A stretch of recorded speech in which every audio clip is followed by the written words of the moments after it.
Welcome to Hongming Cultivation Saga. Please select your gender. Ing Huaishu replied male. Selection successful. Entering the mimetic configuration phase. This so-called mimetic configuration was put more plainly face sculpting. Ing Huaishu treated this step with utmost seriousness. In a fully immersive game like this, every wealthy player cared deeply about appearances. Naturally, Ing Huaishu refined his face with great care, making it as handsome as possible. After all, he was gambling on this starter account. If he drew a superior spiritual root, its value would skyrocket. Confirm and submit. After finishing a face so handsome it seemed explosive, Ing Huaishu tapped confirm without hesitation. Yet today something felt different. Buzz. Please bind your identity information to enable anti-addiction protection. Ing Huaishu froze for a moment. Huh. The system updated again. Weren't we binding after the spiritual root draw before? Is this deliberately targeting the mass account studios? He shrugged it off. Binding could always be undone. Ing Huaishu could only complete the binding. Once everything was in order, the system voice sounded again. Please select the world difficulty. Easy, normal, hard, hell, challenged, nightmare, Hongming. Without giving it much thought, Ing Huaishu chose Hongming directly. It was only natural. These days the truly wealthy played only in Hongming mode. Only Hongming mode could fully showcase just how rich they were. One should never underestimate Hongming Game's talent for coaxing money out of its players. Attention, Hongming mode offers far more fortuitous encounters, but once the 10 initial creation rejuvenation pills are consumed, death will result in complete deletion of your file and all data. A confirmation window popped up. Ing Huaishu did not even glance at it before ticking, I have read and agree, and confirming. He was in a hurry to gamble for his spiritual root. After Ing Huaishu's rapid series of operations, that familiar spatial vortex finally appeared, tugging him away. Young master, wake up. Ing Huaishu opened his eyes to an achingly familiar scene, the standard commoner novice outfit, and a familiar female voice in his ears. Yi Ningxuang, the grand female lead who spanned the entirety of the Hongming world. She was also the guiding NPC for players in the early stages. Young master, you frightened me just now. You were perfectly fine, and then suddenly you just, Young master, what is wrong with you? Yi Ningxuang stared. Ing Huaishu kept rolling his eyes upward. He, however, was simply searching the upper left corner of his vision for a skip button. He grew more bewildered by the moment. Seriously, this damned game. Where's the skip option? Just wait until I log off and roast you to death. Not even a single announcement. What baffled him even more was how overly intelligent this NPC seemed. She could hold a real-time conversation. Young master, are you truly alright? Ing Huaishu could not be bothered to answer the NPC. He simply got out of bed, and under Yi Ningxuang's stunned gaze hopped his way out of the room. Yi Ningxuang opened her mouth, then muttered anxiously to herself, this young master seems a bit simple-minded. Ing Huaishu meanwhile furrowed his brows. A vague sense of wrongness gnawed at him. Although Hongming Cultivation Saga was a fully immersive mimetic game hailed as the little blue man of the gaming world, today's account felt far too real. He could even feel a trace of fatigue. Still, that was secondary. Ing Huaishu hopped his way to the stone table just outside the courtyard. Several weapons lay upon it for him to choose from. Without overthinking, Ing Huaishu reached straight for the longsword. In this he truly had no choice. With a longsword, he could gamble on drawing a sword-type spiritual root. A cultivator who started with a sword spiritual root could often be sold for an astronomical sum. Sword in hand, Ing Huaishu bounced out of the courtyard once more. The first novice mission was to help Yi Ningxuang resolve the imminent crisis. In truth, whether he formally accepted the mission or not made little difference. He could kill the enemies first and accept the quest afterward with the same result. What Ing Huaishu sought now was efficiency. This account needed to be generated quickly, and he had no desire to waste time. At that moment, in a dilapidated temple in peaceful town, a burly man, more than 2 meters tall, sat on the ground, his body covered in wounds. A band of underlings clustered around him. The brute was in a foul mood. He took out a small box, his face twisted with rage. This damned thing is a root of calamity. His frustration ran deep. As a mountain bandit, robbery was par for the course. Yet ever since he had taken this small box from a corpse days ago, he had been chased relentlessly. At first he thought that anything able to draw so many pursuers had to be a treasure, and he flatly refused to hand it over. The problem was he could not open it at all. As his hunters grew more numerous, the bandit finally decided that he could no longer keep it on his person. If the pursuit continued, he was certain he would die. We rest here for the night, and depart at dawn. After some thought, he placed the box beneath the temple's cracked idol. He set it in a conspicuously obvious spot, almost as if afraid no one would see it. Right, I heard there's a girl in this town, named Yi Ningxuang. Quite the delicate beauty. Bring her to me. Tonight I'm going to relax properly. After I've had my fun, she's yours to share. His underlings instantly lit up with excitement. Boss, wait right here, I'll drag that little girl back in no time.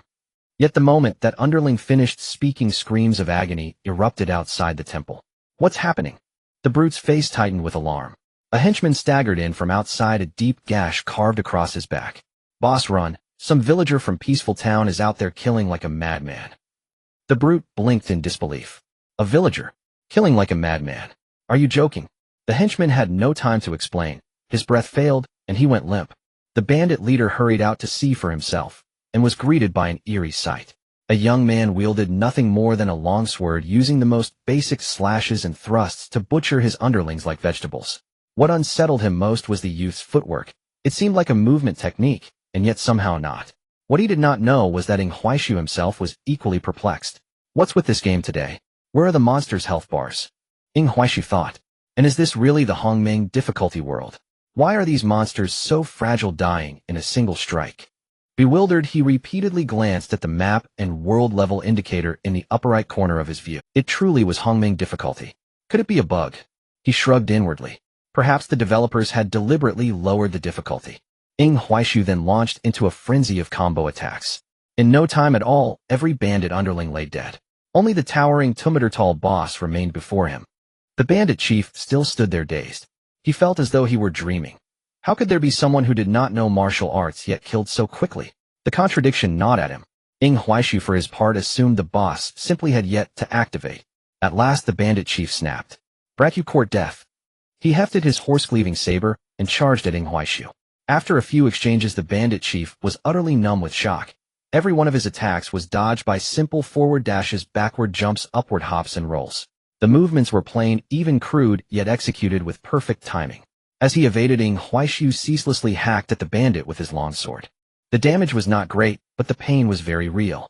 The chief never once so much as brushed the hem of Ing Huaishu's clothes, and after 2 full minutes of being mercilessly shaved away, he finally dropped dead. Even in death, the bandit lay with eyes wide open, unwilling to accept reality. What baffled him most was that the villager who had killed him immediately dashed into the temple, seized the small box, and opened it in an instant. He choked, blood spurting from his lips. The bandit chief died of sheer indignation. Ing Huaishu was currently extremely excited. Inside the box lay a single Zhaohua pill, a spirit-shaping pill. This was an essential item for every novice player. Only after consuming a Zhaohua pill could one awaken a spiritual root and embark upon the path of cultivation. This tiny pill now also represented the entire value of this account. Ing Huaishu hurriedly picked up the pill and stuffed it into his mouth. He was somewhat surprised. Although Hongming Xiuxian Zhuan focused on full-scope simulation using pills and food items was still done through eating. Yet that applied only to food. Because the taste of food was known in reality, the device recreated it by stimulating the player's taste buds according to the flavor of the real-world item. Pills, however, generally had no taste at all. But today this pill was cloyingly sweet. It was so sweet that Ing Huaishu felt an urge to drink water just to rinse it away. Did the officials roll out some new patch again? Forget it, whatever, creating the account matters most. As the Zhaohua pill entered his body, Ing Huaishu eagerly awaited the sight of his status panel. The spiritual root section was flickering non-stop. That indicated that a spiritual root was being randomly generated. Ing Huaishu stared fixedly at the spiritual root panel, his gaze growing ever more fervent. Damn purple. He began jumping in place repeatedly. I've struck gold regardless of what the spiritual root actually is. Purple means top tier. At last the spiritual root settled and froze. Ing Huaishu felt as though he might drop dead on the spot. Dao Sword spiritual root hidden state. Quality purple chi rising from the east. Innate attribute ice mutated. Ing Huaishu was utterly overwhelmed with exhilaration. This was absolutely the best possible heavenly opening hand. One had to know that any sword spiritual root, no matter its quality, was something every rich player had to possess. An account that started with a sword spiritual root alone had a baseline price of 1 million. Yet his was a Dao Sword spiritual root. Although currently in a hidden state, Ing Huaishu had once seen it mentioned on an official post. With a Dao Sword spiritual root, damage dealt by sword techniques could heal the user's own body. Moreover, sword damage would carry both percentage-based true damage to the enemy's health and percentage-based true damage tied to his own health. The damage output would be overwhelmingly explosive while the user healed himself in proportion to the damage dealt. Phrases like one sword to cleave the heavens, one sword to extinguish the stars were not idle boasts. As long as his mana held out, he would never die. It was a thoroughly invincible spiritual root, even joked about as an official cheat. Yet sadly, in Hongmeng Xiuxian Zhuan, no one had ever managed to roll a Dao sword. And now he had actually rolled it himself. On top of that, it carried the mutated ice attribute. Its value skyrocketed further. The rich players' favorites were ice swords, thunder swords, and fire swords, for no other reason than their explosive visual effects and immense damage. Ice swords in particular had countless late-game effects akin to light pollution. They were practically indispensable tools for wealthy players to flaunt their status. Of course, none of that was truly important. What mattered was that in the past, one rich player had offered 300 million solely to purchase a Dao sword. Now he had not only rolled a Dao sword, but an ice Dao sword. He was in every sense made. Ying Huaixu was utterly thrilled. His first thought was to pay off all his loans. Next, he would quickly log off to go look at cars and houses. Then another wave of surprise appeared. Yi Ningshuang actually walked over with a look of panic on her face, but upon seeing the corpses strewn across the ground, she finally relaxed. "Young master, are you all right?" Ying Huaixu did not hear her at all. He was immersed in the system's continuous settlement chime. By eliminating Yi Ningshuang's potential threat, you have received a special blessing. Experience 1500 spirit leaves 10. Ying Huaixu was dumbfounded. Damn, that much experience right at the start, and spirit leaves 2. That's something you only get after entering a sect. This account is downright against the heavens. Ying Huaixu almost did not want to sell it anymore. But when he thought of his loans, he could only shake his head. Forget it, log off, log off. Right after that, Ying Huaixu was stunned. Wait a minute. He searched inside and out more than 10 times for the log out button. Then he was completely dumbfounded. No way, where is my log out button? Ying Huaixu frantically searched again. But he still could not find it. Yi Ningshuang could no longer hold back. "Young master, I know a very good physician. Perhaps we should go see him." Only then did Ying Huaixu look at Yi Ningshuang. Instinctively, he pinched her cheek. "Young master, you." Yi Ningshuang's face flushed at once, and she pushed Ying Huaixu away. But Ying Huaixu's mindset collapsed. This is impossible. How can an NPC have warmth and even respond in real time? A sense of dread rose in his heart. Back then, many players had done all sorts of things to NPCs, and the officials eventually virtualized all NPCs. Yet the problem now was what was going on here. The NPC felt exactly like a real person to the touch, and even had warmth. There was no logout button, and the NPCs were living beings. Ying Huaixu hurriedly ran outside, and drew the bandit chief's horse-slashing saber across his own arm. A pain unique to the human body surged through him, accompanied by fresh blood. "No, this can't be." Ying Huaixu collapsed onto the ground, eyes turning vacant. He did not hear a single word of Yi Ningshuang's concern or questions. He could not absorb them. His mentality was on the verge of breaking. Before long, he saw a torchlight approaching from the distance. It seemed to be the Yamen from Ping'an Town, coming to collect the corpses. Ying Huaixu suddenly laughed. "Heh, when I played this game before, there was never such a segment. This is not a game at all. This is a After that, Ying Huaixu finally reached his limit. The exhaustion from staying up all night to create the account washed over him. He could no longer hold on, and fell asleep where he lay. When he woke the next day, Ying Huaixu jolted upright. Seeing the familiar dwelling of a poor ancient commoner, he sank into complete despair. To prevent players from becoming addicted, Hongmeng Xiuxian Zhuan had a mandatory 12-hour logout function. Yet now he still had not logged out. Ying Huaixu wished more than anything that this was his own illusion. But he could no longer lie in bed. He rose and instinctively jumped once. Then he slapped himself hard. Until he figured out what was happening, he might as well walk normally. With that thought, Ying Huaixu walked out of Yi Ningshuang's small courtyard. He meant nothing else by it. He simply wanted to see whether there were any other players in Ping'an Town. But after looking around, the hope he had been clinging to died completely. He refused to accept it. He jumped several times in a row and climbed onto a rooftop. There he witnessed the first sunrise of this world and the quiet serenity of Ping'an Town at dawn. Yet this serenity was not what he wanted. Ying Huaixu opened the game system. Immediately, he found himself rubbing his face with both hands. World chat was gone. The party interface was gone. Many customer service and feedback options in the back end were gone as well. In his rush to create the account, he had not looked carefully at these things. Now that he had calmed down and looked back, everything he had felt to be abnormal before suddenly seemed perfectly explainable. Ying Huaixu felt himself starting to crack. He now felt utterly estranged from this world, especially since he had of all things chosen Hongmeng difficulty, the highest world level. Ying Huaixu almost no longer wished to live. Yi Ningshuang felt a surge of fear when she first heard that a group of mountain bandits intended to capture her as a plaything. She overheard that the young man she had saved last night had rushed towards the bandit's lair. Although Yining Shuang was indeed worried, she was not the type to turn a blind eye to someone in need.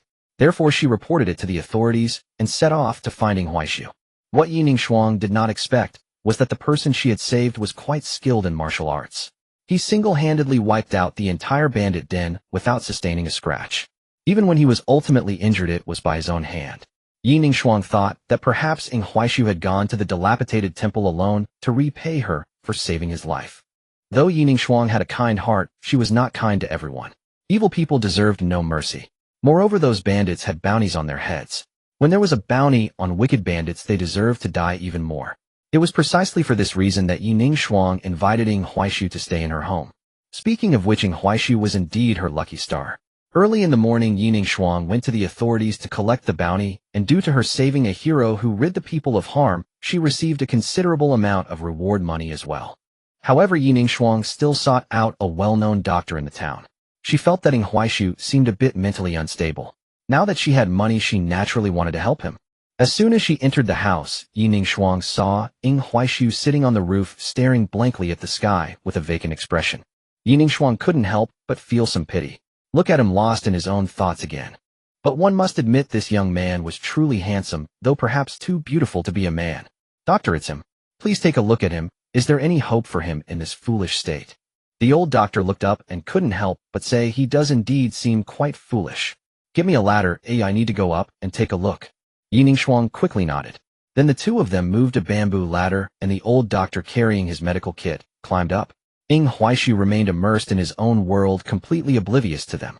Thus he did not notice when the old doctor pulled his hand to check his pulse. However, after finishing the pulse reading, the old doctor had a good sense of the situation and climbed back down from the roof. Yining Shuang hurriedly asked, "What did you find?" The doctor shook his head. "Actually, there isn't anything seriously wrong. His condition is purely due to encountering some event that inflicted a massive blow. He is struggling to accept reality. Given some time, he will come to terms with it and be fine." Yining Shuang couldn't help but breathe a sigh of relief. That's good to hear. Oh, by the way, he has another quirk. He always likes to walk by hopping. The doctor waved his hand. That's not a big problem either. It seems he had good martial skills before, and normally, he walked using lightness skill. Now that he has lost his memory, he cannot remember his skills, so he subconsciously wants to use them. Yining Shuang immediately believed him. Mainly, Huaishu had indeed taken care of the bandits alone, and the doctor's explanation made perfect sense. Thank you, doctor. Thank you. Here is your consultation fee. The doctor waved his hand. This small matter isn't necessary, but if you ever have good medicinal herbs, just remember to sell them to me. Yining Shuang nodded, of course. Then she personally saw the doctor out. After he left, Yining Shuang turned to Huaishu again. "Young master, are you hungry?" Huaishu remained silent, lost in thought, feeling confused and regretful. Yining Shuang shook her head in exasperation. She took out a silver note of 500 taels and placed it on the table, securing it with a stone. "This is the bounty issued by the authorities. I claimed it for you and placed it on the table. If you're hungry, you can go out and buy something to eat. After all, you have plenty of money now." Then Yining Shuang picked up her basket. She was going to the mountains to gather herbs. Upon hearing about the money, Huaishu instinctively regained his focus. But when he came to his senses, he realized Yining Shuang had already walked far away. At that moment, Huaishu quickly perked up. "No matter what, I'm still alive, right? It's just a mere Hongming. As long as I take it easy, there shouldn't be too many problems. Besides, I've always been a top-tier player with zero expenditure. No need to panic." Huaishu forced himself to suppress his current emotions. He decided to carry 3 parts of luck with 8 parts seriousness. Then Huaishu began to assess his resources for survival in this world. Firstly, he made a hypothesis. What if I truly have crossed into this Hongmeng Xiaoxian world? Then my trump card for survival would be the game system still being here. Moreover, although his Dao Sword Spirit root was hidden, it truly existed. This would be the foundation for his future strength. He just needed to stabilize himself, and as a top-tier player, surviving shouldn't be a problem. Next is the game system. Although many functions of the game system have inexplicably disappeared, the core gameplay still remains. For instance, the equipment system, martial arts system, and spirit root talent system. However, it is quite frustrating. The Hongmeng Xiaoxian journey is not a traditional monster hunting and leveling game. Everything relies on martial arts to push the blue bar or health bar to break through the limits and level up. This is also a monetization point, as martial arts are quite valuable even when playing the game. Experiences also serve to enhance martial arts and immortal techniques. Although he currently has 1,500 experience points without martial arts, he cannot use it to try anything out. Apart from that, there is also the inventory. This is actually a good thing. At least many items can be directly placed in the inventory. It's like having a storage ring from the very beginning. Moreover, Ing Huaishu recalled, it seems the main quest can still proceed normally, which means I can still gain experience. Thinking of this, Ing Huaishu felt a bit of comfort. Besides that, the map function is still operational. And it clearly shows some areas of Pingan Town, although most of it is shrouded in mist. Although the functions are limited, if used wisely, he could still survive. What surprised Ing Huaishu the most was that the game's health and mana potions were still usable. Moreover, there were also the initial 20 bleeding recovery pills and chi gathering pills included. Originally, Ing Huaishu had set the health and mana potions to automatically use when below 30. Now he immediately adjusted it to 70. The key point is that these things seem to have no cooldown. He just doesn't know if learning other sword techniques later will also have no cooldown. Ing Huaishu truly wanted to try out a martial arts sword technique. But given the current situation, he dared not attempt it. If this were a game, he would definitely not hesitate. He would go to the martial arts hall in Pingan Town to buy a martial arts technique to learn. But now he couldn't take the risk. Who knows if future experience points would be as easy to obtain as in the game. Therefore, he couldn't waste experience on this. And the most important thing is the 10 creation restoration pills, commonly known as resurrection coins. Although they are said to be automatically used upon death, Ing Huaishu was not at all willing to take that risk. Gambling the function of the pills with his life is not worth it. Even if he succeeded, losing a resurrection coin would be a huge loss. After assessing his current advantages, Ing Huaishu took a deep breath. Stay steady. First, let's go grab something to eat.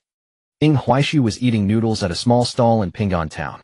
It's true, this century-old shop is indeed remarkable. The flavor of their sauce noodles is truly delightful. Both the noodles and the vegetables as well as the ingredients are all completely natural. Even the broth is made from freshly simmered bones.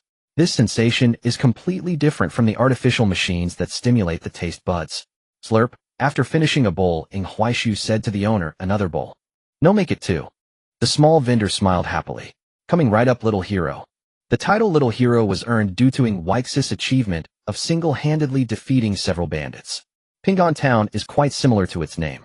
They love peace. Ing Huaishu brings them safety, so they regard him as one of their own. The townsfolk are very simple and even quite warm towards Ing Huaishu. However, Ing Huaishu found himself somewhat unaccustomed to such a lively and vibrant Pingan Town. After all, Pingan Town is a place that every new player has nearly exhausted. He clearly remembers the faces of every NPC. Now seeing these people come to life unexpectedly, it feels somewhat absurd. Ing Huaishu wasn't sure what kind of effect this was. Also, why was he able to eat so much? He couldn't find a reason for this. It feels as if his body is severely depleted. But that doesn't make sense. Ing Huaishu had looked in the mirror and seen his own face. This body, this face, and even the second brother were all crafted by his own hands with no background and no martial arts training. Yet the current situation is that he feels severely depleted. Furthermore, after opening his spiritual roots, he received a nickname. His nickname is Ing Huaishu. The key point is that his identity is excessively reasonable. It seems that the authorities have records showing he is an orphan who fled from Jingshui City. This puzzled Ing Huaishu. Is it the system at work, or is there really a person like this in this world? Of course, this question seems unnecessary to dwell upon. As long as the identity is reasonable. Ing Huaishu had eaten 3 large bowls of noodles and was ready to leave after paying. This made the owner quite troubled. Little hero, I can't break this 100-tael silver note. Ing Huaishu was also quite helpless. What should I do then? There's a bank at the east end of the town where you can exchange for some small silver or copper coins. Ing Huaishu nodded. Okay, I'll leave this 100-tael note with you as a deposit while I go exchange for money. The stall owner was taken aback for a moment, then shook his head and smiled. What a sincere kid. After exchanging the silver, Ing Huaishu couldn't help but feel a bit emotional. 1 tael of silver equals 1,000 coins. He spent only 24 coins for 12 bowls of noodles. He still has over 400 taels of silver left. When will he ever spend it all? The key is that this silver is really of little use. A month later, an immortal would descend to test the spiritual roots. Although his Dao sword spiritual root was hidden, it could still be detected as a low-grade spiritual root. This truly has no solution. This is a game setting and also a monetization point. Therefore, regardless of what spiritual root you get early on, the sex testing will always show it as a low-grade spiritual root. Speaking of this, Ing Huaishu felt somewhat envious of Yining Shuang. As one of the protagonists of the Hongming Cultivation Chronicles, although she has a hidden celestial spiritual root. But she doesn't need to spend money, as long as she follows the storyline her spiritual roots will continuously improve. At this moment Ing Huaishu felt a bit anxious. My spiritual root, will it also require money in the end? But the key issue now is that the in-game shop is gone, so even if I want to spend money I can't. Ing Huaishu was somewhat worried about his future. But worrying doesn't help. Now he can only take things one step at a time. No matter what, he must first join the Shinshao Sword sect. Currently he needs to adapt to the situation and explore whether other game functions are still usable. Ing Huaishu is quite familiar with Pingon Town. First he went to look for several hidden quest points to find some quest items. But unfortunately they were useless. None of the items that appeared in the game are present now. Furthermore, the willow tree in the center of Pingon Town, which was a point to unlock the town's mist, had a town stone at the entrance specifically used for teleportation. However, after a round of exploration, the willow tree turned out to be just a willow tree with no utility. The town stone exists, but it lacks any teleportation function. Ing Huaishu felt a bit scared, because there are too many unknowns, causing him to be filled with worry about the future. The key point is that this is still a Hongming difficulty world. The only change is that the black mist on the map will unfold as he walks. Ding, map of Pingon Town unlocked, reward 100 experience. Hearing the system's voice, Ing Huaishu instantly felt refreshed. Good, this is nice. But then what excited Ing Huaishu even more was, he saw a quest marker on the map. Wow, a quest, there's a quest. Although it was a blue quest, Ing Huaishu was still very happy, because having a quest means he has a way to gain experience. Without a second thought, Ing Huaishu ran straight toward the quest. Upon arriving at the quest location, Ing Huaishu found it was still a familiar face. The doctor who treated him in the morning. The doctor now wore a worried expression. He had obtained a fragmentary pill recipe. Over the years he had finally completed that recipe with his medical skills and was now gathering the necessary ingredients. He wanted to try pill refining. However, he lacked one ingredient called flame grass. The doctor had never even heard of this item, let alone what it looked like. So he was somewhat troubled and unwilling. Suddenly, Ing Huaishu excitedly appeared. Do you need help? The doctor was taken aback. Upon seeing that it was Ing Huaishu, his expression relaxed considerably. After all, Ing Huaishu's achievements were quite remarkable. The doctor smiled casually. I'm looking for something called flame grass. Ding, quest triggered, help Dr. Li find flame grass, do you accept? Ing Huaishu was thrilled. Of course I accept. After accepting the quest, Ing Huaishu became excited again. The pathfinding function is working normally, and the map has small icons. It is worth mentioning that this quest is too easy to complete. The so-called flame grass is actually on the roof of Dr. Li's house. Ing Huaishu jumped directly onto the roof. He directly pulled up a stalk of grass with small bumps on it. Here, flame grass. Dr. Li. He looked at the flame grass in his book and then at his roof. So it was right in front of me. Are you sure this is flame grass? Dr. Li still found it hard to believe. Ing Huaishu laughed and said, don't worry, I won't make a mistake even though I don't know why I recognize it. Dr. Li nodded. Wait for me a moment. Then Dr. Li went inside. About 10 minutes later. Bang! A sound like exploding popcorn came from inside, followed by a billow of smoke. Dr. Li emerged from the house waving his hand to disperse the smoke while coughing. In his hand, he was holding a handful of pills. This is for you. Ing Huaishu in a daze accepted the still warm pills while also hearing the voice in his mind. Ding, quest completed, reward 300 experience, bone strengthening pills 10. Ing Huaishu was genuinely a bit excited. The side quests and daily tasks were still available, which meant he could continue to grow stronger. Especially the daily tasks, which were extremely important for players. After all, this was one of the ways to gain a significant amount of experience. Although this amount of experience was insignificant in the later stages, it was undoubtedly the best benefit in the early stages. However, what left Ing Huaishu somewhat bewildered was this Dr. Li. When he played the game before, Dr. Li sold elixirs. At that time there were even jokes about how a mortal doctor selling elixirs must be a great power. Because later on when he went to other cities he could still see Dr. Li. He even changed into various outfits. Ing Huaishu had not expected that now Dr. Li could sell elixirs, and he had a part in it. Such a strange sense of involvement. Moreover, the rewards from Dr. Li were quite extravagant. 10 bone strengthening pills. This could only be obtained by joining a sect, and it was used for cultivating the first realm. Wow, he gave them already. Wait, that's not the main point. The main point is how could Dr. Li refine bone strengthening pills. Do you know what this elixir is, eh? Dr.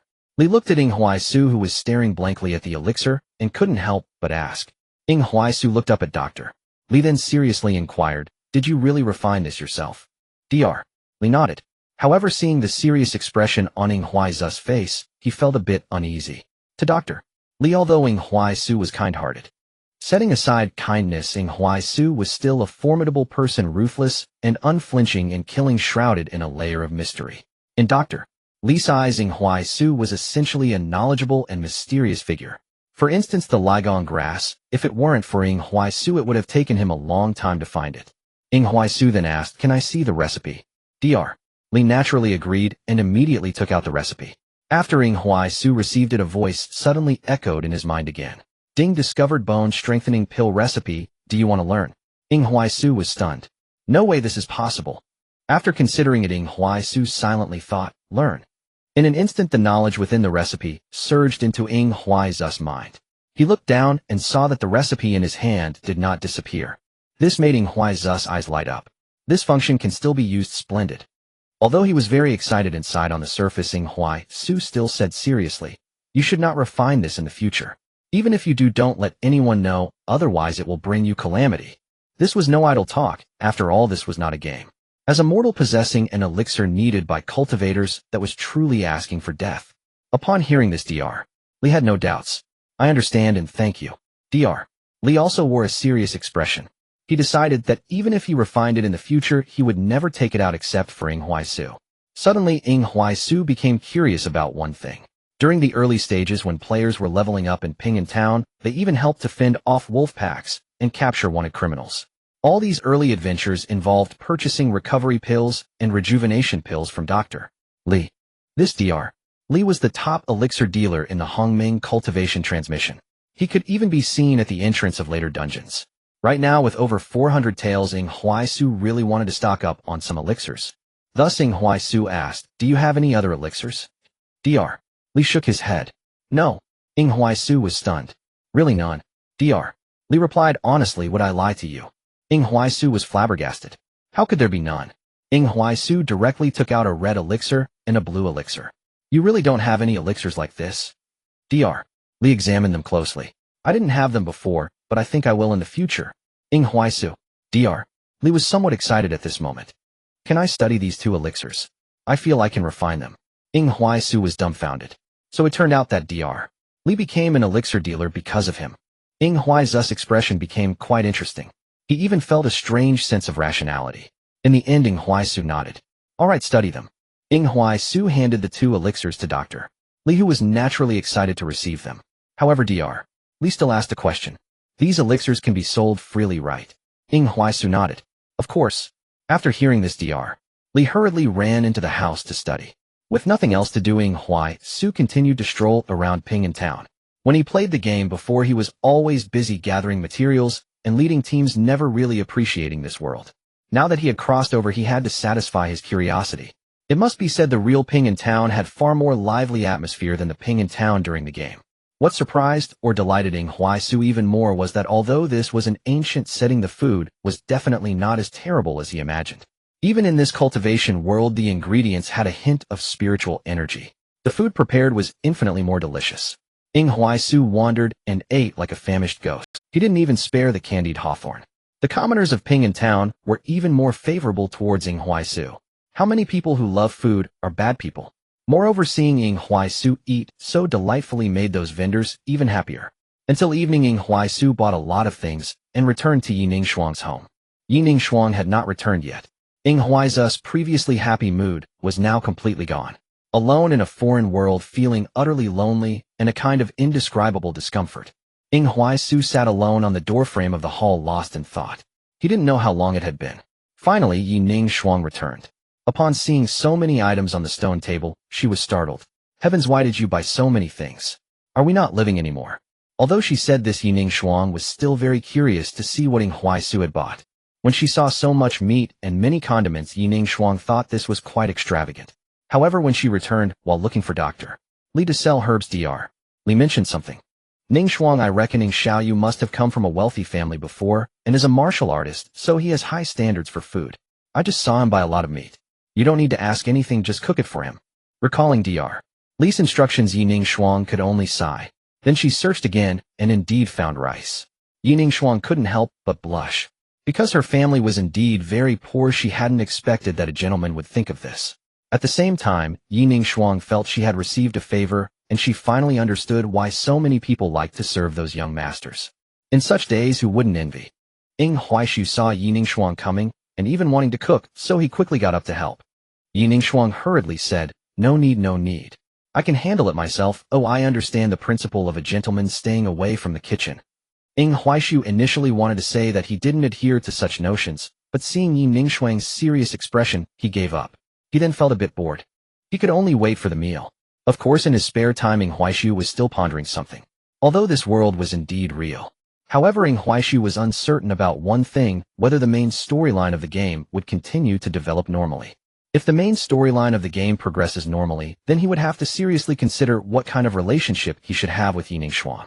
After all, the person before him was the future great heroine, the Empress, who would cleanse demons and bring justice to the world. The ending seemed quite impressive, but the process was truly hellish. Although the process required the player's assistance, to be honest, the player was merely an observer, a camera witnessing the heroine's rise and the hardships she faced. The most disgusting part was that at first the player thought Yi Ningshuang was their partner, only for the planners to pull a big trick. Yi Ningshuang and another pure yang sword immortal were a couple, while the player became a fool. There was a huge argument over this matter at the time.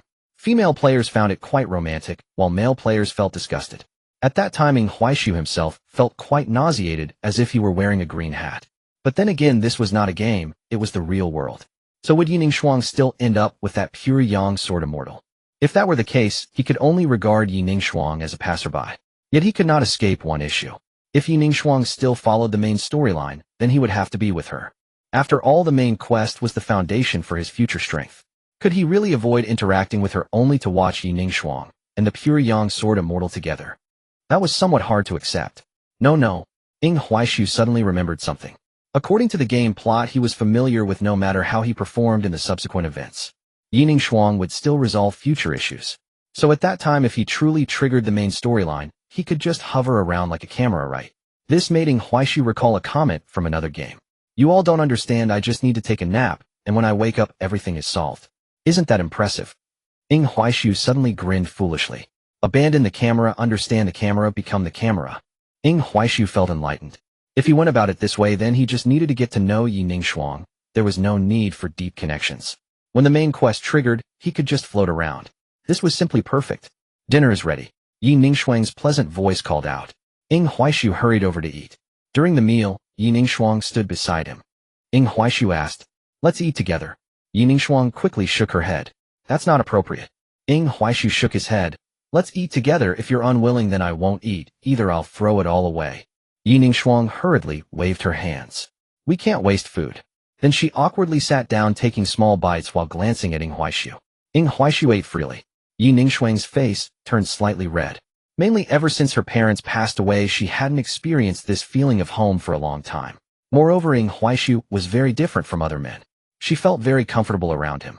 This feeling even made Yi Ningshuang feel a sense of attachment.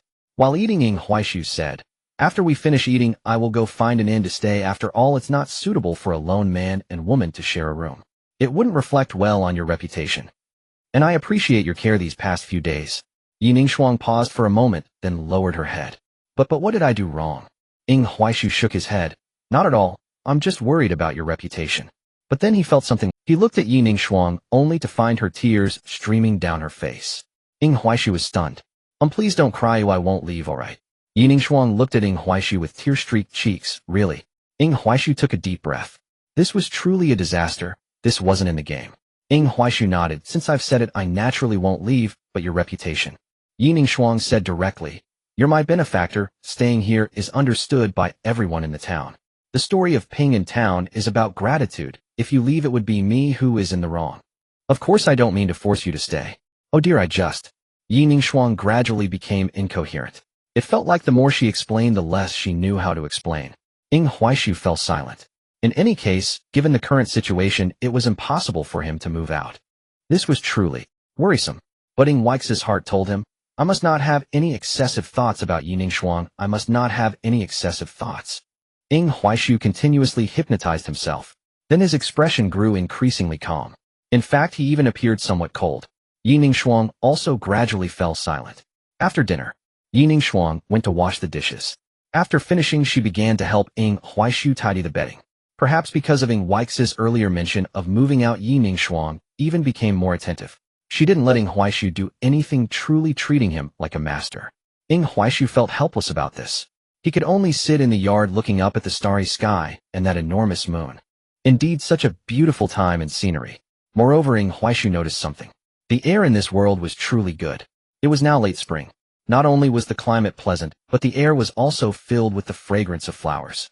Young master, have some tea. At this moment, Yining Shuang brought over a tea tray with a cup of tea. Ying Huaishu smiled slightly, then picked up the cup. After just one sip, he was taken aback. Milk tea. And it tasted even better than milk tea. It was just a bit salty. Ying Huaishu asked, I prefer sweet tea. Yining Shuang smiled sweet. I'll go buy some tomorrow. Ying Huaishu responded with an He then looked at the night sky once more. Ying Huaishu prepared to sleep. Without a phone, it was truly boring, and moreover Ying Huaishu was eager to know if there would be any daily quests tomorrow. Seeing Ying Huaishu resting, Yining Shuang carefully blew out the candlelight. However, as Yining Shuang carefully returned to her room, her expression became downcast. Does he dislike? The next day, as dawn broke, Ying Huaishu got up early, which surprised him. Arriving in this game world, his daily routine had surprisingly returned to normal. What astonished Ying Huaishu even more was that Yining Shuang woke up earlier than him. She had already prepared breakfast ahead of time, consisting of lean meat porridge and 2 salted duck eggs. In this era, such a breakfast was quite extravagant. Ying Huaishu did not hesitate and began to eat. To be honest, Yining Shuang's cooking was quite impressive. The porridge was truly fragrant. Moreover, Yining Shuang's modeling was genuinely excellent. Even in her rustic attire, her beauty and figure were not obscured in the least. Ying Huaishu couldn't help but mentally curse the planners. Such a gentle and virtuous heroine ended up paired with the pure Yang sword immortal, nearly driving players to quit the game. If it weren't for the fact that this game was not merely a game, but also a commercial venture, it probably wouldn't have been able to continue operation. However, even though this was a familiar game world, it wasn't truly about playing a game. Could it be that some irreversible events could also be changed? But then Ying Huaishu quickly dismissed that thought. If he truly wanted to reverse Yining Shuang's fate, or even secure her early on, what if the main storyline did not trigger? Or what if just when he thought he had secured Yining Shuang, the pure Yang sword immortal appeared, turning the situation upside down again? Wouldn't that mean he would have to relive the hardships he had once endured? Forget it, he decided to stick to his original plan. He would merely hover on the fringes, gaining experience, enhancing his strength, and surviving would be the true path. With that thought, Ying Huaishu took out 100 taels of silver notes. Here, take this. On one hand, I don't want you to pay for breakfast. On the other hand, I am quite particular about food. I might trouble you often in the future, and if you refuse, I would feel embarrassed to stay here. Ying Huaishu made his point clear. Yining Shuang awkwardly accepted the silver note, feeling a bit at a loss. After finishing his meal, Ying Huaishu got up and left. I'm going for a walk. Yining Shuang nodded, After Ying Huaishu left, she stared at the silver note in her hand, lost in thought for a long time. Looking at the map of Pinggan Town, Ying Huaishu felt much more at ease. It refreshed normally every day. Following the map, he headed towards the exclamation mark. Before long, Ying Huaishu saw a burly blacksmith. He approached and asked, Hey brother, do you need any help? The blacksmith looked up, and upon seeing Ying Huaishu, he immediately broke into a broad smile. Little hero, oh, could you help me grab a small hammer? Ying Huaishu replied. It's just a few steps away, you could easily reach it without my help. Why do you need me to assist you? What kind of giant baby is this? Nevertheless, Ying Huaishu was still quite willing to help. A giant baby is still a giant baby, after all he had the experience to handle it. After handing over the small hammer, Ying Huaishu completed his daily task. He earned another 300 experience points. However, it was only 300 points, unlike when he helped Dr. Li and received extra rewards. Ying Huaishu didn't mind. As long as he gained experience, that was good enough. After completing his daily task, he went to the martial arts hall in Pinggan Town to buy a book on common sword techniques. He spent a total of 5 taels of silver. After confirming that the daily tasks refreshed normally, Ying Huaishu planned to slightly enhance his current strength. Similarly, Ying Huaishu wanted to experiment with whether the use of experience points had changed. After acquiring the sword technique, he quickly opened it to take a look. Ding! Discovered common sword technique, flying snow sword. Would you like to learn it? Without hesitation, Ying Huaishu chose to learn it. In the next moment, he saw a new icon appear in his skill bar. Wow! Ying Huaishu was shocked. This was somewhat abnormal. This was a common sword technique. If he entered a sect, he would be learning spells and divine abilities. Could he learn instantly? The most critical point was that after learning this sword technique, he seemed to innately know how. Huaishu removed the flying snow sword from the skill bar and placed it in the skill backpack, but it didn't erase the fact that he knew the technique. However, when he tried to execute it, he felt like a novice just learning to speak. After placing it back in the skill bar, executing it was smooth and showed no signs of hesitation, as if he had practiced it countless times. The most critical point was there was no cooldown. As long as he had enough mana, he could unleash it frantically. This is outrageous. In later stages, many skills had ridiculous cooldown times. When Huaishu took people to do group quests, he wished for an infinite cooldown hack. He never expected that after crossing into the game world his wish would be fulfilled. Since this feature was usable, Huaishu began to experiment with the usage of experience points. Huaishu looked at the flying snow sword, which had an upward arrow, and directly clicked the icon with his mind. Immediately the flying snow sword unfolded. Skill upgrade minor success, 300-2200. Huaishu clicked to upgrade. With a flash of golden light, the flying snow sword reached minor success. The flying snow sword had transformed from a single strike to 2 strikes of flying snow. Great, this works normally. Huaishu finally let out a sigh of relief. However, shortly after, Huaishu noticed that a healing pill had been automatically consumed. What? Goodness, has my health limit increased? At this moment, Huaishu felt a bit anxious. He genuinely wanted to know what his current initial health status was. However, as a real person, he had no health or mana bar. The so-called increase in health was likely an improvement in physical condition. Nonetheless, this was also a delightful discovery regarding the effects of the healing pill. This thing detached from the game settings not only could restore injuries, but also recover physical health. But why was he still so hungry? I can't take it anymore, I need to eat. Huaishu hurriedly ran towards the tavern in Pingon Town. Then he boldly said, "Bring me everything." Now who doesn't know Huaishu? Especially since everyone knew he had money. The tavern keeper smiled and said, "Sure, little hero, just wait." Then Huaishu began to demonstrate what it meant to be a glutton. However, no one laughed at him. To them, Huaishu was a martial artist, and eating a lot was perfectly normal. The martial artists at the Pingon Martial Arts Hall ate from buckets. The more Huaishu ate, the more respect he earned from the people of Pingon Town. Because the more he ate, the stronger Huaix's strength was perceived to be. At that moment, the head of the Pingon Martial Arts Hall, Zhao, looked at Huaix's appetite with some envy. After all, the more one eats, the more robust their vitality is. Suddenly, Master Zhao had an idea. Recently, news from the government office indicated that a wanted criminal seemed to have escaped to Qinghe County. Qinghe County is not far from their Pingon Town. The government office, feeling uneasy, sought their help to patrol Pingon Town. The problem is the bounty on that wanted criminal is 700 taels, and it's for just one person. For such a ruthless individual, if they were to encounter him, they would probably not stand a chance. Huaishu alone could kill a dozen mountain bandits, and now he was consuming this much food. It seemed that Huaishu was a master. If he were willing to help, they would feel much more at ease. But the current issue is that this is not a good job. It is a matter of life and death. Moreover, Huaishu is not from Pingon Town. Would he be willing to assist? Master Zhao felt somewhat indecisive. As Huaishu finished his meal and was about to leave after settling the bill, Master Zhao couldn't help but stand up. "Excuse me, young hero, please wait." Huaishu was taken aback. "Master Zhao, what is it?" Of course he recognized this person. He had purchased a sword technique from him that morning. Master Zhao felt a bit shy at this moment. "Actually, I have something I would like to ask for your help with, but..." It was evident that this guy was a bit nervous, and Huaishu smiled. "No worries, take your time." Master Zhao quickly recounted the situation regarding the wanted criminal. However, Huaishu was stunned. A voice echoed in his mind. "The Hongming mission has been activated.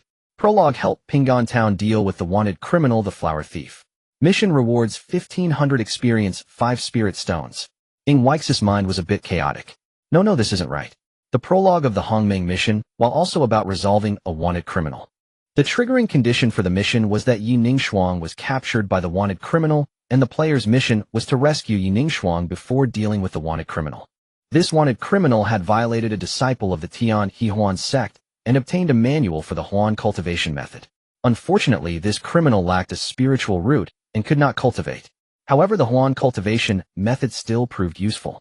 Even without the ability to cultivate, it could continually enhance one's physique, prompting this criminal to embark on a path of mischief. In Qinghe County and Pingon Town, both are territories of the Shenshao Sword Sect. Naturally, the Shenshao Sword Sect would not stand idly by as such a deviation emerged within their ranks. Thus, the Shenshao Sword Sect also dispatched disciples to eliminate this thief. However, the assigned disciple was a junior sister with a significant background who was currently enjoying her time in the mortal realm and had forgotten about the matter, nearly causing a major blunder. Eventually, upon realizing the situation, the junior sister hastily rushed to Pingon Town. There she witnessed players executing the wanted criminal, followed by a CG that showcased her dramatic descent from the sky and her display of prowess. Then she praised the players, and to cover her own mistake, tested the spiritual roots of the players and Yi Ningxiang before bringing them into the sect. This should have been the prologue. But what is the situation now? This task was triggered by an NPC that I have never even heard of. And so early as well. This doesn't seem right. Ying Huaishu remembered that there was a task to help Pingon Town deal with a wolf infestation preceding this. What happened to the wolf infestation task? It's gone. Directly into the Hongmeng task. But isn't this too early? Moreover, what if I really manage to eliminate the wanted criminal and the people from the Shenxiao sword sect haven't arrived yet? Zhao Guanzhu looked at Ying Huaishu in silence and couldn't help but sigh. I know this is somewhat asking too much, but in that case, I will do it. Zhao Guanzhu was momentarily taken aback, then filled with joy. Really? Ying Huaishu nodded. Yes, if you encounter the wanted criminal, just call me. Zhao Guanzhu excitedly nodded. Great, with Brothering joining us we can rest easy. Brothering, if you need anything, just ask. Ying Huaishu shook his head with a smile. Not for now. Zhao Guanzhu immediately handed Ying Huaishu a token. This is a temporary official token given by the Yamen. It will make things easier for you. Ying Huaishu nodded. Zhao Guanzhu, excited, ran back to the martial arts hall to share the good news. After Zhao Guanzhu left, Ying Huaishu secretly activated the task tracking function. Soon he saw a line on the map connecting to a yellow dot. At this distance, wow, it's right in Pingon Town. Ying Huaishu was taken aback. This really seems chaotic. According to the game time, the wanted criminal should still be wreaking havoc in Qinga County. It was only after hearing that disciples from the Shenxiao sword sect were coming that he hurriedly tried to escape, passing through Pingon Town and setting his sights on Yi Ningxiang, which led to the player's task. Why is it so early now? Moreover, in this direction, isn't it Yi Ningxiang's home? Ying Huaishu was running at full speed. At the same time, he continuously prayed in his heart that Yi Ningxiang must hold on and not encounter any trouble. If anything happened to Yi Ningxiang, he wouldn't know how to proceed with his main storyline. Thinking of this, Ying Huaishu accelerated once more. At this moment at Yi Ningxiang's residence, she was retreating continuously from a man who looked extremely ugly and wore a sinister grin. Who are you? Why are you in my house? The man chuckled sinisterly. Who I am is not important, but believe me, I will make you enjoy the next moments. The man slowly approached Yi Ningxiang, who was filled with terror. Don't come any closer. Help! Save me! Yi Ningxiang shouted repeatedly. However, after shouting for a long time, no one came. The man laughed heartily. I knew you would shout, so to not disturb others while we do what we need to do, I have put your neighbors to sleep. How considerate of me, right? Yi Ningxiang felt a sense of despair. The man continued to slowly approach her, taking his time. He enjoyed women who resisted. The more they resisted, the more he liked it. Especially when those women cried out in despair, it was the most delightful symphony to him. The man had even begun to fantasize licking his lips in anticipation. Bang! At that moment, the door was. Ying Huaishu entered with a dark expression. Who the hell are you? Are you looking for death? The man turned to glance at Ying Huaishu and suddenly froze. Because Ying Huaishu was also very good-looking, handsome enough to rival a woman. Suddenly I thought of something quite interesting. At that moment, Yi Ningxiang hurriedly ran behind Ying Huaishu. Please, young master. Ying Huaishu directly said, you wait outside. Having said this, Ying Huaishu could only slowly walk out the door. Knowing that she could not be of any help, she had no choice but to seek out Master Zhao and Dr. Li. She sought Master Zhao mainly because of the appearance of the wanted criminal. As for Dr. Li, it was because the neighbors around had been drugged. Ying Huaixu's departure relieved Ying Huaishu. At the same time, he nervously gazed at the hideously ugly wanted criminal before him, whose face resembled that of a festering sore. A game is a game, and reality is reality. In the game, he was a master player. Even with the worst gear, he could lead others through dungeons. But this was not the game world, and this group of bosses could not be as rigid as in a game. Thus, Ying Huaishu was quite tense. The wanted criminal paid no attention to Ying Huaixu's escape, as he was currently very interested in Ying Huaishu. In fact, he did not even consider Ying Huaishu a threat. With Ying Huaixu's delicate and attractive appearance, how could he possibly be a martial artist? Although the wanted criminal had not fully cultivated his skills, he had some knowledge of qi observation. Ying Huaixu's vitality was indeed stronger than that of an ordinary person, but to a true expert, he was still merely an easily manageable target. Moreover, he considered himself a master. The wanted criminal now felt a bit of anticipation. I am used to hearing women's cries, but I have yet to hear how a man cries. Kid, today you are in for a treat. Ing Huaishu squinted his eyes. Oh really? Have you ever heard how you scream in despair? The wanted criminal chuckled. Seems like you are quite confident in yourself. If that's the case, before you enjoy yourself, let me teach you some pain. He then placed his hand on the hilt of his knife. However, Ing Huaishu was momentarily stunned, because as the wanted criminal placed his hand on the knife hilt, a red trajectory shot directly towards him. Goodness, this thing can still be used. Ing Huaishu felt a surge of joy within. A trajectory meant that for someone like him it was akin to an assistive cheat. When the red trajectory was fully charged, Ing Huaishu immediately sidestepped out of the attack range. Just as he moved away, the wanted criminal's figure transformed into a phantom, appearing right behind Ing Huaishu. The wanted criminal was somewhat dazed. What just happened? How did he dodge that? While he was in a daze, Ing Huaixu's long sword slashed towards his back. The wanted criminal was indeed a skilled fighter. He sensed the sharpness coming from behind, and quickly dodged, creating distance between himself and Ing Huaishu. At this moment, he could not afford to underestimate Ing Huaishu, because Ing Huaixu's combat experience seemed somewhat outlandish. However, he knew he couldn't drag this out for too long. The longer it took, the more he feared those pursuing him would arrive. The wanted criminal looked at Ing Huaishu with regret. I actually wanted to try a bit, but since you don't know what's good for you, then go die. He decided to swiftly cut down Ing Huaishu, then leave this place quickly. This time the wanted criminal moved rapidly, even employing evasive techniques. The wanted criminal believed this strike would be unavoidable for Ing Huaishu. In fact, Ing Huaishu had no intention of dodging at all, because when the wanted criminal charged at him with the knife drawn, in Ing Huaixu's eyes a yellow circle was continuously shrinking around the wanted criminal. This was the blade trajectory mechanism. Then when the real yellow circle aligned with the dashed circle, Ing Huaishu swung his sword. Clang! A metallic clang reverberated through the air. The knife in the wanted criminal's hand flew out, and the criminal himself leaned back. At this moment, the wanted criminal was bewildered. What the hell is this? Ing Huaishu delivered a swift strike. The sword light sliced across the wanted criminal's neck. The wanted criminal clutched his throat, blood oozing out between his fingers. He stared wide-eyed at Ing Huaishu. You! Gurgle. As he opened his mouth, a torrent of blood spewed forth. In the end, the wanted criminal knelt on the ground with his hands over his throat, collapsing as his body convulsed intermittently. Ing Huaishu looked at the man speechless for a long time. Because Ing Huaishu was comparing the game to reality, he remembered that in the game a novice would need about 2 minutes to kill the first small boss, no matter how skilled they were. This was due to the bosses having substantial health. However, in reality, as long as a vital spot was pierced, one would likely die. This was exemplified perfectly by the mountain bandits. Even the most ordinary mountain bandit would require 4 or 5 strikes to be killed without the advantage of levels and equipment. But in reality, one strike to a vital spot would likely mean death. It seems that reality is actually much simpler than the game. Yet shortly after, Ing Huaishu shook his head. This thought was incorrect, because the later game bosses were all cultivators, even immortals. No matter how impressive a boss background in the game was, once they became a boss, they were merely governed by fixed mechanics and set moves. As long as one was familiar with these elements, they could defeat opponents even across 2 realms. But reality does not work that way. Those bosses have their own minds. If a fight were to break out, they wouldn't just perform basic attacks or limit themselves to a few fixed skills. Furthermore, in reality, there would be no protective shield to evade all-screen skills. Ing Huaishu sheathed his long sword and let out a long breath. The tension he had felt earlier began to ease. Moreover, what cheered Ing Huaishu was that, although this was now the real world, the combat system from the game still existed. As long as the combat system was in place, he had ample room for maneuver. At the same time, a notification sound echoed in Ing Huaixu's mind. Ding! You have completed the prologue task Chapter 1, Slaying the Wanted Criminal Flower Thief. Task reward 1,500 experience, Spirit Stones 5. Prologue Chapter 2, Unlocked, Detect Spiritual Roots, Enter the Shenxiao Sword Sect. Task reward 500 experience, Spirit Stones 3. Ing Huaishu looked at the second chapter of the task and felt a bit of a headache. The appearance of the flower thief was quite untimely and a bit early.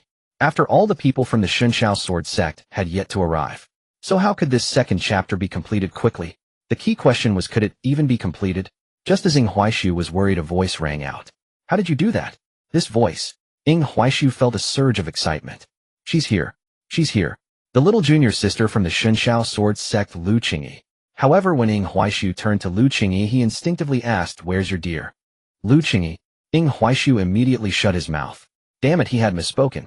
Indeed, Lu Qingyi squinted her eyes at Ing Huaishu. How do you know I have a deer? Ing Huaishu felt a bit embarrassed. I said it was my intuition. Do you believe me? The little girl jumped down from the rooftop, but her body descended slowly. After landing, Lu Qingyi looked up at Ing Huaishu. Ing Huaishu also looked down at Lu Qingyi. The two of them stared at each other in silence. Ing Huaishu was somewhat surprised at the moment. The steps of the main quest were a bit different, but all the essential characters had made their appearances. However, this lowly junior sister from the Shunshao sword sect did not have a little deer. Her entrance was quite different, lacking the grandeur found in the game, even without any CG display. Suddenly appearing, and then locking eyes with him, Ing Huaishu was at a loss for words. At this moment, Lu Qingyi was also looking at Ing Huaishu. She was filled with confusion. As a cultivator, she could clearly see the strength of the flower thief. Although Ing Huaishu was decent in the realm of mortals, he was still far from the flower thief. Yet despite this, Ing Huaishu had still defeated the flower thief. No, to be accurate, it couldn't even be called a victory. Ing Huaishu had killed the flower thief with just 2 swords. In a situation of immense disparity in strength, Ing Huaishu had directly overwhelmed him. What puzzled Lu Qingyi the most was that aside from the flying snow sword being quite good, Ing Huaishu seemed like a novice in everything else. It gave off the impression of someone who didn't know martial arts, but whose skills were absurdly high. Lu Qingyi couldn't help but ask again, how did you do it? I just dodged and slashed, and that was it. Ing Huaishu forced a laugh. Lu Qingyi remained silent for a long time before saying again, you seem a bit clueless. Ing Huaishu. He quickly realized and crouched down to speak. At this time, Lu Qingyi took out a strange stone and said to Ing Huaishu, place your hand on it. Ing Huaishu obediently complied, knowing it was a test for spiritual roots. Sure enough, just like in the game, no matter how impressive a spiritual root was, the result always turned out to be a low-grade one. The stone emitted a faint glow and a slight chill. This indicated the result was a low-grade spiritual root. However, Lu Qingyi stared at the testing stone in silence for a long time. Young master, young master. At that moment, Yi Ningshuang's anxious voice came. Soon after, she rushed into the small courtyard with a large group of people. When Yi Ningshuang saw that Ing Huaishu was fine, she let out a sigh of relief. However, upon seeing Lu Qingyi standing next to him, she became tense again. As for the others, they looked at the corpse of the flower thief lying on the ground, their eyes filled with shock. He actually died. Master Zhao cautiously approached to check. Confirming that the person was really dead, he finally felt a sense of relief. At the same time, he held even greater admiration for Ing Huaishu. Being able to slay the flower thief meant that Ing Huaishu was very likely a master. Who wouldn't be happy to have a master stationed in Ping'an Town? However, they were celebrating too early. Whoosh whoosh whoosh. Other disciples from the Shunshao sword sect finally arrived on their swords almost instantly, surrounding Yi Ningshuang's home. All the other villagers in Ping'an Town looked up in shock, and then knelt down. We have met the immortal master. Yi Ningshuang also hurriedly knelt down. After a long silence, Lu Qingyi finally snapped back to reality. She scanned the crowd and finally fixed her gaze on Yi Ningshuang. You come here. Lu Qingyi called out blandly.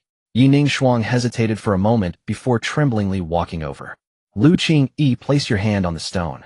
Yi Ningshuang complied, and then the stone shimmered with a faint purple light. Xianming's spiritual root. Low grade. Lu Qingyi was not surprised by this result. The Xianming spiritual root was a hidden spiritual root that required heavenly materials and earth treasures to activate. Lu Qingyi just needed to confirm if Yi Ningshuang had the Xianming spiritual root. Once confirmed, she naturally asked, are you willing to join my Shunshao sword sect? Such an opportunity had suddenly descended, leaving Yi Ningshuang a bit taken aback. She instinctively glanced at Ing Huaishu, who was squatting to the side. Ing Huaishu nodded. Wasn't this a joke? The subsequent main quest revolved around her, and he was just, of course, she had to join the sect. Seeing Ing Huaishu nod, Yi Ningshuang hurriedly said, Ningshuang is willing. Lu Qingyi glanced at Ing Huaishu, and then nodded. She gave Yi Ningshuang a token for outer disciples. Prepare yourself, or return to the sect in 3 days. Yi Ningshuang bowed. Yes. And then there was no further discussion. Ing Huaishu was dumbfounded. What about me? This isn't right. Although I tested as a low-grade spiritual root according to the plot, I should also be an outer disciple. What was going on? Where was my disciple token? Ing Huaishu couldn't help but look at Lu Qingyi. Lu Qingyi was also looking at Ing Huaishu. The two fell into a long silence again. After an unknown amount of time, Lu Qingyi directly handed Ing Huaishu an outer disciple token. Ing Huaishu was taken aback. Aren't you going to ask if I want to? Lu Qingyi said expressionlessly, you want to. Ing Huaishu. All right. He did indeed want to. However, looking at Lu Qing, Ying Huaisu felt something was off. In the game, Lu Qing was at Sunder a little lowly. But what was the situation with Lu Qing now? Although she was a lowly, her demeanor gave off a feeling of a queen arriving. Was the difference between reality and the game really that vast? Lu Qing frowned. Why do I feel that you seem to know me, yet my current behavior doesn't align with your impressions of me? Ying Huaisu was a bit shocked. Can you read minds? Lu Qing shook her head. I can't, but it seems like you have everything written on your face. Also, you are very different. You give me the impression that you don't belong to this world. Ying Huaisu broke out in a cold sweat. The Lu Qing in the game wasn't this terrifying. The Lu Qing in reality made Ying Huaisu feel like she could explode at any moment. Ying Huaisu forced himself to say, "Senior sister is joking. Perhaps I've been spoiled at home for too long, so I look different." Lu Qing chuckled coldly. Just then a disciple of the Xinxiao sword sect flew over on a flying sword and also looked at Ying Huaisu. You, a mere mortal, are fortunate to have met senior sister Qingyi. If you had encountered others from the immortal sect, your disrespect would easily get you crushed. Ying Huaizu's eyes widened. At that moment, he looked at the other people from Ping'an Town and realized that their expressions were a bit anxious. Ying Huaisu hurriedly explained, I truly didn't know this rule. Lu Qing waved her hand. Forget it, from now on you are a disciple of my Xinxiao sword sect. Just maintain your current demeanor when you are outside, which will also save me the trouble of telling you how the disciples of the Xinxiao sword sect should behave. Ying Huaisu bowed. I will diligently follow senior sister's teachings. Lu Qing nodded indifferently. You have the same 3 days to prepare. I will come to pick you up after 3 days, so prepare well. Ying Huaisu nodded. Then Lu Qing also flew off on her sword, leading the disciples behind her in AV formation as they soared into the distance. Ying Huaisu wiped away his cold sweat. Shortly after, the villagers of Ping'an Town came over, envious and congratulatory. Congratulations on entering the path of immortality. Congratulations, congratulations. Inside a small tavern in Ping'an Town, senior sister, our task this time is to recruit Yi Ningxuan. Why have we taken in another? One disciple of the Xinxiao sword sect with a puzzled expression asked. Lu Qingyi, sitting by the window, looked out silently upon hearing her junior's question. After a moment of silence, Lu Qingyi finally spoke. Since everyone has spiritual roots, having one more outer disciple or one less won't make much difference. Hearing this, the questioning disciple chuckled. What you said makes sense, senior sister, but I feel that Yi Ningxuan's interest in that person named Ying Huaisu is somewhat unusual, which is not a good sign. Upon hearing this, Lu Qingyi frowned. Yi Ningxuan is the one prophesied by the ancestor to inherit the fate, one who can change the future landscape. If such a person were to develop any negative feelings towards someone with inferior spiritual roots, that would not bode well. Of course, this is from a broader perspective. For Lu Qingyi, what broader perspective? If feelings for someone could influence the so-called big picture, then that big picture is indeed too fragile. Though she thought this way, in the end it was merely grumbling. Lu Qingyi sighed. You have a point. After all, Yi Ningxuan is the one destined to inherit the fate. Without a person of similar fate, she cannot bear this cause and effect, which is not good for that Ying Huaisu, as those who are fated often find themselves lonely. The group of disciples were speechless. Logically, shouldn't they be worried that Ying Huaisu would hinder Yi Ningxuan? Why did it seem that here it was Yi Ningxuan who would harm Ying Huaisu? At this moment, a beam of spiritual light suddenly descended upon Lu Qingyi. She raised her hand to catch the beam of light.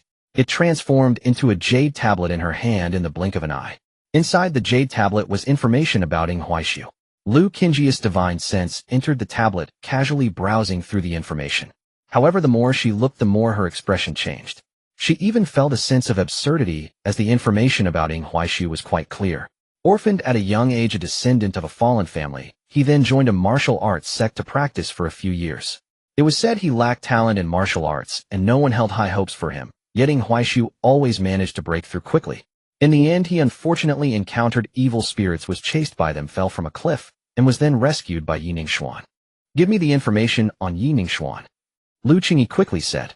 As soon as she finished speaking, a disciple promptly handed her a jade tablet.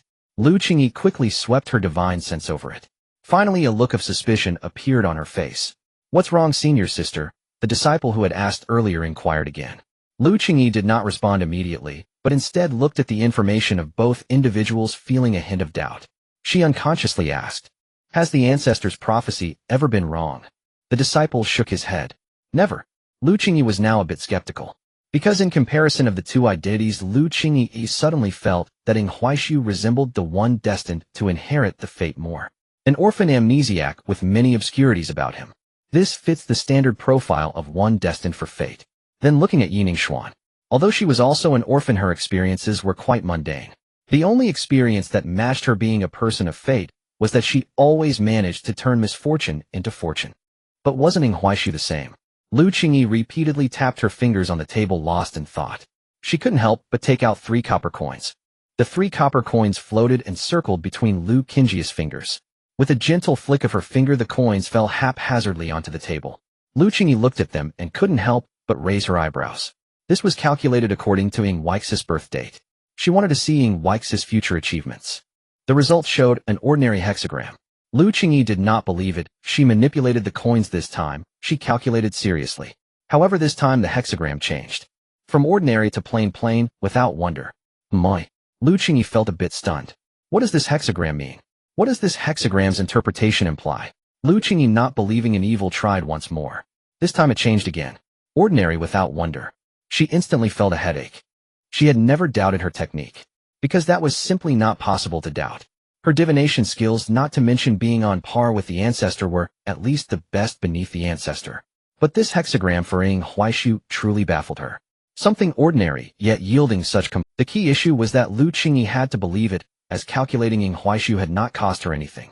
After thinking for a moment, Lu Qingyi calculated Yi Ningxuan's future achievements.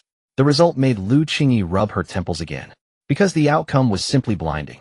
Propping up a collapsing tower, imposing sanctions on the 8 realms, the terminator of the Dark Age, the unrivaled female emperor, throughout the ages, the unparalleled. There was too much information. The disciple of the Shenxiao sword sect looked at the 2 sets of results and couldn't help but chuckle. I said the ancestor has never been wrong. Now senior sister has confirmed it right. If not, perhaps we should sever the ties between Yi Ningxuan and Ing Huaixu. Lu Qingyi waved her. This matter is not to be mentioned again. I have already promised that Ing Huaixu is a disciple of the Shenxiao sword sect. Since he is a disciple of our sect, I do not wish for any mockery or insult towards my disciples. If Yi Ningxuan or Ing Huaixu feel that it is unsuitable in the future, it is up to them to decide, not for us to do anything that would separate them. The disciple hurriedly bowed. What you say makes sense, senior sister. He dared not disobey.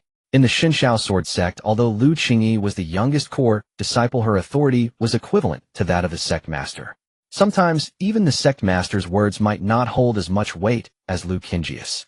Of course, being able to reach this level was due to Lu Qingyi's reliability, and many beneficial decisions for the development of the Shenxiao sword sect were made by her. The ancestor's prophecy stated that within the Hongming world, Lu Qingyi is equivalent to half the sky. This remark is quite astonishing. As for why Lu Qingyi being so powerful still needed Yi Ningxuan, it was because Yi Ningxuan was even more extraordinary. What they did not know was that Lu Qingyi always had a feeling. Ing Huaixu was different. If asked how he was different, Lu Qingyi could not articulate it, but her intuition told her that Ing Huaixu was truly different. Alright, let's wait for 3 days, and set off after 3 days. The disciples of the Shenxiao sword sect naturally bowed in unison. Meanwhile, Lu Qingyi continued to gaze out the window. Then Lu Qingyi became dazed. She had just seen a rather amusing scene. Ing Huaixu originally believed that obtaining the disciple token from the Shenxiao sword sect after testing his spiritual root would complete the second phase of his introductory task. However, the task did not unfold as he had anticipated. Concerning this matter, Ing Huaixu had some speculations. Perhaps he needed to report to the Shenxiao sword sect to complete it. However, this was not something to rush. In fact, for Ing Huaixu, this was a good thing. After all, once he arrived at the Shenxiao sword sect, the daily tasks would refresh there. The tasks at the Shenxiao sword sect were rather challenging. The key issue was that he had chosen a difficulty level suited for the highest world, and had unwittingly crossed over into this most difficult realm.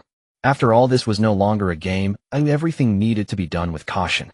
Hence, the current location of Ping'an Town was still safe for Ing Huaixu. Moreover, there was one thing that left Ing Huaixu speechless. For someone from the Tongtian era, the early resources had their own plans. Experience needed to be accumulated carefully and not wasted. Yet the current issue was whether it was because this was no longer a game, unexpected events kept occurring. For instance, the side quest to help defend Ping'an Town against the Wolf Pack had disappeared. This was a crucial segment.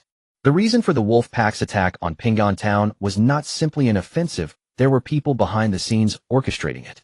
The reason these individuals did this was to lure the people of the Shenxiao sword sect down the mountain to discover Yi Ningxuan. This was the correct way to unfold the main storyline. As for what players could obtain, Naturally, it was the remnant soul of the Wolf King. This remnant soul was significant, a remarkable item. The Wolf King's remnant soul could guide him to a hidden realm also known as the first gold point for beginners. Simultaneously, the Wolf King would be reborn and eventually become the player's first pet. The experience from side quests was extremely important. The Wolf King's remnant soul was crucial, and the first gold was vital. Yet now all of these things were completely gone. If this were still a game, such a bug would be trivial. After all, the first gold would help players comfortably navigate the early stages. But that was only true for free-to-play and common players. The Hongming Xiao Xian Chuan actually had another name for players, the Pay-to-Win Leisure Tale. Pay-to-Win players could directly invest 648 units of currency at the beginning, crushing everything in the early stages. The problem now was that this was not a game, this was a crossover. Thus Ing Huaishu had to refrain from completing daily tasks for several days. At the very least, before entering the Shenxiao Sword Sect, he needed to accumulate at least 100 experience points. Without 100 experience points, reaching the Shenxiao Sword Sect would certainly impede much progress. Especially since this was no longer a game, Ing Huaishu wanted to accumulate as much experience as possible. Fortunately, perhaps due to completing the first introductory task today, there were quite a few blue exclamation marks and many side quests. Seeing so many tasks, Ing Huaishu almost burst into tears. After all, when playing games, he had been too lazy to pay attention to the exclamation marks above these people's heads. For someone from the Tongtian era, the most important thing was to push through the levels first. Ing Huaishu never imagined that one day he would be so excited to see these tasks, even feeling a sense of familiarity. Thus Ing Huaishu was quite eager. However, as he progressed with these tasks, he gradually became agitated. After all, when playing games, he had always skipped the dialogues of these NPCs. But now it was different. He had to listen to the entire dialogue. And then a rather bizarre scene unfolded. The person issuing the task babbled on. Ing Huaishu was lost in thought, completely not listening, just standing there.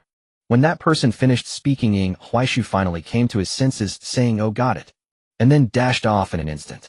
The task issuer was left scratching his head. Does he really know what I was saying? Yet remarkably, although Ing Huaishu wasn't listening, he genuinely knew what the task issuer wanted him to do. Moreover, Ing Huaishu was highly efficient. He quickly completed the assigned task. However, Ing Huaishu was not satisfied. This won't do, the efficiency is too slow. Originally planning to walk normally, Ing Huaishu chose to pick up his gaming habits once again to complete the running, dashing, jumping. Running, dashing, jumping, jumping. This display left the people of Ping'an Town utterly astonished. Yi Ningxuang had long packed her things, and seeing Ing Huaishu like this could only shake her head helplessly. The young master has gone mad again. Ing Huaishu paid no mind to this. He only wanted to complete the tasks efficiently. To finish the tasks, as long as there was a shortcut, Ing Huaishu would never take the regular path. Thus, climbing mountains, scaling columns, and vaulting over walls became common sights of Ing Huaishu's presence. Although the townsfolk were somewhat speechless at his antics, Ing Huaishu was indeed highly efficient. Whatever tasks they asked him to help with, he completed them swiftly. Though they did not understand, they had nothing to say. Moreover, Ing Huaishu was genuinely warm-hearted. Just then a batch of goods arrived at the ferry in Ping'an Town. Without a second thought, Ing Huaishu rushed to help. Then he was seen carrying goods, hopping swiftly to assist in moving them, even though he looked as if he were afflicted by some great illness. But he was indeed fast. Coincidentally, the goods he was transporting were precisely those needed by the tavern where Lu Qingyi worked. Lu Qingyi, observing Ing Huaishu jumping around with the load, felt a bit embarrassed. The other disciples of the Shenxiao Sword Sect also noticed. They all turned to look at Lu Qingyi. Though no one spoke, they seemed to be inquiring, "Sister, is this the disciple? Why does he seem a bit unwell?" Lu Qingyi calmed herself and smiled, saying, "This Ing Huaishu is truly extraordinary." The other disciples were silent. This explanation was rather flimsy. Lu Qingyi snorted. Although you see that Ing Huaishu is somewhat chaotic, don't you all notice that his speed is truly remarkable? Moreover, look at the way he tosses the goods. It seems casual, yet if you observe closely, aren't the goods placed quite neatly? Upon hearing Lu Qingyi's explanation, the disciples finally reacted. It does seem that way. Wow, he has no visible technique, yet his speed is twice that of an ordinary person. And his arrangement of the goods is so tidy that I almost feel reluctant to disturb this order. Some disciples even attempted to imitate Ing Huaishu's way of walking. Surprisingly, it was indeed fast. But it also drained a lot of energy. Why does this kid have such enduring stamina? What kind of monster is he? The group of disciples was somewhat dazed. However, Lu Qingyi was even more troubled. Because at that moment the disciples of the Shenxiao Sword Sect were all attempting to mimic him, and to the onlookers it resembled a group of monkeys chattering away.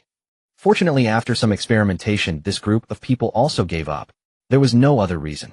Because such movements were truly too ugly, not in line with their ethereal appearance. Furthermore, these movements consumed too much energy. If they were to use their true chi to compensate for the energy spent, it would be rather foolish.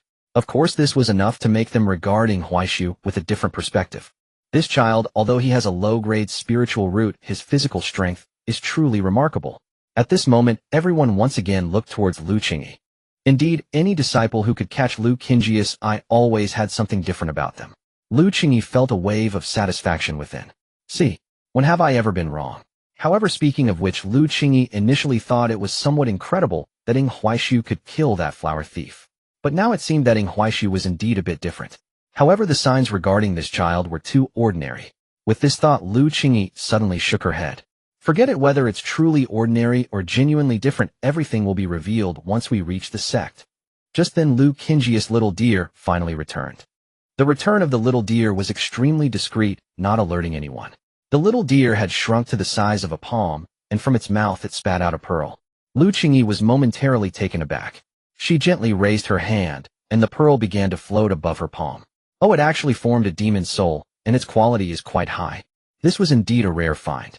Because as long as there were enough heavenly materials and earthly treasures, this demon soul could be reshaped into a physical body, directly materializing a spiritual pet. Moreover, the quality of this demon soul was even somewhat extraordinary. Perfect for Yining Shuang. Just as she thought of this, Lu Qingyi instinctively glanced at Ing Huaishu below, who was busy moving goods. Lu Qingyi couldn't help but ponder. Yining Shuang naturally had her own path to follow, and the sect would pave the way for her. Compared to Yining Shuang, Ing Huaishu was not so fortunate. Although the Xinjiao sword sect was not like other sects, a disciple with a low-grade spiritual root was bound to receive little attention. Lu Qingyi suddenly began to think differently. Forget it, let's consider it a good connection. With this thought, Lu Qingyi directly transmitted her voice. When will you be done moving? Ing Huaishu, who was busy moving goods, was momentarily taken aback. Because in front of him a flower was blooming with several words written on it. Adventure Quest activated, then a purple light cursor and guiding line appeared before Ing Huaishu's eyes. Ing Huaishu followed the guiding line and happened to make eye contact with Lu Qingyi, who was sitting by the window. Lu Qingyi was also momentarily stunned. This guy has such sharp perception. Ing Huaishu then directly put down the last package in his hands. Ding side quest completed, reward experience 500. Name Ing Huaishu. Cultivation not yet entered the Dao. Magical artifact none. Spiritual root Dao, sword hidden ice, attribute transformation. Techniques basic sword technique, great perfection snowfall, sword white, great perfection experience, 5200 items bone strengthening pill, 10, spirit stone, 10 spirit leaf, 10, revitalizing creation, pill Huanyuan, grade 10 blood condensing pill, 8, chi recovery pill, 10. Ing Huaishu did not carefully look at his current panel. He just wanted to quickly embark on the adventure quest. After all, adventure quests could yield special items. Thus Ing Huaishu hurried upstairs, heading straight towards Lu Qingyi. However, as soon as Ing Huaishu arrived, he was stopped by disciples of the Xinjiao sword sect. Junior brother, halt. The two disciples crossed their swords without drawing them. Ing Huaishu quickly bowed. Just as he was about to speak, Lu Qingyi's voice rang out, let him in. Upon hearing this, the two disciples stepped aside, and the door opened automatically. Ing Huaishu bowed to both of them, then hurried inside. Lu Qingyi held a teacup, carefully examining Ing Huaishu. Ing Huaishu looked at Lu Qingyi as well. The two fell into silence once more. Lu Qingyi coughed lightly, and then rubbed her neck. Ing Huaishu immediately understood, and quickly crouched down. Senior sister, is there something you need me to do? Lu Qingyi's originally good mood instantly soured. She wanted to play the role of a wise person, but you went straight to the point. How could she play along? Are you the wise one, or am I? Lu Qingyi felt a bit irritated. She had originally planned to casually assign a task and send the demon soul in her hand to Ing Huaishu, but now she had to increase the difficulty. With this in mind, Lu Qingyi maintained her composure and said, when we came here, I inadvertently discovered a Yin soul grass. Help me retrieve it. Ing Huaishu immediately nodded. All right, senior sister, I'll go right away. After saying that, Ing Huaishu turned and left. Lu Qingyi was taken aback. Wait, do you know where the Yin soul grass is? Do you know what dangers lie in the place where the Yin soul grass grows? Are you that impatient? Are you in such a hurry? Lu Qingyi felt a bit regretful. If she had known Ing Huaishu had such a reckless personality, she wouldn't have assigned this task. Wasn't that just putting him in danger? She hadn't even had the chance to give Ing Huaishu the life-saving talisman she prepared. But if she chased after him now, wouldn't that be quite embarrassing? No, it won't do. Lu Qingyi hurriedly said to the disciple beside her, go protect him in secret. He must not face any mishaps. The disciple nodded. Understood. Then he hurriedly chased after him. Seeing this, Lu Qingyi finally felt relieved. Unlike Lu Qingyi's worries, Ing Huaishu was currently very excited. After all, this was an adventure quest. Moreover, this was a special egg that he had never encountered while playing games. Because previously he had never triggered an adventure quest in the Peace Town. This was the first time. The key was that this adventure quest also had a dungeon. On one hand, a dungeon meant a large amount of experience. On the other hand, he was very familiar with this dungeon. Even without an adventure quest, he would come periodically to farm this dungeon. Simply because there was a beginner's spiritual weapon inside the dungeon. This thing isn't highly valuable, but for beginners it could greatly enhance their combat power. However, that Een Soul Grass, when he played the game back then, he did pick one up, but he never knew its use until the late stages, so he just discarded it all. Now, having crossed over to this world, he finally realized that this was actually a quest item. Ing Huaishu was now very excited, wanting to see what rewards this adventure quest which he had never completed before would yield. With this thought, Ing Huaishu's pace involuntarily quickened. Not long after, Ing Huaishu arrived at a chaotic graveyard. Although this is the real world, the layout and mechanisms of many things seem unchanged. Then Ing Huaishu skillfully began to look for some stones with strange patterns and placed them in different positions. That level of proficiency left the hidden disciples of the Shenjiao speechless. Ing Huaishu did not know how many newcomers he had brought through this dungeon, so he quickly arranged the formation. At the moment the formation took shape, he stared intently at its center. He felt a bit tense. Ing Huaishu was very afraid of unexpected changes, fearing that the real world he was in now was different from the world he played in the game. Fortunately, his worries were unnecessary. After he placed the formation stones, the formation began to operate. Rays of light flowed from the stones, gathering towards the center like snakes winding through the earth. Finally, as the light gathered to a certain extent, the ground began to tremble. Then a portal rose directly from the earth. Just like this. Excitement flickered in Ing Huaishu's eyes, and without further thought, he stepped. The disciple of the Shenxiao sword sect hidden in the shadows became anxious. This guy is too reckless. Saying this, he hurriedly flew towards the portal. Just as he was about to fly, and the portal suddenly disappeared, and the disciple of the Shenxiao sword sect was left grasping at air. The disciple was dumbfounded. Then came the anxiety. It's over, it's over. This is the task assigned by my senior sister. If anything happens to Ing Huaishu, I will definitely be skinned alive when I return. Ing Huaishu, how could you be so reckless? The disciple hurriedly began to rearrange the stones that Ing Huaishu had just set up. However, no matter what he did, there was no response. This left the disciple of the Shenxiao sword sect completely dumbfounded. What should I do now? The disciple was anxiously pacing. Helpless, he could only send the current situation to LV Qingyi. At this moment, Ing Huaishu had just entered the Een Soul secret realm, and looking at the familiar and cold courtyard, couldn't help but laugh heartily. Yes, this is the scene, this is the feeling, nothing has changed, ha ha ha. Ing Huaishu's laughter naturally attracted the attention of the servants in the courtyard. All the servants turned around, their eyes gleaming with a chilling light as they looked at Ing Huaishu. Ing Huaishu felt no fear at all, because this was the domain he was familiar with. Without saying a word, Ing Huaishu drew his sword. Puff, puff, puff. Facing this group of servants, he unsheathed his sword and slaughtered them without any resistance. Although this was not a game, the reaction speed of these Een Souls was still very slow. For Ing Huaishu, dealing with these small monsters was like slaughtering chickens. As Ing Huaishu continued to slash with his sword, the group of vengeful souls was quickly annihilated. At this moment, Ing Huaishu felt exhilarated because he was truly gaining experience. Each vengeful soul granted 10 points of experience. In a short time, he gained over 100 points of experience. Ing Huaishu charged forward once more. Finally, he reached the main courtyard. But then Ing Huaishu couldn't help but feel his heart race. His heart was pounding wildly. Whoa, this isn't right, I'm not afraid. Ing Huaishu was somewhat speechless. But then he finally understood why. A cutscene. What the hell, isn't this the real world? How can there still be a cutscene? Ing Huaishu felt a bit helpless. Ultimately, his footsteps slowed as he stopped 3 steps away from entering the main courtyard. Then thick red mist started to rise from the main hall. Soon after, there were piercing female laughter. Ah. I can smell the scent of the living. How many years has it been? Finally, another living person has come here. Ah. The thick mist erupted again, and then Ing Huaishu saw a woman over 2 meters tall wearing a blood-red veil and dressed in red barefoot walking out from the mist. The woman held a sword in her left hand and a severed head in her right.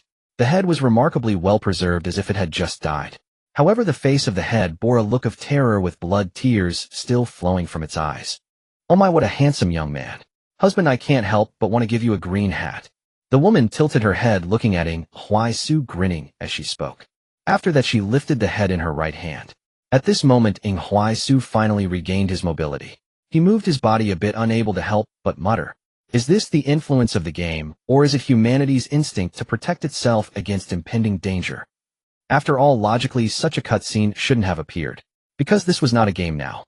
Yet everything he had experienced just now felt as if he truly perceived danger and was scared, hesitating to move forward.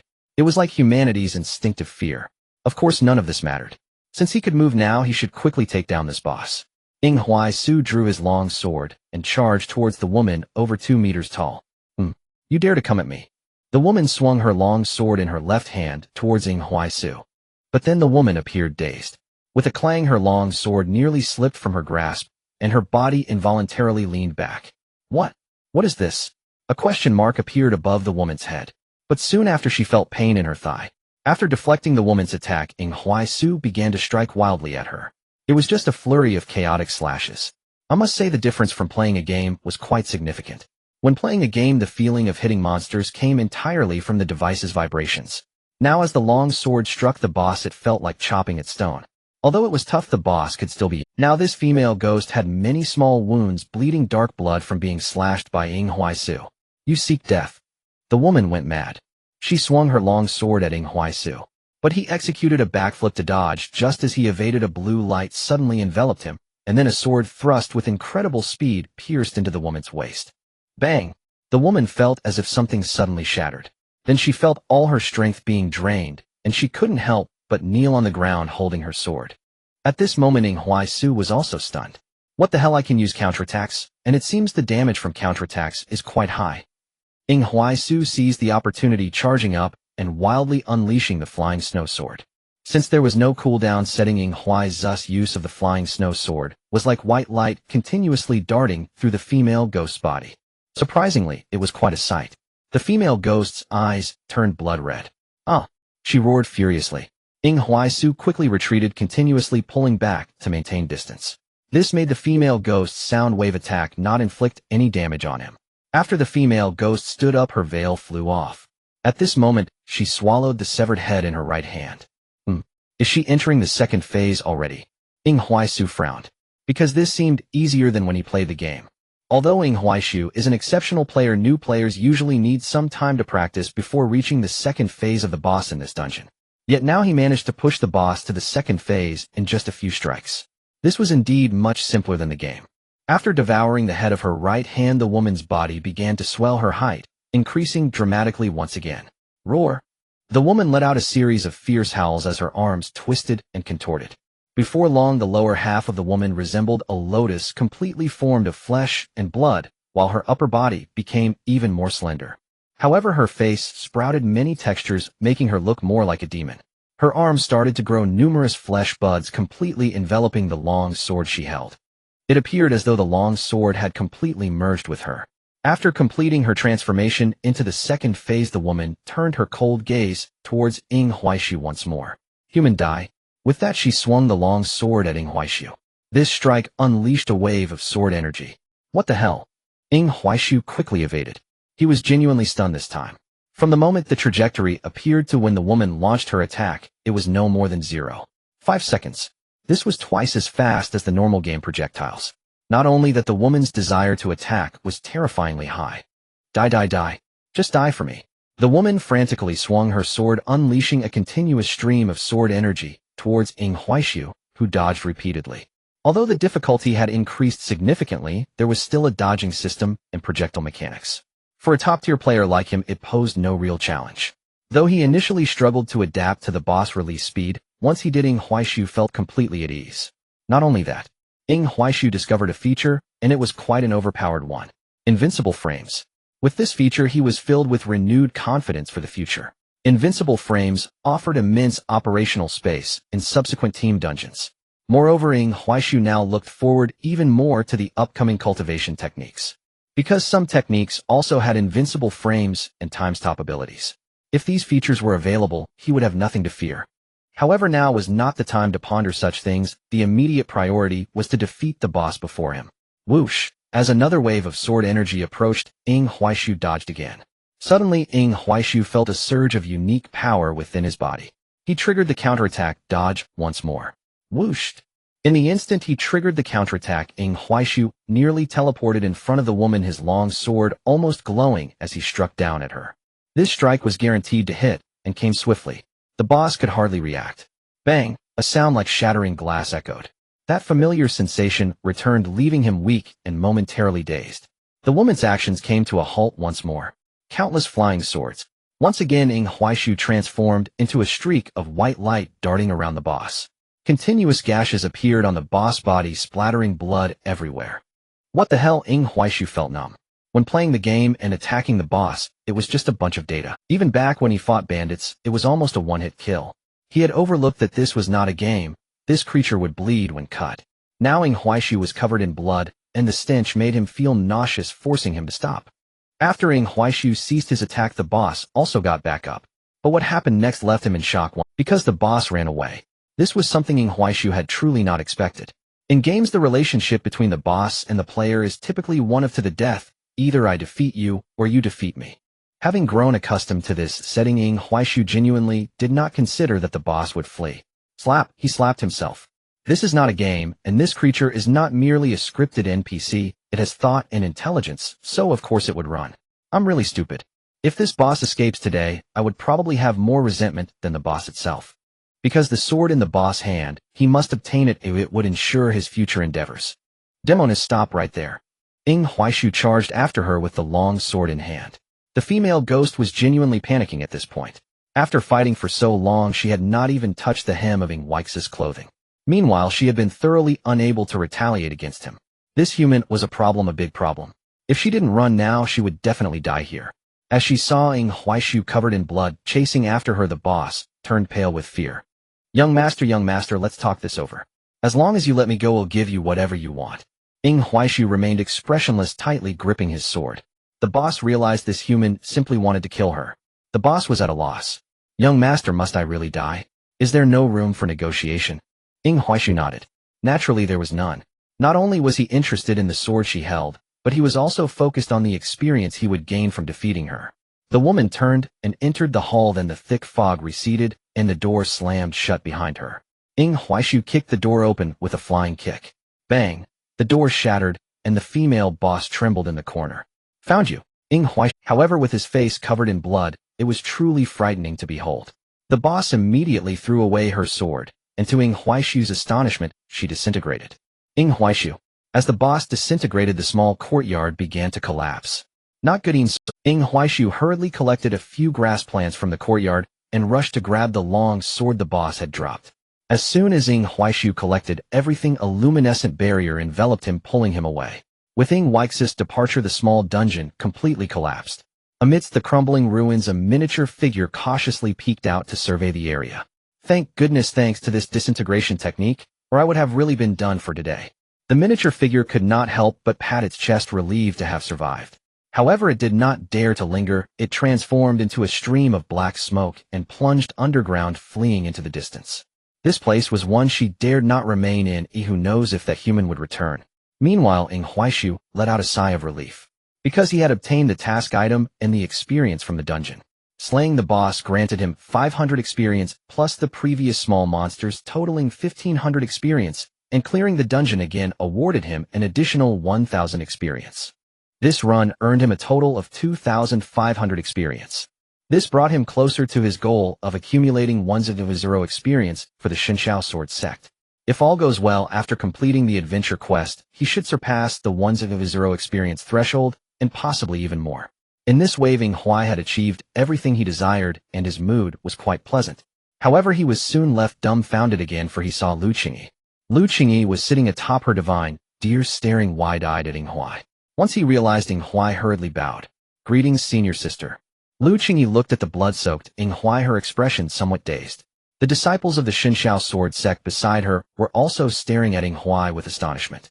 because the beings in this place were nearly equivalent to the ghostly creatures of the body refinement realm.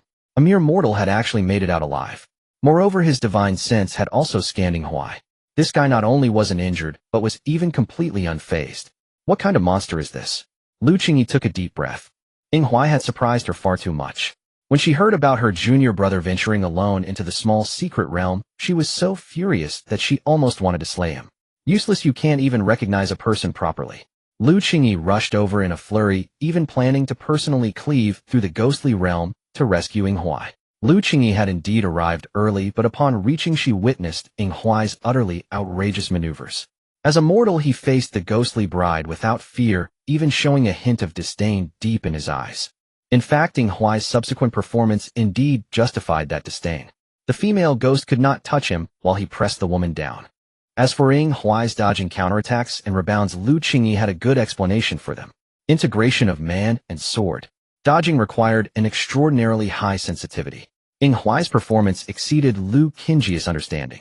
With inferior spiritual roots, exceptional sensitivity, the integration of man and sword, and a calm demeanor during battle. It even captivated the onlookers. Lu Qingyi couldn't help but murmur. This young man has the potential of an emperor. Yet how could such a person have an ordinary fortune? Even a mundane one at that.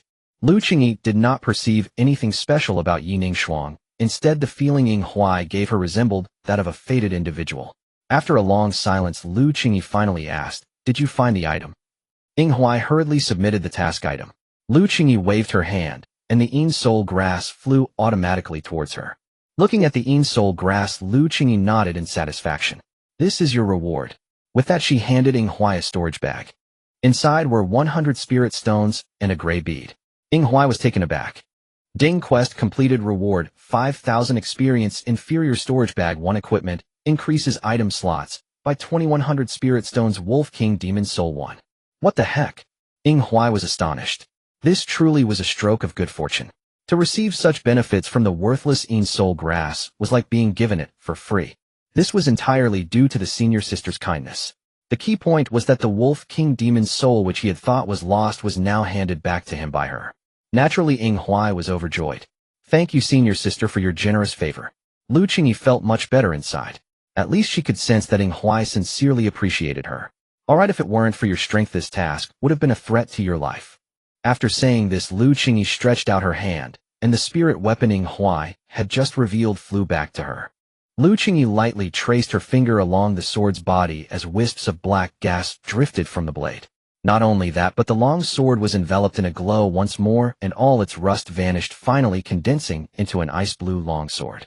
Once everything was done, the longsword automatically flew back into Ing Huai's hand. "I have helped you refine the restrictions within it, and have further imbued it with power as compensation for you." Ing Huai was ecstatic again. This was far too much. The gifts from the senior sister were truly abundant. The beginning felt as if he had made a significant investment. Originally an ordinary spirit weapon, it had now transformed into a top-tier spirit weapon, even possessing ice attributes. This was a clear sign of the senior sister's favor. Just this top-tier spirit weapon was enough for Ing Huai to use in the Qi realm. This was an incredible boon. "Senior sister, I won't say much in thanks. In the future, whatever you need me to do, I will not decline." Lu Qingyi was quite satisfied. "Not bad, not bad. You can rest assured to keep what I have given you. The idea of bearing guilt for possessing treasure does not exist in my Xinxiao sword sect. Anyone who dares to target you will know the consequences. Even outside, it does not matter. Who would dare to seize anything from my Xinxiao sword sect? That would be splendid." Ing Huai was momentarily stunned, then nodded. "I understand, senior sister." Lu Qingyi nodded. "It seems that your inherent arrogance would manifest regardless of my words. Alright, the matters here are concluded. It's time to return and rest. We will head back to the sect tomorrow morning." Ing Huai bowed once more.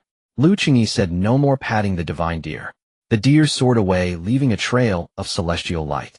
The disciples of the Xinxiao sword sect also bowed. "Junior brother, you have good fortune. When I entered the Xinxiao sword sect, I certainly didn't receive such treatment." Ing Huai hurriedly replied, "It is all due to senior sister's favor." The disciple shook his head with a smile. "Though that may be true, it is also because you yourself are worthy of senior sister's favor." After speaking, the disciple gave Ing Huai a token. "This is my contact jade token. Once you arrive at the sect, if you have any questions, feel free to ask me." Ing Huai's eyes were filled with gratitude once more. "Thank you, senior brother." The disciple nodded, and then flew away on his sword. After everyone left, Ing Huai returned with a light heart, because he was now carefree, only waiting to enter the sect. Lu Qingyi looked at the Yin Soul grass in her hand, her gaze filled with confusion. The Yin Soul grass was indeed not worth much. Although it was useful for Yi Ningshuang, there were better options within the sect. Once Yi Ningshuang entered the sect, someone would naturally prepare it for her. However, what puzzled Lu Qingyi was that the impression Ing Huai left on her grew stronger, giving her an urge to take him as her personal disciple. But the problem was that the sect only allowed her to accept Yi Ningshuang, and under normal circumstances Ing Huai would at most only be an outer disciple. The words of the ancestor would not be incorrect, yet she believed her own feelings were also correct. After pondering for a while, Lu Qingyi picked up the communication token and began to contact her 8th senior sister. "A junior sister, why are you contacting me at this time? I haven't caused any trouble recently." "Lu Qingyi, whether you've caused trouble or not you will naturally find out upon returning to the sect. However, I am contacting you today regarding another matter." The so-called 8th senior sister let out a sigh of relief upon hearing it was not a reprimand. "What matter? Just instruct me. As long as you say so, I will not refuse." After much hesitation, Lu Qingyi finally asked, 8th senior sister, do you want a disciple?" 8th senior sister. Tong Xinran was quite surprised. She indeed wanted to take on a disciple for fun, and had even hinted at this desire to junior sister Jiu. However, she did not expect that junior sister Jiu would take this matter so seriously. Tong Xinran fell silent for a moment, and then asked, "Is he a unseen a million genius?" Lu Qingyi shook her head. "Not really, it's a bit hard to say, but he is certainly unique." Tong Xinran frowned. Lu Qingyi's task for descending the mountain was naturally to bring Yi Ningshuang back to the sect. However, it was said that besides bringing back Yi Ningshuang, Lu Qingyi seemed to have discovered a child with a low-grade ice attribute spirit root. Could it be that the disciple Lu Qingyi mentioned is that child with the low-grade spirit root? After hesitating for a moment, Tong Xinran asked again, "What achievements can this person attain in the future?" Lu Qingyi looked a bit awkward. The divination shows that he will be quite ordinary. After saying this, both of them fell into silence. After an unknown amount of time, Tong Xinran responded again. "Junior sister, you know my personality. Oh, I feel that I am not very suitable for taking on a disciple." This was a polite refusal. Lu Qingyi rubbed her forehead. "To be honest, I think if you take on this disciple it will be of great benefit to you. If you don't, you might regret it." Tong Xinran chuckled. "Not all low-grade spirit roots are like Yi Ningshuang." Lu Qingyi shook her head helplessly. In the end, she contacted other senior brothers and sisters, but all of them refused. Though the Shinshao Sword sect did not bully the weak and their approach was generally fair, and just they still had their own standards when it came to selecting disciples. At least in terms of spirit roots, they could not just pick anyone without consideration. Lu Qingyi began to hesitate. After thinking for a moment, she contacted Tong Xinran again. "What if I give you Yi Ningshuang?" Tong Xinran was truly shocked this time. "Junior sister, absolutely not.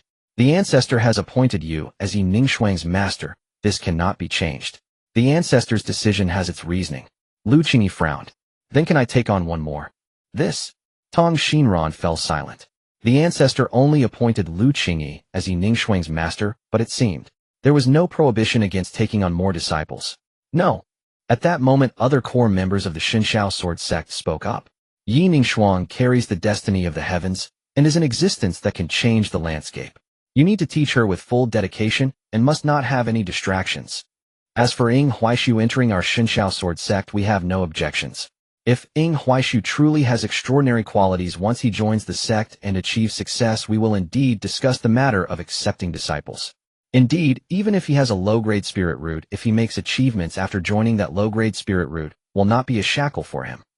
Since the core members had said so, Lu Qingyi naturally had no further objections. All right then. After ending the communication, Lu Qingyi returned directly to the inn. After returning, Ing Huaishu found that Yi Ningshuang was still waiting for him. This made Ing Huaishu feel somewhat dazed.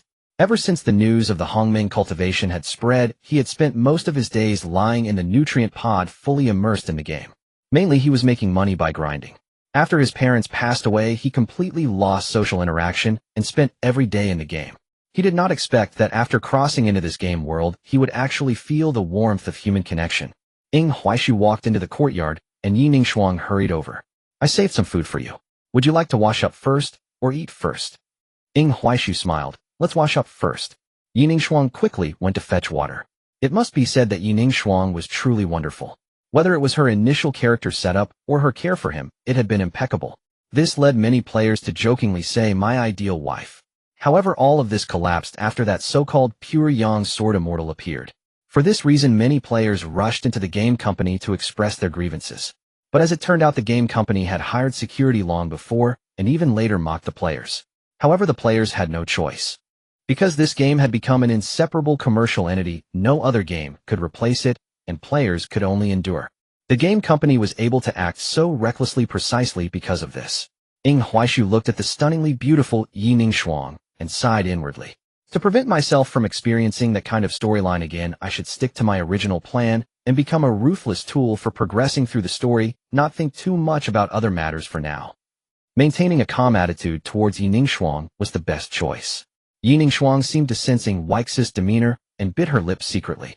It's okay, I will work hard. After finishing the meal, Yi Ningxuang found herself unable to sleep. This was because she was about to set off for the Xinshao sword sect the next day. From then on, she would be a cultivator. Yi Ningxuang's heart was filled with anticipation, curiosity, and also unease. She wanted to chat with Ying Huaishu. But Ying Huaishu slept like a log. Yi Ningxuang was somewhat surprised. Isn't that the immortal gate? Aren't you nervous at all? In reality, Ying Huaishu was indeed not nervous. He was already so familiar with this world that it was beyond measure. Even now that he had crossed over, he felt it would make no difference. Thus, he truly was not nervous. Of course, what gave Ying Huaishu such confidence was the 12700 experience points he had accumulated. With so much experience, it was enough to elevate himself to a level where he could easily dominate the early storyline. In fact, unless something unexpected happened, this experience would be sufficient to handle any daily tasks in the future at the Xinshao Sword Sect.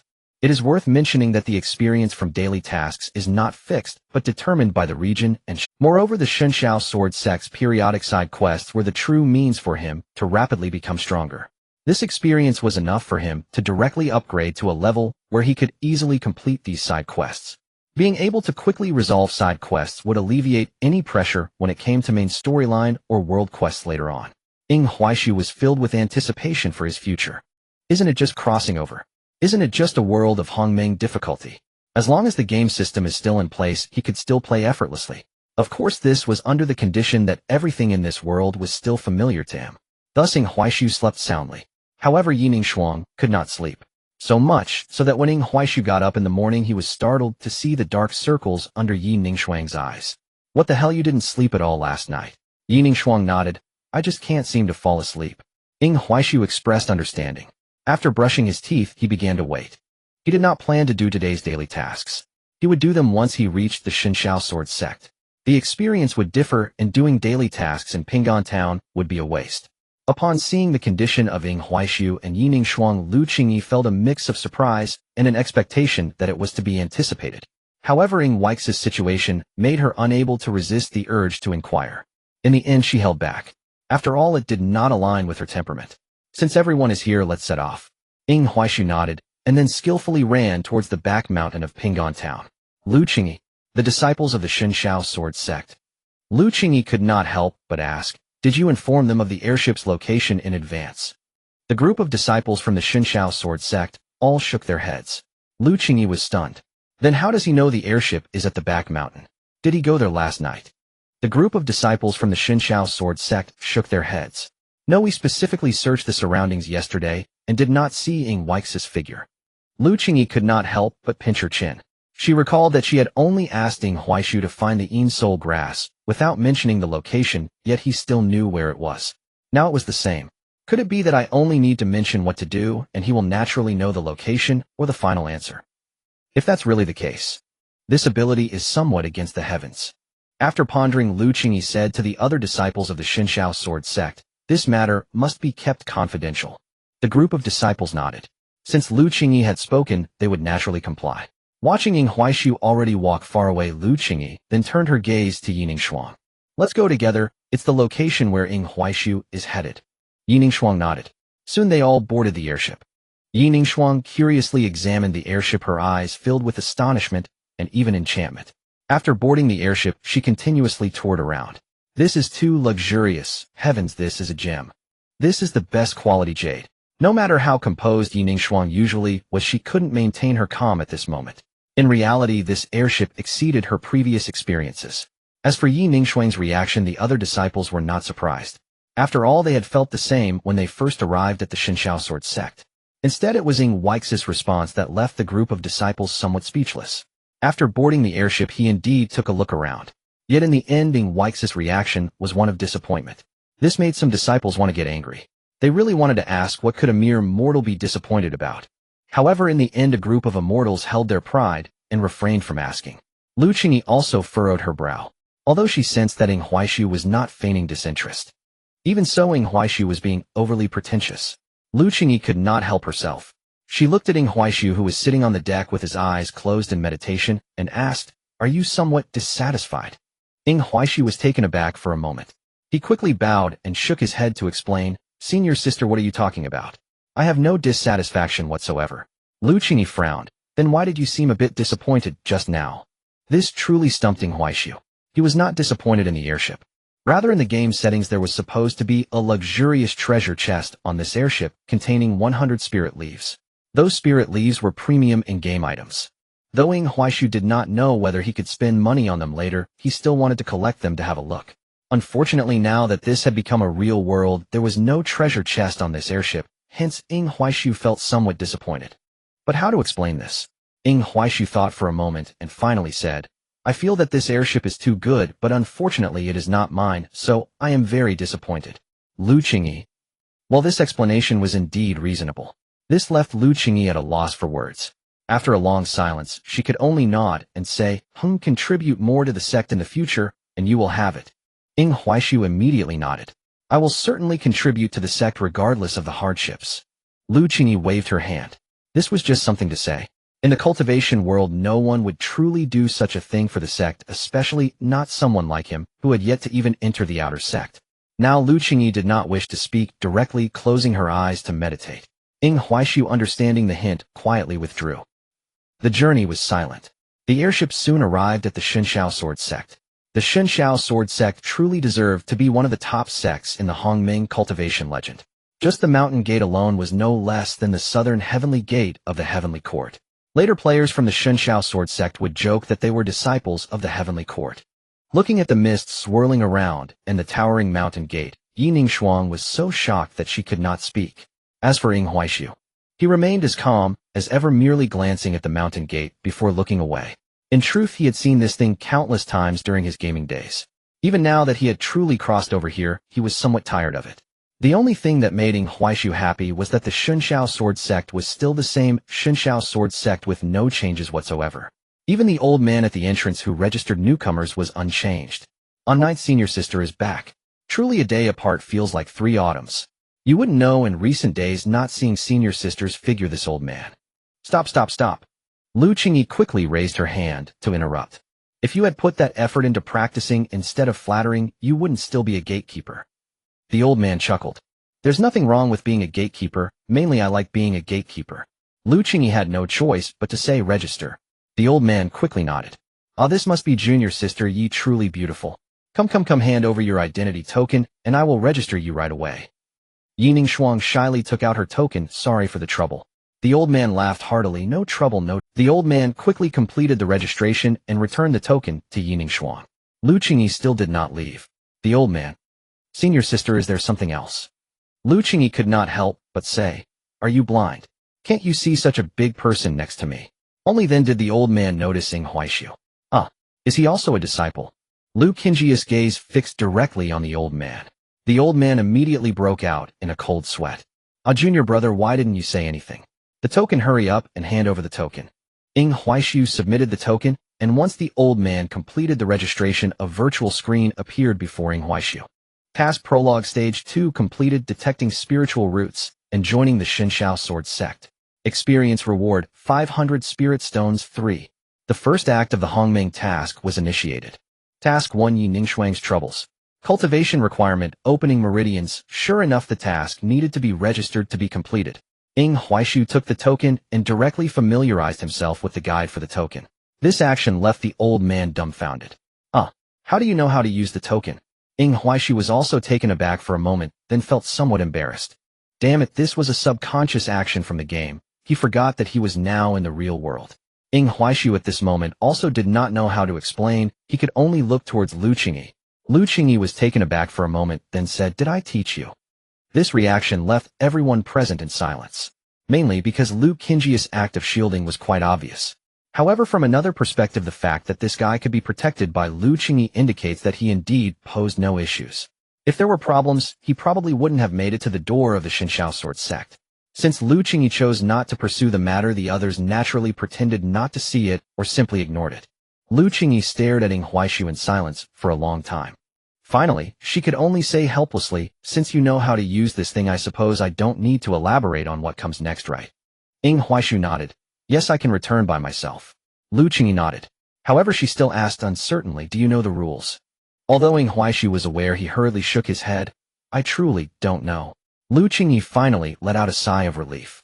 All outer disciples can choose one body technique and one sword technique. With the token, they can go to the first floor of the scripture pavilion to select. Ying Huaishu hurriedly bowed. "Thank you for the information, senior sister." Lu Qingyi waved her hand, and then stopped looking at Ying Huaishu. He directly sought out his cave dwelling according to the token's coordinates. Unlike Ying Huaishu, Lu Qingyi earnestly explained to Yi Ningshuang how to use the token, even detailing the sect's rules and matters. After everything was clarified, Lu Qingyi suddenly scratched her head. "I seem to have forgotten to tell Ying Huaishu some important sect matters." "Forget it, there's an entry manual in the cave dwelling. He will probably read it." For Lu Qingyi, the most important thing right now was to take good care of Yi Ningshuang.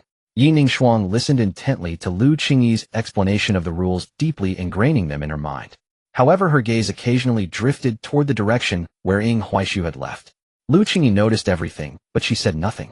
After completing these tasks, she had the other disciples take Yi Ningshuang to her cave dwelling. Lu Qingyi then headed towards her own cave dwelling, feeling somewhat troubled. However, before she could rest, the sect master contacted her. "I should visit first to discuss the follow-up training plan for Yi Ningshuang."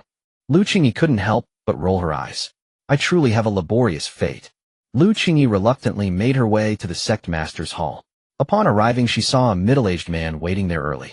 This man exuded a divine radiance with a golden wheel of Dharma manifesting behind him. Dressed in an elegant long robe and bearing a dignified expression, he appeared quite extraordinary. However, upon seeing Lu Qingyi, a smile replaced his serious expression. "A little junior sister, you've worked hard." Lu Qingyi sat down in her designated position in the hall, expertly lifting the teacup to take a sip. "If you know I've worked hard, why not let me rest properly?"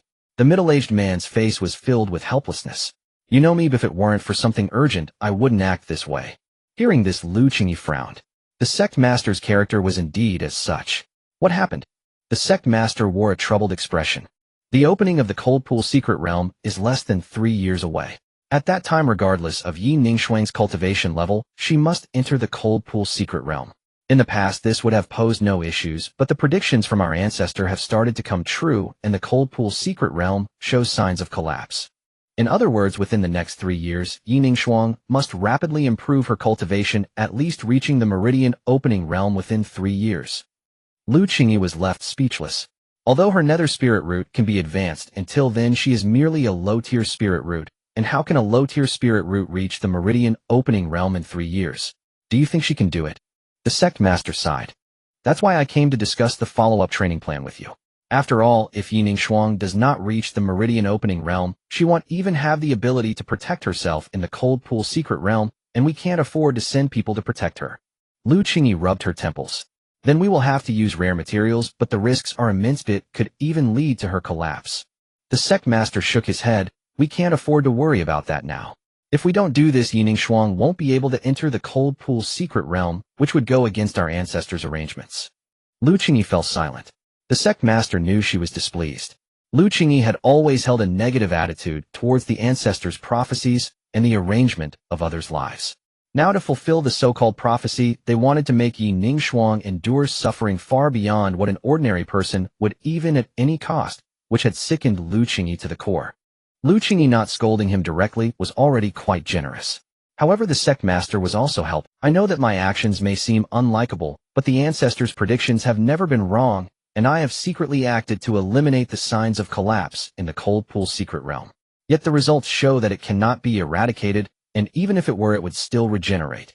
You know that these matters are not to be gambled with. And since the ancestor has proclaimed that Yi Ningshuang is the one destined to bear the heavenly mandate, perhaps she won't experience the situation you mentioned." Lu Qingyi set down her teacup, then stood up and said, "I'm a bit tired now, I'll rest first, we'll discuss this matter tomorrow." After speaking, Lu Qingyi flew away without looking back. The sect master wanted to say something, but in the end he could only shake his head helplessly. What's the point? Your divination is no less than the ancestors. You should see more clearly why resist. This is utterly meaningless. The sect master then sat in his position and began to ponder. Meanwhile, in the inner small world of the Xinshao sword sect, a group of people were laughing and discussing. I told you the big brother's approach would definitely not be accepted by the junior sister. Others shook their heads, but this time the junior sister didn't refuse, did she? At this moment, everyone was somewhat intrigued. Ninth junior sister is indeed a bit different now, as she not only didn't refuse, but also wasn't angry enough to curse. At this time, an elegant scholar turned a page in his book and said, "However, there's a problem that must be addressed, which is that ye junior sister must reach the meridian opening realm within 3 years. This is something we must face. The big brother is not wrong in what he said. We cannot gamble on the ancestors' predictions. Although the sect master's method is extreme, it is the only solution. We still need to persuade the junior sister." Speaking of this, everyone fell silent again. They all dared not to persuade Lu Qingyi. However, they also didn't dare to let the second senior brother, the scholar, do the persuading, because the two would almost fight after just a couple of sentences. Thus, everyone simply fell silent. This matter would remain unresolved. Ying Huaixu was completely unconcerned about the issues that troubled the upper echelons of the Xinshao sword sect. He was only focused on his upcoming enhancement plan. Ying Huaixu was well aware of the territory of the Xinshao sword sect. He had lost count of how many starting accounts and resource accounts he had opened. He remembered clearly which tasks required what steps and what materials were needed. Although he was knowledgeable, Ying Huaixu had to be patient and explore the map. The map of the Xinshao sword sect was still shrouded in mystery. As a newly admitted disciple, getting lost in the Xinshao sword sect should not be too much to ask, right? Ying Huaixu spent nearly 2 hours to fully explore the map. Then he unlocked an achievement. Xinshao sword sect map fully opened, reward 300 experience. After opening the map, Ying Huaixu continued running towards the back mountain of the Xinshao sword sect. He then picked 3 spirit herbs. After obtaining the herbs, Ying Huaixu headed straight to the alchemy room of the Xinshao sword sect, where he noticed a disciple with a worried expression. This was part of the daily tasks. Ying Huaixu walked over directly. "Senior brother, do you need help?" The man, upon seeing Ying Huaixu, was first captivated by his appearance. He was truly strikingly handsome, almost as if he had been sculpted. Soon the disciple snapped back to, "Oh, I do have something troubling me. I'm short on some spirit herbs, but seeing you like this, you must be new. If I tell you about it, you..." "Huh." Ying Huaixu handed him the 3 spirit herbs directly. Ding, daily task completed, reward 1000 experience. Seeing the task completed, Ying Huaixu turned and left. The disciple was still in a daze. When he wanted to say thank you, he found that Ying Huaixu had already walked far away. This left the disciple's expression quite interesting. What kind of personality does this guy have? Of course, he was pleased with Ying Huaixu's act of kindness without asking for anything in return. After all, who doesn't like to take advantage? Moreover, it wasn't that he was trying to take advantage, it was just that this fellow had left. With the spirit herbs in hand, the disciple hurried back to the alchemy room to quickly concoct pills. Ying Huaixu, on the other hand, went straight to the scripture pavilion. Upon arriving at the scripture pavilion, Ying Huaixu presented his token to the steward. The steward merely glanced at it, registered it, and began to explain the precautions. After receiving the token, Ying Huaixu simply walked away. The steward muttered, "What an impolite kid. You didn't even let me finish my words before leaving. If you break the rules, just wait until I deal with you," the steward said angrily. Then he stared intently at Ying Huaixu. However, the outcome left the steward feeling disappointed. Ying Huaixu was very rule-abiding. Even though he hadn't heard all the steward's words, he knew exactly how to choose a technique. He was also definitely not greedy. Having not chosen the technique he wanted, he didn't even bother to look at it. This helped him avoid a pitfall. According to the sect's rules, any technique that one looked at would indicate a choice had been made. This was also to prevent those with photographic memory from exploiting the system. Any new disciples who violated this rule would face severe penalties. Yet Ying Huaixu was as rule-abiding as an old veteran, which made the steward feel a bit uneasy. His familiarity suggested that this guy was either a spy or had some backdoor access. A spy was impossible. With Lu Qingyi in the sect, there couldn't be any spies. So it must be that he had some backdoor access. However, the steward was puzzled by the registration of someone with low-grade spiritual roots. What kind of backdoor could someone with low-grade spiritual roots have? The steward didn't quite understand, but wouldn't press further. He could only swallow his doubts. Not long after Ing Huaishu finally chose his techniques. One low-grade movement technique, Frost Step, and one low-grade sword technique, Heavenly Frost Sword. Both of these were quite ordinary. They were neither particularly special nor terrible. This made the steward even more curious.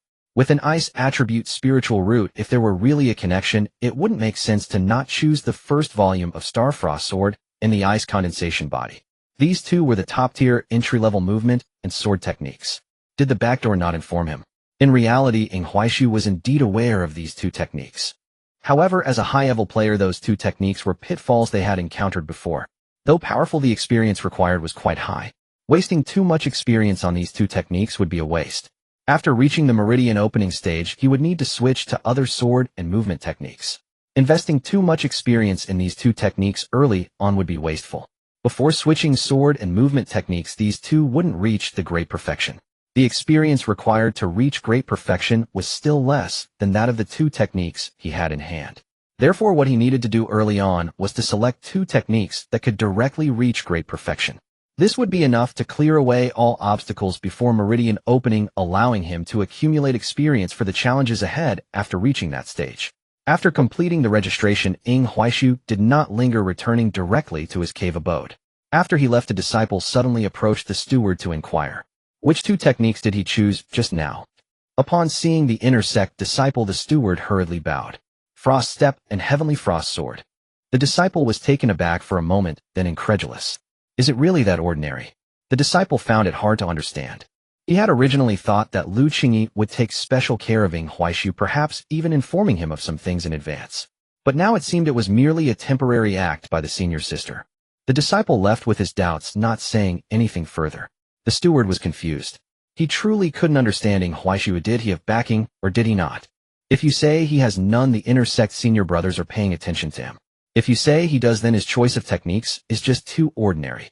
In the end, the steward shook his head. Forget it, this has nothing to do with me. After saying that, the steward laid back on his recliner, returning to his lazy life.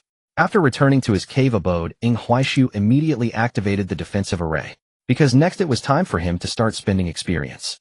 First was the body refinement technique that all newly admitted disciples had. Heavenly Gang Body Refinement Guide. Now then, experience points pour into me. As soon as Ing Huaishu's voice fell, a virtual screen lit up before him. Ding, entry into Heavenly Gang Body Refinement Guide, 500-14300. Ding, minor success in Heavenly Gang Body Refinement Guide, 100-013-800. Ding, major success in Heavenly Gang Body Refinement Guide, 100. Ing Huaishu chose not to continue upgrading, because the benefits of upgrading this technique to great perfection and perfection were not significant. The proficiency of the technique merely reduced the experience required for advancing realms. Now, achieving major success in this technique was already sufficient. Next, I want to level up my realm. Ding, current realm body refinement level 120-12800. Major success in Heavenly Gang Body Refinement Guide, reduced experience by 1000. Ding, current realm body refinement level 240-12600. Major success in Heavenly Gang Body Refinement Guide, reduced experience by 1000. Ding, current realm body refinement level 3-800-12200. After ascending to the third tier of body refinement, Ing Huaishu ceased further advancement, not out of unwillingness, but because the explosive force and searing agony overwhelmed him. In past games, such progression had been mere numerical abstraction. Even relentless experience infusion evoked no physical sensation. But this was no game, it was reality. That rampaging energy nearly drove him into unconsciousness. He had no choice but to pause, drawing a deep breath and resting for half an hour. Continue. Ing Huaishu roared. Ding. Current cultivation tier, fourth tier of body refinement, 11400.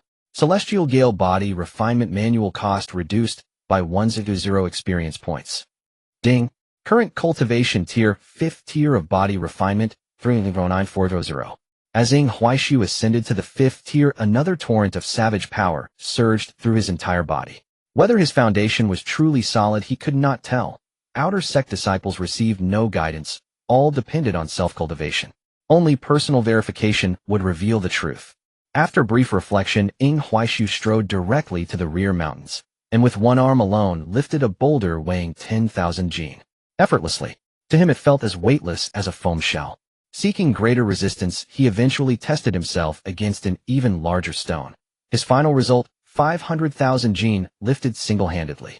Truly formidable. In past games, Ing Huaishu had deemed post-advancement stat boosts absurdly. Now experiencing it firsthand, he realized such enhancements were anything but exaggerated. Moreover, he discovered something deeper. This body refinement was no mere physical tempering. He drew forth the ice spirit sword, closed his eyes, and attuned himself inwardly, sensing with startling clarity that blade and self had merged as one. Not only did he perceive every intricate facet of the sword's structure, but his inner awareness intuitively revealed how to unleash its utmost potential. Could this be the influence of my Dao sword's spiritual root? This sensation was profoundly wondrous, an experience utterly alien to any game he'd ever played. Yet he shook his head. Such mysteries could wait for later study. Settling into meditation, once more he relentlessly refined the Frost Step technique and the Heaven Frost Sword art. Ding! Frost Step technique. Perfection attained, no further advancement possible. Total experience consumed 3400. Ending. Heaven Frost Sword art. Perfection attained, no further advancement possible. Total experience consumed 5000. Name Ing Huaishu in cultivation realm, 5th tier of body refinement. 3 Arts Celestial Gale Body Refinement Manual Mastery achieved 150 in Spiritual Root, Dao Sword, Concealed Mutated Ice Attribute, Innate Qian Combat Techniques, Basic Swordsmanship, Perfection in Snowfall, / White Ultimate, Completion in Frost Step, Spirit Perfection in Heaven Frost, Sword, Spirit Perfection and Experience, 1 Zero in Inventory, Bone Strengthening Pills Low Grade, 10 as Spirit Stones, 113 Spirit Leaves, 10 in Rejuvenating Creation Pills, Chaotic Origin, Grade 10, Blood Coagulating Pills. Low Grade 8, Chi Replenishing Pills Low Grade 10 in Storage Pouch Low Grade 1 Equipped, increases inventory capacity by 20 slots. Wolf King Spirit Soul Azure 1 Nice Spirit Sword, Peerless Spirit Weapon. In surveying his current state, Ing Huaishu felt a surge of exhilaration. This beginning is auspicious. I may now undertake sect missions to earn experience and contribution points. With that, he began testing the Frost Step technique and Heaven Frost Sword art. The Frost Step technique enveloped his feet in chilling chi, dramatically accelerating his speed, enhanced further by his mutated ice attribute, making its execution smoother than ever. Ing Huaishu stepped forward, and the sensation was uncanny, like gliding across ice. Each stride spanned nearly 70 meters. Remarkable. Does this resemble earth-shrinking steps? Yet he shook his head. This technique bore no resemblance to earth-shrinking steps. More astonishing still, a shimmering trail of frost lingered where he passed, exuding palpable cold. The surrounding grass and trees instantly frosted over, but within 3 seconds the chill dissipated. Not bad. Ideal for luring monsters. Next, he activated the Heaven Frost Sword art. Instantly, his blade bloomed with azure frost. With a single slash, he struck a nearby tree. Crack! It snapped cleanly in two, the severed edge glistening with ethereal frost flame. Ing Huaishu plucked a blade of grass and held it near the frost flame. Snap! The grass froze instantly into brittle ice. Satisfied, he nodded inwardly. Even more gratifying was the Heaven Frost Sword art's raw power. He'd exerted barely any effort, yet cleaved the tree effortlessly, with spectacular visual effect. His previously cautious expression finally softened. He knew with absolute certainty that as he stood now, he could stride unchallenged across the outer sect of the Divine Thunder Sword sect. Excellent. Today I rest. Tomorrow I shall test whether other game functions remain intact. Sheathing his sword, Ing Huaishu departed. By dawn the next day, Ing Huaishu rose early, eager both to complete daily missions for experience and to verify whether game functionalities persisted. Ding. Mailbox function unlocked, and ding. True Spirit Eye function unlocked. Ding. Sect activity function unlocked, and ding. Shop function unlocked. Most astonishing of all, his mailbox already held unread messages. Ing Huaishu opened the message and stared dumbfounded. Congratulations on pre-registration milestone. Rewards granted: Spirit Leaves 40 Dao Stones, 3 Tate Innate Chi 1. Spirit Leaves were traditionally used for costume draws. Dao Stones served either to purchase Spirit Leaves or premium shop bundles. Since costume drawing functionality did not yet exist, what purpose could Spirit Leaves serve? And with no shop interface available, what use were Dao Stones? He opened the shop and found it stocked only 3 items. Blood Coagulating Pills 99 low grade priced at 10 Spirit Stones each, and Replenishing Pills 99 low grade priced at 10 Spirit Stones each, and Bone Strengthening Pills 99 low grade priced at 50 Spirit Stones each. The shop refreshed every 12 hours, a system seemingly calibrated to stock items aligned with his current inventory. Yet, Ning Huaishu suddenly perceived the shop's true brilliance. He lacked context for blood coagulating and chi replenishing pill pricing. But bone-strengthening pills. He knew well selling them to sect NPCs fetched 10 spirit stones per pill. 99 pills meant 990 spirit stones. Crucially, bone-strengthening pills were essential for 7th-tier body refinement. The sect would procure them in bulk, and so would he.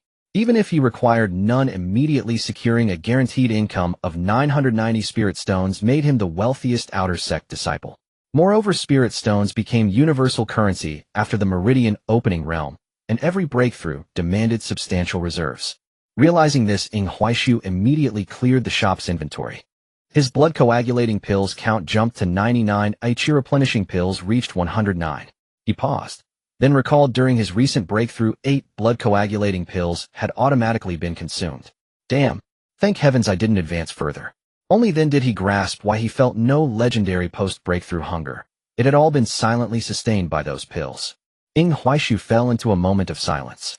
He suddenly felt that although he had traversed into a world of cosmic difficulty based on the functions he currently possessed, it seemed, he had no need to worry about survival. Firstly, his skills did not have cooldown times like in games. As long as he had strength, he could use them. Secondly, the elixirs also had no cooldown times. He only needed to keep consuming them. Perhaps he could even revive his health bar. The most astonishing thing was that his body seemed capable of instantly absorbing the elixirs. He just didn't know whether this was the effect of the blood coagulation pill or a result of his own physique. However, given the existence of these two similar bugs along with his strong operational awareness, he was absolutely invincible within the same realm. This was good news. Of course, at the moment he seemed to be an overpowered player. But this wasn't a game. Ning Huaishu felt he needed to always remember this. His gaming experience and the map of this world were his trump cards. But he had to change his gaming mindset.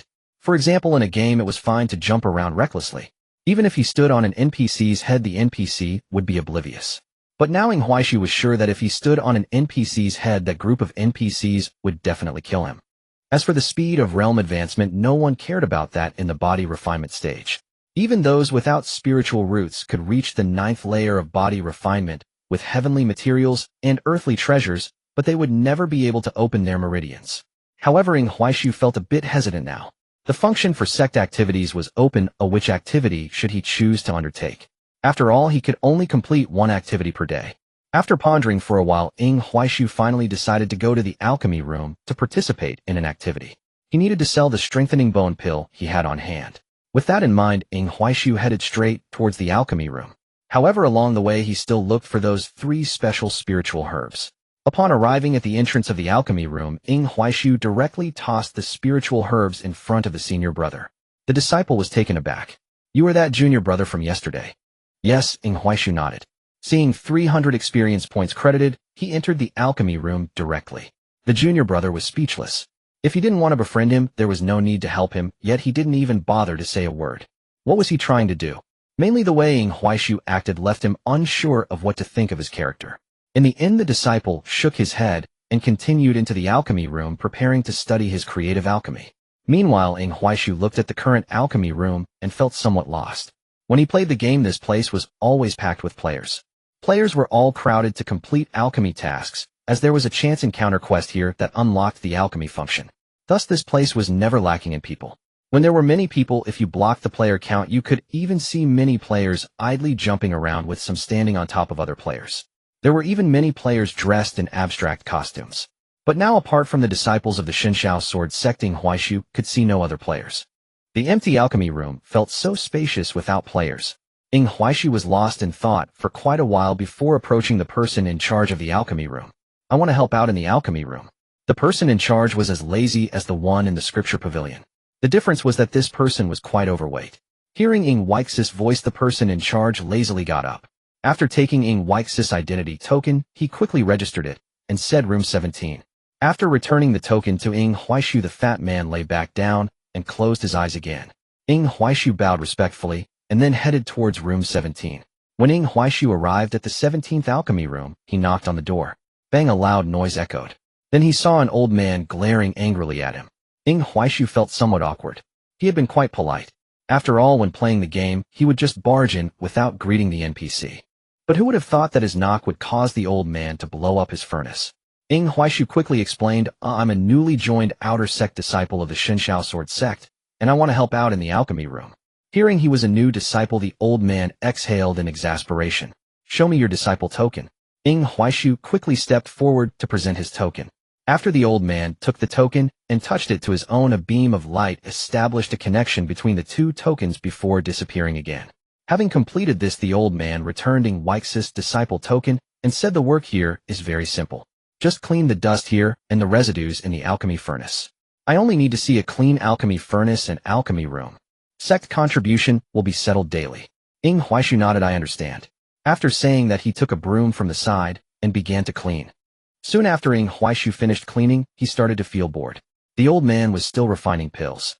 The key issue was that the old man's alchemy skills were somewhat outrageous. That day he refined 7 batches of pills, blew up 3 furnaces, failed 2 batches, and the 2 successful ones were the lowest quality strengthening bone pills. Ing Huaishu couldn't help but shake his head. It was worth noting that Dr. Li from Ping'an Town succeeded in 1 batch, and he produced 10 pills. The key was that he didn't even use a furnace, he used a medicine pot for refining. And here was a disciple of the Shenshao Sword sect. But the old man was overjoyed to have refined 2 batches today. Good. I feel like I found the trick. Tomorrow I will refine 3 batches. Ing Huaishu could only say that the Shenshao Sword sect was indeed impressive. They were willing to support such a person enough to show the difference between the Shenshao Sword sect and other sects. After the old man left, Ing Huaishu began to clean up the residues. He had to admit that the old man was truly incompetent. Looking at the piled up residues in the alchemy furnace, Ing Huaishu couldn't help but want to curse. But there was no choice. Ing Huaishu could only take a small shovel and a handful of dust, crouching by the alchemy furnace and cleaning it with effort. Once he finished cleaning, the system's voice began to sound. Ding. Daily sect activity completed, reward experience 1500. Ing Huaishu felt a wave of relief. Meanwhile, a new number appeared on the back of his disciple token. 10. This was sect contribution. Today's task was completed perfectly. Ing Huaishu returned to his cave, dwelling in a good mood. However, he decided that tomorrow, when he saw the old man refining pills, he would see if he could trigger a chance encounter quest.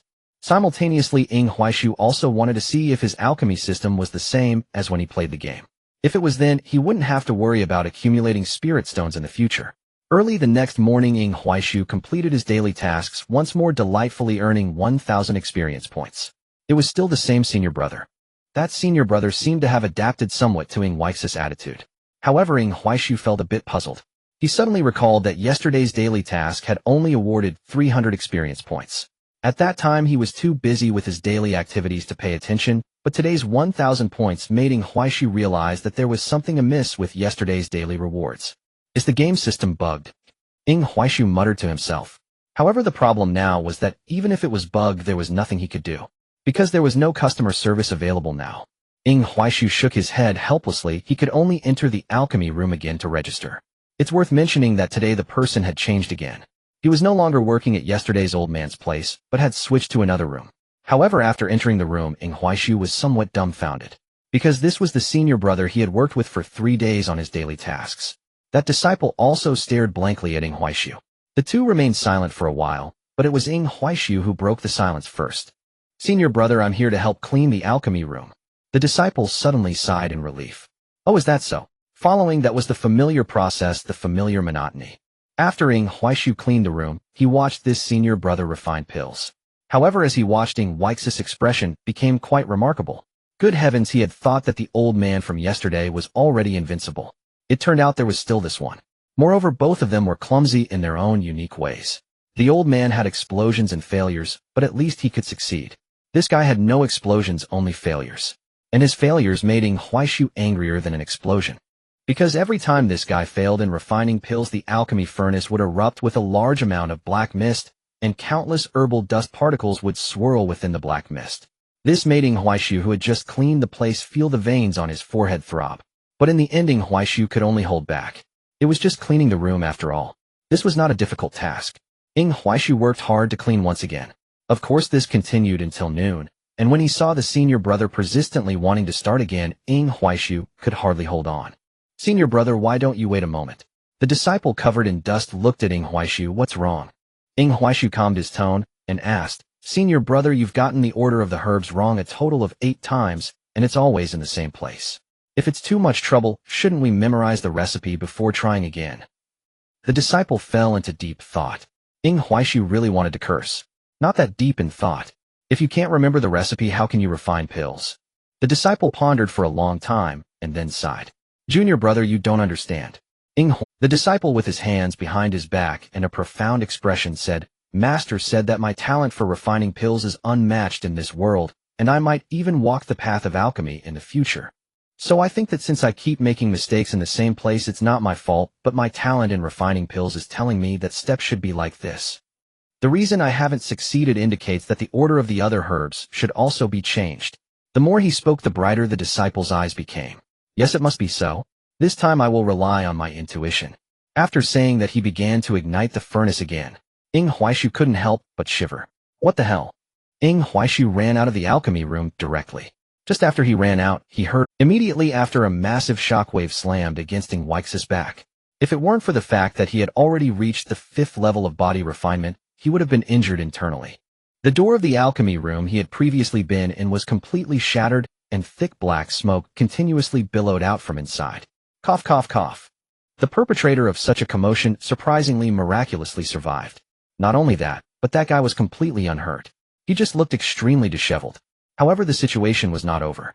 As one person's furnace exploded, others seemed to trigger a chain reaction and began to explode one after another. The scene was akin to being bombarded by artillery. Then a group of people walked out from the alchemy room. Huaishu was somewhat dazed. He suddenly felt that compared to this group, the old man from yesterday was truly a genius. This group were the real prodigies. What made Huaishu even more silent was that with this group of alchemy disciples, could the Danxia sword sect really supply enough pills? The disciple looked at Huaishu with some embarrassment. He naturally understood what Huaishu was thinking, because he had experienced such things himself. Junior brother, I know what you are thinking, but I believe it would be better for you to personally experience it rather than me. Huaishu was stunned. Ding, a chance encounter task has been activated. Sect disciple Huang Tianxi wants you to understand the hardships of alchemy and has given you a recipe. Huaishu looked at the recipe Huang Tianxi handed over and asked, Does senior brother mean for me to give it a try? Huang Tianxi smiled and nodded. You can have a shallow attempt, personally feel the charm of the path of alchemy, and you will naturally understand its hardships. Come, there happens to be an empty room. Here, let me guide you a little. Huaishu followed Huang Tianxi into a new alchemy room.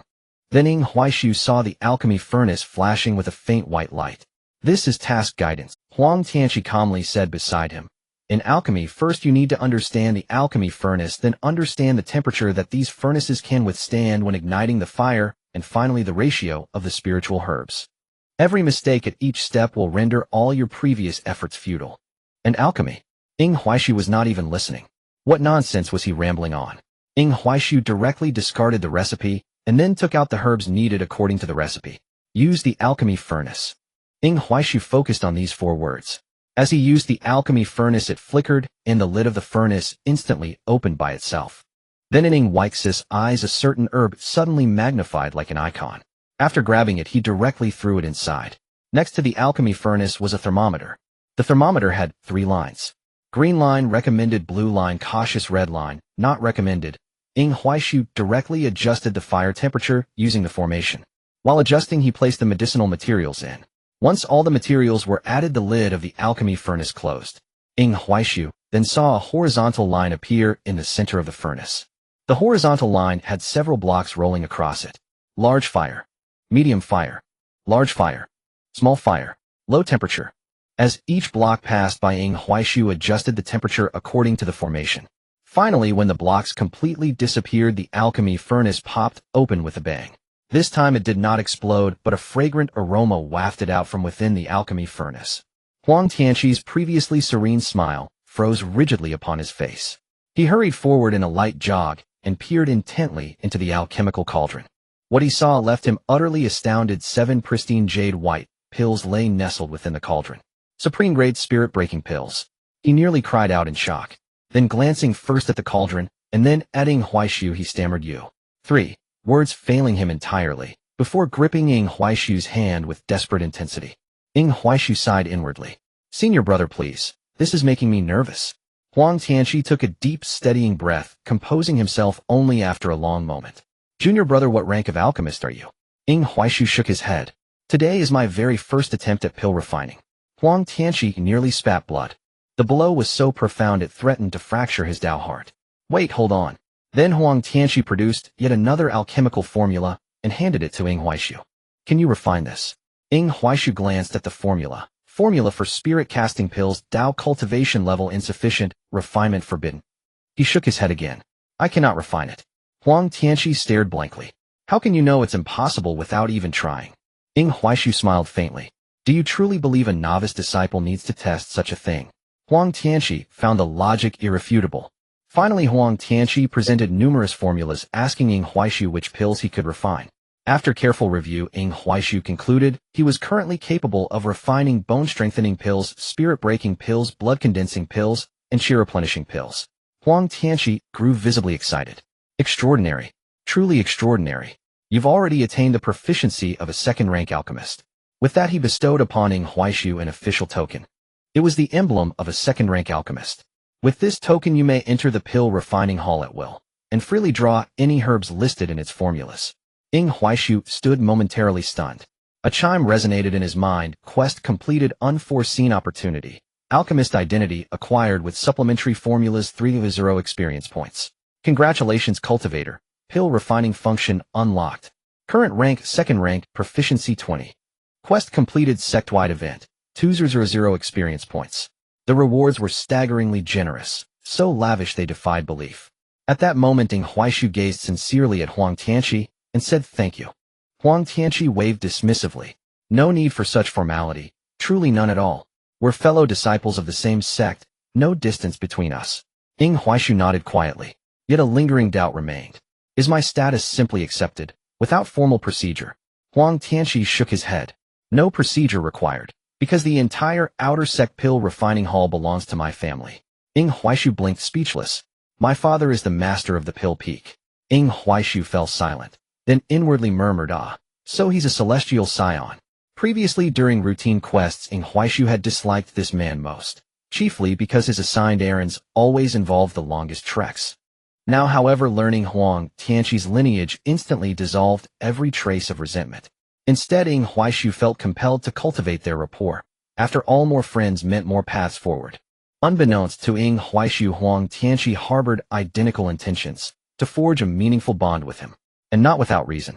Ying Huaishu's displayed talent and technique in pill refining were nothing short of breathtaking. What impressed Huang Tianqi most was that this prodigy was merely a newly initiated outer sect disciple. Such a disciple could not be overlooked. In fact, Huang Tianqi entertained the notion of recruiting him outright to the pill peak, if only he dared. But upon reviewing Ying Huaishu's records, he hesitated. This disciple had been brought in by Lu Qingyi, the master of the Sword Peak. Neither Huang Tianqi nor even his own father possessed the audacity to poach her protege. Yet that did not preclude cultivating genuine friendship. Once granted permission to refine pills, Ying Huaishu wasted no time preparing to refine bone-strengthening pills. Huang Tianqi, watching eagerly, asked, "May I observe?" Ying Huaishu nodded. Thereafter, under Huang Tianqi's dazed gaze, he refined pill after pill, initially with meticulous focus and discipline. Yet after 10 successful refinements, Ying Huaishu simply poured 200 sets of ingredients into the cauldron at once, and the cauldron erupted in thunderous resonance. Finally, with a resounding boom, 200 perfectly refined bone-strengthening pills emerged. Huang Tianqi stood utterly dumbfounded. Ying Huaishu smiled and remarked, "Once mastery is attained, this method becomes viable." Huang Tianqi fell silent. Ying Huaishu too said nothing as he calmly gathered the pills. Having finished, he courteously bid farewell and departed, leaving Huang Tianqi alone in the pill refining hall, questioning the very nature of reality. I cannot comprehend it. I suspect even now he regards me as a fool. Yet, just like that, he snapped his fingers and puffed. 200 bone-strengthening pills materialized. Huang Tianqi withdrew a communication token and contacted his father. "Father, I need to ask you something." The voice on the other end sounded impatient. "Speak, quickly." Huang Tianqi cut straight to the point. "Do you know Ying Huaishu?" A pause followed, then confusion. "Who?" "Ying Huaishu, the outer sect disciple brought in recently by Master Lu Qingyi of the Sword Peak." Another pause, then rising astonishment. "The one who arrived alongside Yining Shuang?" Huang Tianqi confirmed yes. His father frowned. "Why inquire about him?" Huang Tianqi lowered his voice conspiratorially. "Father, probe discreetly. If Master Lu merely brought him in casually with no intention of personal mentorship, let us recruit him to the Pill Peak. His father severed the connection instantly, well acquainted with his son's impulsive tendencies. His own alchemical aptitude was notoriously poor. Whenever he encountered anyone marginally superior, he declared them geniuses destined for greatness. Yet invariably, they proved mediocre. Ying Huaishu, he assumed, would be no different. Even if brought in by Lu Qingyi, surely it was an incidental gesture. Thus he dismissed the matter entirely, and didn't even bother viewing the recorded crystal stones Huang Tianqi had sent documenting Ying Huaishu's pill-refining feats. He accepted the transmission, but promptly tossed the crystals into a pile of discarded junk earmarked for disposal. Huang Tianqi panicked. "Father, I'm serious this time." He bombarded his father with frantic messages. His father replied him, "You're serious? I understand. I see. I know." Huang Tianqi felt numb. Finally, he demanded, "Did you watch the crystal recordings?" "Yes." "Then tell me, what am I wearing today? Do you have anything else urgent?" "I'm exceedingly busy." Huang Tianqi scoffed bitterly. "Short-sighted fool. Opportunity knocks, but you lack the vision to grasp it. Mark my words, your arrogance today shall become tomorrow's unbearable regret." His father snorted coldly. This boy's delusions grow worse by the day. Huang Tianqi sighed deeply. Alas, some souls are fated to miss the destiny that never belonged to them. The master of Dan Peak chose to ignore it outright. He had heard the same words countless times. Every time Huang Tianqi wanted to send someone to Dan Peak, it was always this excuse. Initially, the master of Dan Peak was so angry that he gave Huang Tianqi a beating. However, no matter how much he beat him, this guy remained unrepentant, utterly rebellious. In the end, the master of Dan Peak could only turn a blind eye. However, when it came to Yi Ningshuang, the master of Dan Peak did have something to address. "Come here."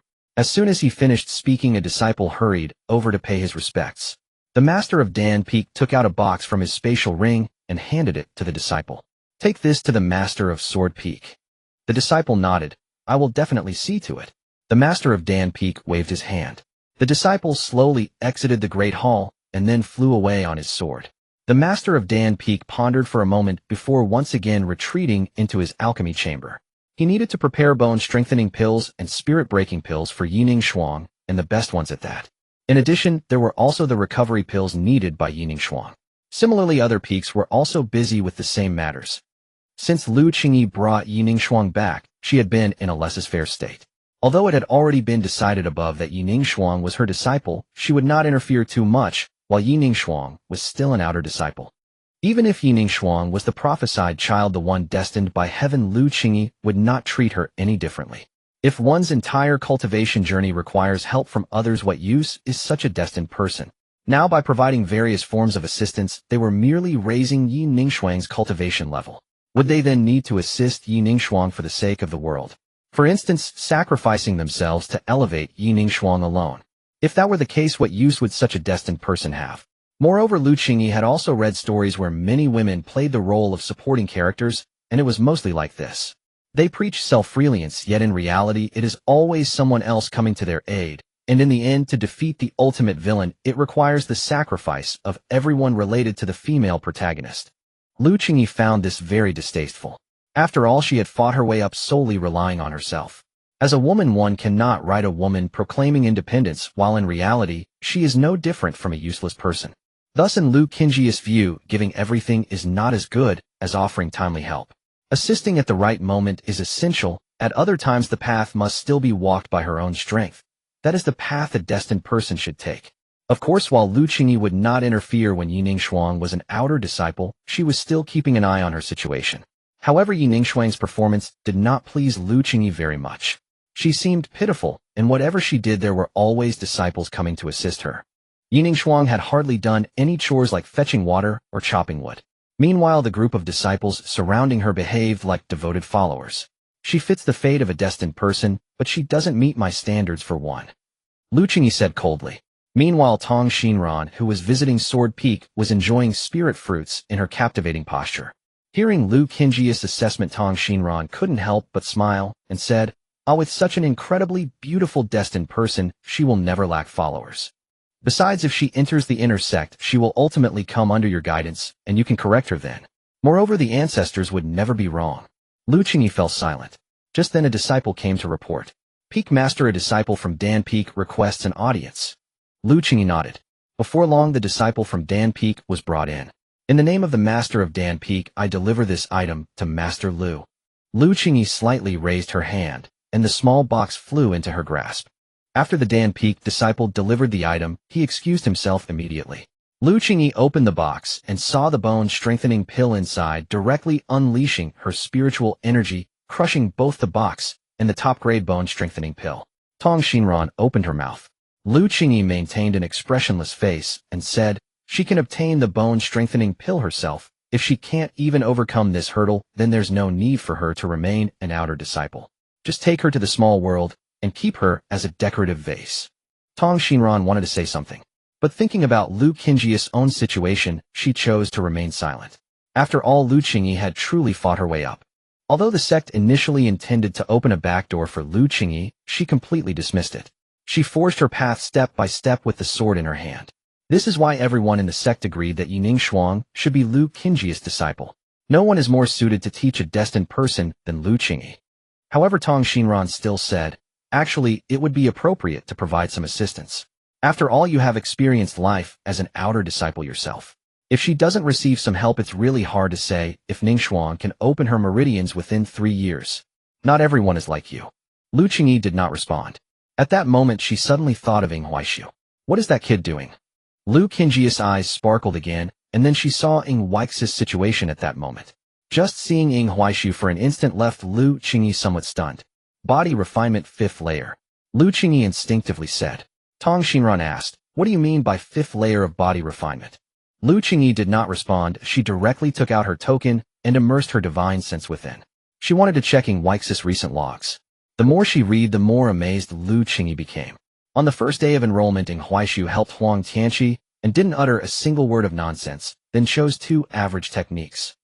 On the second day of enrollment, Ying Huaishu helped Huang Tianqi again, without saying a word, and then worked in the alchemy room for a whole day doing nothing but eating. On the third day of enrollment, Ying Huaishu attained the status of a second-rank alchemist and refined 200 bone-strengthening pills for the sect, even exchanging them all for spirit stones. 3 days after enrollment, 5th layer of body refinement, and without needing anyone's help, he directly obtained bone-strengthening pills and spirit stones. What kind of celestial outer disciple is this? At this moment, Lu Qingyi could not help but wonder, who exactly is the destined person? Lu Qingyi then flipped open the prophecies left by the ancestors. After going through the beginning and end, Lu Qingyi did not see any mention of Ying Huaishu. "Ancestor, are you really not mistaken?" Lu Qingyi inquired. Tong Xinran nodded beside her. "Of course not. Senior brother San is an example. He didn't believe the ancestors, but in the end, everything he did came true as the ancestors had said. Moreover, the ancestors even foresaw that he would act this way." Lu Qingyi suddenly narrowed her eyes. Perfect timing. The alchemy room has exploded consecutively. Tomorrow we'll close the alchemy room for a day to rectify the sect. At the same time, the hunting hall will issue an urgent mission to hunt bandits, increasing the rewards significantly, preferably to attract all outer disciples. Lu Qingyi directly issued the task through the token. Meanwhile, there was a glimmer of anticipation in it. The next morning, Ying Huaishu woke from his dreams. After all, he was different from others. Others required cultivation to improve. He could directly gain experience. Although he had over 10,000 experience points, Ying Huaishu had no plans to level up just yet. Mainly because this was different from a game. In a game, leveling up was purely data-driven. Now it was not a game, and Ying Huaishu did not know what would happen after he reached the 6th layer of body refinement. To be safe, he planned to accumulate more blood condensation pills and bone-strengthening pills, and next in line were spirit stones. However, Ying Huaishu was surprised that today's daily task was remarkably simple. Chop 100 logs. Ying Huaishu went straight to the woodshed, picked up an axe, and began chopping wood. For others in the outer sect, chopping 100 logs might be exhausting. But for Ying Huaishu, who was at the 5th layer of body refinement, 100 logs was truly a piece of cake. He didn't even need to keep track himself. The task count displayed how many he had chopped: 100. Bang bang bang. Within half an hour, Ying Huaishu completed today's daily task. Another 1,000 experience points arrived. Subsequently, Ying Huaishu headed towards the alchemy room again. However, upon seeing the sign that the alchemy room was under maintenance today, he couldn't help but feel a sense of reality. After all, there was no such situation while playing games. However, recalling the scenes of the continuous explosions yesterday, Ying Huaishu found it reasonable Since he couldn't participate in the alchemy room's daily activities, Ing Huaishu could only go check out the tasks in other sects such as the Law Transmission Hall, the Refiner's Room, the Spirit Herb Garden, and the Demon Hunting Hall. However, as he passed by the Demon Hunting Hall, Ing Huaishu couldn't help but stop. There was a dense green light. What the heck, a world quest? Ing Huaishu once again felt the difference between games and reality. When he played games, world quests seemed to only appear at the 7th layer of body refinement. But reality does not restrict levels. Whenever a task was due, it could appear at any time. However, thinking about world quests, Ing Huaishu furrowed his brows. Because during his gaming days, completing this world quest would surely involve Yining Shuang. Many parts of this world quest required Yining Shuang to trigger traps, just like stepping in dog poop, to activate some mechanisms. Moreover, it seemed that this world quest was also initiated by Yining Shuang in the early stages. From this point, Yining Shuang and the players began to follow a path of misunderstanding. Is it Yining Shuang again this time? Ing Huaishu did not rush to the Demon Hunting Hall. Instead, he waited. Mainly because without Yining Shuang, this world quest would be extremely difficult to complete. Even though this was a real world, Ing Huaishu did not dare to take a gamble. If he accepted the quest himself, and Yining Shuang did not show up, would this task have a bug? Moreover, the experience awarded from a world quest was something Ing Huaishu definitely could not miss. Missing out on the experience from a world quest would make the subsequent path extremely arduous. While Ing Huaishu was waiting, he finally saw Yining Shuang. She was coming with a green exclamation mark above. Yining Shuang was indeed very excited, because she finally saw her beloved young master Ing. Young master, young master. Yining Shuang waved her hand and ran towards Ing Huaishu. Ing Huaishu just waited. When Yining Shuang reached him, she said, "Young master, I accepted a hunting task, and I want." Ing Huaishu replied directly, "I'll accompany you." Yining Shuang was taken aback for a moment, then felt overjoyed. Ing Huaishu, on the other hand, looked expressionlessly at the virtual screen in front of him. World quest accepted successfully. Act 1. In recent days, within a territory very close to the Shunjiao sword sect, an unidentified force has been active and many people in the villages have completely disappeared. The sect suspects it might be the work of demonic cultivators. The task intent is to investigate the cause of the events and report back to the sect. Rewards unknown. Ing Huaishu was already very familiar with this world quest. What made Ing Huaishu frown was that this task appeared a bit too early, and also Yining Shuang's cultivation level didn't seem right. His true spirit, I could see the energy fluctuations in Yining Shuang's body. First layer of body refinement. 3 days in the first layer of body refinement was actually passable, but was it a bit early to take on this world quest? Normally, Yining Shuang should have reached the 3rd layer of body refinement by now.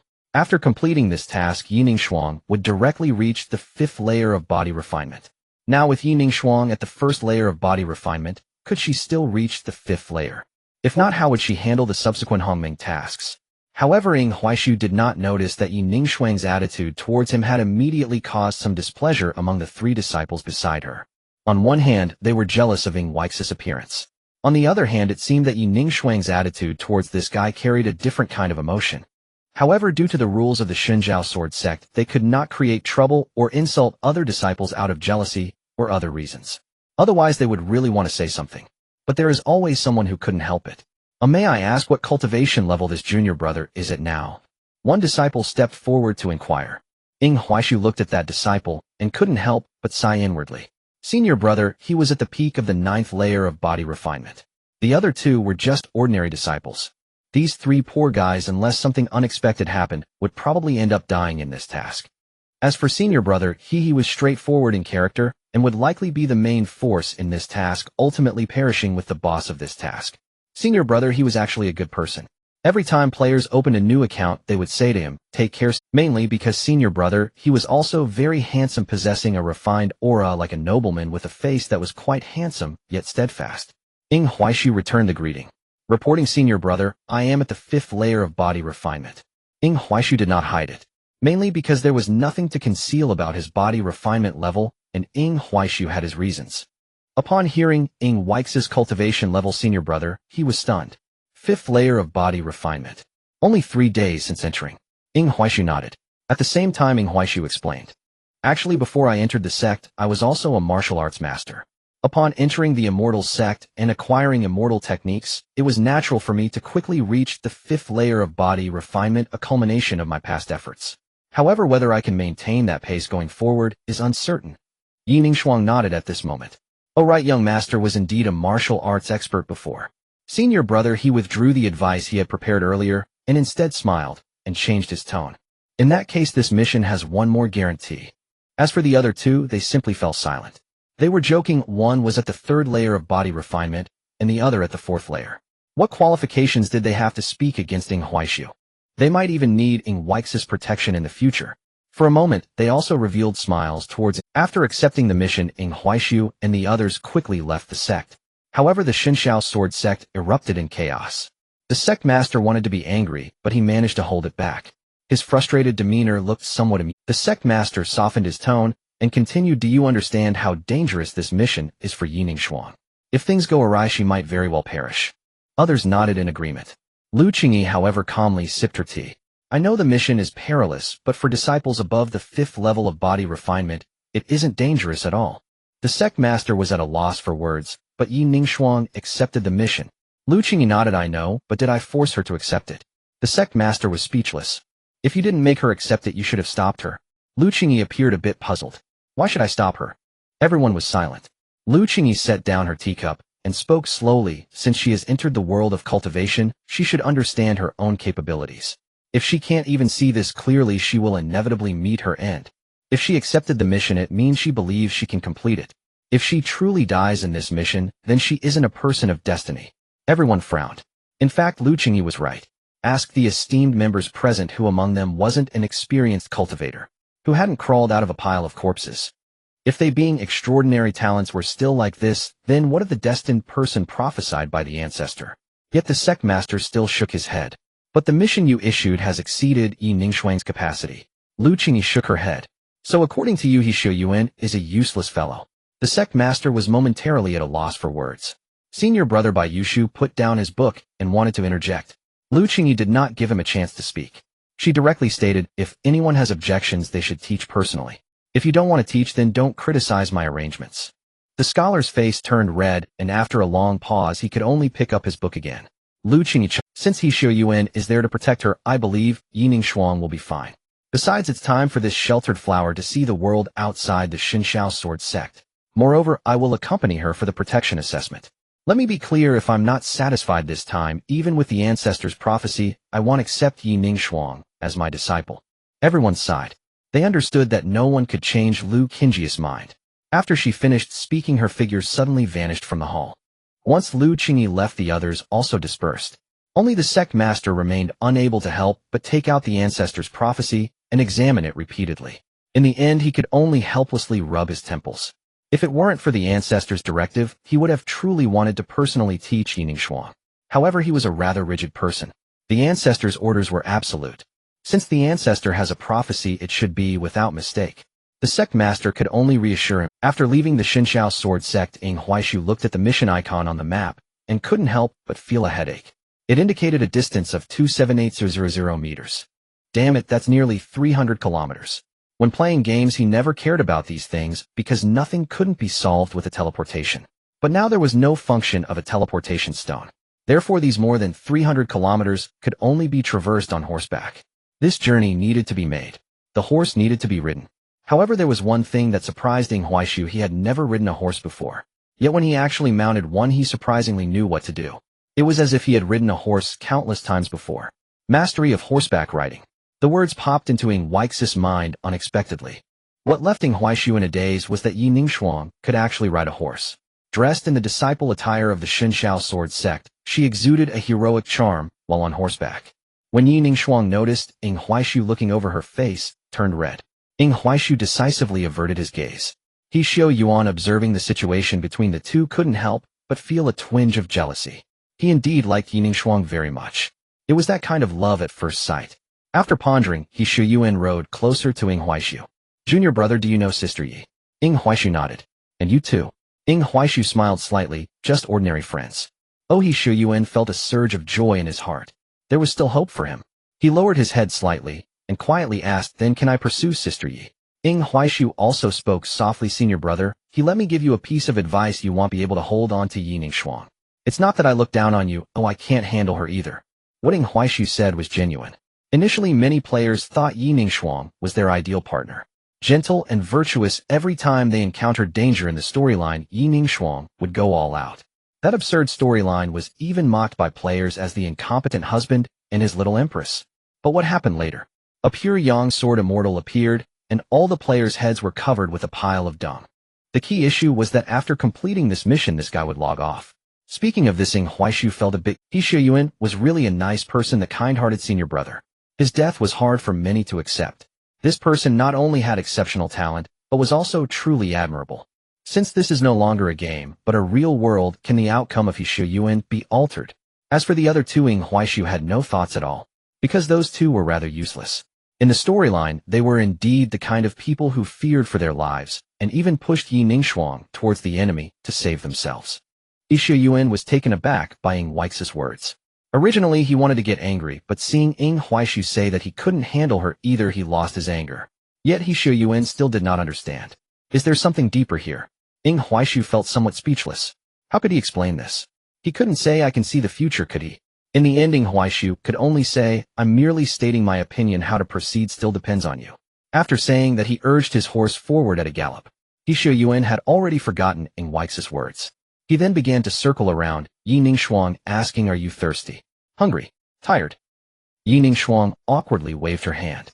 Then she bypassed everyone to chase after Ying Huaishu. Catching up, she asked, "Young master, are you thirsty? Hungry? Tired?" He Shuyuan looked on in a daze, then shook his head with a wry smile. It seems she has someone she cares for. "Young master, you're truly extraordinary. Only 3 days since entering the sect, yet you've already reached the 5th level of body tempering. I've barely advanced to the 1st level. Young master, would you teach me?" "Young master?" Ying Huaishu remained silent. Seeing his continued silence, Yi Ningshuang felt a pang of disappointment. In truth, Ying Huaishu did not wish to remain mute. He had already endured it once before, and that time it had only been a game, harmless, inconsequential. But this was no longer a game. If he allowed even the faintest emotional entanglement with this person, what then? Would history repeat itself, brutally, inevitably? Yet Ying Huaishu's silence ignited quiet fury in the other two disciples.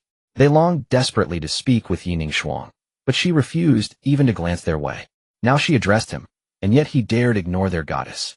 One disciple bristled, ready to rebuke Ying Huaishu, when suddenly Ying Huaishu dismounted. Shink! His long sword slid from its scabbard. His figure blurred, ghost-like, imperceptible.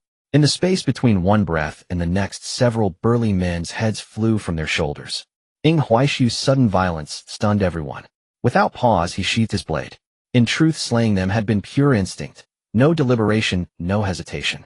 For as they'd passed by moments earlier, he'd seen crimson exclamation marks flashing above those men's heads, like glowing health bars in a realm where such things should not exist. Though this world bore no literal health bars, those marks refused to fade, and his decisive act instantly cowed the two remaining disciples. They swallowed their words whole. Meanwhile, He Shuyuan frowned deeply as he examined the corpses, his distaste for Ying Huaishu's abrupt lethal intervention unmistakable. Yet he withheld judgment, choosing first to uncover the truth behind the matter. Only after meticulously verifying the identities of the slain did a wry smile curl upon his lips. These were notorious mountain bandits. Each carried stolen goods in their packs. As he spoke, He Shuyuan turned curiously toward Ying Huaishu. "Did you know this beforehand?" Ying Huaishu shook his head. "No, I sensed murderous intent. They meant to kill us." He Shuyuan recoiled inwardly, for he himself had felt nothing. Not disbelief, not distrust, but awe. Ying Huaishu's spiritual perception was unervingly, terrifyingly acute. Yi Ningshuang had witnessed death before, but gazing upon these fresh corpses again, her face paled. Yet the ordeal was far from over. The moment Ying Huaishu struck, hidden bandits surged from the surrounding woods, blocking their path with snarling fury. "Damn it! Who dares lay hands on a man of Black Dragon Mountain?" A hulking brute stepped forward from the mob, gripping a mountain-splitting cleaver, his gaze venomous upon Ying Huaishu and his companions. His hatred burned fiercest toward Ying Huaishu, whose striking serene beauty inflamed his envy like wildfire. Especially Ying Huaishu's unruffled composure, the very calmness that made him ache to tear that flawless face apart. Just as Ying Huaishu raised his sword, He Shuyuan stepped forward, blocking him. "Let me reason with them first." Ying Huaishu said nothing, yet stepped aside, granting passage. He Shuyuan's regard for Ying Huaishu deepened. Here was a youth who honored decorum, and whose blade thirsted not for blood but for justice. He Shuyuan stood before the others, smoothed his robes, and declared, "Gentlemen, Behold our attire. We are disciples of the Divine Thunder Sword sect dispatched on an official sect mission. Those slain earlier revealed murderous intent toward my junior brother. That alone sealed their fate. Thus let this end here. Spare your lives and spare us further violence. At the mention of the Divine Thunder Sword sect, the brute instinctively recoiled a step. But seeing how conciliatory He Shuyuan sounded, doubt crept in. If they truly belonged to that sect, would they bargain so gently? True disciples of the Divine Thunder Sword sect slew evildoers without sermon or salvation. Sword first, questions never.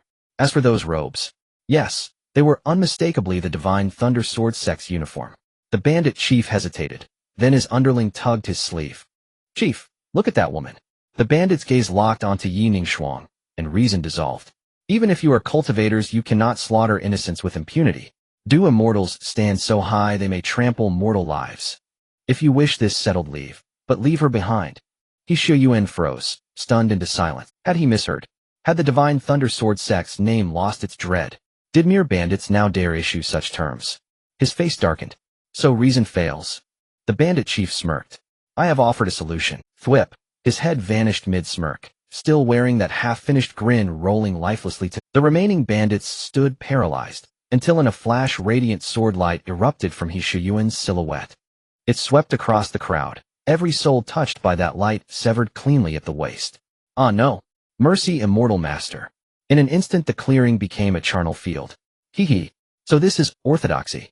Look, TSK, what a splendid battlefield of slaughter. A figure perched atop a towering oak unseen until now. His face wore a snow-white smiling mask. In his hand gleamed a spirit recording stone. He Shuyuan's brow furrowed sharply. 1,000 mechanisms, sect disciple. The figure chuckled low. Correct. To keep this footage from spreading, purchase it. Before he could finish, Ying Huaishu's sword pierced the air, blurring toward him. The figure jerked his head aside just in time, the blade embedding deep into the oak's trunk. Shush! Ying Huaishu materialized upon the branch, yanked free his sword, and slashed downward in one fluid lethal arc. The 1,000 mechanisms sect disciple snapped from shock, whipping out his 1,000 mechanisms umbrella to block. Clang! A deafening clash rang out. He was hurled backward, crashing hard onto the ground, dazed. Impossible! I'm at 7th level body tempering. And what is that movement art? How could he move so fast? Ying Huaishu advanced, sword in hand, step by deliberate step. His expression held no anger, no triumph. Only cold, absolute resolve to end this man. Wait. Take it. I'll give you the stone. Keep it. He flung the spirit recording stone aside, and fled, body trembling with desperate speed. Ying Huaishu moved faster, appearing instantly at his flank. Thwip! Steel flashed. The bandit's head struck the earth. Ding! Side quest completed. Reward 200 experience points. Killing this disciple of the Qianji sect did not change Ying Huaishu's expression.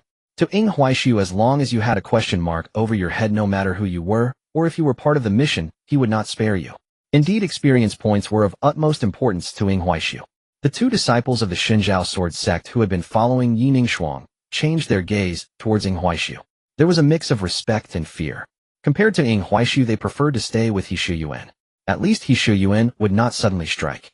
Ying Huaishu's sudden action left everyone baffled. Not only them, but even He Shuyuan found himself scratching his head. He actually did not intend to kill the other party. Even if the other party exposed what he had done, so what? However, he did not expect Ying Huaishu to care so much about his reputation. He Shuyuan chuckled and said, actually, I do not care about fame. I do things simply to be at peace with my conscience. Ying Huaishu. After a moment of daze, Ying Huaishu finally reacted. Oh, I think you misunderstood. I killed him not because of you, but because this guy provoked my Shenjiao sword sect. He Shuyuan did not believe him. He thought Ying Huaishu was merely making excuses. He Shuyuan also tentatively labeled Ying Huaishu cold on the outside, warm on the inside. Seeing this misunderstanding, Ying Huaishu could not be bothered to explain. To him it was not important. What mattered now was to complete this world mission. The journey was silent until nightfall, when several people stayed overnight in a dilapidated temple. Each person had a storage bag when entering. Thus they brought enough food. Young master, this is for you. Yi Ningshuang sat next to Ying Huaishu, taking out a package of beggar's chicken and a jar of wine from her storage bag. Yi Ningshuang's action made the three disciples of the Shenjiao sword sect feel sour. Ying Huaishu looked at the food in his hand, then at what Yi Ningshuang had, and ultimately chose to enjoy the benefits. Seeing Ying Huaishu accept her kindness, Yi Ningshuang became even happier. As for He Shuyuan, he completely pretended not to see it. Once he realized Yi Ningshuang was interested in Ing Huaishu, he rarely disturbed her. However, he still wanted to. He Shuyuan shamelessly moved closer. "Junior brother, we can't play favorites." Ing Huaishu said nothing but extended the roasted chicken in his hand towards He Shuyuan. He Shuyuan did not hold back and tore off a chicken leg. Yi Ningshuang simply held her face with both hands, quietly watching Ing Huaishu. To say the least, her captivating gaze made Ing Huaishu feel somewhat flustered. Ing Huaishu took a sip of wine and suddenly fell into deep thought. He had a vivid impression of this. To put it bluntly, it was about the Qianji sect's betrayal and the trap set to summon the First World Boss. The city of Luohui they were heading to was merely one of the points set up by the Qianji sect in collaboration with the villains. Even when he played the game, this mission was quite important. Because this mission was related to a series of subsequent missions, even linked to the Hongming mission, and involved the world boss. The Qianji sect and the people behind them sent more personnel because of the failure of this mission. There were even missions to fend off hunters. However, when he played the game, Ing Huaishu was too lazy to delve into the depth of the plot. But now he had to ponder, especially when he saw Yi Ningshuang. Ing Huaishu felt even more troubled. "Ningshuang, how could you, having only refined your body to the first layer, think of taking on this mission?" Yi Ningshuang was taken aback. Then she awkwardly smiled. "Well, I just wanted to see if there was a suitable mission for me, but I accidentally bumped into someone and ended up taking the wrong one." Ing Huaishu. He Shuyuan nodded at this moment. "I was present, and the Xinjiao Sword Sect's missions must be completed once taken, so I accompanied my junior sister to complete this mission." Ing Huaishu was somewhat speechless. He could only say that it's no wonder she was the heroine of this world. There were some paths she couldn't escape. At the same time, Ing Huaishu confirmed one thing: the plot that happened in the game would definitely not change. However, it was different from when he played the game. When playing the game, he could finish the plot in about a week. But now he needed a lifetime. Ing Huaishu, if that were the case, wouldn't it mean that the pure Yang Sword Immortal really exists? Ing Huaishu looked at He Shuyuan. "Old He, let me ask you something." He Shuyuan was not offended by this title. Instead, he found it more endearing. "Go ahead. Have you heard of the Daylight Sacred Ground?" He Shuyuan nodded. "Of course, it is one of the 10 sacred grounds, just like our Xinjiao Sword Sect." Ing Huaishu was taken aback. No, the game never mentioned that the Daylight Sacred Ground and Xinjiao Sword Sect were at the same level. Did the planners think that a background story would kill them? Ing Huaishu slightly calmed his emotions. "Have you heard of Su Yaoyang?" He Shuyuan nodded while eating a chicken leg. "I heard he's the son of the Daylight Sacred Ground, but no one has seen him in person. Not even me, nor anyone from the Daylight Sacred Ground." Ing Huaishu nodded. He Shuyuan was somewhat curious. "Why did you suddenly mention the Daylight Sacred Ground?" Ing Huaishu shook his head. "It's nothing, just asking casually." Suddenly, Ing Huaishu became curious about He Ziyuan's character. "By the way, is the information you mentioned?" He Shuyuan shook his head. "Of course not. For example, very few people know about Su Yaoyang." Ing Huaishu was somewhat confused. "Then how do you know?" He Shuyuan chuckled, but remained silent. Ing Huaishu felt like slapping him. Since He Shuyuan knew so much, Ing Huaishu decided to ask more questions. "How much do you know about the Qianji sect?" He Ziyuan's expression turned serious. "It's not a big secret. The Qianji sect has some issues with our Xinjiao Sword Sect, and they often engage in duels among disciples, almost to the death." Although Ing Huaishu knew the direction of the plot in the game, and that the Qianji sect was the antagonist, he had not considered these details. Elaborate. Since he was free, He Shuyuan treated it as casual conversation. "It's simple. Whatever the Qianji sect can do, our Xinjiao Sword Sect can do too. Whatever they have, we have. Even what they don't have, we still have. This is one contradiction, but the Qianji sect often claims we imitate them, that we are seeking our own demise." This infuriated the second senior brother, who smashed countless Qianji sect disciples' teeth. Whoever claims we are seeking our own demise, he would directly smash their teeth, hence this feud became a deadly enmity. Ing Huaishu suddenly found it intriguing. These details had never been mentioned in the game. The game primarily followed grand storylines and map unlocking progression. Such obscure rumors could only be heard by someone who had truly transmigrated into this world. Yet Ing Huaishu's inquiries were far from casual. While playing, he had sensed something odd during the Luohui City World quest. They were watched by Qianji sect disciples almost the moment they arrived. Crucially, it was a trap. In the game, they first uncovered Qianji sect's plot in Luohui City to sacrifice the entire city to summon an emissary of Mitian. Early on, players scrambled frantically, destroying strongholds, slaying Qianji sect disciples, yet still failed to prevent Luohui City's fall. The emissary descended regardless. Had Lu Qingyi not appeared at the last moment to frighten the emissary away, they would all have perished within Luohui City. So Qianji sect sought not only to complete the summoning ritual, but also to lure and eliminate disciples of the Shenxiao sword sect. After all, once intelligence reached the sect, reinforcements swiftly followed. Thus, Qianji sect deliberately leaked their plan, inviting Shenxiao sword sect to send disciples. They were fishing and gambling upon Shenxiao sword sect's arrogance. Qianji sect assumed no formidable cultivator could possibly reside in a mere mortal city. Moreover, while Qianji sect observed Shenxiao sword sect likewise monitored Qianji sect, yet both fixated solely on the towering figures overlooking those beneath. Clarifying this web of intrigue left Ying Huaishu conflicted. He could report it directly to his sect, but no one would believe him. They hadn't even reached Luoyi city yet. Yet what if they did believe him? If elite cultivators arrived to quell the city, and even thwarted the emissary's descent, what would become of his own subsequent quests? Furthermore, this mission was also Yi Ningxuang's opportunity to manifest the terrifying potency of her netherworld spirit root. If interrupted, she would forfeit this trial. And how then would the Hongmeng quest unfold? Ying Huaishu rubbed his temples irritably. Young master, are you well? Yi Ningxuang, ever watchful, hastened to ask upon seeing his exhaustion. Ying Huaishu shook his head. I'm fine, just weary. He Xiao Yuan spat out a chicken bone and gazed at Ying Huaishu with sudden inscrutable depth. Your earlier question has made me suspect this mission is deeply suspicious. First, Qianji sect disciples appeared at an implausible time, and those bandits now seem unmistakably orchestrated. No one dares impersonate Shenxiao sword sect disciples abroad. The sect tokens authenticate identity. Moreover, how could bandits thrive so near our sect's domain? It defies reason. Therefore, this mission may well be a trap laid by Qianji sect for Shenxiao sword sect disciples. Ying Huaishu stared at He Xiao Yuan in astonishment. Damn, brother, you're not supposed to be like this. In the game, you were hopelessly love-obsessed. This insight wasn't part of your script. He Xiao Yuan abruptly rose. Wait, if this is Qianji sect's trap, they learned our approximate location the moment you slew their first disciple. We're in grave danger. Ying Huaishu shook his head. Rest easy, we face no immediate peril.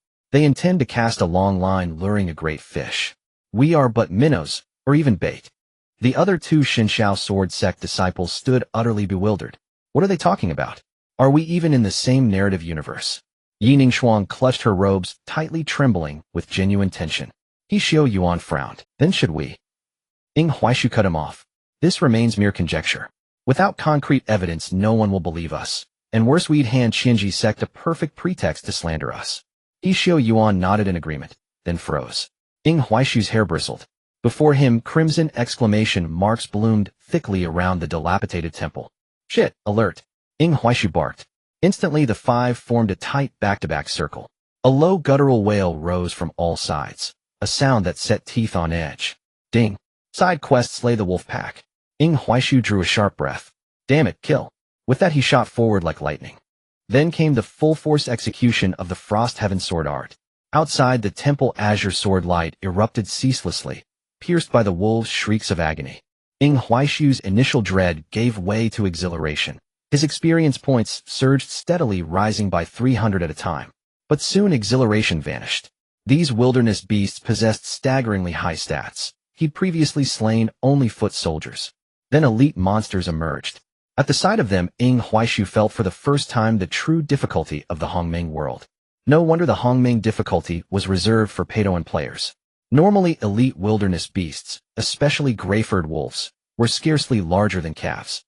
Yet before him stood elite wolves towering 5 meters tall, and dozens of them. How the hell do we fight this?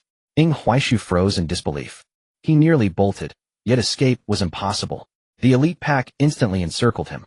Their aggression was ferocious, their speed blinding. Thud! One elite beast swatted him airborne. Before he struck ground, another clawed him skyward again. Then a third strike, then a fourth. Meanwhile, the blood-coagulating pills in his inventory dwindled like a countdown timer. Damn, am I being spun like a top? To his shock, he discovered he'd entered a stunned state. Yet in that frozen instant, he twisted aside and sprinted clear of the wolves' assault radius. He Xiao Yuan and the others stared dumbfounded. Ying Huaishu had endured such blows without spitting blood. Was he truly only at body-tempering fifth layer? Ying Huaishu roared, stunned. What the hell are you gaping at? Move, or we all die. He Xiao Yuan snapped into action. Junior brother, fear not. I'll aid you. Drawing his sword, he charged the elite wolves, only to vanish in the next breath. Whoosh! A gust swept past Ying Huaishu. Then thud. He whirled around stunned. There stood He Xiao Yuan, coughing blood, staggering upright from the rubble. Hey. You couldn't even withstand one blow. Are you joking with me? Ying Huaishu was truly baffled. Brother, you are the NPC who risks death for this mission, even bursting forth to confront the boss. What are you playing at now? A group of wild monsters almost knocked you out. He Xiao Yuan felt a bit awkward at this moment. Ahem. I didn't see you getting hurt by them, did I? So I wanted to give it a try too. Ying Huaishu looked at He Xiao Yuan speechlessly. Do you know there's something called He Xiao Yuan was momentarily stunned. After realizing, his face flushed red. You tricked me. Ying Huaishu rolled his eyes. Did I trick you? Did I force you to confront these monsters? He Xiao Yuan blinked. That's true. Just then a wolf suddenly charged towards them. The two disciples of the Shunshao sword sect panicked and directly pushed Yi Ningshuang out. She screamed and flew towards the wolf. The wolf, over 5 meters tall, opened its massive jaws. Yi Ningshuang felt a sense of despair. Damn! Ying Huaishu cursed angrily. Then his figure flashed, and a wave of frost energy erupted from the sword in his hand. The sword light swiftly cut across the wolf's neck. Puff! The wolf's head flew off. Ying Huaishu caught Yi Ningshuang with one arm and landed nearby. He Xiao Yuan was also furious at this moment. You two idiots. He Xiao Yuan suddenly drew his sword and charged at the several wolves that followed. Puff, puff, puff. Ying Huaishu had to admit he was indeed at the 9th level of body refinement. He Xiao Yuan slaughtered the elite monsters as if they were mere chicks. Moreover, his swordsmanship was quite remarkable. Almost every strike felled a wolf, and the speed was astonishing. Ying Huaishu could barely see He Xiao Yuan's figure. If this were a boss, could I really defeat it? Ying Huaishu couldn't help but ponder. At the same time, he noticed that as He Xiao Yuan wielded his sword, golden patterns emerged on his arm. The light emitted by those golden patterns enhanced the power of his sword techniques. This had not been mentioned in the game. With He Xiao Yuan the war god here, the elite monsters were quickly dealt with. Of course, Ying Huaishu also gained quite a lot. This time he earned another 300 experience points. Although it was dangerous, the rewards were truly impressive. However, the situation did not improve. Dong! A dull sound echoed as a 10-meter-tall giant wolf suddenly landed, kicking up a cloud of dust. The dilapidated temple they were in was completely shattered. He Xiao Yuan was blown away by the terrifying shockwave. However, he drove his sword into the ground, carving a long trench, finally stopping his momentum. Ying Huaishu, holding Yi Ningshuang, ran backward in a very awkward manner. They only stopped when the shockwave dissipated. Yi Ningshuang's face was now completely pale. She clutched Ying Huaishu's collar tightly. He Xiao Yuan stood up at this moment, bursting into laughter. Looks like a big guy showed up just right. I've been on the road for a while, I feel like I'm rusting.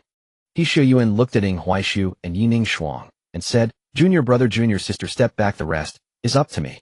Ying Huaishu nodded. He once again backed up with Yi Ningshuang. In the distance, amidst the smoke, a pair of crimson eyes first, following that the giant wolf, its body entirely snow white, slowly emerged. It was still chewing on something.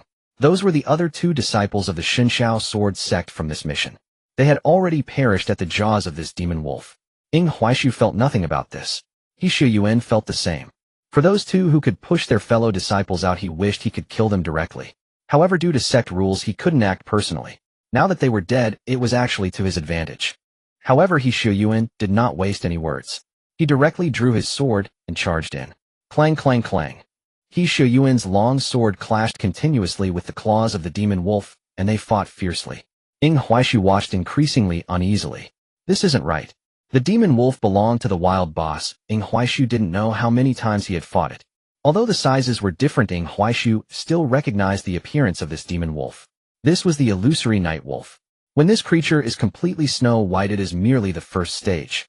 The illusory night wolf in its first stage is easy to kill, but the second form is difficult.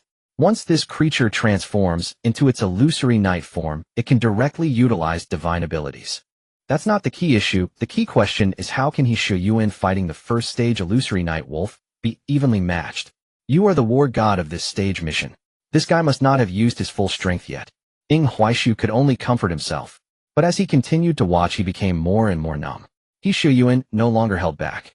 He unleashed his most powerful sword technique, the perfected long rainbow sword. The long sword glowed with golden light, continuously slashing at the illusory night wolf. Though the illusory night wolf was injured, it was merely superficial wounds. Meanwhile, He Xiao Yuan's aura visibly began to wane. It's chaotic, utterly chaotic. Ying Huaishu's mind buzzed at this moment. The current situation had completely exceeded his comprehension. The illusory night wolf was also enraged by He Shu Yuan. Awoo! The illusory night wolf suddenly howled at the sky. Waves of sound rippled outwards from the wolf. He Shu Yuan was once again blown away. He retreated to Ing Huix's side looking very serious. Junior brother, we need to prepare to run. This big guy we probably can't deal with. Ing Huixu shook his head. We can't run. This creature will not stop until its prey is dead, and in its illusory form we are slower than it. He Shu Yuan had no time to ask why Ing Huixu knew so much. He could only trust him. Then we can only call for reinforcements. After saying that, He Shu Yuan took out the communication talisman. Ing Huixu sighed. It's useless. Before reinforcements arrive, this guy will have killed us many times. He Shu Yuan was startled. Then what to do? Ing Huixu looked at Yi Ningshuang, who was still in his arms, and said, get down. Yi Ningshuang replied, oh. Once Yi Ningshuang got down, Ing Huixu once again drew out his long sword. Let's kill it together. He Shu Yuan was taken aback. Can you do it? Ing Huixu shook his head. Whether I can or not, we have to do it this way. At the same time, he began to silently pull up his panel, frantically clicking the next to his cultivation level. Ding's 6th level of body refinement, 500, 037800. Heavenly Gang body refinement reduces 1000 experience. Ding's 7th level of body refinement, 100, 0032800. Bone strengthening pill, 100,300. Ding 8th level of body refinement, 200, 0022800. Bone strengthening pill, 200,200. Ding 9th level of body refinement, 300, 0022800. Opening meridian pill, 100. He Shu Yuan looked at Ing Huixu as if he had seen a ghost. Indeed, Ing Huix's rapid rise in realm was truly frightening. At this moment, he felt that Ing Huixu was even more terrifying than the illusory night wolf in front of him. Charge! Ing Huixu shouted and launched himself forward. He Shu Yuan snapped back to his senses and hurried after him. Soon both men glowed with a radiant light. Blue stripes surfaced across Ing Huix's body, while his ends shimmered gold. In that moment, Ing Huixu finally understood what those markings signified. It was a power seeping from his flesh and bones, an attribute force. Ing Huixu felt his long sword drawn by that spectral blue energy within him, becoming noticeably more frigid. Moreover, upon reaching its 89th layer, Ing Huixu sensed his strength and speed had multiplied more than 5-fold. Against the present Huanai wolf, he felt he could easily fight alone. The Huanai wolf was not foolish. Instinctively, it smelled danger on Ing Huixu, dissolved into shadow to evade his strike, and then swiped a massive paw at He Shu Yuan. He Shu Yuan reacted swiftly, raising his long sword to block. A thunderous impact sent his body flying, and he crashed heavily to the ground. Ing Huixu cursed under his breath, stunned. In the game, the script had him flung by the wolf, while He Shu Yuan and Yi Ningshuang dealt with the rest. He had been merely a spectator. Yi Ningshuang could not be relied upon now, so why was He Shu Yuan the one lying there? Ing Huixu stared in disbelief toward him. He Shu Yuan propped himself on his long sword, one knee on the ground, a hand pressed to his chest, as blood dribbled from his mouth. Ing Huix's head buzzed. There was no time for further thought. Having dealt with He Shu Yuan, the Huanai wolf fixed its gaze upon Ing Huixu inhaled deeply. Damn it, fight me. Soloing. He considered himself a master of maneuvers. No cooldowns, no delays on his consumables. The Huanai wolf seemed to sense the provocation and lunged at him. What followed was a showcase of skill. Ing Huixu held his sword single-handed. As the wolf pounced, he simply brought the blade down. A crisp, resonant clang trembled the air. The Huanai wolf was hurled backward, its claws gouging the earth to keep itself upright. Ing Huixu, one-handed on his long sword, sauntered about with an unfazed gaze fixed on the beast. The wolf grew angrier. It unleashed its phantom night ability, its form melting into darkness. Ing Huixu, however, remained composed. Suddenly a paw lashed out from behind him. Ing Huixu slipped aside with a graceful turn. The wolf's strike failed, and it submerged back into shadow. It launched several sneak attacks in succession, but Ing Huixu evaded each with uncanny precision, sidestepping or rolling through the air as if from nowhere. At last the wolf had to reappear from the darkness, its technique too draining to sustain. Ing Huixu seized the opportunity and surged forward. He unleashed the Tianshuang sword technique in a frenzied display. His long sword carried a biting wintry chill and rained down upon the Huanai wolf, and Ing Huixu showed no reckless greed for one final blow. A 3-second burst of output, then a swift slide to the side. The enraged wolf sprang up and struck the ground, its titanic force opening fissures that raced outward across the earth. Ing Huixu continued to circle the wolf with his sword aloft, unhurried. The Huanai wolf had descended into pure frenzy, its body exuding a blood-red aura. "Junior brother, beware. The beast has gone mad," He Shuyuan called from afar. Ing Huaishu remained unmoved. He knew the wolf's final technique too well. Sure enough, the Huanai wolf blinked beside him and unleashed a flurry of claw strikes. Ing Huaishu simply dodged and dodged, never once panicking. Not a single attack found its mark.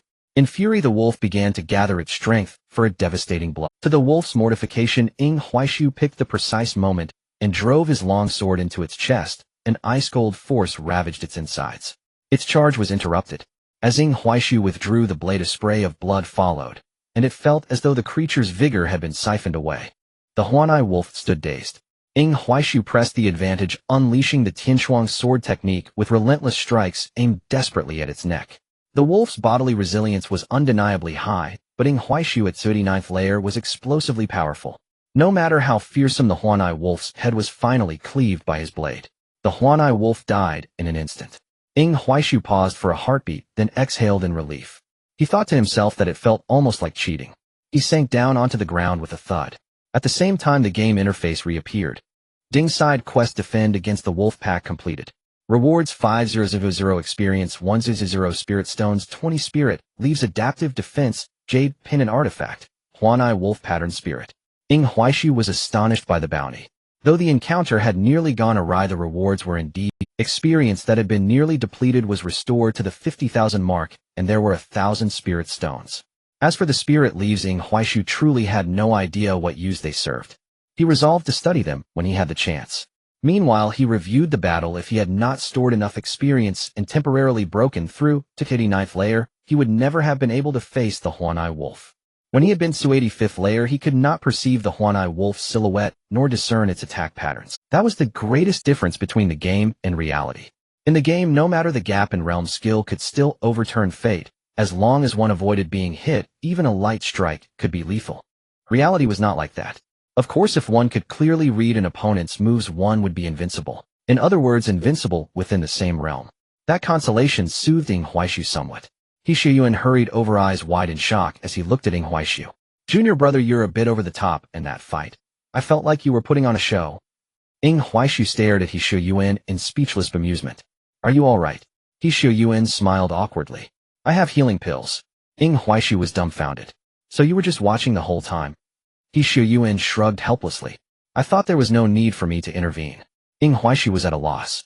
At that moment, Yiningshuang suddenly approached the Huanai wolf's corpse. She placed her hand upon the wolf. A surge of ghostly blue energy burst from its body and was wholly absorbed by Yiningshuang. Yiningshuang instantly vaulted from 281st layer to 283rd layer in the blink of an eye. He Shuyuan felt as if he had taken a 10th sandpoint critical shock. First, Ing Huaishu had rocketed from 285th to 9th layer, and now Yiningshuang had leapt from 1st to 3rd. He Shuyuan was utterly baffled. Is cultivation really such a simple matter?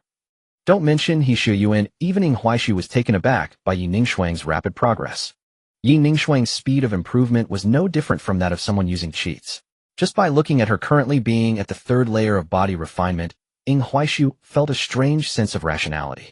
Back when they played games during this world quest, Yiningshuang was already at the 3rd layer of body refinement. Now she was still at the 3rd layer. It was different from what he knew, but was this now back on the right track? Ing Huaishu sheathed his sword, his expression deep in thought. He Shuyuan was squatting on the ground, feeling somewhat withdrawn. After being brutally beaten by Ing Huaishu, and then by Yiningshuang, He Shuyuan, who had once been a bit proud, found himself utterly unable to maintain any pride. Yiningshuang, however, was different. She happily approached Ing Huaishu and exclaimed, "Senior brother, I am now at the 3rd layer of body refinement." Ing Huaishu nodded. "Oh, good job, junior sister." Yiningshuang felt a warmth spread in her heart instantly. "Senior brother praised me." However, He Shuyuan, who had been withdrawn for a long time, suddenly stood up and said seriously to Yiningshuang, "Although our Xinshao sword sect is not afraid of idle gossip, you should try not to showcase your strange method of improvement in front of outsiders." Seeing He Shuyuan's seriousness, Yiningshuang instinctively glanced at Ing Huaishu. Ing Huaishu also nodded seriously. "Listen to senior brother." Yiningshuang nodded. "Okay." He Shuyuan felt much better. Although Ing Huaishu was very capable, respect should still be given where it is due. This point greatly increased He Shuyuan's fondness for Ing Huaishu. After dealing with the wolf pack, they could only squat in the ruins until dawn. The next morning, the three of them set off quickly once again. However, along the way, Yi Ningxuang's impact on He Shuyuan was simply too great. As Yi Ningxuang traveled, she was familiarizing herself with the powers of the third layer of body refinement. She adapted quickly, and her foundation was solid. She was practically born to cultivate. Not only that, but Yi Ningxuang's comprehension was also nearly at its peak. The sword techniques and body techniques suitable for the body refinement stage, she almost mastered in a single day. Seeing this, He Shuyuan felt like he wanted to spit blood. He couldn't help but internally complain, what kind of sin have I committed to be traveling with two monsters? He felt that the blows he had received in the cultivation world over the years were nothing compared to these past 2 days. What left He Shuyuan speechless was that both of them had low-grade spiritual roots. If they could cultivate at this speed, what should he, with his top-grade golden spiritual root, be considered? He Shuyuan felt immense pressure. The distance to Luoyi City isn't too far, but before that I plan to break through, He Shuyuan said. Ying Huaishu had no objections. The stronger He Shuyuan became, the more opportunities he would have to slack off. However, Ying Huaishu was now considering a matter. Should he save He Shuyuan? In fact, Ying Huaishu had a bit of a mischievous thought.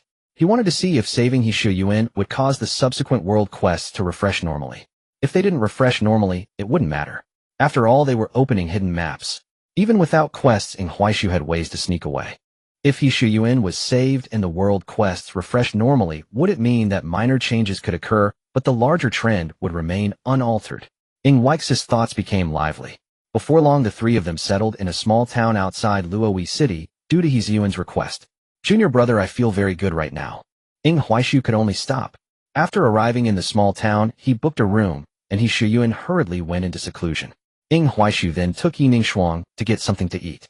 Recently, Yi Ningxuang had rarely sought out Ying Huaishu, because she had been focused on feeling her current strength.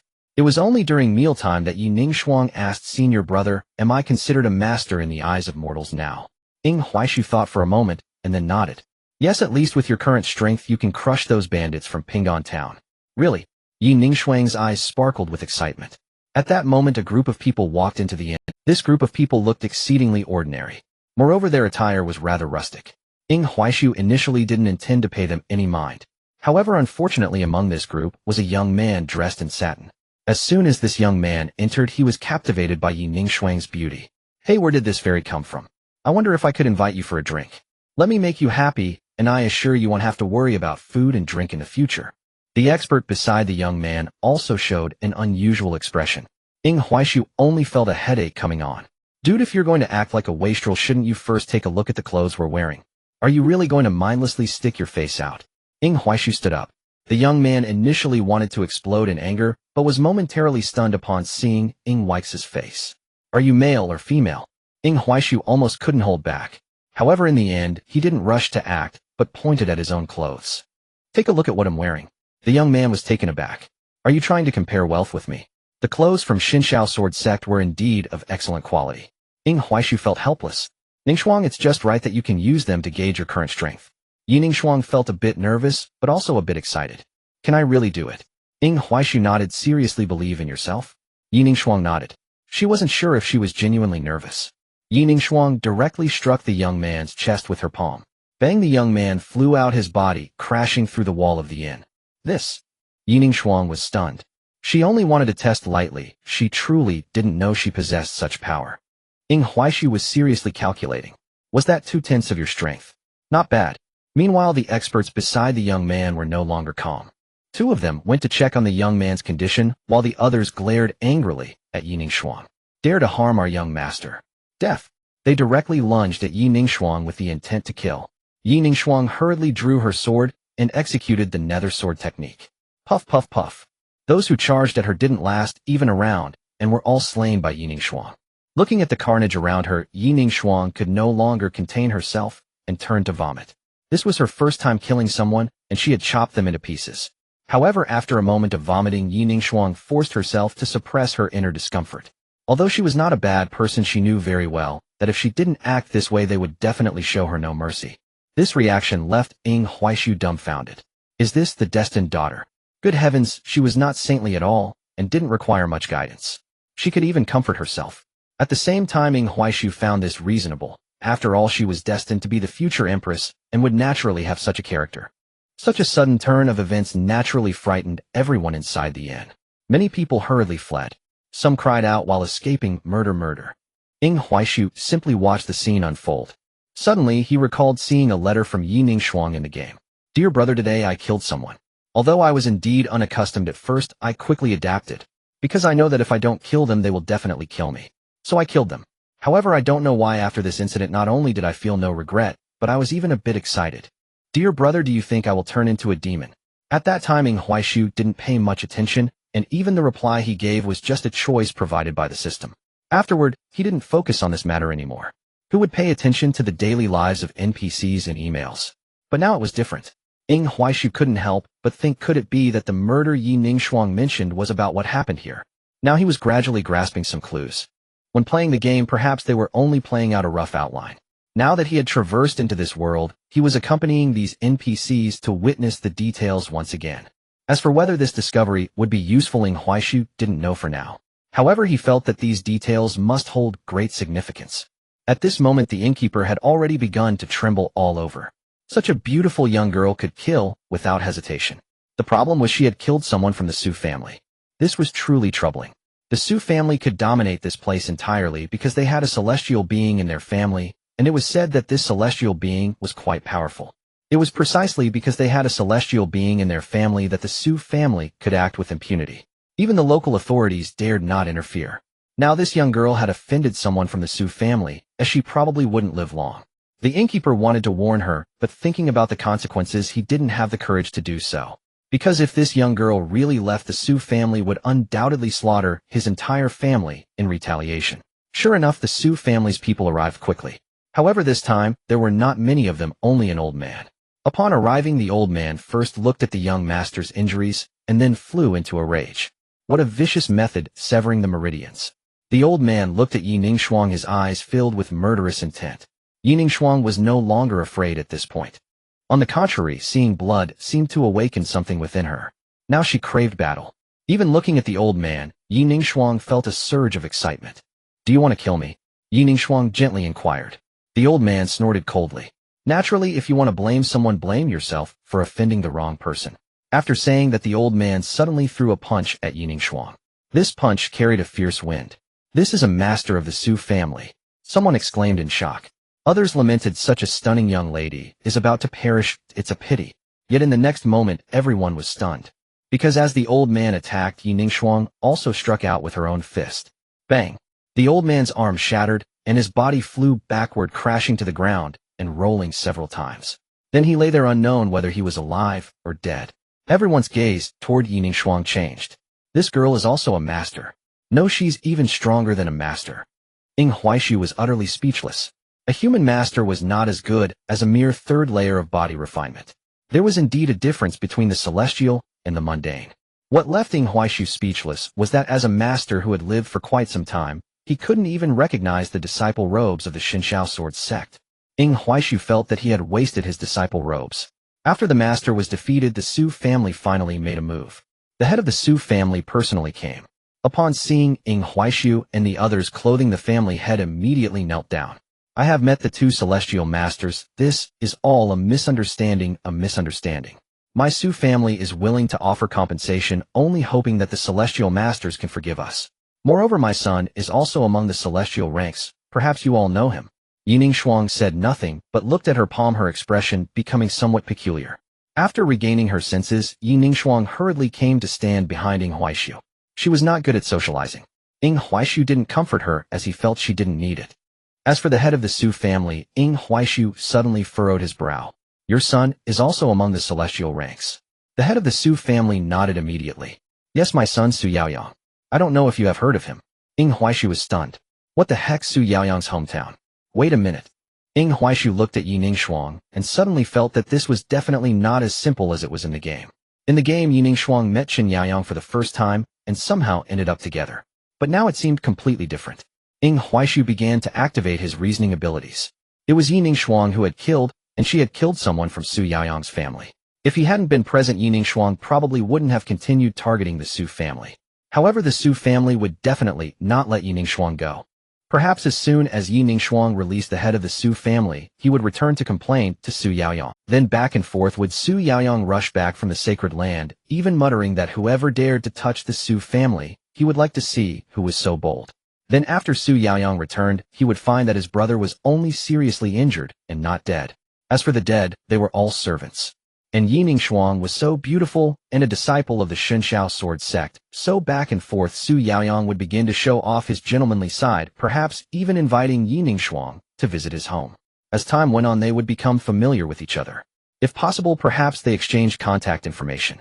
In a place where players couldn't see, they might be chatting enthusiastically. The more Ing Huaishu thought about it, the more he felt it was possible. At the same time, he looked at Yining Shuang, who was still in a daze, and suddenly found it interesting.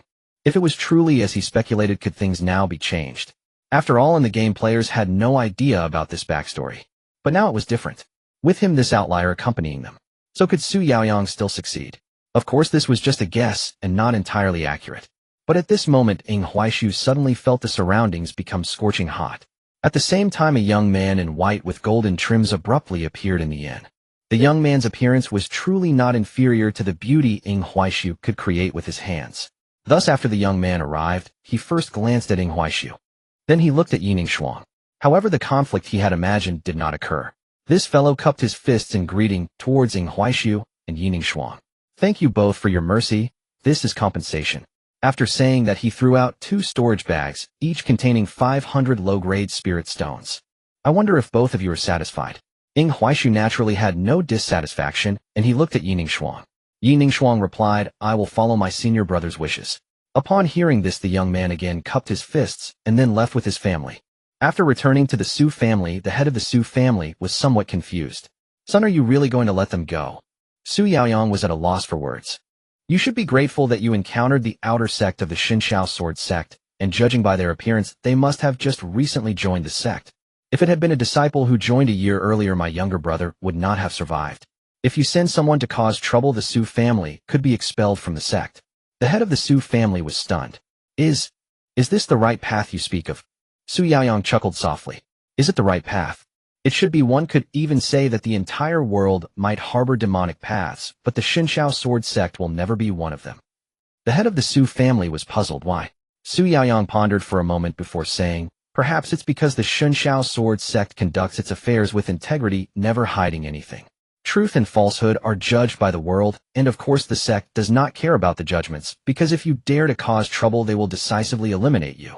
Over time, the Shunshao sword sect will be regarded as righteous, because they don't bother those who do not provoke them. On the other hand, if they see something that harms humanity, they will definitely take action. The head of the Su family fell silent. As for his youngest son, he would not die. With Su Yaoyang around, he could simply be fed a few pills to recover. However, when the second son of the Su family woke up and saw Su Yaoyang, he couldn't help but turn pale. Elder brother. The second son was filled with fear. Su Yaoyang's eyes turned cold. Even if I am a member of the immortal sect, that does not give you the right to act recklessly. I have always emphasized that you must not become a second-generation ancestor in others' eyes, but just look at how you have behaved over the years. The second son of the Su family lowered his head, afraid to speak. The head of the Su family wanted to say something, but was stopped by a glance from Su Yaoyang. He could only remain silent. After teaching his brother a lesson, Su Yaoyang finally turned to his father. I came this time mainly to take you away, as the future may not be peaceful, and I have also communicated with the sect, allowing our family to reside near the sect. Upon hearing this, the head of the Su family was instantly excited. Really? Su Yaoyang nodded yes. He did not reveal his true identity, as he understood his family's character all too well. If they were to learn of his identity, they would definitely show even more odious behavior. But what could he do? This was his biological father, and his brother was also his real brother. Even so, there was still a need for some teachings. The more one mingled in the cultivation world, the more one understood its cruelty. People like his brother, if they did not learn to be humble, would end up as nothing but a pile of bones. They would even dare to offend those from the Shunshao sword sect. But speaking of this, Su Yaoyang suddenly frowned. Wait a minute, I remember sending you a lot of disciple garments from the immortal sect, especially from the Shunshao sword sect. I even highlighted them specifically. How could my younger brother still end up like this? The head of the Su family felt a bit awkward. Su Yaoyang quickly understood the situation. Cultivators indeed rarely concern themselves with worldly matters, but that does not mean they are absent. Do not slacken just because you often do not see those from the sect, such as in today's matter. If you cannot change your attitude, then there is no need to return with me, because you will die anywhere. The head of the Su family quickly waved his hands. I understand. I will definitely not spoil this child again in the future. Su Yaoyang nodded, but unconsciously the image of Yi Ningshuang suddenly appeared in his mind. Moreover, he felt the spiritual energy within him become slightly agitated upon seeing her. Why is that? Su Yaoyang was also somewhat perplexed. After thinking for a moment, he still said to his father, "Invite the disciples of the Shinshao sword sect to our home as guests." The head of the Su family was stunned. We still have to host guests. He felt somewhat uncomfortable. It's one thing not to help retrieve the factory, but now they also had to entertain guests. Su Yaoyang simply said, "Just do it." It can be considered as forming a good relationship. The head of the Su family sighed. "All right." Su Yaoyang continued, "If they can come, it will also be an opportunity for you. If they do not come, we will not pursue the actions of my brother. That would also be quite good. You may not know the value of the Shinshao sword sect." Upon hearing his son's words, the head of the Su family instantly changed to a flattering expression. Su Yaoyang shook his head repeatedly. But it must be said, people like his father often lived longer. His entry into the immortal sect was also due to his father's relentless begging for the sect members to take a look at his talent, otherwise there would not be the current Su Yaoyang. "Since you understand, then go invite them." The head of the Su family nodded quickly, then personally went to the inn to invite them. Recently, Yi Ningshuang had been somewhat silent, because she had been feeling a bit scared lately. Ever since she had killed someone, she felt increasingly calm, even somewhat excited inside. Am I going to become a killer? Yi Ningshuang repeatedly asked herself. Ying Huaixu remained calm. Mainly, he had a lot on his mind. He carefully recalled the issue with the illusory night wolf.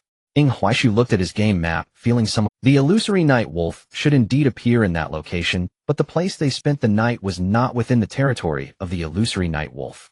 Yet the wolf actively sought to kill them.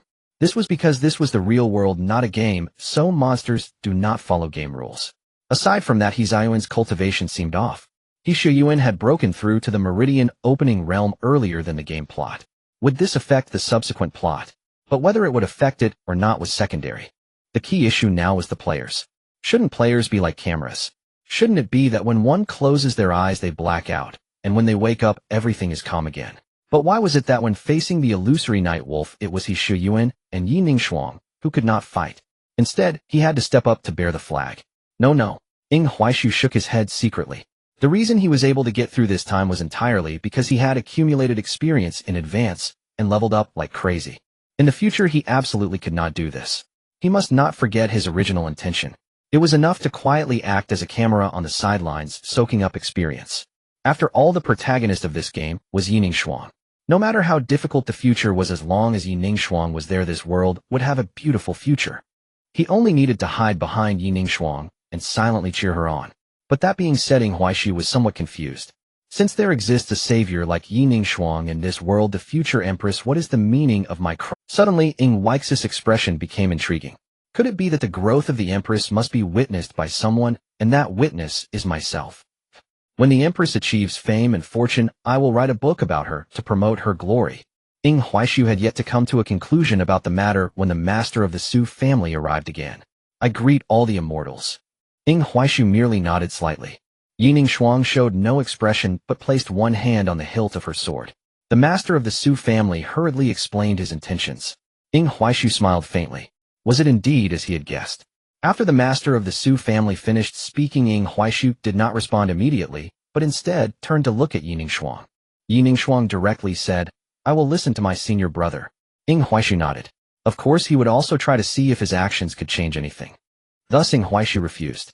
The master of the Su family felt a bit disappointed inside. Yet he did not linger, bidding farewell directly. After the master of the Su family left, Ying Huaixu also prepared to go upstairs to rest. Yi Ningshuang suddenly grasped Ying Huaixu's garment. Senior brother, I want to talk to you. Ying Huaixu. After returning to the room, Yi Ningshuang felt somewhat restless. She wanted to speak several times, but did not know where to start. Ying Huaixu understood what Yi Ningshuang wanted to say. Seeing her so conflicted, he directly said, When I killed the mountain bandits, I acted decisively, not to punish evil and promote good, but because they wanted to kill me. The power is in my hands, how to use it is my business. As for right and wrong, that is someone else's judgment. Naturally, I do not care how others speak of me, I just want to live. If someone does not want me to live, I will eliminate him first. Yi Ningshuang was stunned instantly, no longer resisting the feelings within her heart. At the same time, she felt joy within. Senior brother, he is just like me. If there is senior brother's company, all the way it seems that it would be enough.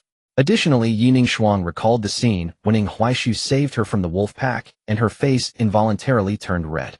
Similarly, Yining Shuang also came to understand Ing Huaishu. Although he did not often speak to her, he must have her in his heart. Otherwise, why would he risk his life to save her? Senior brother, you should rest early. I will also rest. Ing Huaishu nodded. However, that night, no one slept well. The ancient buildings had truly poor sound insulation. The entire night was filled with noise. Poor sound insulation was one thing, the key was that this group of people was quite extravagant. Two pairs of people were chatting while engaging in activities in the adjacent room. Hey, you can't do it, can you? Is that all? Nonsense, if you have the ability, let's see who is better. Come on then.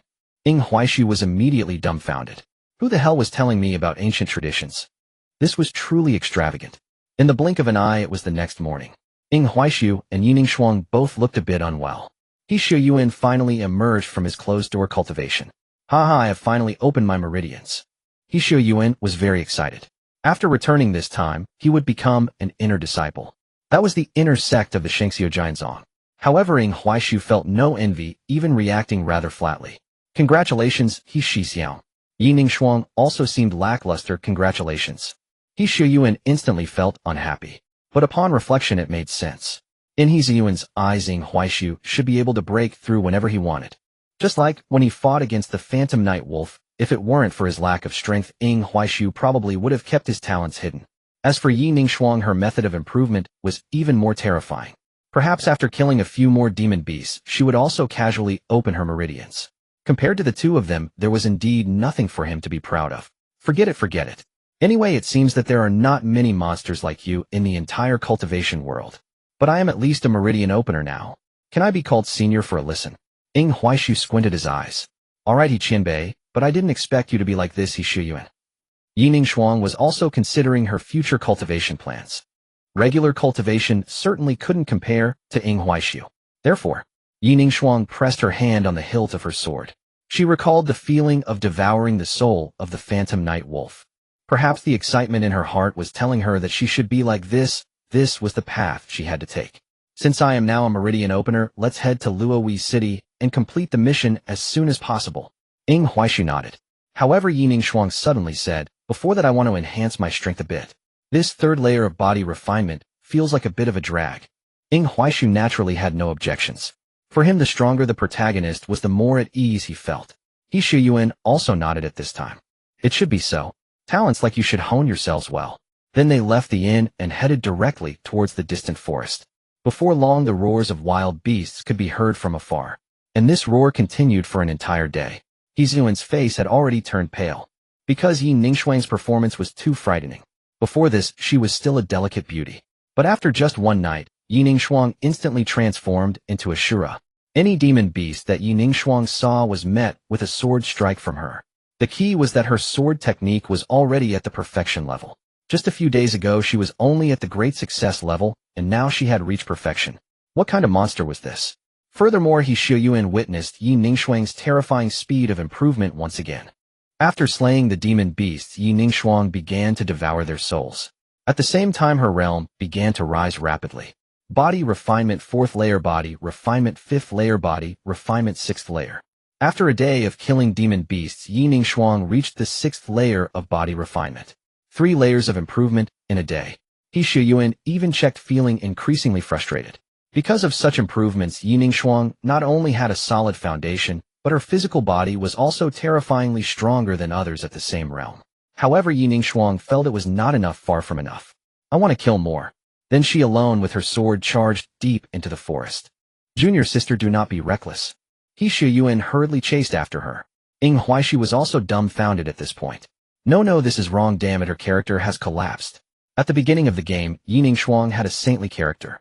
She had changed dramatically only after He Shuyuan died tragically to save her and the ridicule from the Qianji sect. But now why had this girl changed her character early? This shouldn't have anything to do with him. Ing Huaishu heard. However, upon chasing deep into the forest, both Ing Huaishu and He Shuyuan were stunned. Because Yining Shuang and Su Yaoyang had unexpectedly met here. The most crucial point was that there were corpses of demon beasts around them, and between the two of them there was a glowing blue spiritual herb. Ing Huaishu rubbed his temples.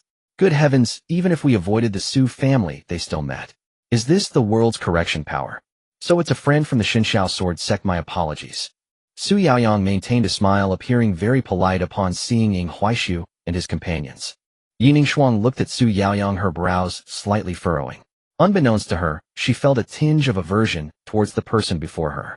As a result, Yi Ningxuang was reluctant to converse with this person.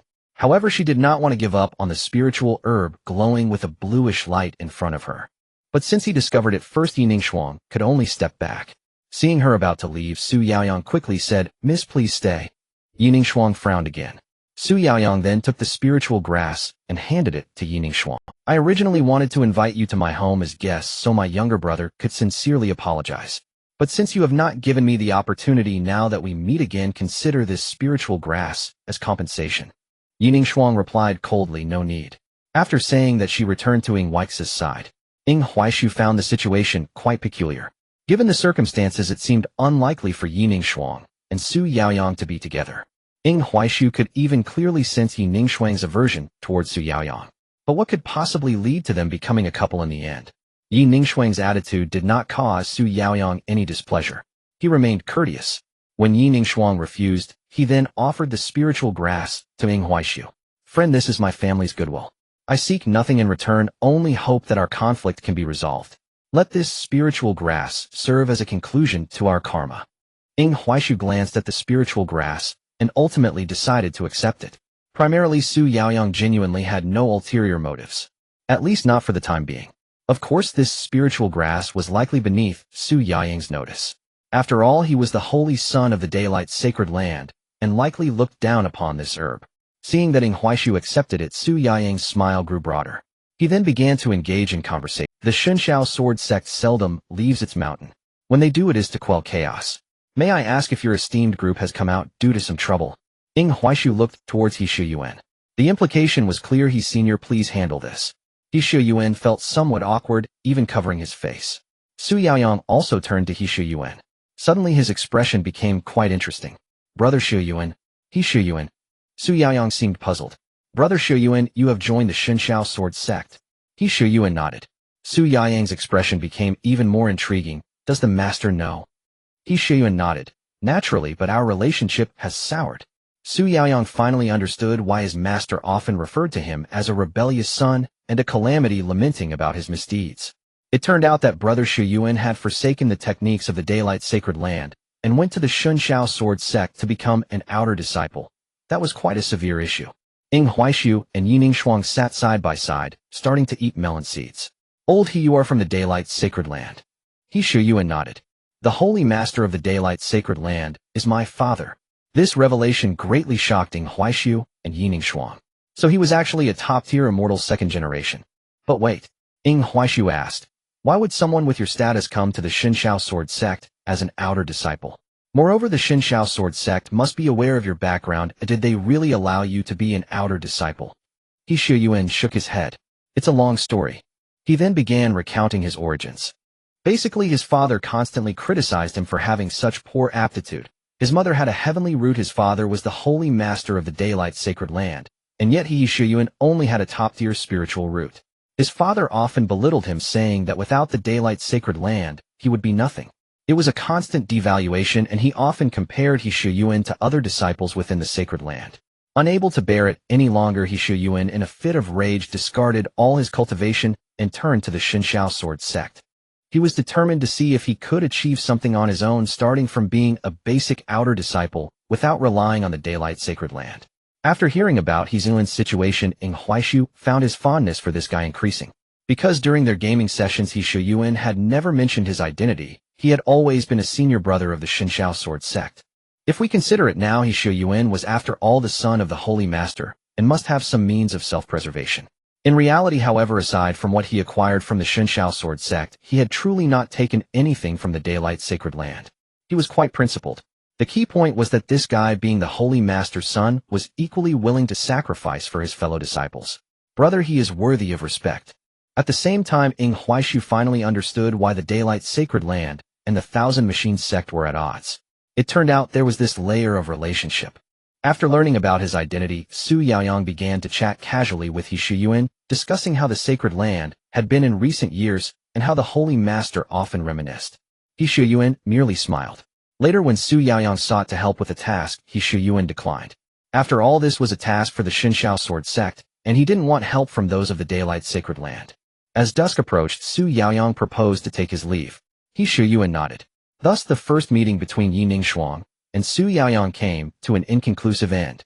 There was no sign of any progression towards a couple. This struck Ing Huaishu as rather odd. Could it be that my presence here has created a variable? Ing Huaishu could only think this way. At that moment He Shuyuan approached Ing Huaishu and said, "How about we not return and head directly to Luohui City?" Ing Huaishu had no objections. "Let's go." The three of them then mounted their horses and continued on their way. One must admit the steeds in this world of cultivation were indeed swift. They finally arrived at Luohui City before dawn. Luohui City was quite prosperous, comparable to the royal capitals in ancient dramas. Primarily, Luohui City served as a point for the immortal sect to recruit disciples. Thus it constantly gathered loose cultivators. With an abundance of loose cultivators, Luohui City became a massive trading market. However, buying things here felt akin to opening blind boxes. Ing Huaishu was incredibly familiar with Luohui City. Back when he played the game, even in the later stages, he would come to Luohui City to interact with NPCs and buy items. Because Luohui City occasionally had NPCs selling high-quality goods and materials. In fact, some players had once purchased a red material from an NPC in Luohui City for hundreds of thousands of spirit stones and later sold it for tens of millions in the real world. Thus, Luohui City was playfully dubbed the City of Bargains and City of Benefits by players. Ing Huaishu had frequented this place. After all, back in the game, he could teleport directly using the town stone. Whenever he had free time, Ing Huaishu would come to Luohui City and seek out NPCs to converse with. Returning to Luohui City once again, he couldn't help but feel nostalgic. Because in the past he often saw players gathering riding various mounts and wearing diverse outfits. Now he had become a solitary player. Fortunately, the appearance of Luohui City hadn't changed much. He Shuyuan then said, "Since we are newcomers and not familiar with the area, I suggest we familiarize ourselves with the environment first. We can discuss the investigation tomorrow. What do you think?" After He Shuyuan finished speaking, he looked at Ing Huaishu. Ing Huaishu shook his head. "No need. Come, I'll take you to a good place." He Shuyuan. Yi Ningshuang silently followed behind Ing Huaishu. He Shuyuan thought for a moment and eventually nodded, "All right." But soon after, He Shuyuan was stunned. Because Ing Huaishu was truly too familiar with this place. Ing Huaishu directly led them to the best tavern. The expenses would be covered by Ing Huaishu. Primarily, Ing Huaishu was indeed very wealthy. In fact, he was somewhat surprised himself. The spirit stones given to him by LV Qingyi and the rewards from system tasks were all top-quality spirit stones. For this reason, Ing Huaishu exchanged 10 top-quality spirit stones for 1,000,000 low-quality spirit stones. Thus, among the three, Ing Huaishu was undoubtedly the richest. Yi Ningshuang suddenly felt that Ing Huaishu was truly outrageous. Back in Ping'an Town, he had been penniless, yet he turned around and earned 500 taels of silver. Now that he had entered the immortal sect, he could still effortlessly produce 1,000,000 huge sums. "Brother, your speed in making money is simply enviable." He Shuyuan nodded in agreement. After all, in the years since he left the Daylight Sacred Land, he had truly lived frugally. As the saying goes, without being in charge, one does not know the cost of rice and oil. Meanwhile, Ing Huaishu was incredibly generous. He gave each of them 100,000 low-quality spirit stones. "Take it and spend it freely." Ing Huaishu truly did not care, as he still had over 1,000 spirit stones in his inventory, and they were all top-quality spirit stones. Initially, He Shuyuan and Yi Ningshuan were somewhat reserved. However, upon seeing that Ing Huaishu possessed over 800,000 spirit stones, they directly regarded it as pocket money bestowed upon them. He Shuyuan, "Brother, from now on you are my real brother." Yi Ningshuan, "Thank you, senior brother." Yet deep down she thought, whatever belongs to my senior brother is also mine, and whatever is mine is for him too. Yes, that's right, I will make it up to him in the future. Ing Huaishu smiled and waved his hand, not caring about such details. "It's rare to be out like this, you should enjoy yourselves. As for me, I just happen to need to buy some things." After saying that, Ing Huaishu turned and left. In the cultivation world, no one was unaware of the attire of the Xinxiao Sword sect. Therefore, Ing Huaishu was not afraid of anyone causing trouble for them. As for the plans of the Qinji sect in this area, Ing Huaishu cared little about them. Because the Qinji sect would not trouble them so soon, they needed to release bait, allowing them to inform the people of the Xinxiao Sword sect, and then bring more disciples over to be sacrificed. Ing Huaishu first explored every corner of Luohui City, primarily to open the map. Once the map was fully unlocked, Ing Huaishu gained an additional 300 experience points. Then came the frenzied shopping spree. The scattered cultivators went wild primarily because Ing Huaishu appeared to be a generous spirit. He took as much of the commonly unwanted refined iron ore as he desired. Next, he sought out 100-year gold, 1,000-year gold, and 10,000-year gold. He wanted all of these as well. Not only that, but he also sought out the so-called quenching stones, wanting them all. The reason everyone thought Ing Huaishu resembled a fool or a generous spirit was entirely because these items were abundant in the cultivation world. The key was that although these items could be used for weapon forging, only those scattered cultivators without much background would use them. Regular large sects had top-tier materials specifically for forging. However, no one reminded him, for such fools were rarely encountered in a millennium. They simply did not understand. Ing Huaishu needed these items purely for their equipment enhancement and progression functions. Everything he purchased was solely for enhancing and upgrading magical artifacts. Ing Huaishu could not comprehend why the people of this world did not know this, but it mattered not, he had that functionality. Moreover, Ing Huaishu was pleasantly surprised to find that these items were far cheaper than when he played games, and that there were plenty of them. He felt as though he was playing a GM version of a game. In any case, Ing Huaishu was thoroughly pleased with his acquisitions. What delighted him most was that all these items only required one slot in his inventory. Regardless of the size of the items, they all fit into one slot. The only difference was the quantity compared to reality. For example, a rather irregular piece of refined gold, which was large in size, counted as 2 in the inventory. Sometimes very small pieces of refined gold required 3 or 4 to count as 1. This inventory system is not simple at all. Ing Huaishu muttered to himself. However, after clearing out these purchases, Ing Huaishu felt it was about time to stop. Since upon reaching the Meridian opening stage, he would unlock the equipment enhancement function, the materials needed for enhancement at this early stage should be sufficient for him to forge top-tier magical artifacts. There was no need for more. After finishing these purchases, Ing Huaishu headed directly to the Yudu Chamber of Commerce in Luoyi City. The simplest purpose of coming to the Yudu Chamber was to earn spirit stones. This was unavoidable. Upon reaching the Meridian opening realm, all enhancements required not only vast amounts of experience, but also a significant number of spirit stones. Even the enhancement system required spirit stones. Moreover, the spirit stones consumed by the system were completely deducted from the system space. In other words, he needed spirit stones and a large quantity of high-grade spirit stones. For future enhancements, relying solely on the spirit stones earned from tasks would be far from sufficient. He still needed to procure them from the current world. The reason for coming to the Yudu Chamber was that they accepted everything and sold everything. It was the most mysterious chamber of commerce in this world. Even when playing games in the late stage, many players could not do without the Yudu Chamber of Commerce. Primarily because the Yudu Chamber had 3 universally applicable dungeons: the Spirit Stone Dungeon, the Medicinal Herb Dungeon, and the Equipment Dungeon. Although each dungeon could only be run twice a week, the rewards from these 2 dungeon runs were quite substantial. Ing Huaishu came to see if, having crossed over into the real world, these dungeons still existed. Arriving at the counter of the Yudu Chamber, Ing Huaishu looked at the female cultivator at the counter and said, "I want to gamble." The female cultivator was taken aback for a moment, then narrowed her eyes. A member of the Shinshao sword sect. How do you know about this? Ing Huaishu's heart raced. Wow, it's true. The female cultivator then sized up Ing Huaishu before taking out a bronze token. With your cultivation level, you can only access the bronze token gambling area, and the Yudu Chamber will take 30% of all profits. Ing Huaishu nodded. That's fine. After that, the female cultivator personally led Ing Huaishu to the gambling entrance. Upon seeing the 3 entrances, Ing Huaishu was instantly thrilled. These had not changed. 3 entrances that resembled wormholes corresponded to 3 different material dungeons: the Spirit Stone Dungeon, the Medicinal Herb Dungeon, and the Equipment Dungeon. Seeing these 3 dungeons, Ing Huaishu directly entered the Spirit Stone Dungeon. Upon entering the Spirit Stone Dungeon, he became even more excited. Familiar caves, and the familiar spirit-eating beast boss.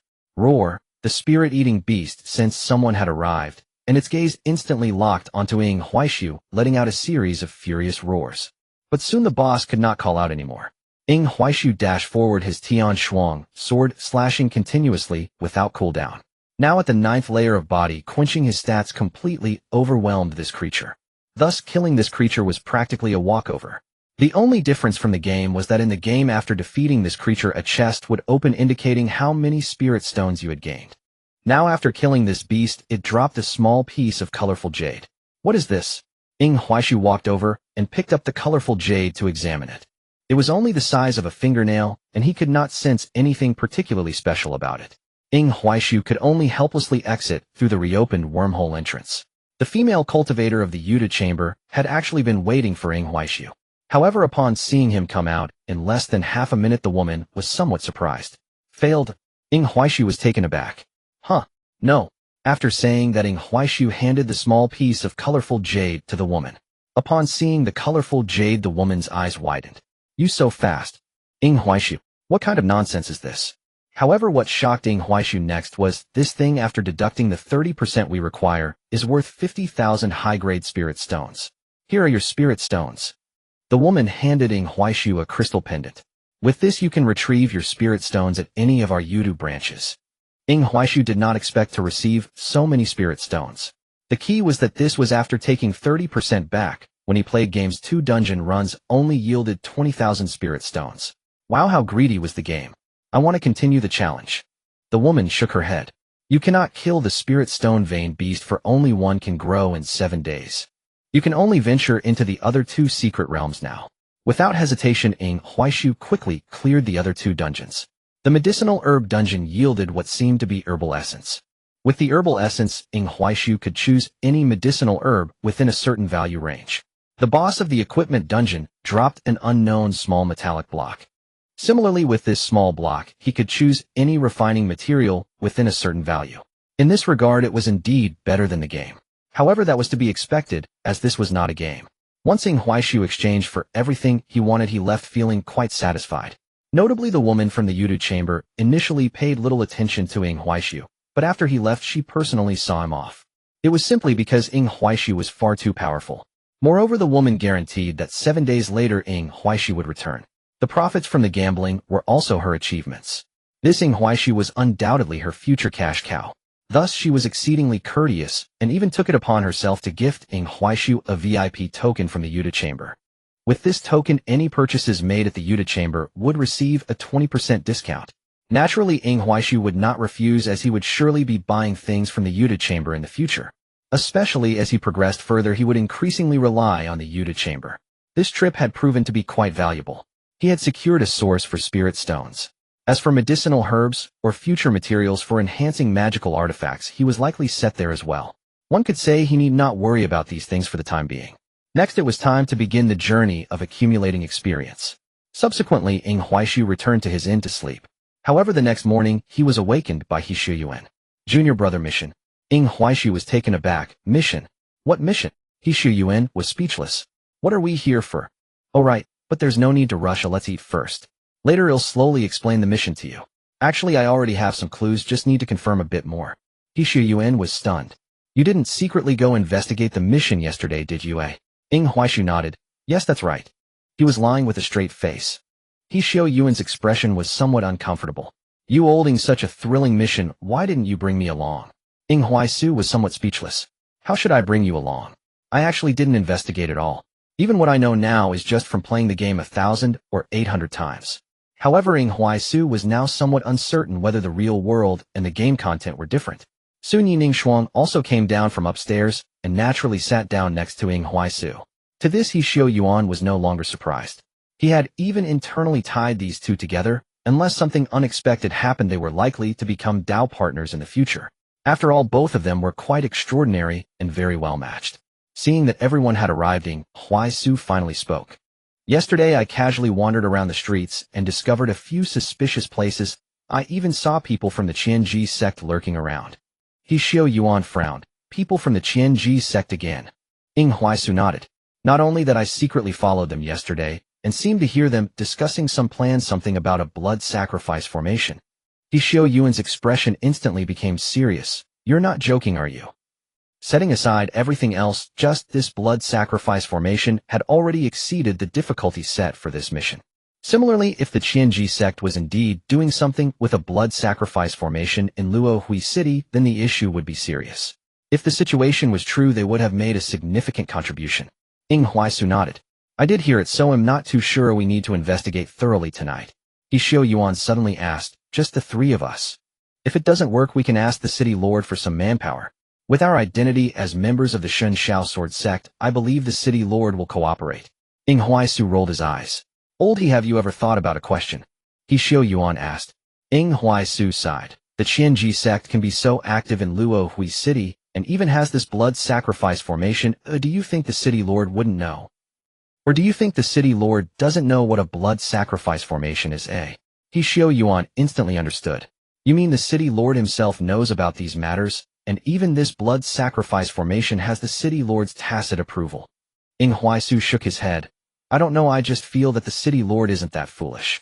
Since he knows about the blood sacrifice formation but only reports some anomalies to the Shun Shao sword sect, even mentioning that many people from nearby villages have disappeared, yet he didn't warn about the blood sacrifice formation. Therefore I feel that there must be something fishy about it. He Xiao Yuan completely agreed. At the same time, the way he looked at Ing Huaisu was different. How did your brain come to this? Your intelligence is a bit too extraordinary. Ing Huaisu said helplessly.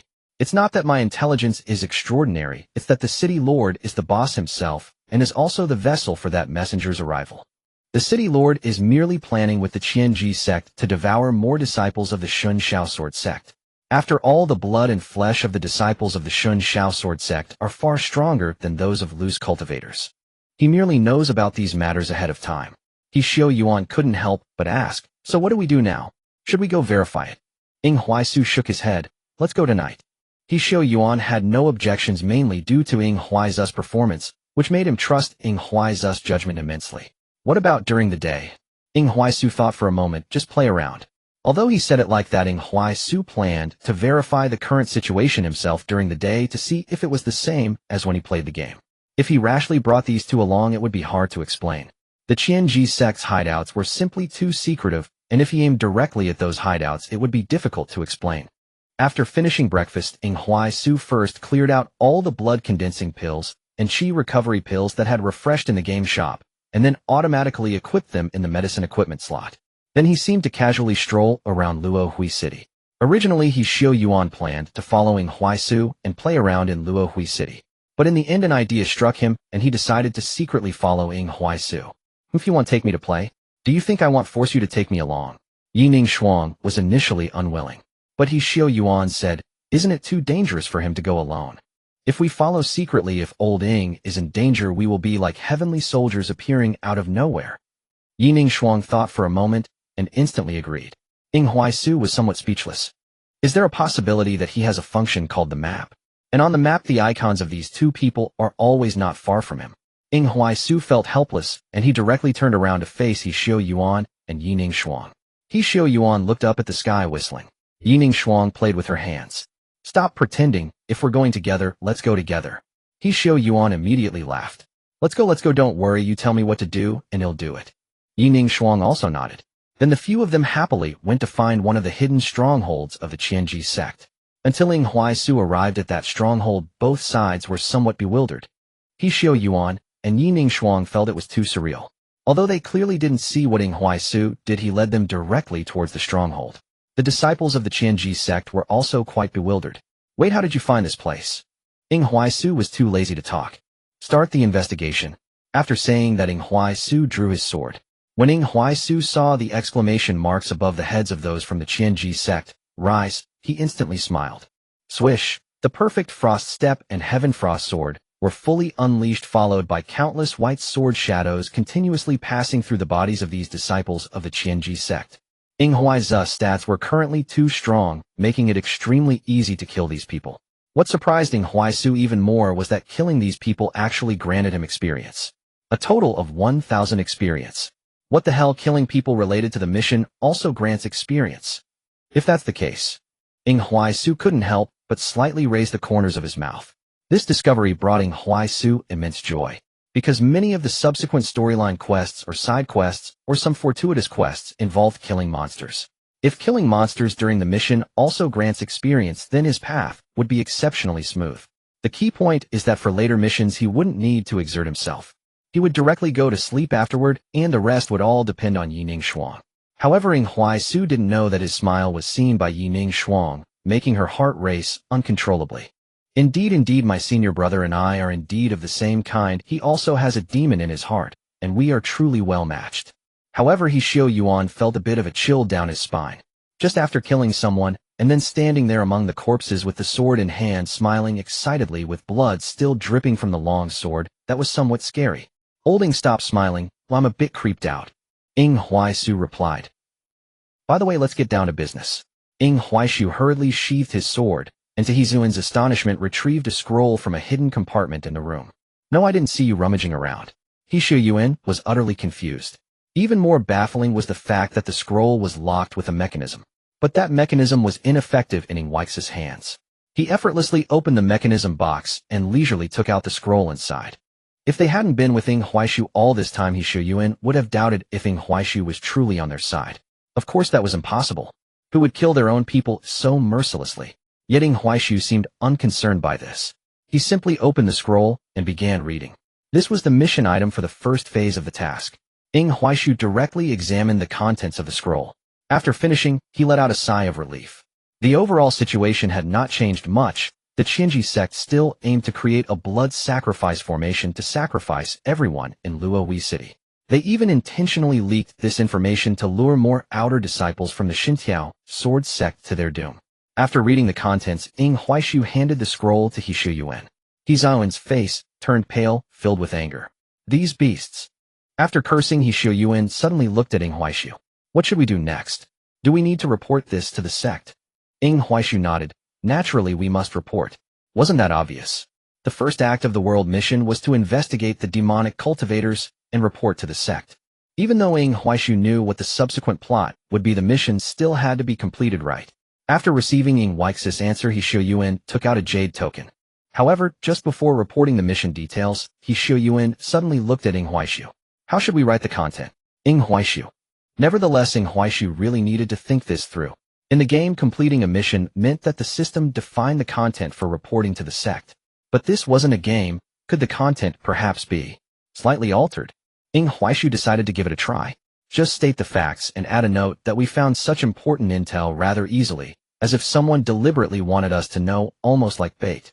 He Shuyuan scratched his head. While this intel was obtained somewhat easily, it doesn't seem to align with. Ing Huaishu sighed. Stop rambling and write it as I said. He Shuyuan replied, oh okay. And then he indeed wrote it just like that. After finishing the mission details, they began to wait. Although Ing Huaishu wanted to appear calm, he couldn't suppress the excitement at the corners of his mouth. World Mission Act 1 completed successfully, uncovering the Qinji sect's blood sacrifice plan. Reward, 5,000 experience, 1,000 spirit stones, 20 spirit leaves. World Mission Phase 2 opened, infiltrate the Lord's mansion to investigate the sacrificial items. The rewards for this world mission were far greater than when he played games before. The reward of spirit stones was also quite considerable. But what was the deal with these spirit leaves? What on earth were they for? He Shuyuan was restless. On the way back, He Shuyuan asked again, Olding, should we return to the sect, or what? Ing Huaishu shook his head. Unless something unexpected happens, the sect will send us tasks again. He Shuyuan was skeptical. That shouldn't be the case. This matter is beyond what we can handle. Even if they send us tasks again, what kind of tasks would they be? Ing Huaishu pretended to be profound. I think even if the sect receives our investigation results, they won't deploy too many people right away. Moreover, they have to consider the matters regarding the Qinji sect very carefully. So the sect might want us to secretly investigate the Lord's mansion again, or even figure out who the Qinji sect is sacrificing blood for with this formation they schemed so hard to create. He Shuyuan shook his head. That shouldn't be the case. Although I am at the first layer of meridian opening, I am only at the 9th layer of body refining at the sect. You are at the 5th layer, and junior sister Ning Frost is at the 1st layer of body refining. With our current capabilities, isn't this a death wish? Just as he finished speaking, He Shuyuan suddenly noticed that his identity token was flashing. He Shuyuan took the token and looked at the content on it with a blank expression. He glanced at Ing Huaishu, then back at the token, his face filled with disbelief. You. What is this?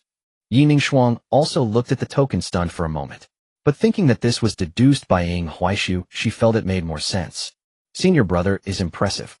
He Shuyuan took a deep breath. The mission details were too similar to what Ing Huaishu had said. Yet He Shuyuan couldn't understand. But is it really okay for this mission to be given to us? Ing Huaishu smiled. Don't worry, even though our Xintiao sword sect doesn't have any undercover agents, it doesn't mean that there aren't any in other sects, or even in the Lord's mansion.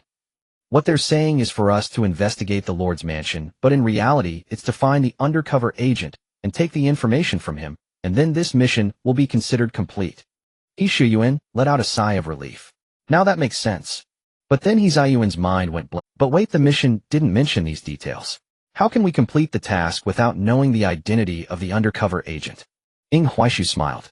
It's simple, we just need to pretend to be from the Qinji sect, and naturally someone will assist us. Ziyuan nodded. That makes sense. With their minds made up, the three prepared to wait for nightfall. However, when night fell, Ziyuan felt a bit confused about Huaix's infiltration plan. Actually, Ziyuan initially wanted to infiltrate as well. Furthermore, the game system could highlight the trajectories of these people's line of sight. However, Huaishu still couldn't hold back, because killing these people during the task still yielded experience. So Huaishu looked at Yining Shuang. How about we do a cleanup type of infiltration? Yining Shuang asked in confusion. What do you mean by a cleanup style of infiltration? Huaishu replied, like a massacre. Yining Shuang instantly became excited. All right. Then the two began a slaughter spree. Before long, one of the Qinji sect strongholds was completely wiped out. Huaishu was even more exhilarated, because even the people Yining Shuang killed still granted him experience. Let's go to the next one. The two, with faces full of excitement, dragged the bewildered Ziyuan towards the next stronghold. Although Ziyuan was confused, he still took action. However, his mind was a bit chaotic. Wait a minute. Ziyuan hurriedly called out to Huaishu. Is this what you call infiltration? Huaishu nodded. No problem at all. As long as everyone is dead, no one will know we infiltrated. Ziyuan. Huaishu initially intended to infiltrate normally, but upon seeing the red exclamation marks above this group of people, he could not help himself. After eliminating 4 or 5 strongholds of the 1,000 mechanisms sect, Huaix's accumulated experience had now reached 7. After eliminating 4 or 5 strongholds of the 1,000 mechanisms sect, Huaix's accumulated experience had now reached 7,000. This made him extremely excited. At this rate, before reaching the Meridian opening realm, he would surely be able to store up to 1,000 experience points. This was simply a perfect start. Ziyuan, who originally had a righteous demeanor, felt his comprehension abilities wildly reshaping after following Huaishu and Yining Shuang through the strongholds. Wait a moment, Laoing. Ziyuan quickly stopped Huaishu and Yining Shuang, who were excitedly brandishing their long swords and preparing to head to the next stronghold. Huaishu turned to look at Ziyuan, his face filled with confusion. What's the matter? Ziyuan could barely contain himself. I want to ask, how many strongholds does the 1,000 mechanisms sect still have? About 7 left. Huaishu counted on his fingers. Ziyuan was no longer concerned about how Huaishu knew this. Compared to Huaix's mysteriousness, his working style made the others feel more uneasy. Don't kill them all. If we clear out all these strongholds by the time the City Lord's mansion and the 1,000 mechanisms sect react, we will be in trouble. What we need to do now is to find the internal traitor you mentioned and obtain their specific blood sacrifice plan. Huaishu fell silent for a moment. He suddenly felt that what this guy said made a bit of sense. Even if they killed all these people, Luoyi City would still be subjected to the blood sacrifice. The people of the 1,000 mechanisms sect had already made 2 preparations to ensure the success of this plan. The blood sacrifice array in Luoyi City was just for show. In reality, the 1,000 mechanisms sect had long prepared the offerings for the arrival of the Oblivion envoy beneath the City Lord's mansion. Once Luoyi City fell, many monsters would spawn, and he would have plenty to kill. Thinking this way, Huaishu nodded. All right, let's go find the internal traitor first. Then he led the 2 of them straight in a direction. Underground of the City Lord's mansion, the City Lord stood outside a massive array, watching his subordinates transport corpses to the array in truckloads, a smile gradually spreading across his face. Beside him stood a disciple of the 1,000 mechanisms sect wearing a black smiley face mask. The City Lord spoke. When the Great One descends, I would appreciate it if you could say a few good words. The 1,000 mechanisms disciple nodded. You can rest assured you have made significant contributions to the Great One's arrival, and there will be no shortage of benefits for you. You will also feel honored by your decision today. The City Lord's smile grew even brighter. But soon he became somewhat worried. Actually, we can already summon the Great One. Is there really much need for the plan against the Shinshao Sword sect? The City Lord was genuinely a bit afraid of the Shinshao Sword sect. Although Luoyi City did not fall under their jurisdiction, it was not too far from the Shinshao Sword sect. If the people from the Shinshao Sword sect discovered what he was doing, he was certain that he would not survive. Moreover, they were the ones who had provoked the Shinshao Sword sect. The 1,000 mechanisms disciple snorted coldly. No, the people of the Shinshao Sword sect must come, because after the Great One descends, he will need food, he will need a feast.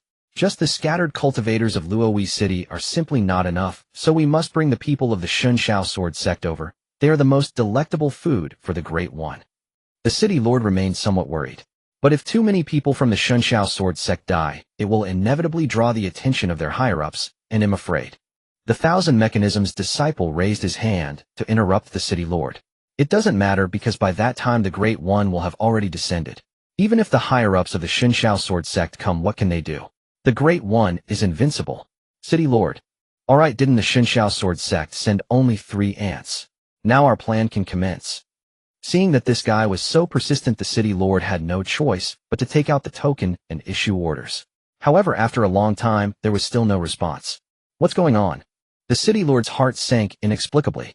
He issued several commands in succession, yet still received no reply. Dao friend, could something have gone wrong? The Thousand Mechanisms disciple frowned. Impossible. He then took out his own token to issue commands. At first there was no response, but after a long while a reply finally came. Received. The Thousand Mechanisms disciple put away the token. Alright, everything is ready. After saying this, the Thousand Mechanisms disciple looked again at the blood-colored altar, his eyes filled with anticipation. The city lord thought for a moment and wanted to take his leave, but he was rejected by the Thousand Mechanisms disciple. This is a critical period, please do not move around. That tone left no room for refusal. The city lord had no choice but to comply. Yet he inexplicably felt a bad premonition. He Shuyuan looked at Yi Ningshuang in the distance, and could not help but rub his own face. Where did my shy, even somewhat delicate little junior sister go? In fact, the current Yi Ningshuang made He Shuyuan feel a bit scared. Ing Huaishu led them to find the internal traitor, but that traitor was actually in a dark prison within the city lord's mansion. This time Ing Huaishu did not take action, but he let Yi Ningshuang do it. Rather than infiltrating the prison, she directly broke through it. The key was that this was an assassination, there was not much noise, and she silently killed many of the guards. Yi Ningshuang was also becoming increasingly skilled at killing. After finishing off the people, she took out a handkerchief and gently wiped the blood from her long sword. She wiped while giggling foolishly. He Shuyuan was genuinely worried. Liaoing, is she really okay like this? Ing Huaishu shook his head. Don't worry, there won't be a problem. On the contrary, her current state is just normal, just a bit ahead of time. He Shuyuan. What do you mean by a bit ahead of time? Ing Huaishu. I told you you wouldn't understand. He Shuyuan turned to look at Ing Huaishu, who was standing outside the prison killing those death row inmates one by one with his sword, and could not help but rub his temples. Should I also kill a couple? Otherwise I feel like I don't fit in with you guys. Ing Huaishu shook his head. Don't kill innocents. Oh, I can see the evil value, but you can't. He Shuyuan felt what Ing Huaishu said was quite unreasonable. Yet he really observed that Ing Huaishu was indeed picking and choosing whom to kill. Some of the prisoners in the dark prison were spared by Ing Huaishu, while he showed no hesitation in killing others. Fine, He Shuyuan was no longer puzzled about how Ing Huaishu did it. I'll let him be. Not long after Ing Huaishu stopped, then took out a scroll wrapped in leather from a corpse's belly and tossed it to He Shuyuan. Was somewhat dumbfounded. Even though he forced himself not to dwell too much on the unreasonable aspects of Ing Huaisu, he couldn't help but ask, how do you know the information is in his stomach? Ing Huaisu chuckled. I guessed. He Shuyuan. Fine, you're good at guessing. Stifling his disgust, He Shuyuan removed a special layer of paper and took a look at the information inside. After reading it, He Shuyuan felt numb. How could one person uncover such a massive secret? The key was that this secret had been stumbled upon by them consecutively. Blood sacrifice cultivators summoned the Annihilation Envoy to descend. He Shuyuan didn't know what the Annihilation Envoy was, but the summoning was clearly a big deal. He Shuyuan scratched his head. Olding, should we report this? Ing Huaisu nodded. Naturally we must report it, but before we do we need to add one more thing. He Shuyuan seemed to have anticipated this. What do you suggest we add? He was already holding the jade tablet ready to proceed. At this moment Ing Huaisu began to test the waters. He mainly wanted to see if his decision could influence the direction of this world task. With this in mind, Ing Huaisu stated the answer directly. This task will be entirely executed by the Qianji sect and the Lord of Luohui City. The previous plan was not just a secret they disclosed to us. We have also heard some conspiracies suggesting that the Qianji sect and the Lord of Luohui City seem to be deliberately leading us to send reinforcements just to use us as blood offerings when the Annihilation Envoy descends. However, its authenticity is uncertain, so the sect should make a decision. He Shuyuan was taken aback by Ing Huaizu's statement. Are you really sure about adding this? Ing Huaisu nodded. Trust me. He Xiao Yuan was somewhat troubled. Olding, do you realize that reporting false information if discovered is a serious crime? Ing Huaisu nodded. I know, that's why I said it's uncertain to let the sect decide how to handle it. He Xiao Yuan was speechless. However, upon careful thought, Ing Huaisu also did not assert that this information was true. In any case, reporting it would leave the importance to the Shun Xiao Sword sect. With a gritted teeth, He Xiao Yuan followed Ing Huaizu's suggestion and added this line before reporting it. The three quickly left the death row and returned to wait. Ing Huaisu was actually somewhat concerned about the change in this task. Whether He Xiao Yuan could survive depended on how seriously the Shun Xiao Sword sect took their report. At that moment, Ing Huaizu's task was updated again. World Task, Act 2. Investigate the origins of the blood sacrifice item. Completed. Reward 100 experience, 2,000 spirit stones, 30 spirit leaves. Act 3 begins. Annihilation Envoy descends. Please assist the disciples of the Shun Xiao Sword sect in guarding Luo Hui City and successfully slay the Annihilation Envoy's descending avatar. What the heck, it changed? Ing Huaisu was at a loss, unsure if he should be excited or anxious. Excited because it seemed he could really change the course of the task. Anxious because he had no idea what changes the subsequent tasks would bring after altering the course. Ing Huaisu fell silent again. He had to consider how to plan for his future because the story in the game could be quite treacherous. It was quite a headache to think about. Since he could change it, he certainly wanted to. But the problem was that all tasks were part of Yi Ning Shuang's growth journey, a necessary path to her becoming an emperor. Ing Huaisu admitted that he was still quite selfish. With Yi Ning Shuang as the great heroine, why should he exert himself? Just being a side character and gaining experience to level up would suffice.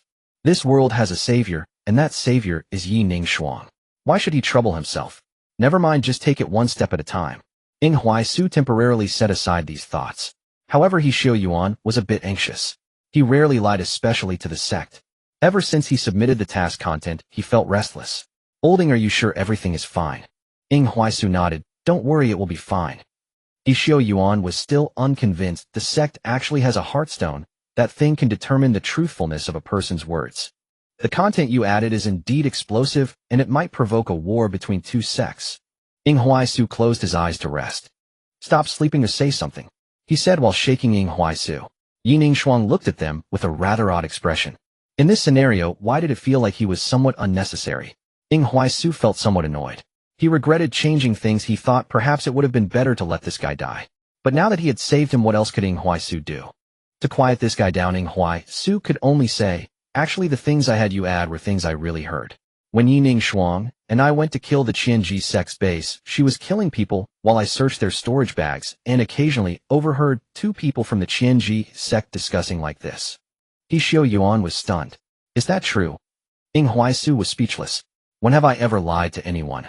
He Xiao Yuan thought for a moment and seemed to realize it was indeed true. That's good, that's good. He Xiao Yuan finally quieted down.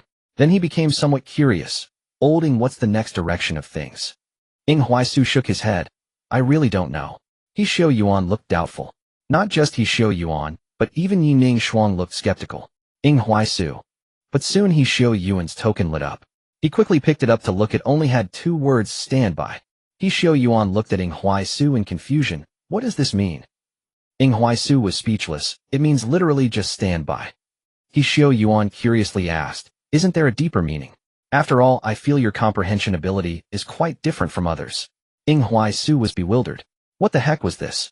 Why was it that his comprehension ability was different from others? At that moment, a loud sound suddenly echoed from the sky. Following that, Ing Huaisu and the others looked up. What the heck? Ing Huaisu was truly shocked this time. He never expected that a slight twist of the fate's compass could lead to such a huge impact. Disciples of the Shun Xiao Sword sect indeed arrived just like in the game. But the only difference was that in the game there were only a dozen people. But now the battleships of the Shun Xiao Sword sect had also arrived. Moreover, the sky was filled with a multitude of sword-wielding disciples, all uniformly at the opening Meridian realm. What shocked Ing Huaisu the most was that at the front of the battleship stood a person. Xiao Shi, a core disciple of the Demon Extermination Academy of the Shun Xiao Sword sect, a peak-level cultivator of the spiritual sea realm known as the Little God of Slaughter in the cultivation world. Ing Huaizu's expression was extraordinary. Goodness, with the Annihilation Envoy descending this time, it seems there's no escaping. This change is truly immense, so much so that Ing Huaizu has no idea what the outcome of this task will be. He Xiao Yuan stares blankly at the person sent by the Shinshao sword sect. Unlike Ing Huaishu, He Xiao Yuan is now trembling slightly. Holding this is troublesome. The intel you added has brought senior brother Qiu here. Is your information reliable? Ing Huaishu nodded. Rest assured I truly received this information, but this is the sect's decision. Even if the intel varies afterward, what does it have to do with us? Our task is only to gather intel and report everything we know in detail. We are not at fault, rather we have made a contribution. Upon hearing this, He Xiao Yuan breathed a sigh of relief. Yi Ningshuang looked at the disciples flying through the sky on their swords, her eyes filled with fervor. Senior brother, will we be able to do the same in the future? Ing Huaishu nodded. Yes, and you will be even stronger than they are. Yi Ningshuang's face flushed really. Ing Huaishu nodded. Then the three found a rooftop and sat down side by side.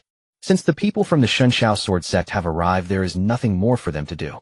Even if there were tasks, Ing Huaishu guessed they would only be trivial matters, so they simply handed over the main stage to the people brought by Qiushi.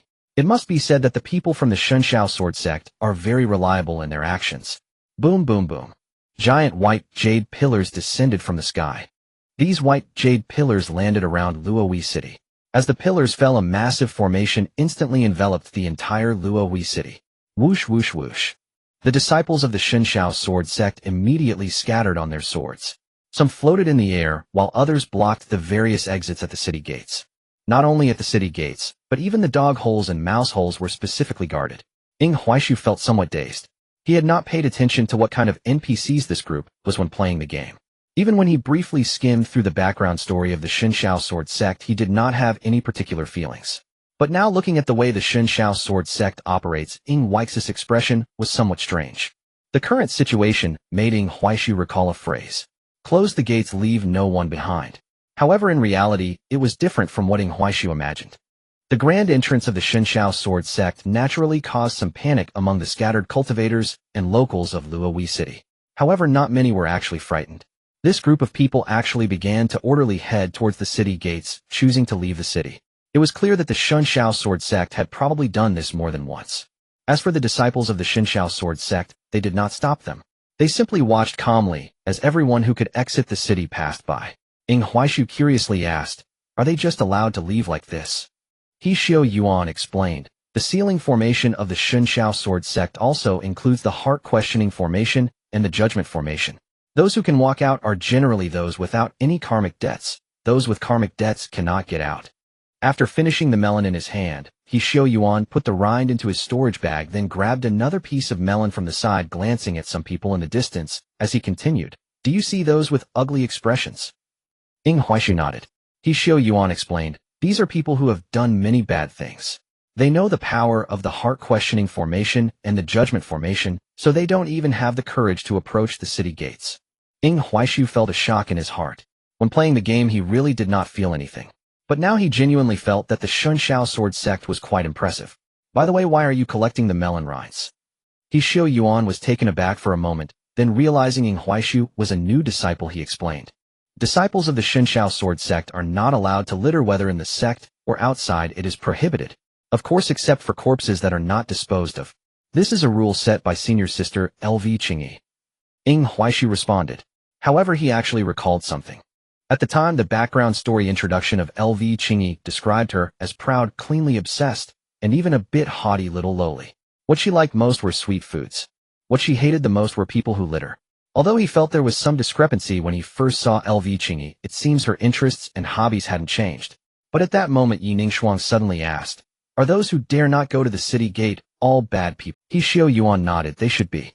Our sect set up this great formation to tell them that they have only one day to evacuate. Those who do not leave will be eliminated by the Shinshao sword sect.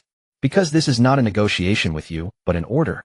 Yi Ningshuang nodded and continued to inquire, "So can I kill these people?" He Xiao Yuan was taken aback, his eyes filled with incredulity as he looked at Ing Huaishu. He Xiao Yuan's intention was to point out what Ing Huaishu had made these people into. However, soon He Xiao Yuan found himself in a difficult position. Because Ing Huaishu asked the same question, "So among this group, those who do not leave are basically evil people. Can we kill them at will?" He Xiao Yuan could only helplessly gaze at the sky. He suddenly had the feeling that these two seemed to be born disciples of the Shinshao sword sect. Should he change his mindset in the future? If he still wanted to play happily with these two, it seemed that he had to become a bit more twisted to keep up with their thinking. Although he Xiao Yuan thought this way, he still said, "There's no rush. Our task now is to stay on standby and give them 1 day's time to prevent any wrongful killings. After 1 day, those who are still here will be dealt with, leaving no one behind." After he Xiao Yuan finished speaking, he heard strange sounds. Sizzle. Sizzle. Yi Ningxuang excitedly sharpened her sword. Ying Huaishu helped Yi Ningxuang pour water to assist her in sharpening the sword. He Xiao Yuan rubbed his temples. "No, can you two not be so enthusiastic about killing? You are making me a bit scared." Ying Huaishu No, senior, you have a problem with your thinking. He Xiao Yuan asked. "I have a problem with my thinking." "What problem?" "We are not indiscriminately killing innocent people, are we?" He Xiao Yuan was silent. "You see, if you don't say it, I will think it's not the case, but these people filtered by the sect aren't they all heinous villains?" He Xiao Yuan nodded. Ying Huaishu spread his hands. "Isn't that it? We're not eager to kill, we are eager to punish the wicked." Yi Ningxuang paused her sword sharpening for a moment, then her eyes gradually sparkled. The once gloomy Yi Ningxuang suddenly grinned. "Senior brother is right, we do not enjoy killing, we just enjoy punishing the wicked." He Xiao Yuan closed his eyes. He could not listen any longer. If he did, he felt his mind would suffer. In the pitch-black underground, the Lord of Luo Hui City felt that something was amiss. Recently it seemed a bit too quiet, even frighteningly so. The Lord of the city had secretly contacted many of his subordinates, but as expected, there was no response at all, which made him frown. He was unclear about what had changed, and his unease grew stronger. Surely they haven't all perished, have they? The Lord thought to himself, but he still found it hard to believe.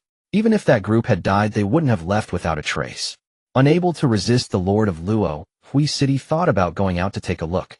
However, the friend from the Qinji sect repeated the same words. "This is a critical period.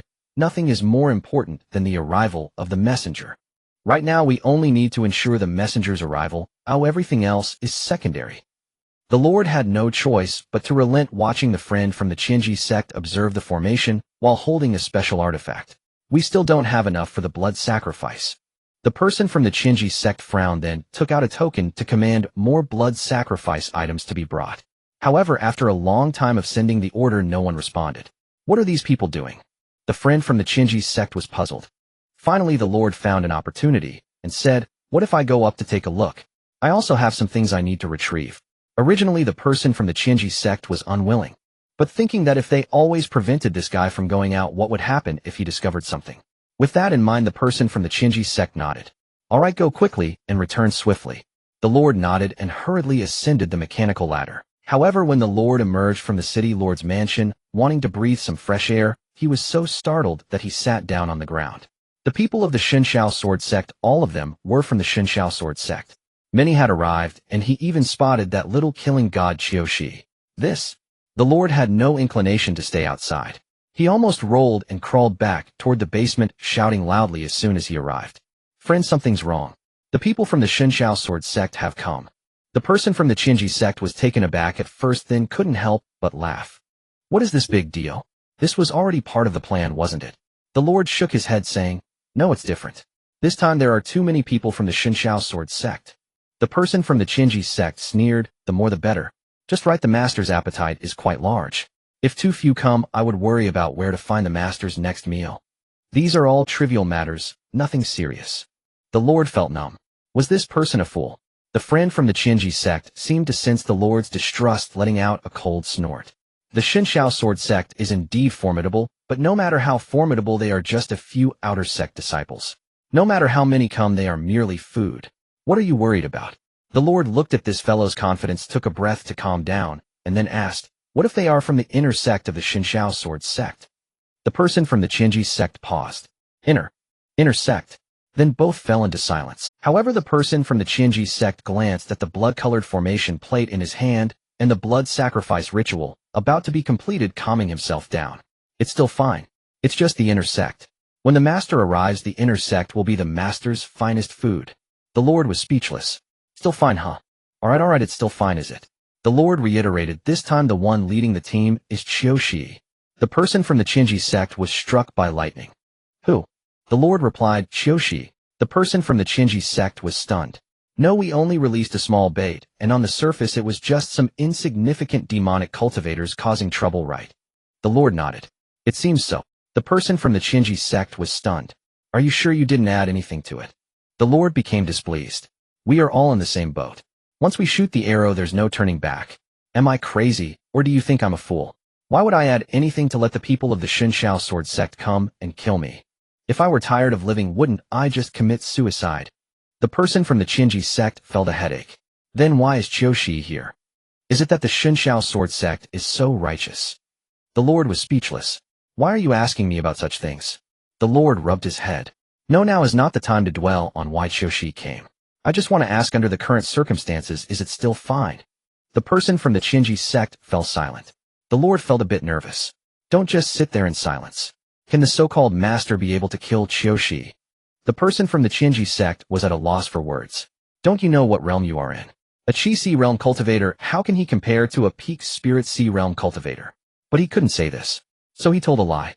It can be done, but the master will be relatively weak after descending. Even if he can defeat Qiushi, the master will need a large amount of nourishment afterward, and we currently cannot afford that price. The Lord frowned. Then what do we do now? Qiushi is outside. The person from the Qinji sect replied directly. Currently the blood sacrifice cannot be completed, but the spark for the master's arrival has already formed. You should take the spark for the master's arrival and leave. I'll hold off Qiushi. The Lord was shocked, and then felt somewhat touched. This, friend, you have great righteousness. He obediently stood on the blood sacrifice formation, catching a blood-red orb that fell from the sky. However, as soon as the orb touched the Lord, it directly burrowed into his body. The person from the Qinji sect instantly knelt down. Welcome, master. But immediately afterward, the person from the Qinji sect felt something was off. He looked up in astonishment. The Lord was still the same Lord, even smiling at him. What was going on? Meanwhile, the Lord felt the power within his body and smiled with satisfaction. You were right. The power of the messenger is indeed extraordinary, instantly repairing my injured body. The person from the Qinji sect was dumbfounded. You weren't possessed. The Lord chuckled. Did you really think your people from the Qinji sect are very clever? That besides your Qinji sect, everyone else is a fool. I had long seen through your intentions. The reason I cooperated with you is that I already knew how to escape the fate of being possessed. The blood sacrifice formation is indeed good, but you seem to have forgotten one thing. I am a formation master. I only need to slightly modify the formation, and many things can be reversed. In that moment, fear surged within the person from the Qinji sect. The Lord smiled and said, Rest assured, you are still of use, such as I am the victim. In the next moment, the eyes of the person from the Qinji sect turned crimson. He was controlled and charged out with the Lord. In this manner, it appeared that the Lord was being taken hostage. As dusk approached, a heavy atmosphere enveloped Luoyi City. Those who had escaped the city did not leave immediately, instead hiding in the distance or standing on higher ground, gazing towards Luoyi City. The primary motive was curiosity. Generally speaking, the Xunxiao sword sect wouldn't create such a commotion. Now with the Xunxiao sword sect making such a display, and even the renowned Qiushi present, they were naturally curious about what had transpired in Luoyi City. In stark contrast to their curiosity, those still inside Luoyi City wore grim expressions, some unable to contain themselves.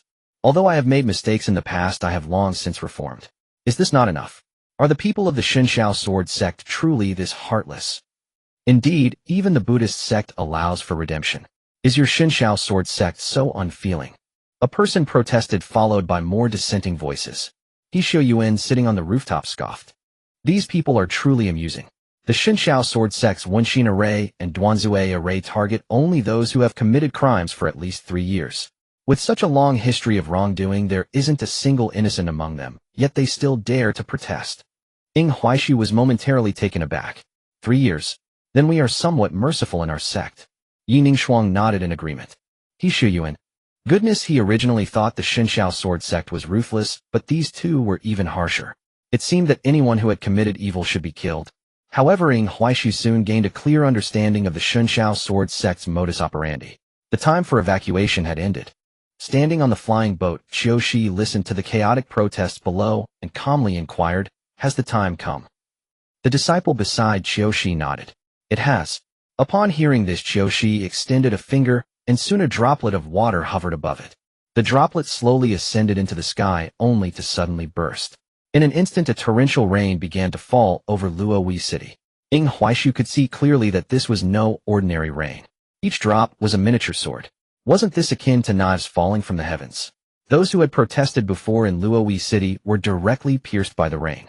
Lives were extinguished one after another without any reasoning or debate. Those deserving of death would not be given the chance to speak. This was the working style of the Xinshao sword sect. Ying Huaishu paid little mind. What mattered to him was that his system was frantically notifying him. Experience 100, experience 100, experience. What the heck? Ying Huaishu was truly shocked. He knew that killing monsters during quests would grant experience, but he hadn't expected that in the real-world NPCs killing would also yield experience. If that's the case, Ying Huaixu's eyes lit up instantly. Then my plan to lurk on the fringes is completely viable. This is exactly what I wanted. Because there would still be many large-scale battles later on, especially during the time when Yi Ningxuang rose to power and swept across the realms, punishing all sides. The number of kills and monster exterminations would be nearly countless. He only needed to follow behind Yi Ningxuang from a distance, and the experience would come pouring in. This feeling was simply marvelous. Ying Huaishu couldn't help but smile. Understanding the camera becoming the camera, and even wanting to surpass the camera. After Qiu Shi finished his cleanup, he issued another command. Some rats are hiding in the shadows. The rest of you go clear them out while I will stay and observe what this so-called annihilation envoy really is. All disciples of the Xinshao sword sect received their orders, and then flying swords continuously descended upon Luoyi City, followed by a massacre. No, don't kill me, spare me. Pucci, help, I was wrong. Pucci. Some people fled in a frenzy only to be directly slain by the disciples of the Xinshao sword sect. Those who attempted to resist were swiftly cut down by the combined forces of the Xinshao sword sect. It was nothing short of a hellish nightmare. If these disciples weren't from the Xinshao sword sect, and if those remaining in the city weren't unable to pass through the Duanzue array and Wenxin array, one might think this was a demonic sect conducting a citywide slaughter. At this moment, Yi Ningxuang could no longer hold back. Senior brother, I want to go too. Ying Huaishu nodded. Go. Yi Ningxuang immediately drew her long sword and rushed out. While Yi Ningxuang was only at the 6th level of body refinement, she possessed the perfected Jiuyo sword technique and Jiuyo body technique, making her combat power no less than that of someone at the 9th level of body refinement.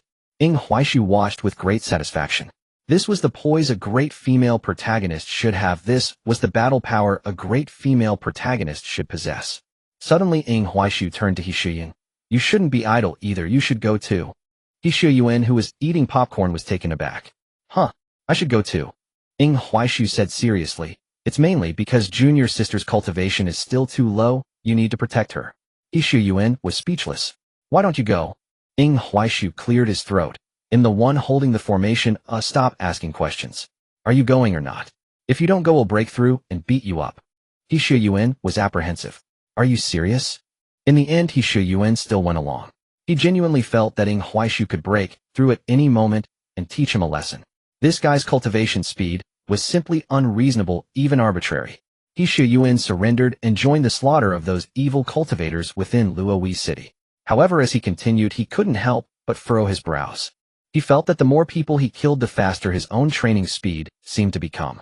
He was somewhat uncertain and killed a few more to test it. Then he discovered that it was indeed the case. Every time he killed someone, his cultivation improved a little. Although it wasn't much, it was indeed an increase. After killing for over an hour, He Shuyuan had also progressed from the early stage of the first layer of meridian opening to the peak of the first layer of meridian opening. What's going on? He Shuyuan was confused. But when he saw Yi Ningxuang covered in blood, he was even more bewildered. She was beginning to absorb some strange power from the corpses. It seemed to be soul energy. After absorbing a large amount of this power, Yi Ningxuang's cultivation jumped from the 6th level of body refinement to the 7th level in an instant. She finally stabilized at the peak of the 7th level of body refinement. He Shuyuan was shocked. What kind of monster is this? Qiushi also looked at Yi Ningxuang. After all, this was a task personally entrusted to him by his master. Now witnessing Yi Ningxuang's rate of improvement, he couldn't help but take a sharp breath. No wonder she is the designated disciple of Master Lu. She truly is something special. As for Ying Huaishu, for now he went unnoticed, but he was enjoying himself lying back comfortably. Still not enough, far from enough. With such a slow cultivation speed, how can I possibly catch up to my senior brother? Yi Ningxuang muttered to herself. Then gripping the still dripping sword, her gaze shifted once more towards the person in the distance preparing to flee. However, she hadn't made a move yet when He Shuyuan acted even faster. He dashed forward in an instant, slashing down all those who attempted to escape.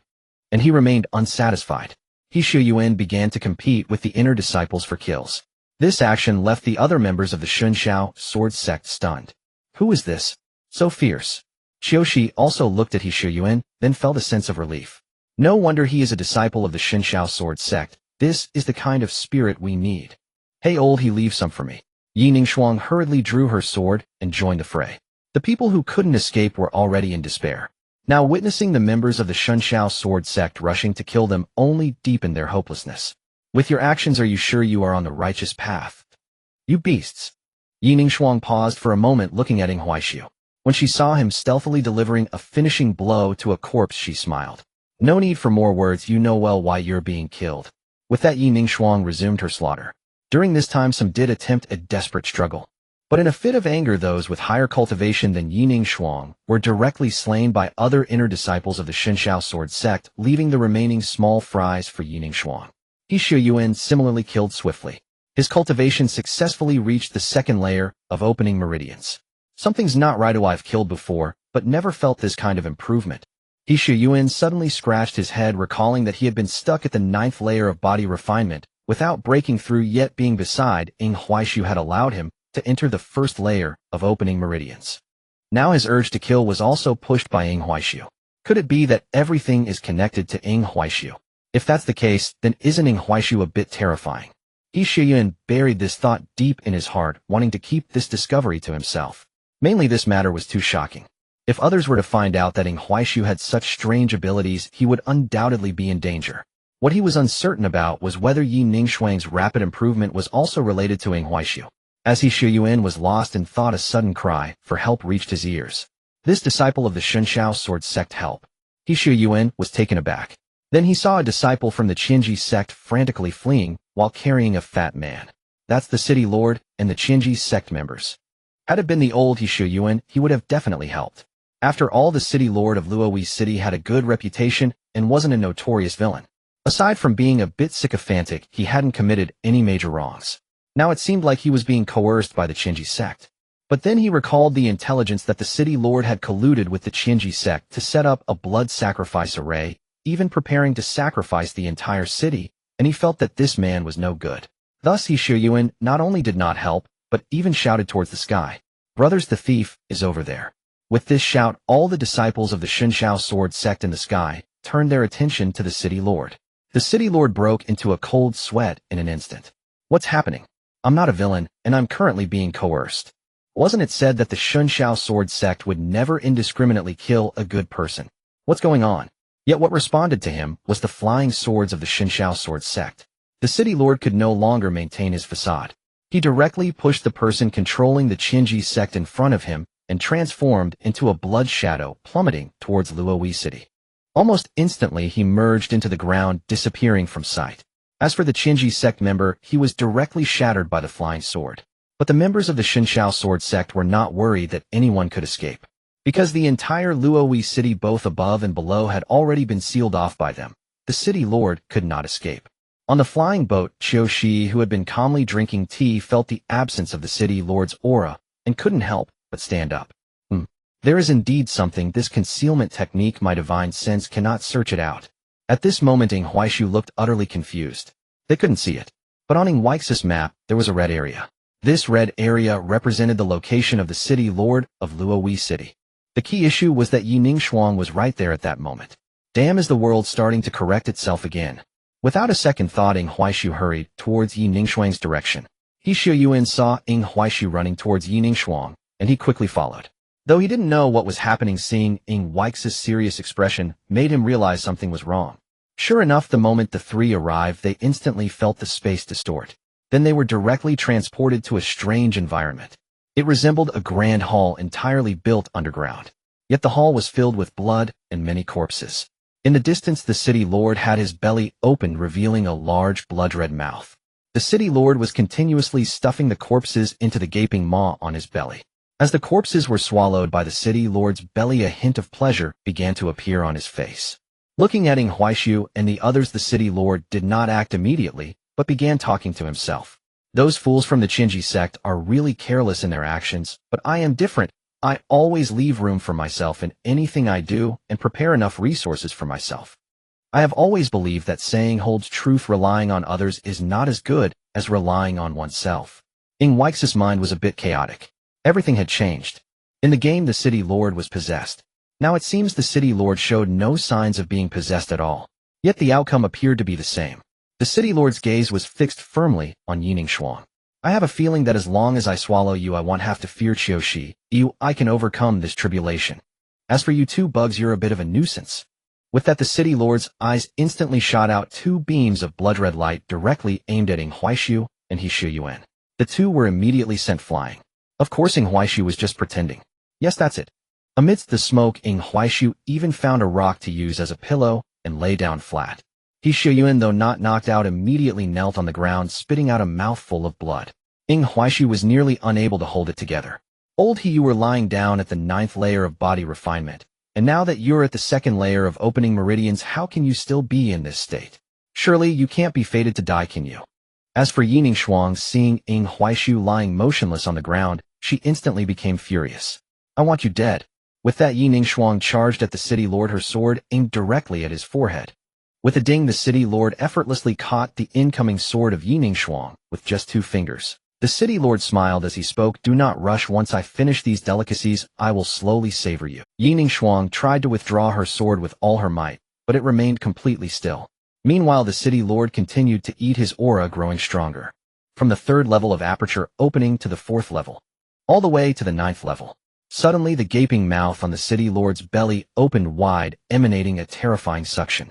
All the corpses on the ground were swept away by the suction, ultimately ending up in the City Lord's mouth. His aura began to rise once again. At that moment, He Shuyuan suddenly appeared in front of the City Lord, striking at his neck with a sword. Clang! The sound of metal clashing echoed. He Shuyuan was forced back by the rebound. However, he had interrupted the City Lord's ascendance. The City Lord's expression turned furious. "And since you are so eager to seek death, I shall grant you that." After saying this, the City Lord's right arm suddenly swelled into a giant hand, reaching out towards He Shuyuan. Jinghong. He Shuyuan instantly used his agility to evade, simultaneously launching another sword strike. This strike unleashed his true chi, forming a blade of energy. This was the hallmark of the aperture opening realm. However, the blade of energy shattered against the City Lord's massive arm like a bubble, inflicting no damage whatsoever. He Shuyuan was taken aback. Crack, crack. At that moment, the City Lord's body began to change again. He continued to swell, growing to a height of 4 to 5 meters. Moreover, the City Lord's body was covered in blood-red patterns. Ing Huaishu, lying on the ground, couldn't help but frown, as this was the first stage of the boss. But the stats of this first stage were too high, weren't they? In the game, there was no introduction to what level this boss was, only that its stats were exceedingly high. Of course, at that time, this boss was merely a plot device. Regardless of whether players could defeat it or not, the second stage would only be triggered when He Shuyuan used secret techniques to forcibly enhance his strength to drive this boss back. Now it seemed that the reality of opening from the 2nd level of aperture opening to the 9th level was indeed a bit unrealistic. Moreover, Ing Huaishu had a vague feeling that this boss's stats were definitely many times higher than those in the game. He Ziyuan's expression also darkened. He realized he could not win at all, unless he used that one move. He felt somewhat conflicted, because if possible he didn't want to die. But given the current situation, He Shuyuan quickly approached Yining and faced the City Lord, saying, "I will hold him off, you take old Ing, and leave quickly. Find an opportunity to send a message to Senior Qiu." Yining Shuang shook her head. "No, we leave together." He Shuyuan replied sternly, "Do not hesitate. If you do, neither of us will escape. Hurry and take old Ing away." Yining Shuang gritted her teeth. "All right, but you must come back alive." After saying this, she picked up Ing Huaishu and dashed towards an exit. But then with a bang, a massive stone flew in from behind and firmly blocked the exit. The transformed City Lord chuckled. "What makes you think I would just watch as you leave easily? And do you really think I would allow you to inform Qiushi?" He Shuyuan was furious. "You seek death." At this moment, he began to employ secret techniques. However, the wind-up time was too long. The City Lord punched He Shuyuan away, embedding him viciously into the rock wall. He Ziyuan's eyes turned white, and he fainted. Ing Huaishu, who was feigning sleep, thought. At this moment, Yining Shuang also felt a sense of despair. But she looked at Ing Huaishu, and her expression firmed up. "Senior brother, I will never allow him to harm you." After saying this, she gently placed Ing Huaishu on the ground, then held her sword, her gaze fixed on the monstrous City Lord. Bang! The next moment, Yining Shuang spat out a mouthful of blood, and her body was flung backward. A shattered stone lay on her chest. From a distance the city lord laughed, what gave you the illusion that a mere refinement realm would dare challenge a powerhouse of the aperture opening realm. After saying this the city lord took heavy steps approaching Yining Shuang slowly. He intended to devour her. The city lord had a feeling that by consuming Yining Shuang, he would undoubtedly grow to an unimaginable level. However, Ying Huaishu lying on the ground could no longer bear to watch. Wait. Is this right? Am a freaking camera a camera? This is ridiculous. He Xu Yuan failed to cast his secret technique. Yining Shuang was also taken out in an instant. The plot shouldn't be like this. Originally the plot should have been that I was stunned by the boss's pressure and fell asleep.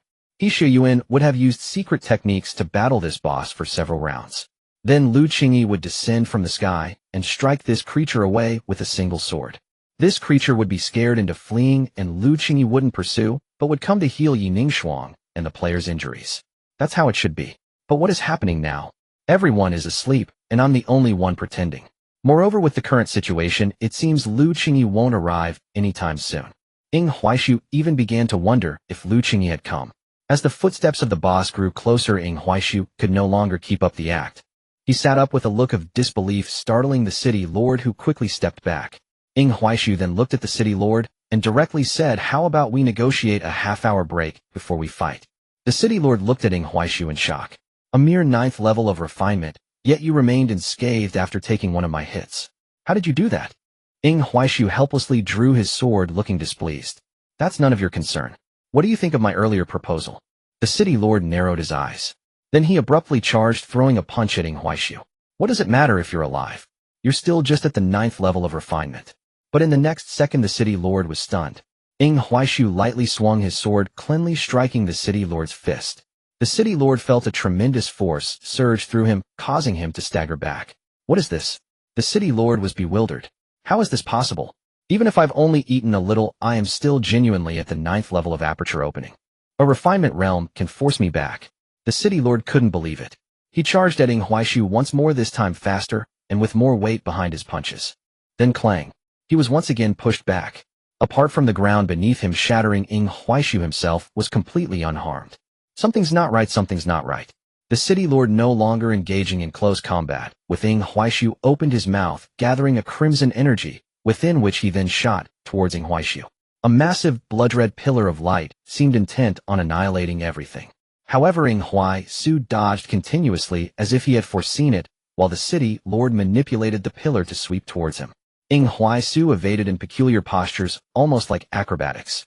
Although the technique was indiscernible, he managed to evade the attacks. The city lord was bewildered. Was this really a practitioner at the 9th level of body refinement? Moreover, how did he manage to evade the attacks? Suddenly, the city lord sensed something was amiss. The distance of this kid's evasions is continually closing in on me. The city lord decisively abandoned his attack and distanced himself from Ying Huaishu. Ying Huaishu was at a loss for words. What perplexed him the most was that after the city lord created distance, he once again unleashed the pillar of light with an outrageous desire to attack. Ying Huaishu could only evade frantically.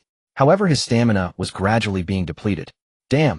In the end, when Ying Huaishu was completely out of energy, the thick pillar of light struck him. Swish, swish, swish. The blood-condensing pills in Ying Huaishu's inventory were being consumed rapidly. If there were a health bar, it would be bouncing wildly. He was directly slammed against the rock wall by the massive pillar of light. Nevertheless, upon seeing Ying Huaishu's state, the city lord became even more stunned. Because apart from his torn clothes, Ying Huaishu bore no injuries whatsoever. What the hell is this thing? At this moment, Ying Huaishu was also disgusted by this guy. The difference between the game and the real world was too vast.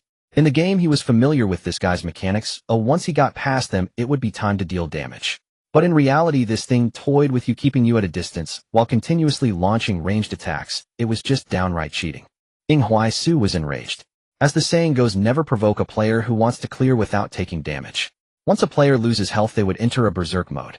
Moreover, Ying Huaishu not only lost health, but almost had to use the revitalizing pill. He glared at the city lord with a face full of murderous intent. Why are you not following the script? Why are you provoking me? The city lord, are you a body refinement practitioner challenging a pulse opening practitioner? Is that right? And what does it mean to follow the original plot? What was the original plot? At this moment, Ying Huaishu closed his eyes. Increase cultivation level. Ding pulse opening first layer experience 500, 005. 000. Spirit Stones, 100, 005, for 100. After ascending to the pulse opening realm, Ing Huai's stats skyrocketed tenfold. Ing Huaisu looked again at the distant city lord, his eyes brimming with undisguised killing intent, while the city lord's heart was filled with terror. Though Ing Huaisu had only temporarily reached the first layer of pulse opening, he couldn't help but feel a surge of fear. Die for me. The city lord once again unleashed a blood-colored pillar. However, this time Ing Huaisu did not dodge. As the pillar approached, he swung his sword continuously. Clang, clang, clang. The sounds of metal clashing resonated. Ing Huai's sword struck like hammering iron. However, unlike before, as he cleaved through the pillar of light, waves of sword chi surged forth towards the city lord. This was the upgraded combat of pulse opening reflecting spells. The city lord was struck by the reflected sword chi, his body instantly sliced open in several places. Not only was he injured, but he also felt his body growing weaker. Finally, the city lord sensed something within him shattering, and his stamina was instantly drained. The city lord could not hold on any longer and collapsed to the ground. Meanwhile, Ing Huaisu appeared before him, the Tian Shuang sword almost leaving an afterimage as it wielded the pulse opening true chi, each strike a critical hit. Puff, puff, puff. Blood splattered all over the city lord. He felt his life swiftly draining away. No, if this continues, I will definitely die. I don't want to die. Suddenly a voice exploded in the city lord's mind. Give your body to me. I can save you. At this moment, the city lord hesitated no longer. Here, take it as long as it allows me to live. As soon as he finished speaking, the city lord's body, which was originally sitting on the ground, rapidly twisted again. Ing Huaisu immediately halted his attack, knowing this was the boss's second phase. However, as he withdrew, he saw He Xiu Yuan just waking up. Without a word, Ing Huaisu went directly to He Xiu Yuan. Old Ing. He Xiu Yuan stared blankly at the shirtless Ing Huaisu. Ing Huaisu slapped him without warning. He Xiu Yuan was taken aback. Why did you hit me? Ing Huaisu simply coldly uttered two words: waste. Then Ing Huaisu tossed He Xiu Yuan in front of the now second phase boss, quickly changed into a fresh set of clothes and lay down. He Xiu Yuan. He stared blankly at the city lord, who was no longer human, swallowing hard. Olding, do you really think I can handle this? But soon He Xiu Yuan understood why Ing Huaisu had done this. The entire underground suddenly opened up.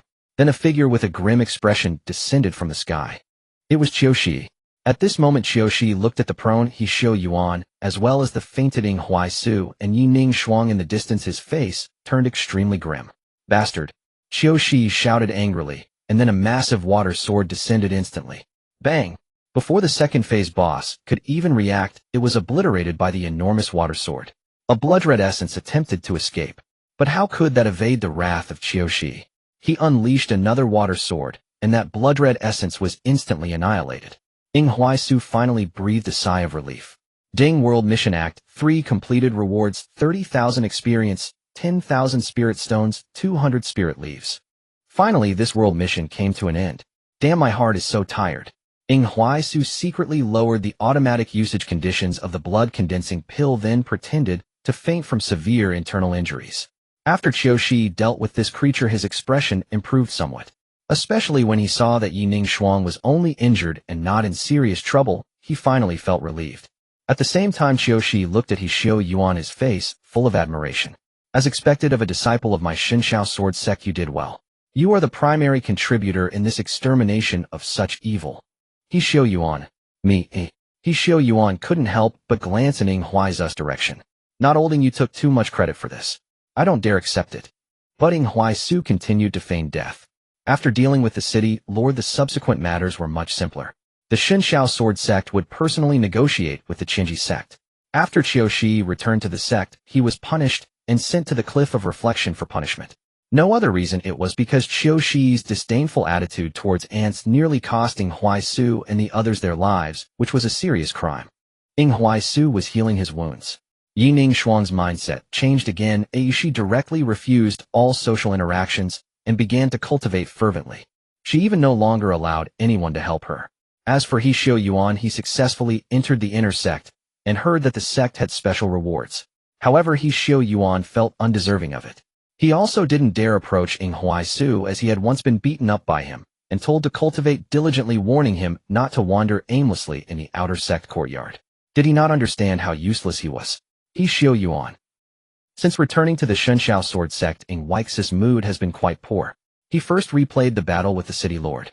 Even though he felt like he was cheating, he still couldn't defeat the City Lord while at the 9th level of body refinement. That thing purely relied on positional advantage, giving him no chance to get close. Even with his absolute skills, he couldn't defeat the City Lord before reaching the Meridian opening stage. Only upon reaching the Meridian opening realm could he return to his familiar territory. In the game, the strength of a boss was merely a difference in numbers for Ing Huixu. But now it was not just about numbers. The boss also had a brain, and as long as the spiritual power was sufficient, it seemed that the boss's skills had no cooldown. Moreover, the City Lord was not very experienced in battle. Yet even so, Ing Huixu almost died. A single hit from the City Lord caused him to lose over 200 blood-condensing pills in an instant. If he encountered a well-experienced opponent, could his remaining gaming mechanics still hold an advantage? Besides, the unexpected situations with He Shuyuan and Yi Ningshuang caught Ing Huixu somewhat off guard. Ing Huixu could still understand Yi Ningshuang being like a small waste. After all, she had only reached the 1st level of body refinement when she left the sect, but after a round of training, she had already reached the 7th level. This child was inherently simple-minded, so achieving this result was already commendable. Moreover, the City Lord was merely a part of the process to transform Yi Ningshuang's mindset. Originally, Ing Huixu had no expectations for Yi Ningshuang to deal with the City Lord. But what was up with He Shuyuan? Why was he sleeping like this? Because of He Shuyuan, Ing Huixu had to enter the Meridian opening stage ahead of schedule, disrupting all of his plans. Originally, he planned to accumulate 100,000 experience points, then properly enhance himself after reaching the Meridian opening realm, and slowly take on some suspended mountain tasks to stabilize his development. But now with He Xuan's interference, Ing Huixu had to replan his development path. No such incidents with the City Lord must not happen again. Ing Huixu felt that now was not just a game, there were many things he could still change. Not only could he change them, but he could also steer the plot back on track. For instance, he was now focusing on cultivating Yi Ningshuang. As long as he raised her realm, wouldn't he be able to level the playing field for himself? After all, it was impossible for Ing Huixu to show off in front of others. This world was too dangerous, and he valued his life greatly. Ing Huixu had a clear understanding of his own positioning. He couldn't be too ordinary, but he also couldn't be too conspicuous. Yes, it was best to walk the path of mediocrity. Of course, he should first complete today's daily tasks. Ing Huixu looked at the map and was instantly speechless. The icon for the daily task was still Huang Tianqi. Good grief, as a pill refiner, can't you occasionally go look for some herbs yourself? Ing Huixu could only helplessly open the task panel and check the detailed description of the daily task. The sect's Huang Tianqi is troubled about finding an herb called dewgrass. Ing Huixu couldn't help but rub his temples. This sect's herb garden is vast, what are you worried about? Helpless, he headed to the herb garden, gathered 3 dewgrass plants, and hurried to the alchemy room. Upon arriving at the entrance of the alchemy room, Ing Huixu saw Huang Tianqi looking eagerly. When he saw Ing Huixu, Huang Tianqi hurriedly approached. "Junior brother, is your injury feeling better? I have some healing pills here." As he spoke, Huang Tianqi pulled out a small porcelain bottle and handed it to Ing Huixu. Ing Huixu was taken aback. Good heavens, is Huang Tianqi being so nice to me? Seeing Ing Huixu in a daze, Huang Tianqi quickly said, "Just accept it, junior brother. My father is the peak master of the pill peak, so I don't lack these. Besides, they're just some healing pills which aren't worth much to me. If you really feel uneasy, you could help me with a task." Ing Huixu directly handed the dewgrass to Huang. Huang Tianqi was quite baffled. "I haven't even said what I wanted, and you already know. Those who know me know Huixu. Ding, daily task completed, reward experience 3,000. Ing Huixu was stunned. His experience increased again. At the same time, his favorability towards Huang Tianqi significantly improved. Of course, he did not refuse the healing pills. However, when Ing Huixu opened the small porcelain bottle, he couldn't help but feel a chill. Because Huang Tianqi had really given him quite a lot. Almost over 100 top-tier Gonlin pills. These pills were quite valuable. With these, he could replace his blood-condensing pills. The healing ability of blood-condensing pills was decent at the body refinement stage, but it fell short at the Meridian opening stage. If it weren't for his current body being able to absorb pills instantly and automatically consume them, without cooldown, these would truly be of little use. "Do you have the formula for this?" Ing Huixu suddenly asked. Huang Tianqi smiled. "Junior brother, my father is the peak master of the pill peak. Do you think I don't have it?" With that, Huang Tianqi generously handed over the formulas for Gonlin pills and the second-tier recovery pills to Ing Huixu. After receiving the formulas, Ing Huixu turned and entered the alchemy room. "Wait a moment, junior brother. Can I observe?" Ing Huixu nodded. Huang Tianqi was instantly excited. He then watched Ying Huaishu refine pills, even memorizing the steps repeatedly. Before long, Ying Huaishu finally produced his first batch of pills, but he wasn't very satisfied with the finished product. Even though this was the real world, some habits from being a player were hard to change.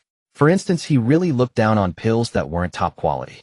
So Ying Huaishu casually tossed the upper-grade Gonlin pills into a nearby basket like trash. Then he continued to grind his proficiency. Finally, after the third batch, he reached perfection in refining Gonlin pills, unlocking the automatic pill refining function.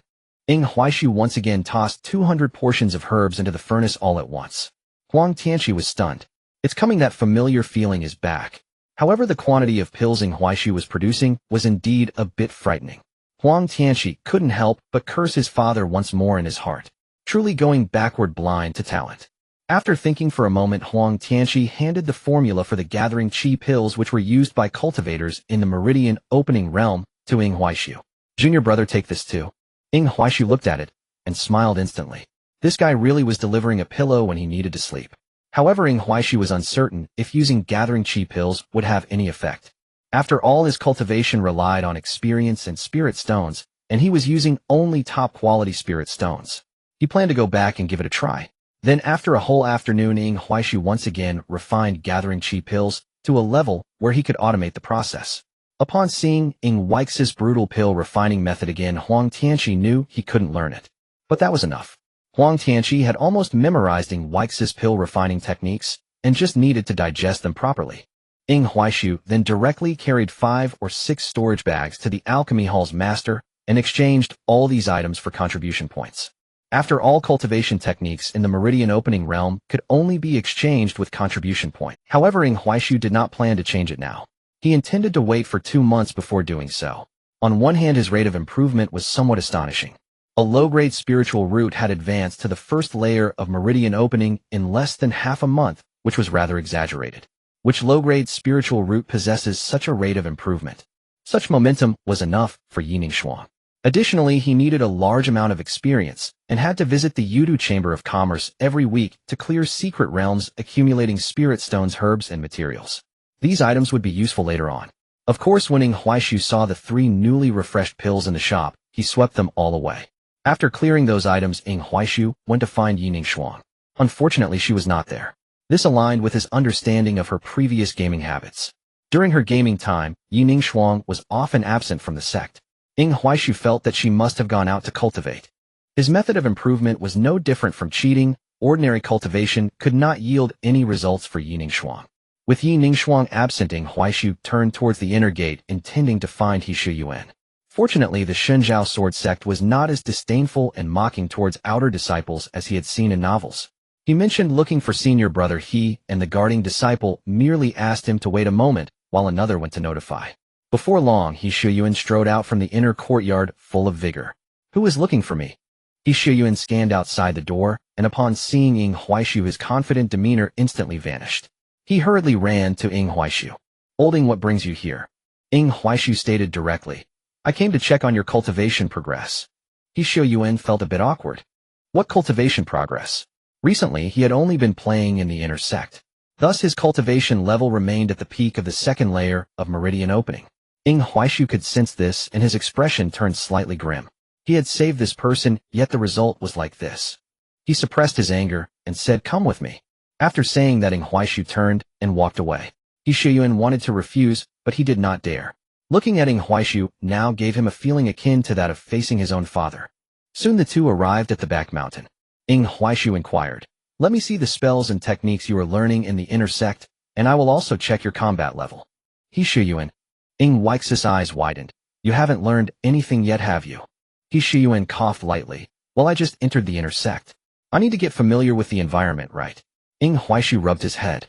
"We've been in the sect for nearly 10 days, and you are still familiarizing yourself with the environment."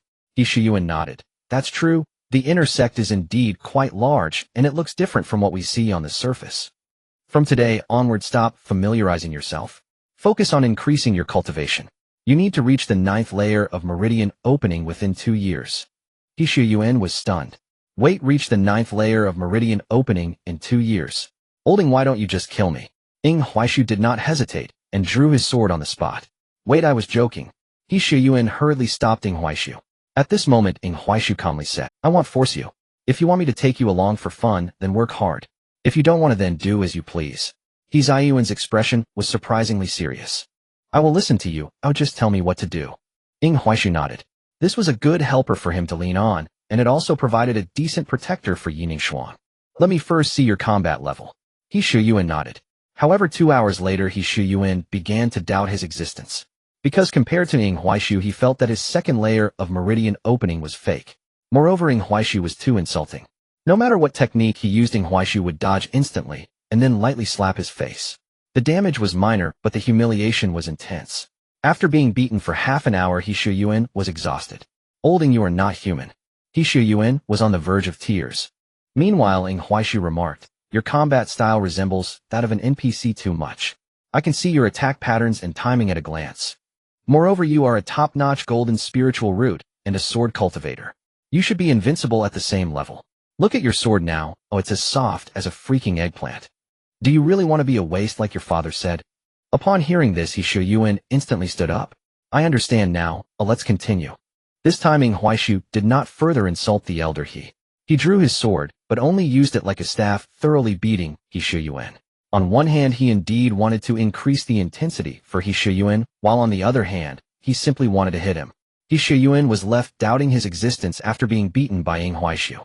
Nevertheless, He Shuyuan still asked, Old Ing, what is an NPC? Ing Huaishu replied, one without their own thoughts, simply acting according to certain rules. So isn't that a puppet?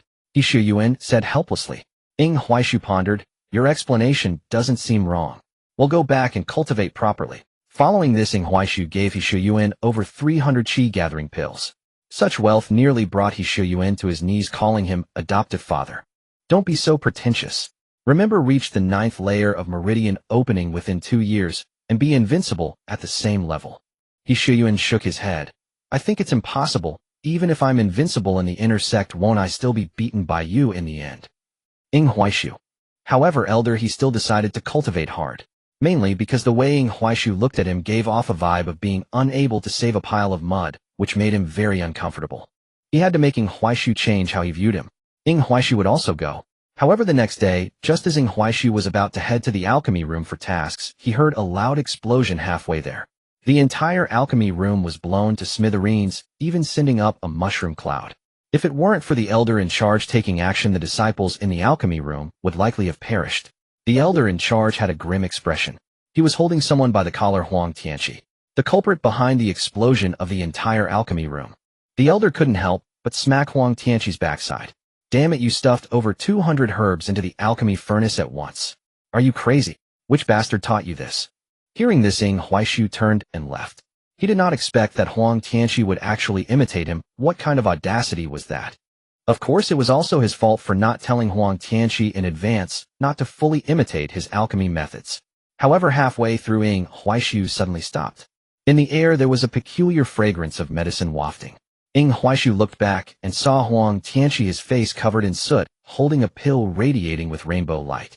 The elder was also taken aback. What the hell, a celestial grade qi gathering pill? Although it was merely a gathering qi pill, it was an immortal grade item. Such a commotion naturally caused quite a stir. The master of Danfeng personally came to take Huang Tianqi away along with that immortal grade gathering qi pill. This made the outer sect alchemy room envious to death. After all, it was the master of Danfeng who personally took him away, and his future prospects were likely limitless.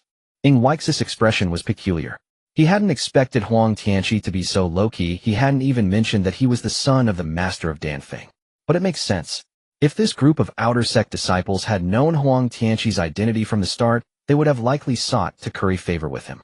Otherwise, they wouldn't be so eager outside the door with no one willing to help fetch even a spirit herb. Ing Huaishu was also a bit puzzled. Could it really be possible to refine an immortal grade pill with just 200 portions of herbs? Should he find a time to give it a try himself?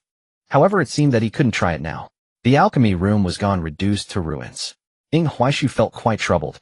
It seemed that today's alchemy event wouldn't be happening. With no other choice, Ing Huaishu could only check other activity locations in the sect. He didn't plan to take on the reward missions offered by the sect for now. Although the outer sect's reward missions merely involved eliminating some wicked individuals at the body refinement stage, they posed no difficulty for Ing Huaishu. However, they took too long. In the past there were town stones, and with a task to track he could directly open the map and teleport to the nearby town stone. But now there was none. Taking on such tasks was less profitable than participating in activities within the sect to earn experience. Originally, Ing Huaishu wanted to go to the weapon crafting room. Unfortunately, it was full. In the end, Ing Huaishu could only choose to attend a lecture. But when he arrived at the Transmission Institute, he couldn't help but be stunned. In the past, this place was filled with players, and he hadn't really paid attention to whether there were NPCs here. But now upon arriving at the Transmission Institute, Ing Huaishu wondered if he had gone to the wrong place. Where is everyone?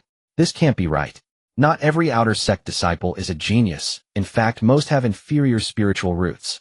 What kind of arrogance is this that they are unwilling to attend a lecture? Ing Huaishu walked directly into the main hall of the Transmission Institute, observing the empty cushions on the floor and some lackluster servant disciples tidying up, and couldn't help but inquire. Is there a lecture here today? Upon seeing someone come in, the servants were momentarily taken aback. One servant hurried over and said, "Senior brother, you need to hurry and leave. If you don't leave now, it will be too late." Ing Huaishu. The servant disciple looked a bit anxious. "You must be new here and don't know the horrors of the Transmission Institute. Oh dear, you should leave first, and we can talk outside." But suddenly a fragrant breeze wafted through. In the very center of the Transmission Institute, a woman was sitting cross-legged. She was dressed in green, her expression solemn, and her gaze fixed intently on Ing Huaishu. Ing Huaishu seemed to understand that gaze. It seemed to convey a message: if you dare to run, I will bring you down. Upon seeing her, the servants instantly fell silent and withdrew in an orderly manner. Ing Huaishu immediately sensed something was wrong. After the servants left, the woman finally spoke. "Are you here to attend a lecture?" Her voice was ethereal and pleasant to hear. Moreover, she was beautiful, with an otherworldly quality. However, in Ing Huaix's view, female cultivators should all be like this. Speaking of which, Ing Huaishu actually knew who this woman was. She was He Shixiang, the sixth senior sister of the Shinshao sword sect.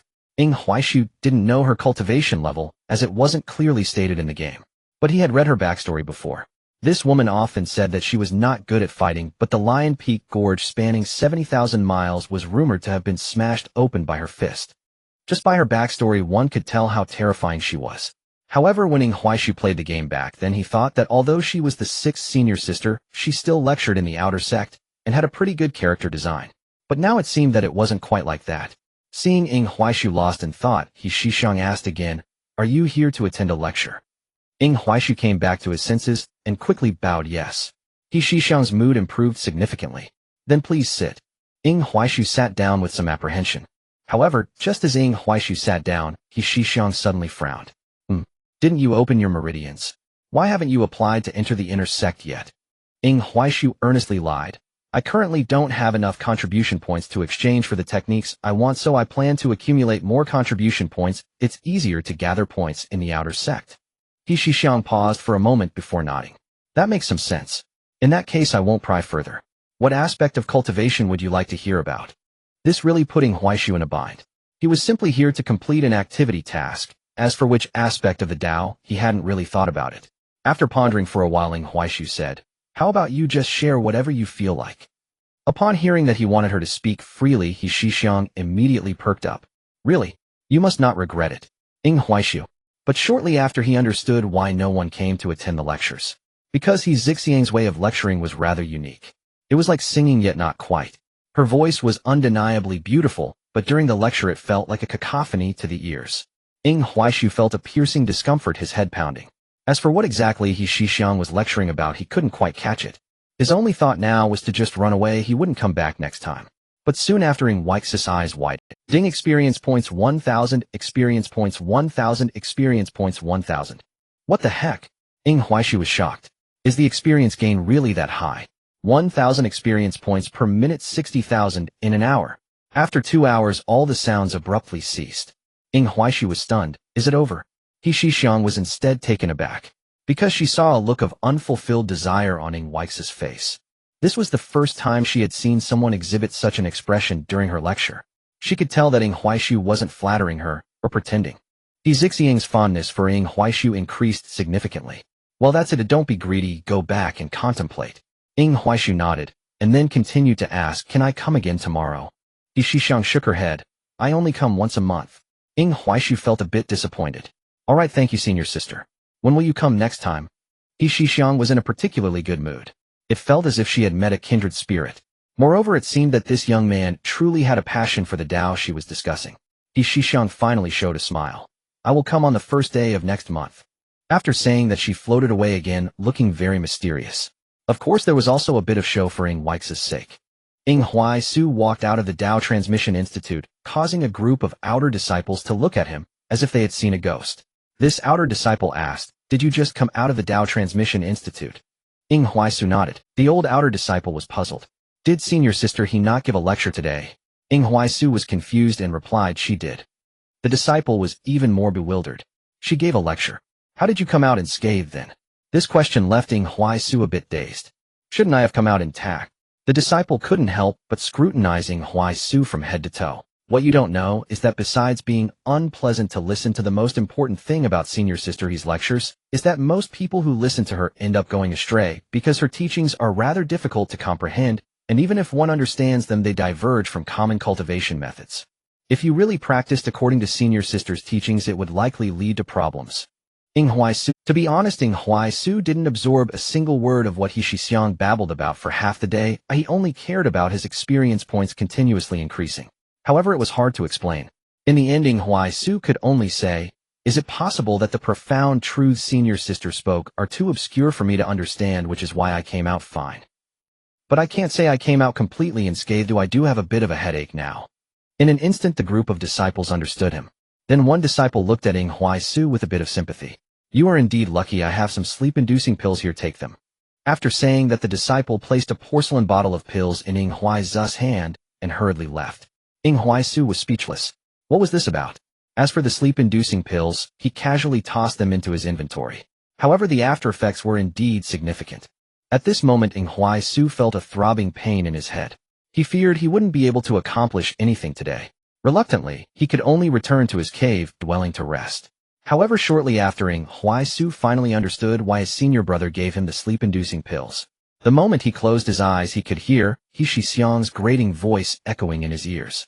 Ying Huai hurriedly took the sleep-inducing pill and swallowed it, then collapsed into a deep sleep. Originally, Ying Huai thought it was merely the end, but in his dreams, he found himself back at the Tao Transmission Institute listening once more to Shi Xiang's piercing preaching voice. The next morning, Ying Huai sat dazedly on the edge of his bed, sporting two large dark circles under his eyes. He currently looked as if he had overindulged. Ying Huai poured himself a glass of water, then stepped outside his cave, reclining on a lounge chair, staring blankly at the sky. It was truly tormenting. He didn't want to do anything today, he was too lazy to do anything. The after effects of Shi Xiang's lecture were simply overwhelming. In stark contrast to Ying Huai's torment, the peak master of the Dan Peak was even more tortured, mainly because Huang Tianqi didn't know what kind of luck he had stumbled upon and managed to concoct a celestial grade gathering pill. He originally brought his son back with great enthusiasm, wanting to tell others that his son was not useless.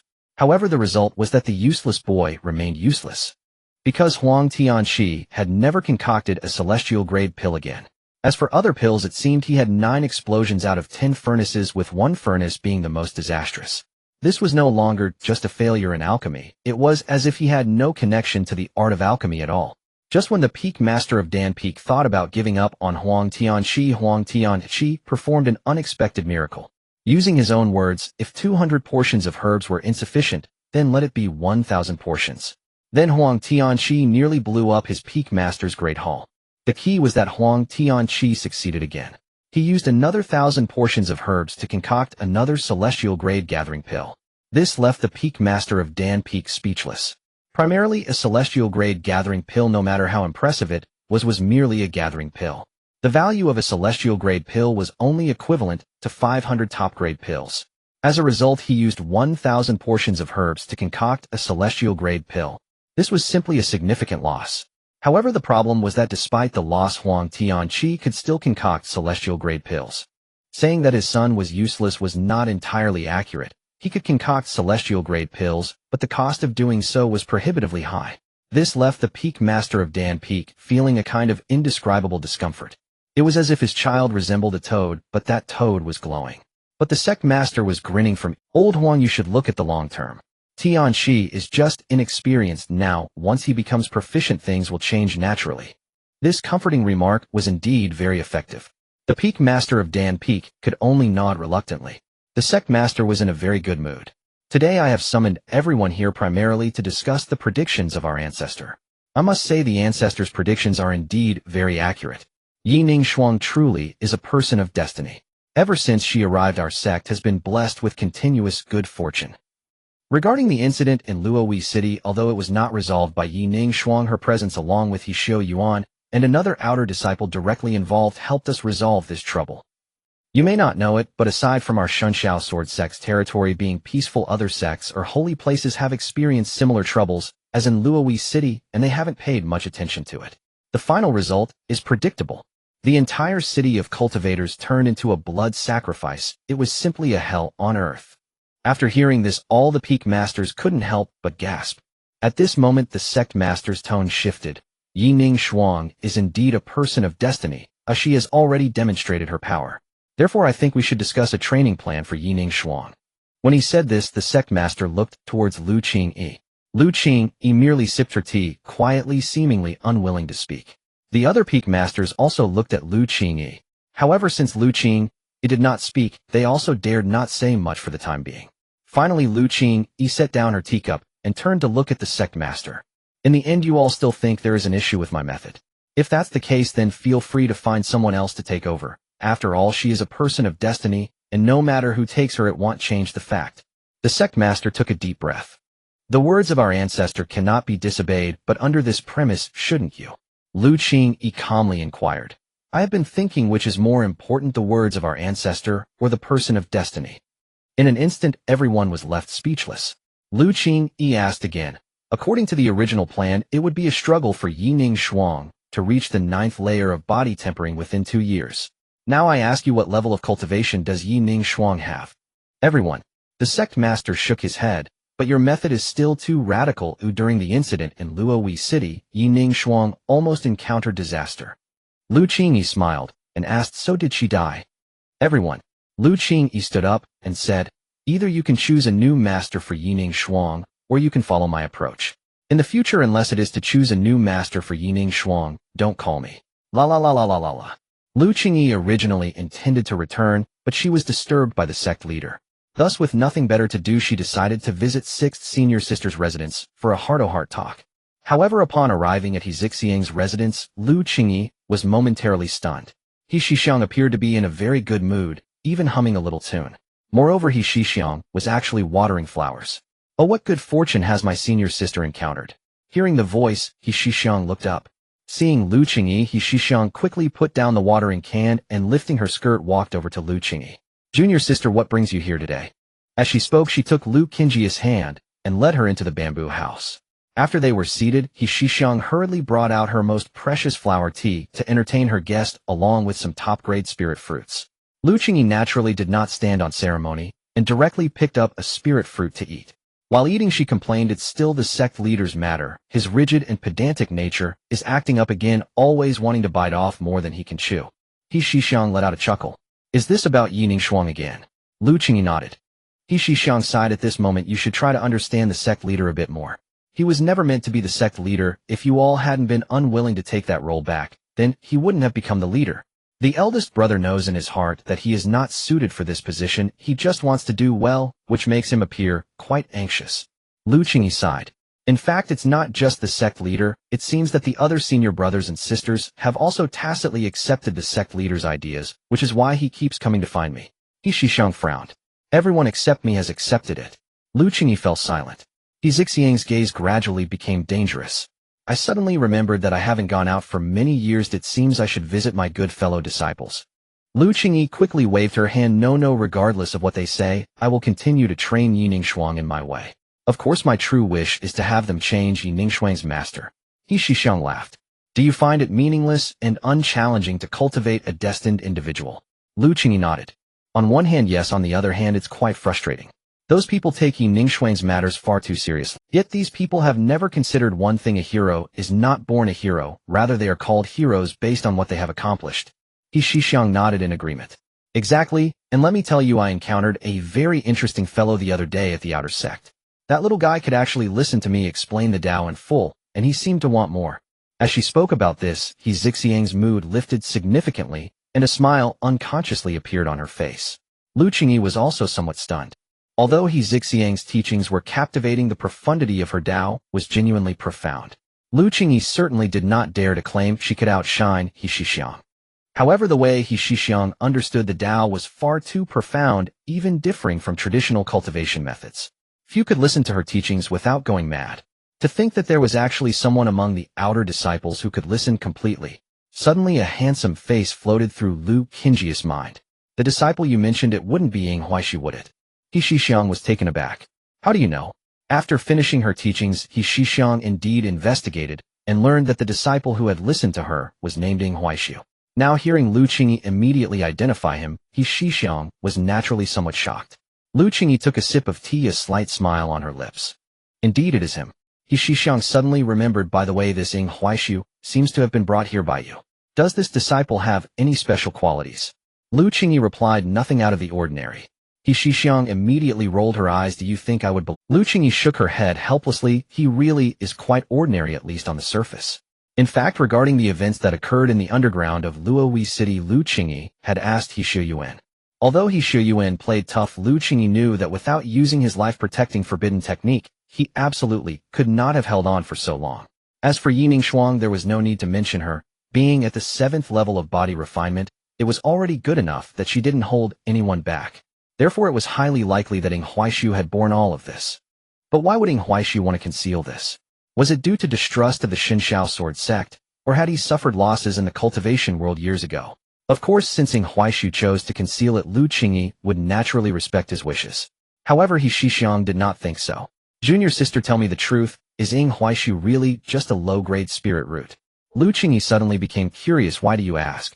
He Shixiang cupped her face with both hands. Hasn't he been in the sect for less than a month? To advance from a mortal to the 1st level of meridian opening in a month, is that the cultivation speed of a low-grade spirit root? Lu Qingyi was also taken aback. He has opened his meridians. Lu Qingyi was indeed surprised that after all she had heard that Qiushi went to Luohui City and she hadn't gone herself. Even when Qiushi returned, she was called by the sect leader, and she hadn't had time to see how Ying Huaixi had been doing lately. Now hearing that Ying Huaixi had already opened his meridians, although Lu Qingyi was surprised, she was not astonished. Ying Huaixi gave Lu Qingyi the impression that this was how it should be, how it ought to be. He Shixiang suddenly understood some things. No wonder you didn't want to take Yi Ningshuang under your wing. Your true intention is to take Ying Huaixi as your disciple, right? Lu Qingyi remained silent. He Shixiang seemed a bit anxious. This is such a pity, such a pity. If it weren't for the master saying I would be betrayed by my future disciple, I would do anything to take Ying Huaixi for myself. Now seeing such a delicious feast right in front of me, yet I can't partake. He Shixiang felt frustrated and gradually became agitated. The master's prophecy had never been wrong. The master said she would be betrayed by her disciple, so she simply wouldn't take any disciples. But now it was different. This was someone Lu Qingyi had her eyes on. To take him or not? He Shixiang was deeply conflicted. No, junior sister, help me calculate. I believe that anyone you fancy must have good character. Just calculate, if I take Ying Huaixi as my disciple, will he betray me? Lu Qingyi actually did not want to bury Ying Huaixi like this, so she naturally agreed. However, as she calculated, Lu Qingyi's complexion turned crimson, and even her divination artifact, the copper coins, exploded. He Shixiang was stunned as the backlash this severe. Lu Qingyi took a deep breath, looking at He Shixiang with a strange expression. In a certain sense, the master's words were not wrong. If you take Ying Huaixi, he will not only betray you in the future, but he will also stab you in the back. He Shixiang shook her head. Impossible, I don't believe it. If he could listen to my teachings, it shows he is not a small-minded person. Lu Qingyi smiled. Believe it or not, that's up to you. After saying this, Lu Qingyi hurriedly left as she needed to find Ying Huaixi. He Shixiang grew even more suspicious. I feel like you are afraid I will take your disciple. You little girl, your senior sister is in sync with you, and yet you play mind games with me. Ying Huaixi rested for 3 days to finally eliminate the negative effects brought about by He Zixiang's teachings. Of course, normal methods were out of the question. Ying Huaixi indeed removed the negativity through somewhat unconventional methods. For instance, by harboring some undesirable thoughts. However, this was merely a temporary measure to rid himself of the negativity. In reality, Ying Huaixi had no significant feelings towards He Shixiang, at least for now. Fully revitalized, Ying Huaixi got up once more to carry on with his daily routine. Although he now possessed 2,000 experience points, who would ever complain about having too much experience? Naturally, this was also the reason Ying Huaixi could afford to lounge around for 3 days. Unfortunately, the alchemy room was still under reconstruction and the weapon forging room remained overcrowded. Ying Huaishu found it hard to understand why the Shunshao sword sect's weapon forging room was so bustling. What could be the reason? He then headed to the spiritual fields to take on activity tasks. As a result, the number of people in the spiritual fields was also maxed out. This left Ying Huaishu utterly speechless. Of course, it also made him once again feel the reality of this world. When playing games, one could simply choose any task they desired. If they wanted to participate in an event, they could do so freely. But in reality, if a position is filled, and they don't want anyone else, then you simply cannot proceed. With no other option, Ying Huaishu could only return to the preaching courtyard. Fortunately, this activity task was available, and there were no issues with the number of people, as long as there was a spot one could simply stand. Ying Huaishu directly entered the courtyard and found a spot to sit. Today felt different. 3 days ago, the preaching courtyard had been empty, but today it was bustling with people. The speaker was also different. Before him was an elderly man exuding an aura of celestial elegance, radiating a glow that suggested he was a senior figure. Ying Huaishu finally understood. It turned out that it was not that there were no people in the preaching courtyard, but rather that there were no attendees for Zixiang's preaching days. Nonetheless, this did not affect Ying Huaishu's ability to listen. Ding. Experience 100, experience 100. What on earth is this? 100 experience points per minute. No, this seems to be the normal rate of experience gain. However, after listening to Zixiang's teachings, Ying Huaishu felt a strange discomfort regarding this experience gain. After 2 hours had passed, Ying Huaishu had only gained 1200 experience points. Meanwhile, Zixiang had given 1200 experience points in just 2 hours. Thus the gap between the old man and Zixiang was starkly evident. Ying Huaishu shook his head in resignation. Overall, having some experience was better than none. If it weren't for the exemplary standard set by Zixiang, Ying Huaishu would actually have been quite satisfied with the experience gained from other speakers. This made him sigh. The phrase from extravagance to frugality was no mere saying. For the next 3 or 4 days, Ying Huaishu remained in the preaching courtyard engaging in activity tasks. However, the gains during this time were also quite varied. Initially, Ying Huaishu thought that the old man was rather weak, giving only 100 experience points per minute. Yet in the following days, he suddenly realized that the old man might not be so weak after all, because the subsequent speakers offered experience gains that were sometimes only single digits per minute, with the best giving just over 10 experience points. After 3 or 4 days of listening, he had only gained 500 experience points. In the end, Ying Huaishu decided to remember the speakers' names. He would no longer attend anyone else's preaching except for that old man. Other speakers were simply a waste of time. Some even gave less experience than chopping bamboo on the back mountain. However, today Ying Huaishu accepted a fortuitous task: deliver meals to the disciples on the thinking cliff. This task was initiated by the alchemy room. Since it was a fortuitous task, Ying Huaishu naturally did not want to miss it. However, when Ying Huaishu saw the so-called meal to be delivered, he found it hard to contain his disbelief. The meal was actually a large pill of hunger suppression. But wasn't this pill of hunger suppression a bit too large? One pill was roughly the size of a basin. So was it the case that the pill of hunger suppression was not really meant to suppress hunger, but rather that one pill could last several days? Kid, what kind of look is that? The steward looked at Ying Huaishu with some displeasure. Ying Huaishu hurriedly shook his head. No, I was just surprised to see a pill of hunger suppression for the first time. The steward snorted coldly. The disciples on Thinking Cliff are those who have committed serious mistakes. Just preventing them from starving is already quite good, and the pill of hunger suppression you hold is merely a defective product. The truly fine pill of hunger suppression is this one. As he spoke, the steward took out a pill the size of a thumb. It smelled quite fragrant.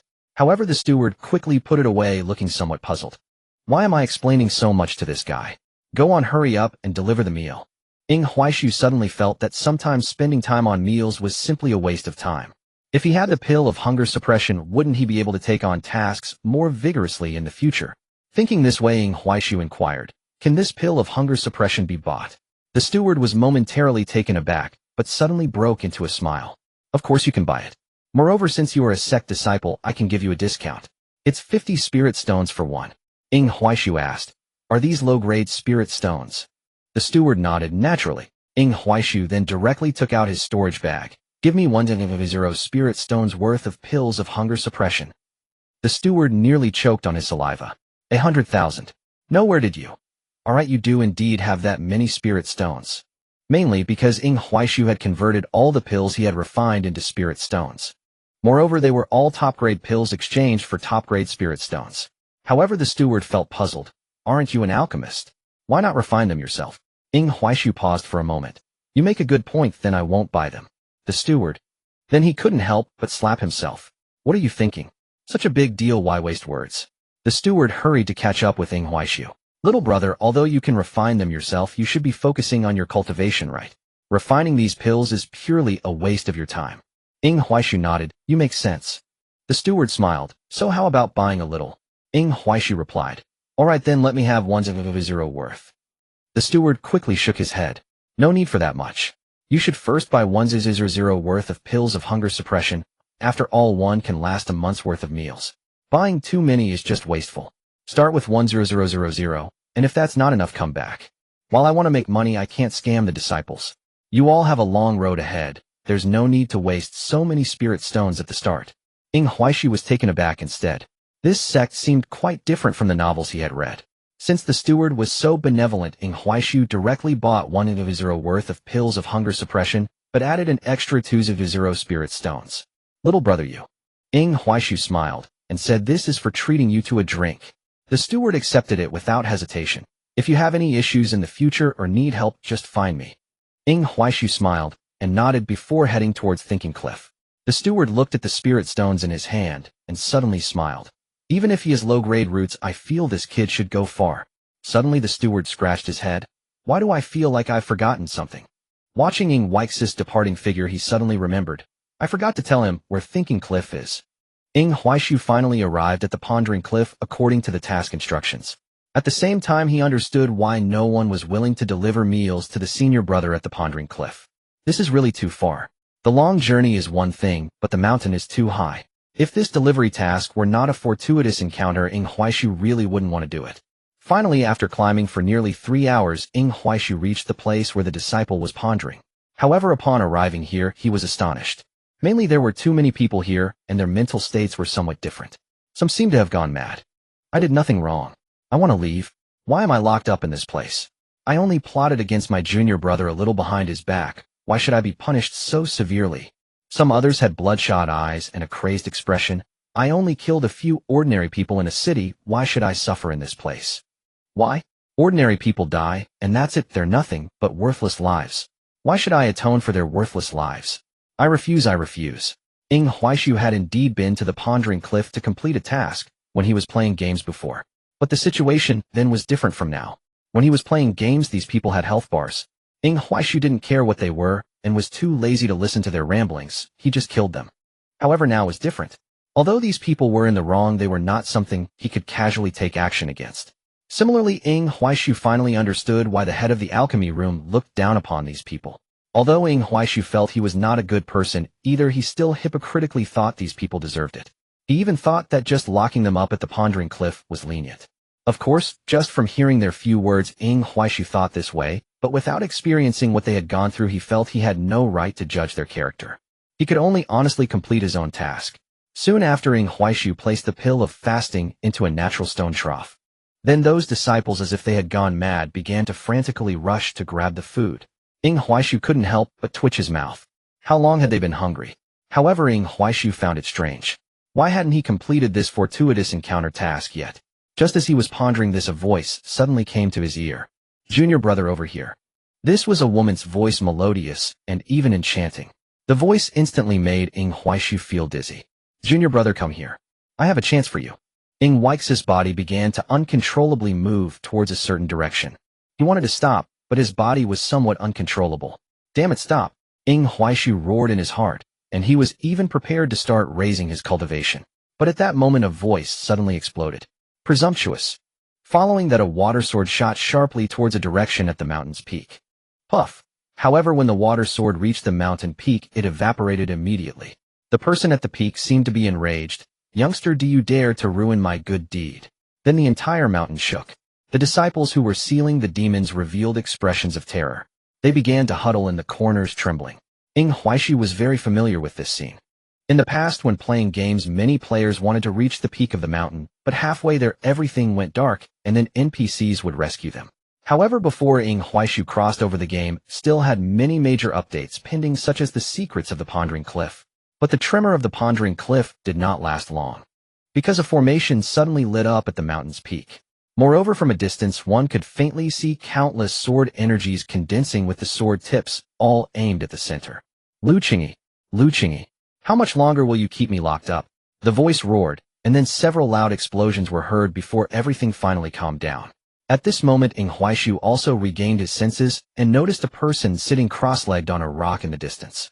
Qiushi sat calmly, seemingly unaffected by the outside world. Huaishu hurriedly bowed. Thank you, senior brother, for saving me just now.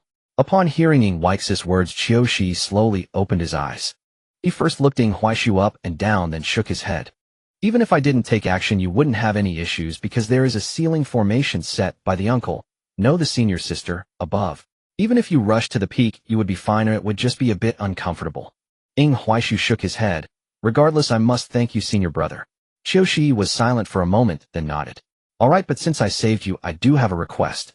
Huaishu saw the purple question mark above Qiushi's head and smiled. Senior brother, feel free. Qiushi nodded. Although I am at the peak of the Spirit Sea realm and do not need to satisfy my cravings, it is quite boring here at the Pondering Cliff, so. Junior brother, where are you going? Qiushi was somewhat speechless. Just a second ago he was happy to help, but before he could finish his sentence, this guy ran off. Qiushi took a deep breath, feeling an impulse to chop Huaishu into pieces. But not long after, Huaishu appeared again. Moreover, he was holding a jar of wine. Huaishu handed the wine to Qiushi. Qiushi was somewhat dazed as he received the drink. He looked at the wine, then at Huaishu, momentarily unsure of what to say. He indeed wanted Huaishu to buy him a jar of wine. But he hadn't finished speaking. Moreover, where did this wine come from? Of course, he might not know that Huaishu had almost searched the entire sect, and even knew where to hide for benefits. This wine was naturally what Huaishu had obtained when he killed those disciples at the Pondering Cliff during his previous game. However, later he had no idea what it was used for, and had kept it in his inventory. He didn't expect this to actually be a quest item. While Huaishu was talking to Qiushi, the task tracking had already locked onto a disciple at the Pondering Cliff. So without saying anything more, Huaishu directly went to that disciple to demand it. Whether that disciple would give it or not was no longer up to him. If that disciple dared to refuse, Huaishu would not hesitate to draw his sword. Naturally, the disciple hiding the wine could sense Huaix's killing intent, so he complied readily. Qiushi took a sip of wine and instantly felt refreshed. At the same time, he looked at Huaishu and said earnestly, thank you. Huaishu waved his hand. It's just a small matter not worth mentioning. Qiushi shook his head. I'm not just talking about that. I also thank you for the matters in Luoyi City. Huaishu remained silent. Qiushi smiled. Junior brother, you must have an ice attribute spiritual. Qiushi continued. He's Iwanyuan has a metal attribute, and Yining Shuang has a mutated nether attribute. When you three were underground, the wounds on that thing carried a trace of coldness. Do you think metal and nether attribute spiritual roots would emit such coldness? Huaishu continued to remain silent. Qiushi took another sip of wine and continued, so I must thank you for not letting me make a grave mistake. If it weren't for you, if any of you had fallen, I would have faced the punishment of the Thunder Whip. Huaishu looked a bit curious. Is it that serious? Speaking of this, Qiushi couldn't help but shiver slightly. It's very serious. Do you know what senior sister Lu Qingyi said about me back then? She said I didn't have the strength for what was I pretending for. A peak in the Spirit Sea realm, and I let someone take away 3 people right under my nose. Am I useless? Or did it make people think that the Shunxiao sword sect is just like that? A peak in the Spirit Sea realm, and could be killed by a mere ant while I was watching. If it weren't for you, do you know what punishment I would face? At this moment, Huaishu felt that there was indeed some truth to this. After completing the world quest in Luoyi City, it seemed that Qiushi was indeed locked up on the reflection cliff struck by lightning every day. There were many players who had come to check in back then. It turned out this was the reason. But suddenly Huaishu frowned, because he felt something was a bit off. When playing the game Lao, he was destined to die? But now it seems this is still an Easter egg. Lao, he could avoid death, and in doing so trigger hidden adventure quests. Qiushi took another couple of sips of wine, and then put it away. Actually, I could have left the reflection cliff long ago, but I deliberately had the Alchemy Hall steward issue a quest just to draw you here. Huaishu frowned. What if I don't accept it? Qiushi shook his head. No, you will definitely accept it, because I heard you have been accumulating contribution points recently, and the contribution points for this quest are not low. Huaishu felt a bit helpless. Alright, that might really be the case. But he felt somewhat uncomfortable, because according to Qiushi, he seemed like a sacrificial pawn. But after thinking about it, Huaishu sadly realized that before he had crossed over, he was just a top-tier stand-in, a top-tier brick boss, which was still a pawn. Now that he had crossed over, Well, he had become a grand pawn. Qiushi paid no mind to Ing Weix's feelings, and directly said, "Junior brother, to thank you, I will also give you an opportunity.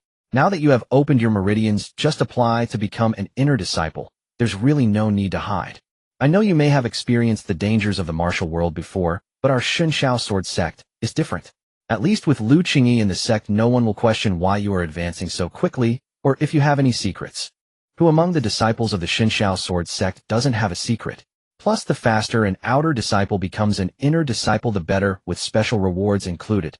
Ing Huaishi was stunned. Is there really such a saying? Qiushi was speechless. Isn't there an entry manual? Ing Huaishu. That thing seemed to have been thrown away on his first day of joining. Seeing Ing Weix's expression, Qiushi was also a bit dazed. Didn't you look at it? That can't be right. If you really didn't look, how did you know where the reflection cliff is? And I see you came alone without anyone guiding you. You wouldn't just have looked at the map of the Shunshao sword sect, would you? Ing Huaishu shook his head. I looked, but didn't examine it closely.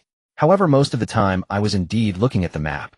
Qiushi, this is truly a peculiar one. Forget it. Qiushi didn't want to delve into such details. He directly took out a fish-shaped jade pendant and handed it to Ing Huaishu. Don't hide it. Take this to apply to become an inner disciple, and you will also receive a special reward. As for this jade pendant, do you know what it is? Ing Huaishu looked at the jade pendant, his eyes somewhat glazed.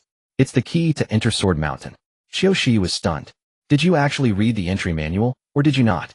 Ing Huaishu smiled. I only read a little bit. Qiushi felt helpless. Since you know what this thing is for, I won't say much. This is the reward for quickly entering the inner sect. You can go to Sword Mountain and choose a divine weapon. Ing Huaishu was genuinely shocked this time. Mainly because the weapons from Sword Mountain were among the graduation divine weapons for mid to late game players. As for why I said mid to late game, that's because the divine weapons from Sword Mountain are all modified based on the player's system belonging to growth weapons, but the difficulty of obtaining them is quite high. It requires billions of sect contributions, and for players to earn billions of contributions, it not only requires grinding, but also time investment. Yet in the real world it was obtained so easily. No, it's not easy. At least first ensure Laoyi doesn't die. This is completely impossible in the game, because there is no prerequisite quest to prevent Laoyi from dying. Adventure quests truly deserving of the name. After taking this jade pendant, Ing Weix's adventure quest was completed. It just didn't yield experience this time. Of course, whether there was experience or not was no longer important, because Ing Huaishu was now equivalent to starting with a graduation weapon, which was far more significant than hundreds of thousands of experience. Experience can be accumulated slowly, but graduation divine weapons are hard to come by. This time Ing Huaishu sincerely thanked Qiushi. Thank you, senior brother. Qiushi waved his hand. This is the sect's rule. I'm just giving you a reminder. Alright, junior brother, I didn't just call you here to give you this thing. Likewise, if you ever need help from your senior brother in the future, I will definitely not refuse. Soon after, Qiushi's name appeared in Ing Weix's friend list. Senior brother, are you speaking the truth? Qiushi nodded, a gentleman's word. But after saying that, Qiushi felt a sense of foreboding. Then Qiushi said, actually, it's not just me. Once you enter the inner sect, you'll know that our sect is different from others. Remember one thing, our sect is extremely protective of its own. If you encounter any difficulties, don't be afraid, just call for help. If the people you call can't handle it, keep calling until we bring them down. Ing Weix's eyes lit up really. This time Ing Huaishu was truly excited. Because he had been worrying about the many world bosses in this world. Those were 50-man raids, and now, without players, how could it be done? Now Qiushi had opened a door for Ing Huaishu. This is a real world. Although there are no players, those people are not NPCs. And as Qiushi looked at Ing Huaishu, he suddenly felt a sense of unease. Ing Huaishu ultimately departed. After Ing Huaishu left, Qiushi looked towards the sky in confusion. Among the clouds in the sky stood a little lowly, accompanied by a 7-colored divine deer. The 7-colored divine deer blew out 2 streams of blue smoke from its nostrils, and then shook its head. The little lowly gently patted the divine deer, which in a somewhat spoiled manner rubbed its head against her hand. Qiushi bowed respectfully to the sky. Senior. Sister, why didn't you come to send him off yourself? Lu Qingyi said coldly. Oh, do I need to explain myself to you? Qiushi instantly broke into a cold sweat. I dare not. In fact, Lu Qingyi did want to send him off personally. However, after witnessing the scene between Ing Huaishu and He Shixiang, she felt somewhat timid. This was primarily because in Lu Qingyi's view, He Shixiang was completely devoid of desire. If even a person without desire fell, she feared she might fall as well. Compared to Yining Shuang, Lu Qingyi increasingly felt that Ing Huaishu resembled the protagonist from a comic, and not just any protagonist, but one adorned with a strange halo. Though she did not believe it in her heart, the feeling deterred her from approaching Ying Huaishu too closely.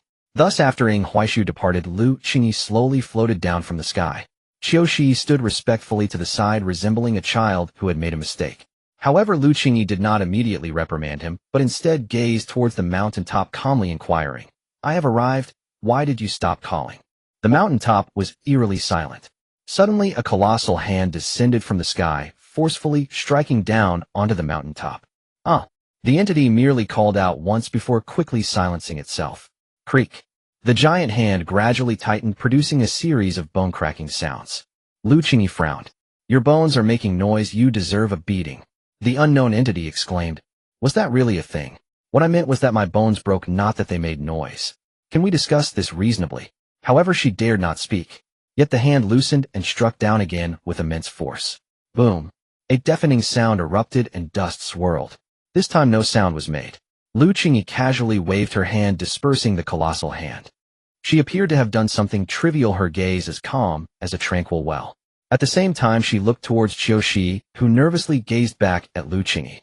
Lu Qingyi suddenly remarked, "You are somewhat thoughtless." Qiushi was taken aback. Thoughtless? In what way? But he dared not ask, only nodding and saying, "Your teachings are correct, senior sister." Lu Qingyi replied. Nonetheless, she did not hold it against Qiushi.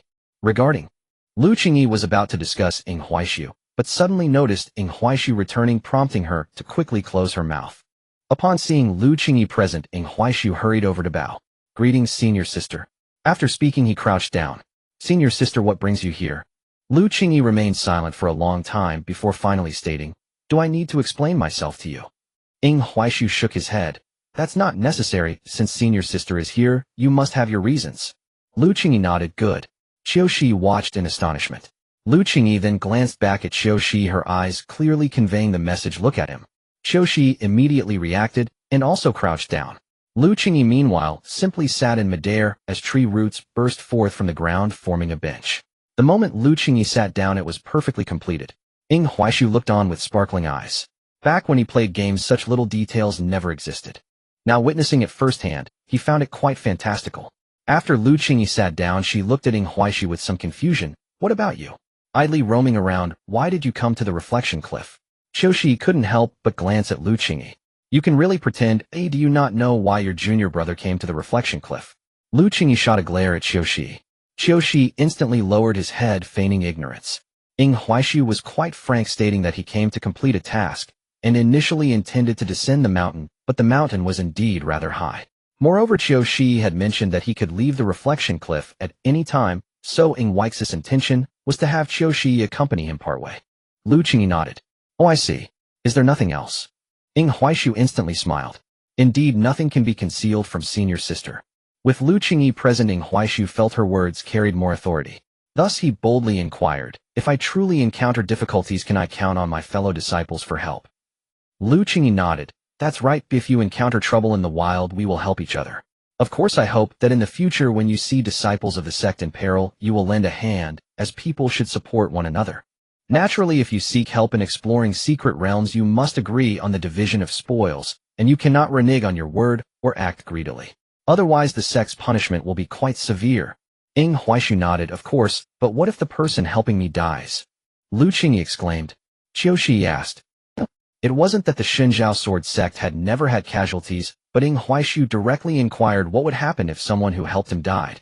"What are you planning? You haven't even entered the inner sect, and you're already thinking about death."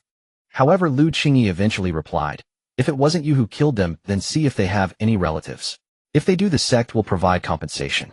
If you gain benefits from the secret realm, you must also give what is due. If someone dies, that counts too. If they have no relatives, then compensation goes to their Dao partner. If there is no Dao partner, then to their friends. If none of these exist, their belongings will be treated as rewards for disciples promoted from the outer sect." Ying Huaishu felt somewhat shaken inside. While the Shenjiao sword sect is indeed quite different from the sects in novels. If this is true, then it seems there is a lot of room for development in the future. Subsequently, Ying Huaishu asked another critical question. "What is the highest level of senior brother I can request for help?" Lu Qingyi sighed. "They cannot exceed one major realm except in special circumstances, or if there are close relationships.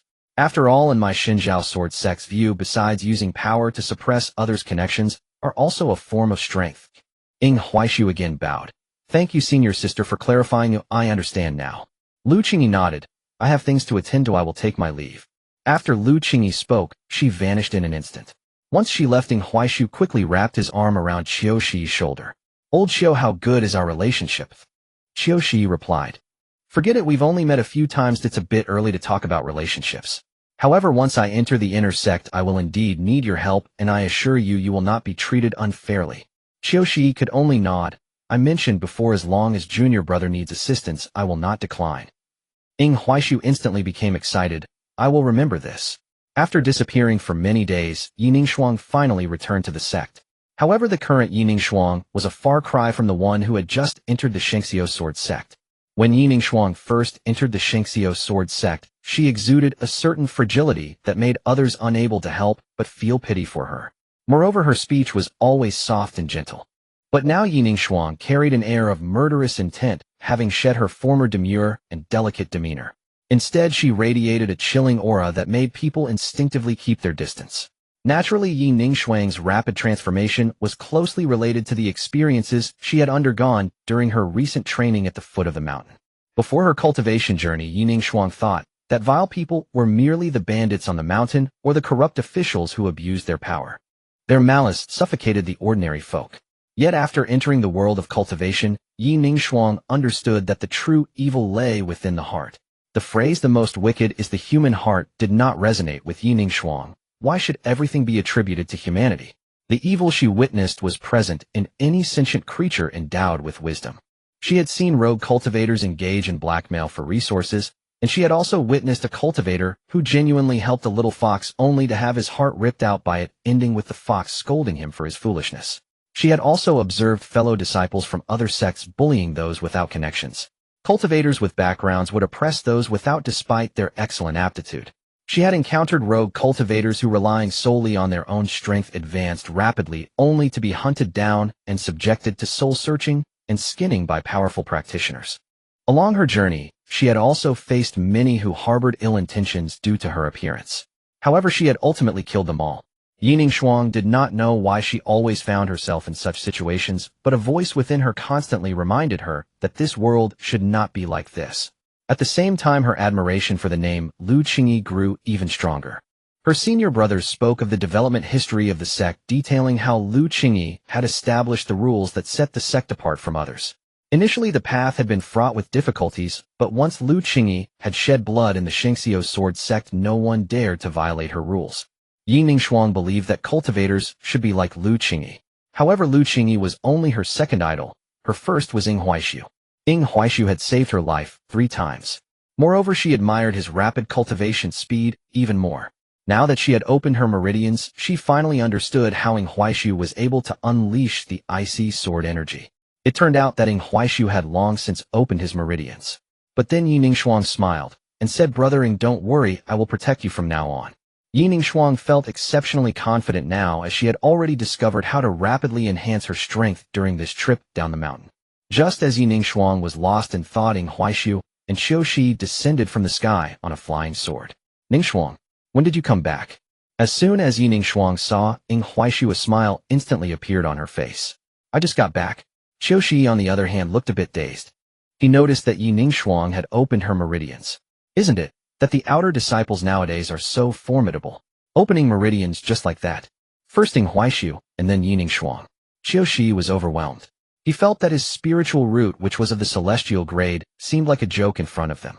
He had thought he was absurd enough, having reached the 9th layer of body refinement in a year, and then fully opening his meridians in a month. But what were these two up to? 2 inferior grade disciples reaching from a mortal to meridian opening in just a month. Qiu Shi couldn't comprehend. Meanwhile, Ying Huaishu looked at his friend list, asking in surprise, "You opened your meridians?" Yining Shuang nodded. Ying Huaishu was genuinely happy. After all, the stronger Yining Shuang became, the easier it would be for him to gain experience in future missions. What does it matter if the world is of the Hongming difficulty? No matter how difficult it is, it cannot hinder the great heroine. "Old Qiu, just right, take us to the inner door to report." Qiu Shi was speechless. "I realize that once you get familiar, you really become a bit impolite." Ing Huaishu chuckled. If I'm polite with you, wouldn't that mean I don't consider you one of my own? Qiushi suddenly felt like he was committing a crime. Alright, I'll take you. But soon after, Qiushi felt uneasy. This time, he was using a flying boat as a treasure, and while he was piloting it, Ing Huaishu and Yi Ningshuang were chatting away. Yi Ningshuang said, "Brother Ing, I killed many people this time down the mountain." Ing Huaishu asked, "How many is many?" Yi Ningshuang replied, "About dozens." Ing Huaishu responded, "Oh, killing that many in a day is indeed not a small feat for you." Yi Ningshuang was stunned. No, it's that I killed so many in total." Ing Huaishu exclaimed, You killed dozens of people during your half-month training outside." Yi Ningshuang was somewhat confused. Is that a little too few? Originally feeling a bit uncomfortable, she now wondered if she was being too kind-hearted.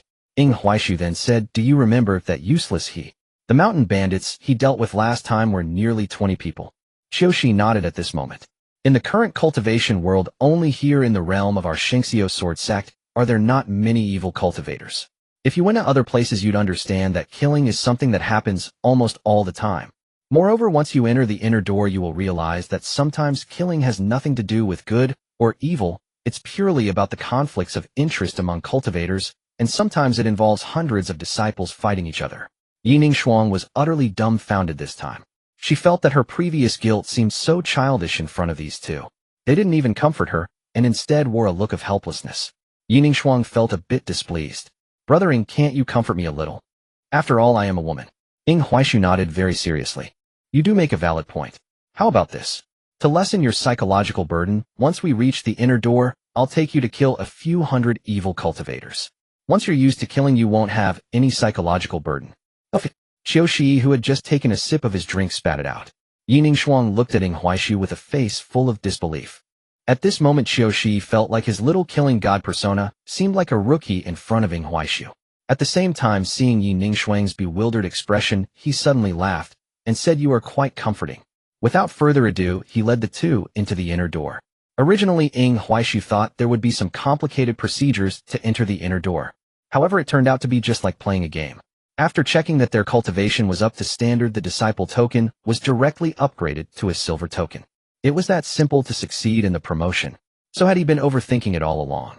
The Shinxio sword sect didn't care how quickly one enhanced their cultivation as long as the conditions were met. It is worth mentioning that Yi Ningshuang also received a Yu Jade pendant. After Qiushi finished the paperwork for the two within the inner sect, he then suggested taking his leave. After all, he needed to cultivate as well. However, before leaving, Qiushi still spoke to Ing Huaishu, saying, "Unless you encounter something far beyond your capabilities, or something you cannot resolve, seek my help. Otherwise, as a peak spiritual sea realm cultivator, it would be rather embarrassing for me to bully mere mortals who have just opened their meridians." Ing Huaishu chuckled. "Old Qiu, why did you go to the cliff of reflection?" Qiushi's smile froze, and without looking back, he flew away. At that moment, a seven-colored divine deer suddenly appeared in front of Yi Ningshuang. The divine deer lowered its head to look at Yi Ningshuang, and from its nostrils 2 streams of white smoke erupted, causing Yi Ningshuang's hair to dance in the wind. "Follow me," the divine deer spoke. Yi Ningshuang was taken aback and unsure of what to do, looked towards Ing Huaishu.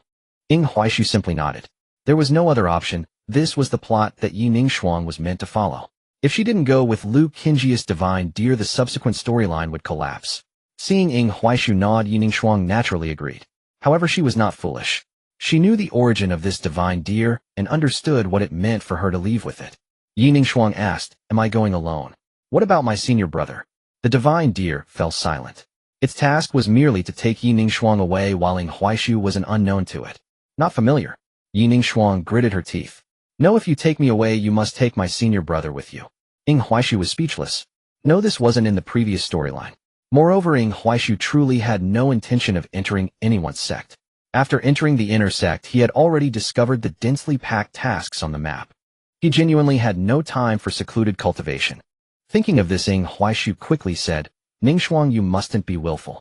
My path is different from others. Since the senior sister is taking you away, you should go with her. Rest assured, there must be a reason why the senior sister isn't taking me for now." Yi Ningshuang pursed her lips.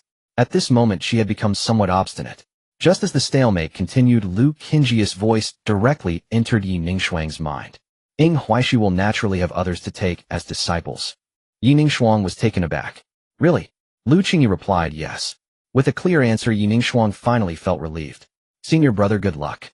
Ing Huaixu watched as the divine deer took Yi Ningshuang away, finally letting out a sigh of relief.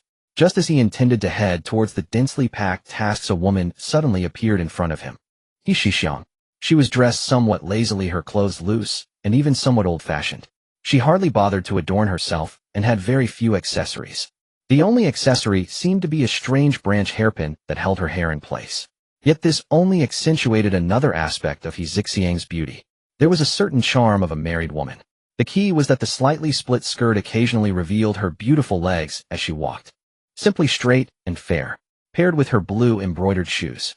Ing Huaixu quickly averted his gaze, then looked at Yi Xixiang, who was walking towards him in confusion. He hurriedly bowed. Yi Xixiang waved her hand, saying, "No need." After speaking, she looked Ing Huaixu up and down, her eyes filled with admiration. Not bad, not bad. Although you have a low-grade spiritual root, your cultivation is truly solid, and your speed of cultivation surpasses expectations. If it weren't for the ancestral master. Never mind, that doesn't matter. Yi Xixiang suddenly placed her hands behind her back, raising her head high. Brett, are you willing to respect me as your master? Just as Ing Huaixu was about to say something, he suddenly saw a task refresh. Intersect task apprenticeship. Choose any peak master to become your master.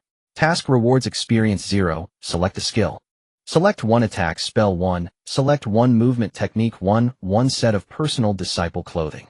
Ing Huaixu was stunned. While this reward is a bit impressive, moreover, when playing games he had never received such treatment. Ing Huaixu immediately wanted to agree. However, if you want to become my disciple, you must first swear an oath. Saying this, Yi Xixiang prepared a piece of paper for Ing Huaixu. Ing Huaixu looked at the densely packed small characters on it, feeling somewhat bewildered. The general meaning was that he could not betray his master and must never betray her at any time. If he betrayed her, the consequences would be dire. Naturally, Ing Huaixu followed the wording. After all, he had never triggered any betrayal-related tasks while playing games, so he was not worried. Seeing that Ing Huaixu had completed the oath, and even that the pledge was established, Yi Xixiang finally felt relieved. I truly am exceptionally wise. Yi Xixiang couldn't help but praise herself in her heart, then looked proudly towards Lu Qingji's direction. Lu Qingji showed no extra expression, just a slight smile. After Ing Huaixu agreed, his task was also complete. However, shortly after, Ing Huaixu was dumbfounded. Wait, what about my task rewards? Ing Huaixu wondered internally. Yet in the next second, he saw Yi Xixiang snap her fingers. Ing Huaixu's token immediately upgraded to purple. You can go to the scripture pavilion once, unconditionally select a cultivation method, a technique, and a movement technique. Then Yi Xixiang gave Ing Huaixu a space ring.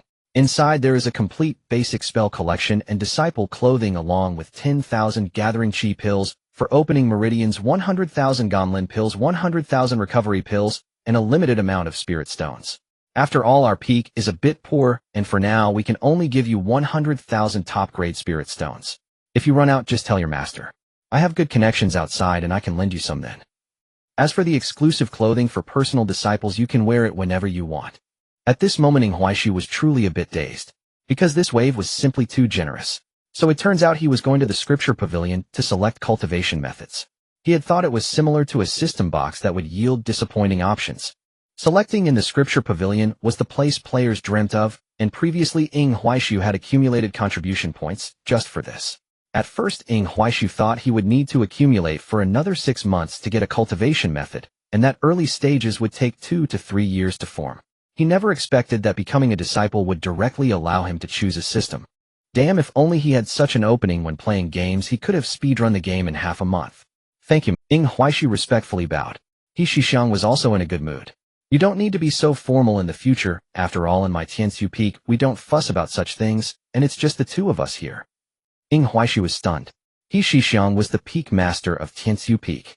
Damn, when he played the game, Tiansu Peak always had an invisible wall, and even before his crossover, he had never seen what Tiansu Peak looked like.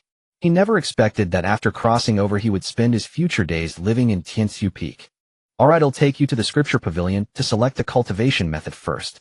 After that, I'll take you to Tiansu Peak to have some fun. As for the rest of the time, you can arrange it yourself. Ing Huaixu felt that he had understood the Xunshao sword sect well enough. However, upon entering the inner sect, he was still shocked by the current scene. Of course, what shocked Ing Huaixu was not the stark contrast between the inner and outer sects, but rather the life of the inner disciples, which was fraught with hardships. If not for the fact that the disciples below were all NPCs, Ing Huaixu would have thought he had returned to a game. The Equipment Refining Pavilion confirms those with a cultivation level above the 3rd layer of Meridian Opening. Hurry up and sign up. The Alchemy Pavilion needs 7 disciples familiar with pharmacology, no restrictions on cultivation. Me. Look here. I am familiar with pharmacology. I am at the 5th level of pharmacology. This was simply like a job fair, more akin to the party hall in a game Ing Huaishu used to play. Speaking of the party hall, when he Xixiang led Ing Huaishu past, he nearly couldn't help but jump in. I have discovered a 3rd-tier demon beast, the fire pattern python, guarding a 4th-tier herb. Is there anyone with a cultivation level above the 7th layer of Meridian Opening? We need 4 people. Our team is still short 1 formation master. Is there a formation master here? We need a 3rd-tier formation master. Are there any cultivators with wood spirit roots? Would spirit cultivators who can heal come quickly? This initial scene genuinely left Ing Huaishu in a daze. He originally thought maybe players had returned. But in the ending, Huaishu was brought back to reality by the exclamation marks floating above these people's heads. There were no players, these were all locals. However, these were all tasks. Ing Huaishu couldn't help but feel a bit overwhelmed. He Xixiang saw Ing Huaishu's reaction and laughed heartily. Not bad, not bad. As cultivators we should be like this. Your audacity brings me great comfort. But don't rush. After selecting your techniques, you still need to practice for a while before helping, as those disciples below asking for assistance can't resolve their issues quickly. Moreover, this place has never lacked people needing help, so there's no need to rush. Ing Huaishu took a deep master is right. Although Ing Huaishu was eager to take on tasks, he knew he needed to obtain techniques first. After all, the intersects tasks had already entered the realm of the extraordinary. Who knows what the extraordinary tasks of the Hongming difficulty level entail? Speaking of techniques, He Xixiang suddenly asked, you possess ice attribute spirit roots. Do you have any specific ideas for techniques?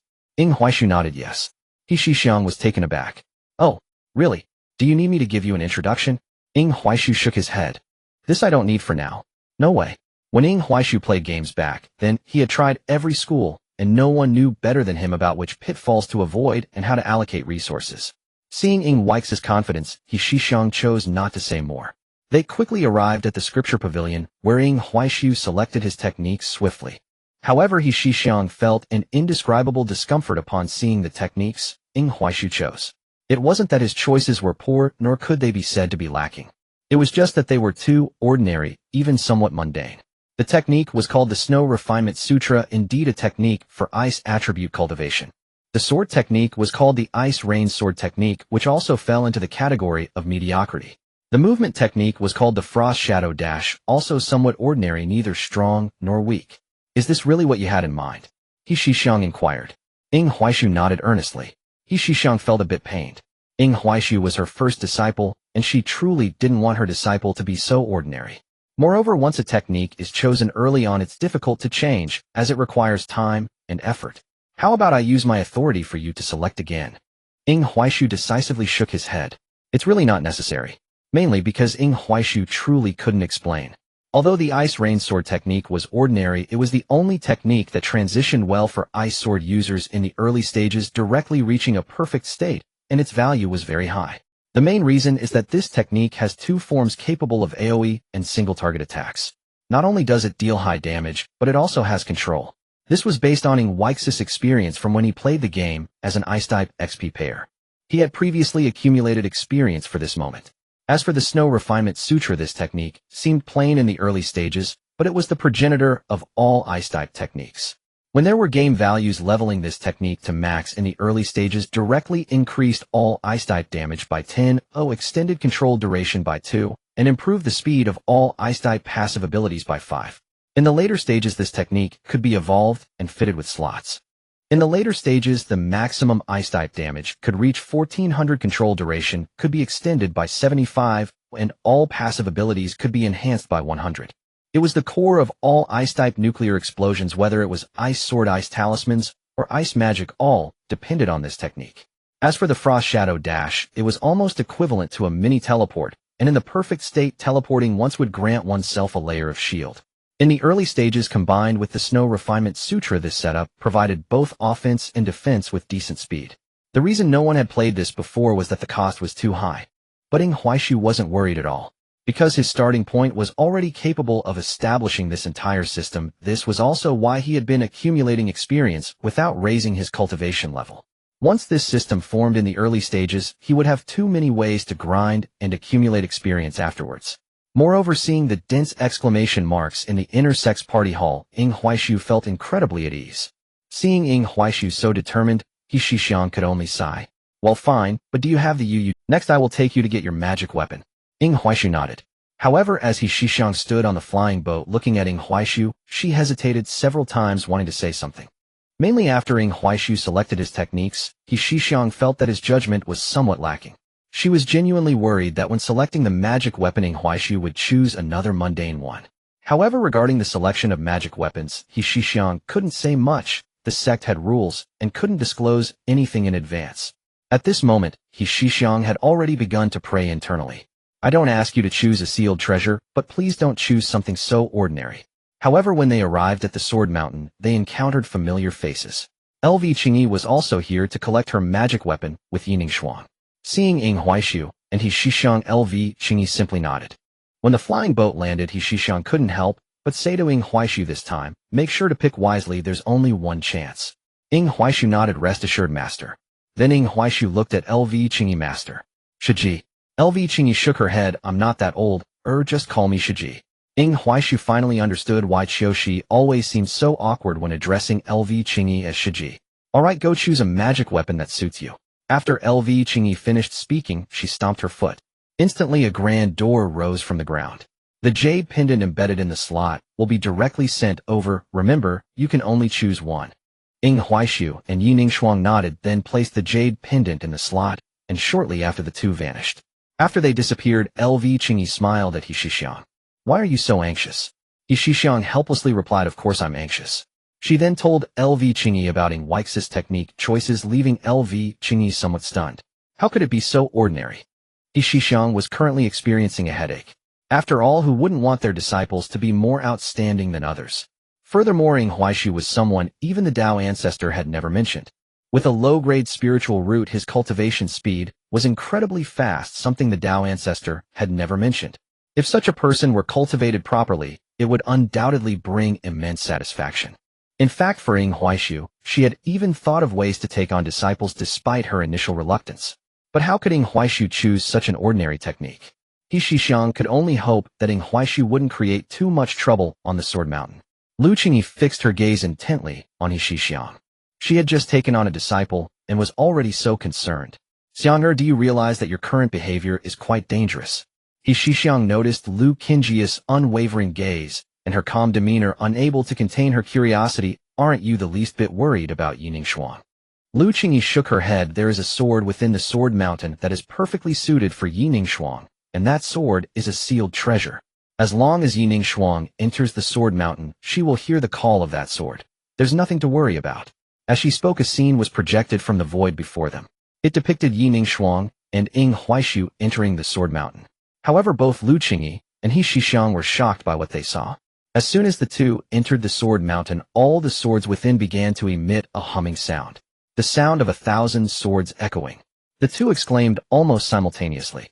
It wasn't just them. At that moment the sect master and a group of peak masters within the Xiaoxiao sword sect were also watching. Upon witnessing the phenomenon of the 1,000 swords echoing, the atmosphere became silent. I can understand that Yining Shuang could cause the 1,000 swords to resonate, but what about Ing Huaishu? The scholar inquired, and everyone else was equally puzzled. The sect master frowned and said, is it possible that the 1,000 swords resonated due to Yining Shuang? And since both were in the secret realm at the same time, it appeared as if both had triggered the resonance.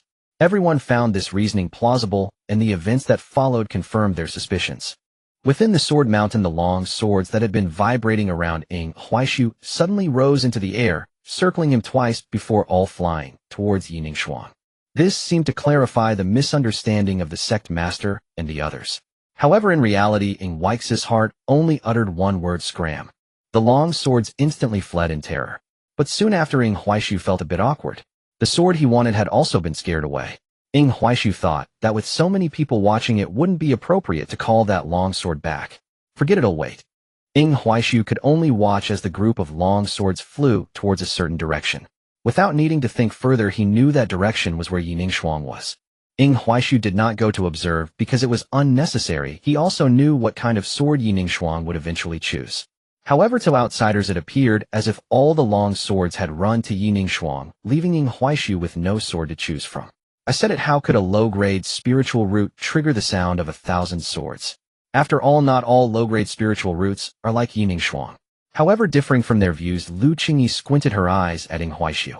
As someone who also practiced swordsmanship, she was very sensitive to fluctuations in the sword path. She had just felt that the fluctuations around Ying Huaishu were definitely not caused by Yining Shuang. At that moment, she suddenly saw her 7-colored divine deer crouching on the ground, looking at Ying Huaishu with a hint of fear in its eyes. You're scared. The divine deer nodded. At the same time, the divine deer communicated with Lu Qingyi through their minds. Master, this kid definitely has a problem. He gives me the feeling that he is like my strictest father. Lu Qingyi responded. I'm not joking. The divine deer said earnestly. Lu Qingyi's expression grew serious. You are the most elite sword spirit. If what you're sensing is correct, then isn't Ying Huaishu the sword ancestor? The divine deer fell silent. But the aura he displayed just now, I cannot be mistaken. Lu Qingyi then looked at He Shixiang. She saw He Zixiang's eyes shining brightly. Lu Qingyi rubbed her forehead. This is probably hopeless.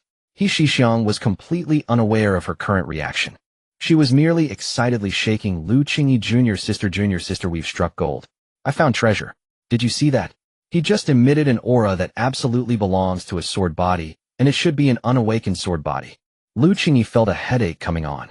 Calm down a bit, you're just a martial arts practitioner. Can you handle a sword body? Only then did He Shixiang realize. Originally, Lu Qingyi had planned to take on a disciple herself, and now this was a disciple she had snatched away. Moreover, a hidden sword body was most suitable for Lu Qingyi. He Shixiang hurriedly said, no way, he is already my disciple now, you can't take him back. Lu Qingyi sighed. Naturally I won't, but you. Sigh. Lu Qingyi couldn't help but shake her head repeatedly. He Shixiang wasn't afraid. He has already sworn an oath, and the heavenly Taoist oath is valid. Your worries are absolutely unnecessary, and I can sense that Ying Huaishu is definitely not a bad person. He would never betray the sect. Lu Qingyi conjured a set of tea utensils out of thin air and slowly began to sip her tea, watching patiently. Within the sword mountain, Yining Shuang had already chosen the sword that belonged solely to her. It was a rusty long sword. The blade was pitch black and even a bit irregular. Rather than calling it a long sword, it would be more accurate to refer to it as a sword blank. Once Yining Shuang made her choice, the remaining long swords that hovered in the air appeared somewhat disappointed before promptly returning to their places. But interestingly, the landing spots of those long swords were quite amusing. Among the 10 supreme treasure swords, aside from the one Yining Shuang chose, all the rest were in front of Ying Huaishu. He Shixiang was ecstatic. Qingyi, look. You have to see this. The 9 divine swords are now available for my disciple to choose from. Lu Qingyi was also a bit excited at this moment. She was even curious about which sword Ying Huaishu would choose. But the outcome left all the higher-ups dumbfounded. Ying Huaishu didn't even glance at the 9 divine swords. Then they saw Ying Huaishu walk toward another direction and pull out an ice-blue long sword. No. You big fool, what are you doing? He Shixiang truly couldn't hold back this time, as she pinched her own flesh. Lu Qingyi was also flabbergasted. Ying Huaishu's choice caught her off guard. Moreover, Ying Huaishu's demeanor made it seem as if he had randomly selected a sword. She couldn't help but want to intervene in Ying Huaishu's decision, but there was no chance left. As the long sword was grasped, both were almost simultaneously teleported out. He Zixiang's breathing quickened, her eyes involuntarily turning pale. You fool, do you know what those unremarkable 9 long swords are? He Shixiang couldn't help but tug at Ying Huaishu's ear. Ouch, ouch, ouch. Master, spare me. Ying Huaishu quickly begged for mercy. He Shixiang let go of Ying Huaishu, trying to calm her breath, then said, it's fine, at worst Master will go out and borrow a supreme divine weapon for you.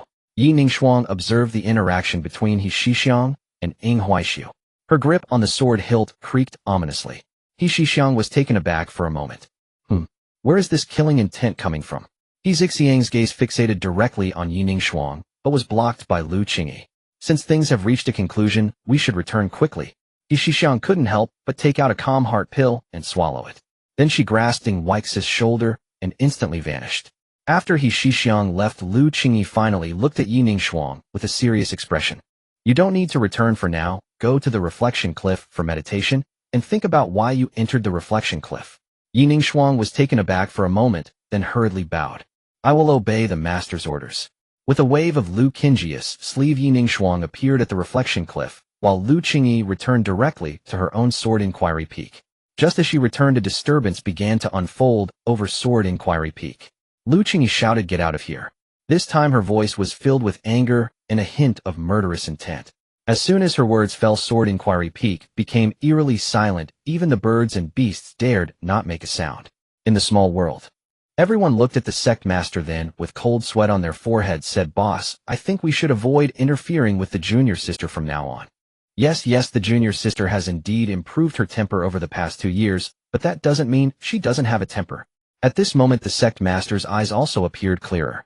"I think you are all right. Since the ancestor has said there's no problem in handing her over, then there is definitely no problem." The sect master was genuinely afraid at this point. After all, the last sect master of the Xinxiao sword sect was killed by Lu Qingyi. At this moment, within the heavenly melody wind, He Shixiang looked at Ying Huaishu, her voice carrying a tone that was both sulky and angry. Huaishu, how could you choose this treasure that's neither up nor down? You really make me so mad." While speaking, He Shixiang couldn't help but pinching Huaishu. Ying Huaishu couldn't hold on any longer. "Master, wait a moment, don't pinch, it really hurts." He Shixiang pressed her hands down, breathing deeply. "This is all fate, all chance cannot be sought, cannot be forced." Hoo. Seeing He Shixiang getting so worked up, Ying Huaishu felt that if he didn't explain, he might become her inner demon. Ying Huaishu could only say, "Master, I know that is one of the 9 sealed divine swords." He Zixiang's previously calm temper surged up again instantly. However, right after that, Ying Huaishu's words left He Shixiang momentarily speechless. "Master, aren't you curious why I didn't choose it, knowing that it's one of the 9 divine swords?" He Shixiang also realized at this point. Indeed, logically speaking, you shouldn't be unable to sense the difference with those 9 swords. Could it be that the sword you chose really has some significance? Ying Huaishu nodded, and then drew out the ice blue long sword. The sword body was quite stunning and beautiful. The handle even resembled branches entwined with plum blossoms. This long sword's appearance was absolutely impeccable, and it also possessed the ice attribute. However, as He Shixiang held the long sword and examined it repeatedly, she couldn't discern any differences. "Isn't this still quite ordinary?" Ying Huaishu smiled. "Ordinary? No, the 9 divine swords are indeed impressive, but the 9 divine swords have fixed attributes. They can be useful in the early stages, but later they become useless trash in storage. Of course, Yi Ningshuang's sword is the exception, as it serves as her cheat. For players' swords from Sword Mountain, aside from the 9 divine swords, all other long swords are top-tier weapons. Other weapons can continuously break through to adapt to the current realm's attributes, and even later allow for custom attributes and attribute washing. Moreover, this Frost Extinction is the second core of his ice sword. Simply put, every attack with the Frost Extinction long sword can generate frost ice blades, each layer causing 10 frost damage, and accumulating 20 layers can choose to directly detonate. Later players can crazily add second or third passives to this sword. Then they can also madly wash the passive layers and values. Paired with the snow refinement technique, it becomes incredibly flashy with explosive damage. In the later stages, even the smallest skills can deal terrifying damage. The key is that Frost Extinction has an even more outrageous attribute. As long as there is cold air present, no matter how shattered it becomes, it can absorb the cold air and self-repair. Although Ying Huaishu couldn't see the values right now, the moment he obtained Frost Extinction, that familiar feeling told him that Frost Extinction was still the same Frost Extinction. However, Ying Huaishu did not explain. He simply said, "Master, since you can see that I have a good sense of the long sword, it proves that this long sword is definitely not as simple as it appears." He Shixiang sighed. "All right, I believe you. By the way, regarding the technique you chose, are you sure you want to practice? I can really use my authority to help you modify it." Ying Huaishu shook his head. "Master, don't worry, I know what I'm doing." He Shixiang sighed. "All right, from now on you can focus on your practice here. If you lack anything, just tell me direct." Ying Huaishu nodded with a smile. "All right." He then became a bit impatient. "Master, I'll start practicing first." Seeing Ying Huaishu's eager demeanor, He Shixiang finally felt somewhat reassured. This disciple may lack vision, but he is very diligent. Go on, maintain this mindset. It doesn't matter if your aptitude is lacking, but you must never lack this drive. Ying Huaishu nodded earnestly. "Master, don't worry, I will never slack off." Of course, the later bosses will be increasingly bizarre. Even if one acts as a camera, they need to have strength, otherwise what if they get killed by a sneeze? The cave prepared by He Shixiang for Ying Huaishu also left him somewhat bewildered. It was as if a cave had been built within a pile of top-quality spirit stones. Moreover, the spiritual energy inside that cave was so dense it felt suffocating. Just taking a deep breath felt like significantly advancing his cultivation. However, after thinking for a moment, Ying Huaishu decided to try breaking through his realm. Then Ing Huaishu succeeded. By absorbing a large amount of spiritual energy, he entered the second layer of opening meridians. Ing Huaishu was in excruciating pain. Not only that, a prompt regarding his realm appeared. Trash opening meridians, second layer 4500, 022, 0000, spirit stones, 950, 015, for 100, repair, Ing Huaishu.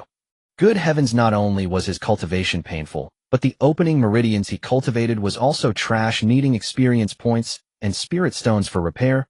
What's the difference from not cultivating at all? Ing Huaishu was at a loss. Forget it, snow refinement technique, ice rain sword technique, frost shadow, assault, max them all out for me. With a furious shout from Ing Huaishu, his more than 200,000 experience points began to swiftly decrease. Likewise, all his techniques began to operate wildly. In almost an instant, heavy snow began to fall over Tianxiu Peak, accompanied by a biting chill. He Shixiang, who was eating fruit, was utterly dumbfounded. Wait, is this still that plain and unremarkable technique? How did he cultivate something that's so different? The ice rain sword technique reached its perfect realm, cannot be enhanced, with a total experience cost of 20000. After achieving perfection, Ing Huaishu's skill bar directly gained 4 new skills. They are the Ice Sword Unified / Ice Rain Covered Sword Energy and Frost Sword Technique. The last one is the basic attack form of the Ice Rain Sword Technique. The Flying Frost Shadow reached its perfect realm, cannot be further enhanced, total experience cost of 20000. The Snow Refinement Classic reached its perfect realm, 300 experience, Ice Spirit Chi 1 for advancement. The Snow Refinement Classic directly cost Ing Huaishu 130 experience points. However, Ing Huaishu felt no regret at all, because it was well worth it and within his expectations. Moreover, after upgrading to the perfect realm, the Snow Refinement Classic brought Ing Huaishu 2 effects. The first effect is a skill, Ice and Snow Realm. After activating the Ice and Snow Realm, Ing Huaishu can influence the weather within a 30-mile radius. Within the Ice and Snow domain, all his Ice attribute damage increases by 10, a control extends by 2, and Ice attribute passive speed increases by 5. Of course, this was the effect when he played the game back then. Now, with only the skill and no description or values, Ing Huaishu didn't know if it would be the same effect. But Ing Huaishu felt it shouldn't differ too much. However, the second ability of the Snow Refinement Classic was, that is, his skill bar gained a passive skill. Snow Refinement Chill. This skill does have a description, adding 100 experience to Ing Huaishu every hour. Wow, this is great, this is great. Although it seemed little, Ing Huaishu felt everything that could add experience. This wave was simply a pleasant surprise. As for the remaining experience, Ing Huaishu directly repaired his opening meridians, level 2, 100 experience, spirit stones, 5014460 perfect, Snow Refinement Classic reduces 5000 experience. As soon as the opening meridians level 2 was repaired, Ing Huaishu felt a main meridian within his body suddenly widen. At the same time, an immense force filled his entire being. Moreover, this force was completely more than double what he had cultivated by himself before. This is the power of an external aid. The strength boosted by an external aid was not only a complete opening meridians level 2, but also firmly established his foundation. Even the spiritual energy within him was perfectly abundant. Of course, the spiritual energy in the cave was consumed by more than half. This has some use, at least during breakthroughs I want consume my recovery pills. Ing Huaishu smiled. However, he consumed nearly 300 Gonlin pills. Ing Huaishu thought this should be the body enhancement brought by perfecting the Ice Rain Sword technique and Flying Frost Shadow, which led to the depletion of his chi and blood. Therefore, he automatically used the Gonlin pills. This means that now he should be able to achieve invincibility at the same level. Ing Huaishu wasn't too sure, but it didn't matter. With such a significant improvement today, he would definitely go on missions to help his fellow disciples with dungeons. Then he could truly experience his current strength. But then Ing Huaishu got tangled up. Looking at the time, he spent less than 2 hours enhancing all these skills to perfection. Is it too shocking to go out now?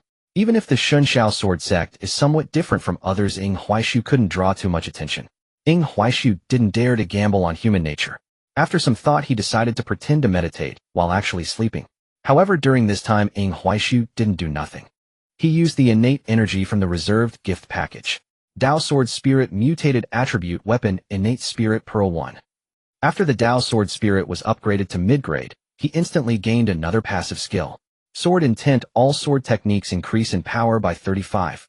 Experience needed for cultivation enhancement reduced by 200. Ying Huaishu was stunned. Wow, it's truly deserving of being the top-tier spirit root in the Hongming Cultivation Chronicles, initially raising 35. This is too monstrous. No wonder many wealthy players spent a fortune acquiring it. Ying Huaishu suddenly remembered that the official setting had 3 spirit roots: Dao Sword, Hongming, and Chaos. Previously, there were always wealthy players acquiring the Dao Sword. Could it be because they had witnessed the terror of the other 2 spirit roots? Although Ying Huaishu had never seen it on the game leaderboard. But upon careful thought, he felt there was a possibility that the wealthy players must have known the insider information directly from the game company. Ying Huaishu suddenly fell into contemplation. Since he had crossed over and successfully awakened the Dao Sword spirit root, does that mean this world also has Hongming and Chaos spirit roots? But in the end, Ying Huaishu shook his head. Forget it, I should stabilize my development first. Then Ying Huaishu continued to sleep. But in the end, Ying Huaishu stayed in the cave for more than 10 days, and finally couldn't stay any longer. Damn, when the time comes, I'll just say it was my master who enlightened me. As for the cultivation, Ying Huaishu directly recorded the cave with a recording stone. He believed that when others saw this cave, they would definitely find it reasonable. Such a rich spiritual energy cave could compare to a small spiritual vein. Even a pig could rapidly increase its cultivation. Ying Huaishu nodded him, that's the plan. However, the moment he stepped out of the cave, he saw He Shixiang drinking, and her gaze towards Ying Huaishu was somewhat speechless. You've finally come out. Ying Huaishu felt a bit awkward. He Shixiang pointed to the still falling snow in the sky and the ground covered with white snow on the mountains. I have known about the perfect realm of your technique since the moment you broke through. You should first retract that. Hearing He Shixiang say this, Ying Huaishu finally reacted that the skill icon for Ice and Snow Realm in his skill bar was still in a flickering state, indicating it had been active all along. Previously in the cave, with abundant spiritual energy replenishing him, he naturally didn't need recovery pills. But now that he had left the cave, he had lost 2 recovery pills. Wow, this truly consumes a lot of energy. Ying Huaishu hurriedly deactivated it.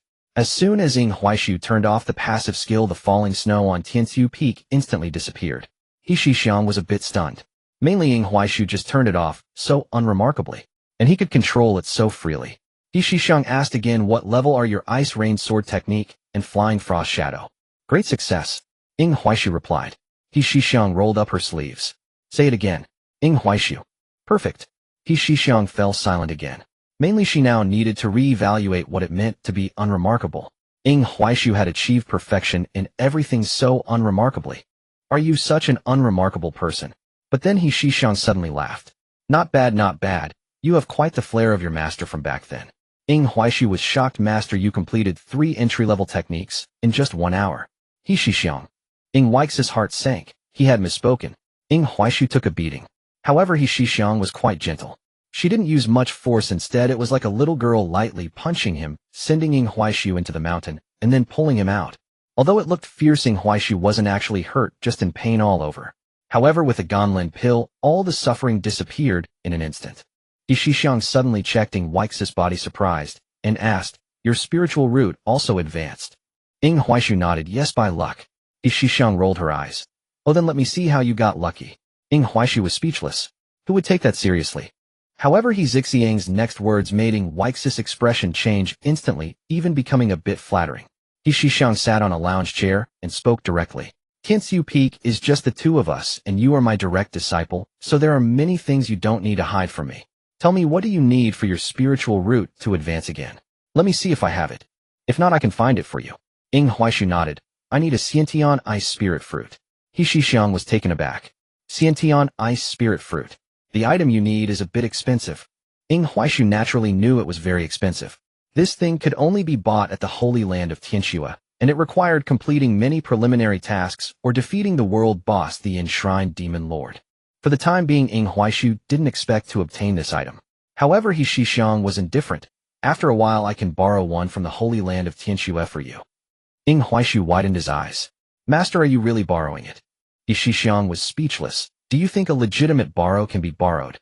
Ying Huaishu shook his head no, but then he added, however, master, there's no need for you to take risks. I have a way to obtain it, so there's no rush. He Shixiang shook her head. Don't worry, I know what to do. Besides, with your comprehension, I can't teach you much. If I don't gather some resources for you, wouldn't I be a useless master? Ying Huaishu said, thank you, master. Suddenly, Ying Huaishu thought of something. He still had a lot of spiritual leaves lying in his inventory. This item was previously a shop item used for drawing costumes. Now that the game shop was gone, Huaishu didn't know what use it had. He simply took it out and handed it to He Shixiang. Master, do you recognize this? He Shixiang took the pure white spiritual leaf that resembled a willow leaf and examined it closely. He Shixiang then straightened her back. Disciple, where did you get this? Huaishu replied, I don't know, I found it on me after my amnesia. He Shixiang had naturally investigated Huaix's background. She also knew that Huaix's entire family had been slaughtered, leaving only him alive. That massacre happened quite suddenly without any warning. He Shixiang had been secretly investigating this matter. At the very least, she wanted her good disciple to know who his enemies were. If the disciple could take action himself, she would let him do it. If he couldn't win, then she would do it for him. However, hearing the lying Huaishu spun about the spiritual leaf suddenly made He Shixiang feel that the extermination of the Ying family might have something to do with this item. He Zixiang's expression became very serious. This thing actually has another name called Dao Fragment. It is said to be a product of the destruction of a great world, and it is very useful for tribulation transcendence cultivators. Just this one Dao Fragment you have is priceless. Huaishu was stunned. Is this item really that powerful? He Shixiang nodded. Very powerful, you should keep it safe. Huaishu shook his head. Master, do you have any use for this? If you do, then take it. He Shixiang quickly waved her hand. No way, this is too precious, and it might be a family heirloom. I can't take it. Huaishu casually pulled out a large handful from his inventory. The quantity nearly made He Shixiang scream. Master, all of these are for you. Huaishu directly handed all the spiritual leaves to He Shixiang. He Shixiang was a bit flustered. No. At this moment, Huaishu suddenly laughed. Master, the stronger you are, the safer I am. With you here, don't I lack for anything in the future? What's mine is yours, and what's yours is mine. Besides, you said it yourself, Tianxiu Peak is just the two of us, so this is ours. He Shixiang was moved by his words. She then nodded. You're right. Then let's split it in half, but I'll keep yours for now. I'm afraid this might bring you trouble. Even though I can protect you at all times, there's always a chance of error. Huaishu agreed without hesitation. I'll do as you say, Master. Then Huaishu took out a Dao stone. Master, what about this? He Shixiang was stunned. Wait, is your family planning to destroy the world? Huaishu. He Shixiang was already mentally prepared. Tell me, how many do you have? Huaishu replied directly, more than 3,000. He Shixiang took a deep breath. Well, that's still manageable. Just over 3,000 star crystals. Huaishu, huh? He Shixiang explained, these are star crystals. Generally, a star crystal is born from the destruction. As for this item's function, it's very straightforward. You can understand it as something a notch above enlightenment. After saying that, He Zixiang's expression became strange. You are so wealthy it exceeds my comprehension, and you just casually took out more than 3,000. Huaishu said, half for each. He Shixiang replied, sure, from now on you are my biological disciple. However, I'll also keep the rest for you, as you can't use them right now. Huaishu naturally agreed. Then, Master, you see my cultivation has reached the second layer of opening meridians. I want to experience some practical training. He Shixiang agreed. That works, cultivators need this. Just cultivating hard is useless. However, He Shixiang handed Huaishu a set of soft armor and a token. The soft armor is a defensive artifact. This is a gift from your master. As for the token, if you encounter danger, just crush it. No matter where you are, your master will come. Huaishu accepted the two items and quickly stored them in his spatial ring. Thank you, Master. I'm going down the mountain now. He Shixiang waved her hand. Huaishu took off on his sword. His speed was absurdly fast. After Huaishu left, He Shixiang excitedly headed to Wanjian Peak. As soon as she arrived at Wanjian Peak, He Shixiang laughed loudly. Sister Qingyi, I struck gold this time. Lu Qingyi was still quietly sipping tea. Seeing He Shixiang like this, Lu Qingyi sighed inwardly. Isn't that so? The treasures behind this are enough for you to handle. But I won't say it. Hee. Then what He Shixiang handed over made Lu Qingyi a bit unable to contain herself. Dozens of spiritual leaves and hundreds of Dao stones. These are for you. Lu Qingyi began to breathe rapidly. You? How big of a trouble did you get into? He Shixiang waved her hand. These are all from my disciple. Look how good I am to you. I brought you a share. Lu Qingyi was stunned for a moment, then she refused. No, I can't take this. This is your bride price. How can I accept it? Lu Qingyi was initially reluctant to accept, yet He Shixiang insisted. He Shixiang added, this was given to me by my disciple. What I'm passing on to you belongs solely to my share. His portion. I cannot part with it. I must reserve it for his future use. Lu Qingyi hesitated. Taking something from He Shixiang should entail no karmic entanglement with Huaisu. Surely that's the case. After all, she had intended to take Huai Su as her own disciple from the very beginning. Only the sect's regulations had forbidden it. Accepting this gift, she resolved, simply meant she would watch over him more closely henceforth. In the end, Lu Qingyi accepted. No further words. I shall never refuse when called upon. He Shixiang smiled warmly. Between us, what need is there for such formalities? But let me tell you, my disciple insists the sword he chose is no ordinary blade. At first, he Shixiang herself had doubted him, until Huai Su cultivated the Chui Shui scripture to a mutated, unprecedented state. Then she believed. Thus, as she spoke those words, a trace of pride colored her tone. Yet the moment she glimpsed Lu Qingyi's expression, disappointment flickered across her face. Why aren't you even surprised? Lu Qingyi gave a soft, knowing chuckle.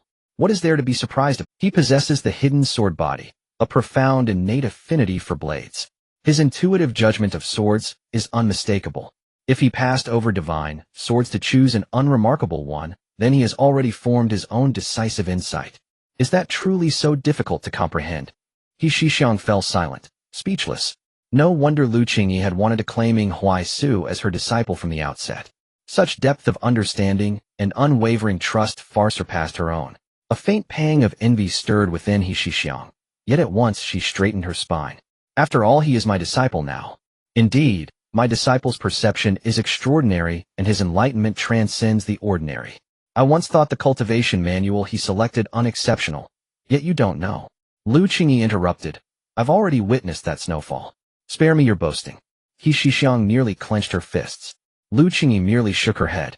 You didn't come here merely to boast, so speak plainly. What else brings you a? A smile brightened He Shixiang's face. I'd like you to accompany me to the Tianxue Holy Land. My disciple requires a primordial ice spirit fruit. That's your disciple? Why drag me along? Lu Qingyi retorted, bemused. He Shixiang pouted playfully. Oh, come on. Just come with me. I won't ask you to lift a finger. I simply feel uneasy going alone. You'll just lend your presence, stand guard if you will. No. Then give it back. When shall we go? He Shixiang grinned. How about now? Lu Qingyi sighed in resignation. Even if your disciple seeks to break through his cultivation limit, there's no urgency. He won't require it until he reaches the Qi-Si realm. Why rush? He Shixiang shook her head. No. His talent, his insight, his current cultivation, all signal he will never remain ordinary. And his ice affinity abilities are glaringly evident. Any elder with discernment will instantly grasp his aspirations and deduce precisely what he needs. I fear the Tianxue Holy Land may conceal the fruit before he shines too brightly. So I intend to secure everything he requires before his brilliance fully erupts. Lu Qingyi remained silent, but inwardly murmured, Is this a dowry you're preparing? 3 days hence then, I must prepare certain things for Yi Ningshuang first. Shall I neglect my own disciple for yours? Though anxious, He Shixiang nodded. Of course. We shall meet again in 3 days. With that she departed for Tianxu Peak. Lu Qingyi sighed helplessly. That guileless woman. She's taken on a disciple brimming with cunning. Huai Su had just entered the intersex mission hall. Gazing at the dense cluster of exclamation marks, his heart surged with exhilaration. I require assistance slaying a giant rock lizard, specifically a formation master capable of control. Is anyone here skilled in formation control? Huai Su hurried forward. Me. The intersect disciple glanced at him, brow furrowing. Chi Meridian opening level 2. Are you a formation master? No, but I can control formations. As he spoke, Huai Su sent a thread of spiritual energy arcing into the nearby pond. Instantly the water froze solid. The senior brother examined it, then nodded. Acceptable. Let's ding. Quest accepted. Slay the giant rock lizard. Upon completion, 300 experience points, 500 spirit stones, 10 spirit leaves. Holy. Seeing the reward, Huai Su felt as though he'd stepped into paradise. Alas, reality offered no such luxury. Unlike games, one couldn't claim every quest at once. He lacked the art of body division, at least not yet. Wait, body division. This was a cultivation world. Surely such techniques existed. He'd ask his master later. Having joined the expedition, the group did not leave immediately. They awaited one more member. Yet hours passed, and still no one arrived. Huai Su grew restless, eager to complete the task and advance his cultivation. Who exactly holds such authority? He finally asked the squad's leader. Brother Senior is the one we await, truly indispensable. The leader nodded. Indispensable. He's our primary combat force. Curiously, he too stands at Chi Meridian opening level 2. Yet even against level 7 cultivators he fights without disadvantage. Ing Huaisu blinked in astonishment. So formidable. No wonder his arrogance ran deep. Only as dusk bled across the sky did their awaited comrade finally appear. He arrived flamboyantly, declaring at once, though delayed by pressing matters, rest assured. The giant rock lizard falls to a single stroke of my sword. Damn it, wasty. He Shu Yuan frowned. Who said that? He and Ing Huaisu locked eyes. Both fell utterly silent. He Shu Yuan wanted nothing more than to vanish into the earth. Karma. Why is Old Ing here? Had I known, I'd never dare arrive late. Memories of Ing Huaisu's merciless beatings surged back. His pretense of aloof mastery instantly crumbled into timid silence. The other disciples hadn't noticed, yet they flinched at Ing Huaisu's outburst. One swiftly clapped a hand over his mouth. The squad leader hastily apologized to He Shuyin. Senior brother He. This youth is newly admitted to the inner sect. Please overlook his rudeness. He's also our sole reliable controller. Allow me to offer my full share of spoils as recompense. He Shuyuan's scalp prickled. No, don't do this to me. Never mind. I'm already late. It's growing late. Let's depart at once. Several people rode their swords towards the direction of the giant rock lizard. However, along the way Ing Huaishu and He Shuyuan walked quite closely together, which puzzled the other disciples. Ing Huaishu explained, we are brothers in life and death. Old He saved me. He Shuyuan added, that's right. Only then did everyone breathe a sigh of relief. Originally, they planned to curry favor with He Shuyuan, but seeing that he had something to discuss with Ing Huaishu, they refrained from interrupting. Meanwhile, Ing Huaishu rode his sword towards the task marker while inquiring about Old He. What's going on with you? Why are you acting so flamboyant in the inner sect? And when you came to the task hall earlier, I noticed that those people looked at you with awe. He Shuyuan responded helplessly, isn't this thanks to you? After the incident in Luoyi City, you gave me the credit, and after I entered the inner sect, the sect master even held a special commendation meeting. Later, many people came to seek sparring with me, and after being tormented by you, I realized that these inner sect disciples are just so-so. They appear quite ordinary in front of me. After I defeated 30 inner sect disciples with a single sword, my reputation skyrocketed. Ing Huaishu was speechless, so you got arrogant. You haven't been cultivating lately, and even the scent of makeup on you. Are you really good at playing? He Shuyuan felt awkward. Cultivation requires a balance of work and rest. However, at this point, He Shuyuan took out a storage bag. Here are the cultivation resources, 1/2 for each of us. Ing Huaishu waved his hand. No need for that. He Shuyuan shook his head. No way, the credit you gave me is too significant, or I can't take it all by myself. Ing Huaishu directly showed He Shuyuan his storage ring. He Shuyuan was stunned. A storage ring. Old Ing, you damn rich kid. In the end, He Shuyuan could only put the storage bag away. But Ing Huaishu was somewhat curious. Is the credit from Luoyi City really that significant? You might not know, but currently, apart from our Shanxiao sword sect's territory, blood sacrifices have occurred in the other states and various forces, and the level of casualties is simply hellish. Moreover, the outer sect disciples of other sects nearly perished in the blood sacrifices. Our Shanxiao sword sect is the only one with relatively few casualties. Don't you think that credit is significant?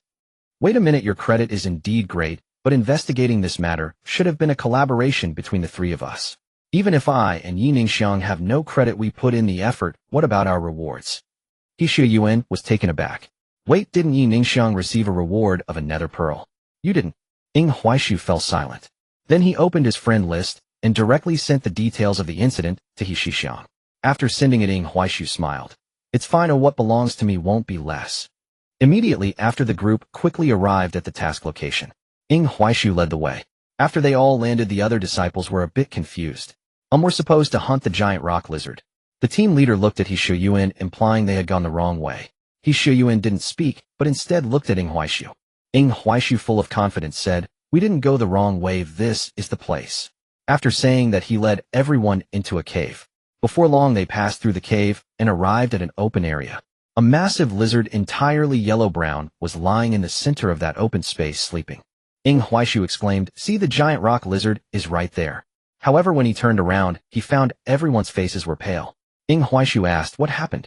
He Shuyuan gulped and said, Old Ing, is there a chance that this is the giant rock lizard king? Ing Huaishu exclaimed, wait, are you saying the giant rock lizard we are supposed to hunt isn't the giant rock lizard king? He Shuyuan felt overwhelmed. Could it be that we are supposed to hunt those? He Shuyuan pointed at the smaller giant rock lizards at the edge. This left Ing Huaishu at a loss. To players, those small giant rock lizards were merely minor monsters. Anything slightly larger could only be considered elite monsters. But these creatures could be dealt with in just a sword strike or a skill. Did this require a hunt? Players hunting minor monsters. It's not even worth the attention of a boss. So the four of them formed a team just to hunt minor monsters or elite monsters. Run, it's waking up, the team leader and another disciple hurriedly said. Then the two began to run out of the cave. However, when they turned back and saw He Shuyuan and Ing Huaishu not running, they thought they were stunned and quickly returned. But the next second they were stunned. Ing Huaishu had already taken action. The snow refinement realm was activated. Instantly, snowflakes began to fall within the scene. Moreover, the cold air rushed towards the giant rock lizard king. The giant rock lizard king was instantly frozen into an ice sculpture. What are you still doing? Output now, Ing Huaishu said to He Shuyuan. He Shuyuan replied, Oh. He immediately erupted, unleashing a wave of golden sword energy. Those sword energies struck the giant rock lizard king's body, only leaving behind some bloody marks. Ing Huaishu was dumbfounded. What kind of damage is this? It's too weak. Come on, you two, don't just stand there, quickly finish it. The two finally reacted. They quickly summoned their flying swords and unleashed a flurry of attacks. With 3 people attacking, they finally caused some damage, but the power made Ing Huaishu frown. Seeing Ing Huaishu look at them as if they were useless, He Shuyuan couldn't hold back anymore. Die for me. He Shuyuan's long sword instantly formed a massive golden sword shadow. Then He Shuyuan suddenly slashed down at the head of the giant rock lizard king. Boom, the long sword shattered. The giant rock lizard king's head was also slashed open with a long gash. The giant rock lizard king's eyes turned crimson. However, the damned frost binding it made it impossible for it to break free. The giant rock lizard king glared fiercely at Ing Huaishu as if questioning, Are you humiliating me? Ing Huaishu pretended not to see and said, You all hurry up, I can't hold it for long. He Shuyuan swallowed a recovery pill and forced himself to condense the massive sword shadow, crazily slashing at the giant rock lizard king's head. After shattering the sword shadow 4 or 5 times, the giant rock lizard king's head was finally crushed. Ding, task completed. Reward 300 experience, 500 spirit stones, 10 spirit leaves. He Shuyuan collapsed on the ground panting. The other two were also exhausted and began to sit cross-legged to recover. Meanwhile, Ing Huaishu was experiencing a headache. He looked at He Shuyuan with a scrutinizing gaze. He Shuyuan didn't dare to look at Ing Huaishu. Finally, Ing Huaishu sighed. Let's spar when we get back. He Shuyuan shivered all over. Can we wait for 2 days? Ing Huaishu shook his head. If you had such a hard time killing this thing while it stood still, what would happen if I weren't here? He Shuyuan replied. If you weren't here, we would just be out hunting small giant rock lizards. Ing Huaishu was left speechless. While speaking, a few ordinary giant rock lizards charged over. Ing Huaishu directly swept his sword, instantly slaying the creatures. With this strike, Ing Huaishu didn't even use any sword techniques, it was just an ordinary swing. After defeating the giant rock lizard, he sheathed his sword and turned his gaze towards He Shuyuan. The implication seemed to suggest, Are you four really going to hunt such creatures? He Shuyuan's face flushed, but he soon fell silent. As for the two disciples, upon witnessing Ing Huaishu's swift kill of the small giant rock lizard, they too became silent. One was at the 5th layer of meridian opening, and the other at the 4th. In terms of combat power, they were not even comparable to Ing Huaishu, let alone He Shuyuan. Though they were also inner disciples, they now appeared rather ordinary compared to Ing Huaishu. However, it seemed like they had struck gold. This was the giant rock lizard king after all. Its body was filled with treasures. Yet neither Ing Huaishu nor He Shuyuan dared to act. At this moment, He Shuyuan also recognized the gap in strength. He could only muster the courage to say, Old Ing, I'll work hard when I return, but can we first deal with the corpse of the giant rock lizard king? Ing Huaishu nodded. Soon the group eagerly began to attend to the giant rock lizard king's corpse. But then a more awkward situation arose. Even though the giant rock lizard king was dead, He Shuyuan and the others couldn't cut through its corpse. They swung their swords for a long time, generating sparks, but accomplishing nothing of significance. He Shuyuan looked helplessly at Ing Huaishu. The expression on Ing Huaishu's face made them feel a sense of crushing defeat. In the end, Ing Huaishu had to take matters into his own hands. After a few strikes, the corpse of the giant rock lizard king was dismembered, and there was even a demon core. The group was extremely excited, because this haul was truly a windfall. This was the giant rock lizard king after all. Its entire body was filled with treasures, whether its horns, skin, or bones, all were top-tier materials for refining magical artifacts. Even if each of them took a little, it would at least equal 3 years of their salaries. Thank you, junior brother Huaishu. The squad leader sincerely expressed his gratitude. Ing Huaishu waved his hand where all fellow disciples no need to be polite. If you need help next time, just find me. The two nodded. They then rode their flying swords back to the sect. One must say this time, Ing Huaishu once again experienced the difference between gaming and reality. In the game, even if he maximized his speed boost, his velocity remained the same. In the game, riding a sword only varied between holding the speed boost or not. But now, as long as his spiritual power was sufficient and he increased his output, the flying sword could soar faster. With the enhancement of his snow refinement technique and the perfect state of the ice rain sword technique, Ing Huaishu could fly even faster. Moreover, in the game, he could only rigidly release skills. However, in reality, he was far more flexible. For instance, even without releasing skills, he could freeze all things merely with his cold chi. He could also take the time to develop his spells. For example, at this moment, Ing Huaishu formed an ice shard in his hand. If he wished, he could also create an ice sword. Without needing frost extinction, he could now fight directly with an ice sword formed from his spiritual power or release skills. He Shu Yuan, observing Ing Huaishu's control over spiritual power, couldn't help but feel somewhat lost. Am I really that incompetent? No way, I won't accept this. He Shu Yuan decided that once he returned, he would definitely train hard. Of course, the intention was good. After the group returned to the sect and exchanged the giant rock lizard king's materials for training resources, Ing Huaishu once again urged He Shu Yuan to take on a task. He Shu Yuan felt defeated. Holding, I think my strength is too low. I plan to go back and train hard. Ing Huaishu shook his head. It's not about being weak or strong. The main issue is your current realm is too empty. You need experience. Though He Shu Yuan felt that Ing Huaishu was right, he was a bit afraid. He Shu Yuan had come to realize. In Ing Huaishu's eyes, the true enemies were those kings of the beasts. As for the small fry in his presence, they were truly just small fry. Ing Huaishu certainly knew the thoughts of this useless he. At this moment, Ing Huaishu said, "What are you afraid of? My control is quite impressive. As long as I'm here, those beasts can't harm you. Moreover, I am cultivating you. Do you want to continue to mix with us in the future?" He Shu Yuan gritted his teeth and said, "All right, let's do it." Immediately after, Ing Huaishu took He Shu Yuan and joined another team. This team was headed to confront the Thunder Kill Mountain Lord. Ing Huaishu remained in a controlling role, while He Shu Yuan was somewhat well known in the inner sect, making it easy for him to join the team. He still took on the role of the main attacker. This time, Ing Huaishu did not lead the team. He simply followed along with the group. However, halfway through he found it hard to hold back. Because he watched as the group deviated from the tasks indicated direction. Ing Huaishu was exasperated.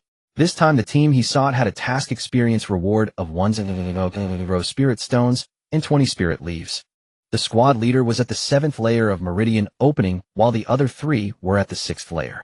Yet they still weren't going to fight the boss. Moreover, Ing Huaishu saw that their target seemed to be merely elite monsters. This time Ing Huaishu was truly exasperated. The main issue was that back when he played the game, not to mention Ing Huaishu, even a novice wouldn't bother with elite monsters. Even novices would directly challenge the boss.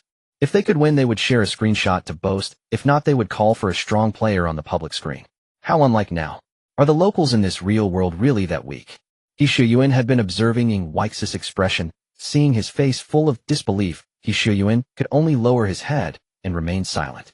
Yet he wanted to laugh. At the same time, He Shu Yuan thought to himself, seeing them being even more useless than me, they should understand that I'm not that useless, right? Ing Huaishu glanced at He Shu Yuan and then said softly, "Do you think being the leader of the useless is something to be proud of?" He Shu Yuan. When the group arrived at their so-called Mountain Lord's location, Ing Huaishu sighed. This group was collectively hunting elite monsters. They were slightly stronger than the previous team. Ing Huaishu then watched the squad leader as he studied strategies and battle plans. Ing Huaishu was too lazy to listen. "Old he go?" He Shu Yuan nodded, but this time he suggested, "Don't control too much. This time I want to fight." Ing Huaishu nodded. "All right, then I'll control it just a little."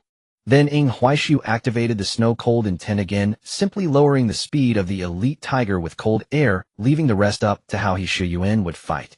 He Shu Yuan, who had been holding back his anger, completely erupted at this moment. "Bastard, die for me."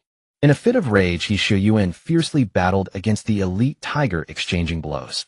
The fight between man and beast created chaos all around, leaving the 3 strategists dumbfounded. All they could think of was questioning, "Who am I? Where am I? What are we here for?" Especially the squad leader, whose face was now flushed with embarrassment. As a 7th layer pulse unblocking practitioner, he felt a hint of apprehension facing the Mountain Lord. Yet 2 second layer pulse unblocking warriors rushed in without hesitation. Not only that, but He Shu Yuan, relying on his second layer cultivation, fought the tiger demon with relentless tenacity. However, the reality was that the tiger demon felt quite aggrieved. Not merely aggrieved, but infuriated. If it weren't for that damn ice practitioner, it believed it could have crushed He Shu Yuan with a single slap. However, the ice-wielding human severely hampered its speed. The bone-chilling cold made its limbs somewhat stiff.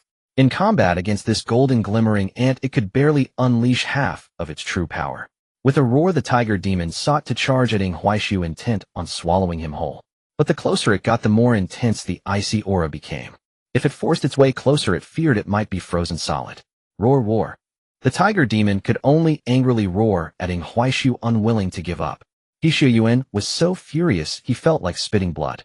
You dare to lose focus while fighting me. He once again condensed a massive golden sword shadow before thrusting it fiercely towards the back of the tiger. With this strike, he pierced through the tiger demon from behind, emerging out of its mouth. The three watching cultivators couldn't help but shudder at the sight. The tiger demon died in a most aggrieved manner, its gaze fixated on Ing Huaishu until the end. Yet Ing Huaishu felt no joy. There was no notification for completing a hunting task. After He Shu Yuan dealt with the tiger demon, he collapsed onto the ground. He then looked at Ing Huaishu with a smile, asking, "Did I improve?" Ing Huaishu remained silent, his eyes filled with helplessness, as if to say that this kid could only be this way. He Shu Yuan felt like crying. No, that's too discouraging. At that moment, the squad leader suddenly exclaimed, "Junior brother, be careful." Before he finished his sentence, he froze in shock as an elite tiger demon leaped out behind Ing Huaishu. The tiger demon's intent was clear. It wanted to swallow Ing Huaishu whole. To be fair, this tiger demon had some brains. Instead of confronting them, he had opted for a sneak attack. However, Ing Huaishu swiftly conjured an ice sword and thrust it backward. Puff! The tiger demon fell lifelessly, unable to even struggle. The moment the ice sword pierced its body, the tiger demon was instantly frozen stiff. He Shu Yuan fell silent once more. The three others were also rendered speechless, and the squad leader's expression was particularly remarkable. Initially aiming for control, they were now shown that control was indeed the most powerful. "Hurry, let's clean up. We just hit the jackpot. 2 mountain lords," Ing Huaishu replied. He now felt that this inner sect was truly impoverished. The previous team was like this, and now this team was the same. He Shu Yuan quietly approached Ing Huaishu, his face full of grievances. Ing Huaishu looked at him with utter disdain. "A grown man should stop behaving like a little girl. It's a bit." He Shu Yuan felt hurt inside. "My father always said I was trash. Now I've come to the Xinxiao sword sect, and you keep telling me I'm trash." Ing Huaishu felt helpless. What could he do with someone he had saved? He would have to nurture him. Perhaps he would be useful in the future. After some thought, Ing Huaishu said, "Actually, you're not that worthless. Your exceptional golden spiritual root cultivates a type of golden spiritual energy that's a weapon for slaughter. However, your spiritual energy is too loosely condensed, and your realm is still somewhat unstable. Fight a few more times to stabilize your realm, and then better understand the essence of the golden element. I believe you could become quite formidable, especially since you have an exceptional golden spiritual root." "Really?" He Shu Yuan asked. Ing Huaishu nodded. "Really, so I think you need to fight more." He Shu Yuan replied, "Okay, then let's find another one." Ing Huaishu nodded, then looked at the remaining 3. "Let's go, we're hunting another one. This time it'll lead the way." The 3 naturally had no objections. However, when He Shu Yuan heard that Ing Huaishu would personally lead, his legs weakened. "Olding, I think I've had enough training for today, really." Ing Huaishu merely shot him a glance, and He Shu Yuan fell silent. The 3 others said to He Shu Yuan, "What's there to fear? With junior brother Huaishu here, we won't die." He Shu Yuan looked at the group, feeling quite uneasy. While they wouldn't die, it truly affected his mindset, even leading him to question life itself. Before long, Ing Huaishu finally brought them to the task location. When the group saw the over 3-meter human-like tiger demon, their brains momentarily ceased functioning. The somewhat humanoid tiger demon was currently gnawing on a cultivator's thigh. Upon seeing these ants come to deliver themselves, it was momentarily stunned. In this day and age, there's still food delivered to my door. But soon the tiger demon felt something was off. Just a few mere ants, how dare they? Did they have a protector behind them? The tiger demon's divine sense instantly covered the area. However, when it found no one else around, its expression turned quite interesting. "No protector? You?"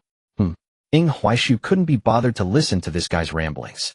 Just like in the opening CG, Ing Huaishu directly activated the frost snow chill. In an instant, heavy snow began to fall.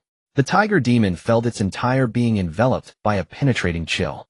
This caused its limbs to stiffen, and it struggled to circulate its spiritual power. "Take him down," Ing Huaishu shouted. He Shiyuan quickly swallowed a few recovery pills and unleashed all his power. Ing Huaishu turned to the three dazed individuals. The three instantly snapped to attention and unleashed all their power as well. However, this time, no matter how hard they tried, they couldn't leave a single wound on the tiger demon. You seek death, the tiger demon roared.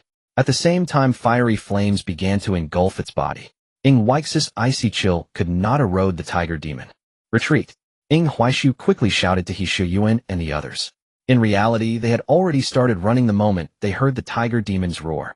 Once the tiger demon regained its freedom, it glared at Ing Huaishu with fury. You dare to humiliate me like this? Today I shall turn you into meat paste. Saying this, the tiger demon pulled out two large hammers and charged at Ing Huaishu, swinging the hammers towards his head. However, Ing Huaishu simply drew his frost extinction long sword and swung it effortlessly. Clang! With a crisp sound, the tiger demon was sent flying. Ing Huaishu frowned as he looked at the tiger demon. Although this tiger demon wasn't particularly strong for him, merely a minor boss in the wild. However, judging by the feel of the battle just now, the tiger demon's stats should be considerably higher than those in the game. But then again, that makes sense since he had chosen the Hongming difficulty world. This wouldn't do. If the disciples of the Xinshao sword sect couldn't even handle a minor boss in the wild, then the real major bosses would surely lead to casualties. Moreover, there were World Dungeons multiplayer instances, sect defense battles, beast tides, and sect wars ahead. If the disciples of the Xinshao sword sect were at this level, he would inevitably need to step in later. Ing Huaishu naturally wished to advance the plot in the most secure way possible. However, security did not mean disregarding the lives of others. No way, I need to think of a solution. The tiger demon was also quite bewildered at this moment. After all, he was a great demon, even close to the 8th level of Qi opening. Creatures of the same realm typically crushed human cultivators of the same level, so what was going on now? How could he be sent flying by an ant at the 2nd level of Qi opening? The tiger demon refused to believe it, and with flames blazing around him, charged at Ing Huaishu with another furious roar. Clang! A simple sword strike left the tiger demon's hands numb, nearly causing him to drop his hammer. At the same time, the tiger demon felt as if something within him shattered, draining all his strength. He knelt in terror on the ground. Ing Huaishu then unleashed a united strike of sword qi. Terrifying frost spiritual energy enveloped his sword. As he swung his sword, a massive white frost sword qi instantly pierced through the tiger demon.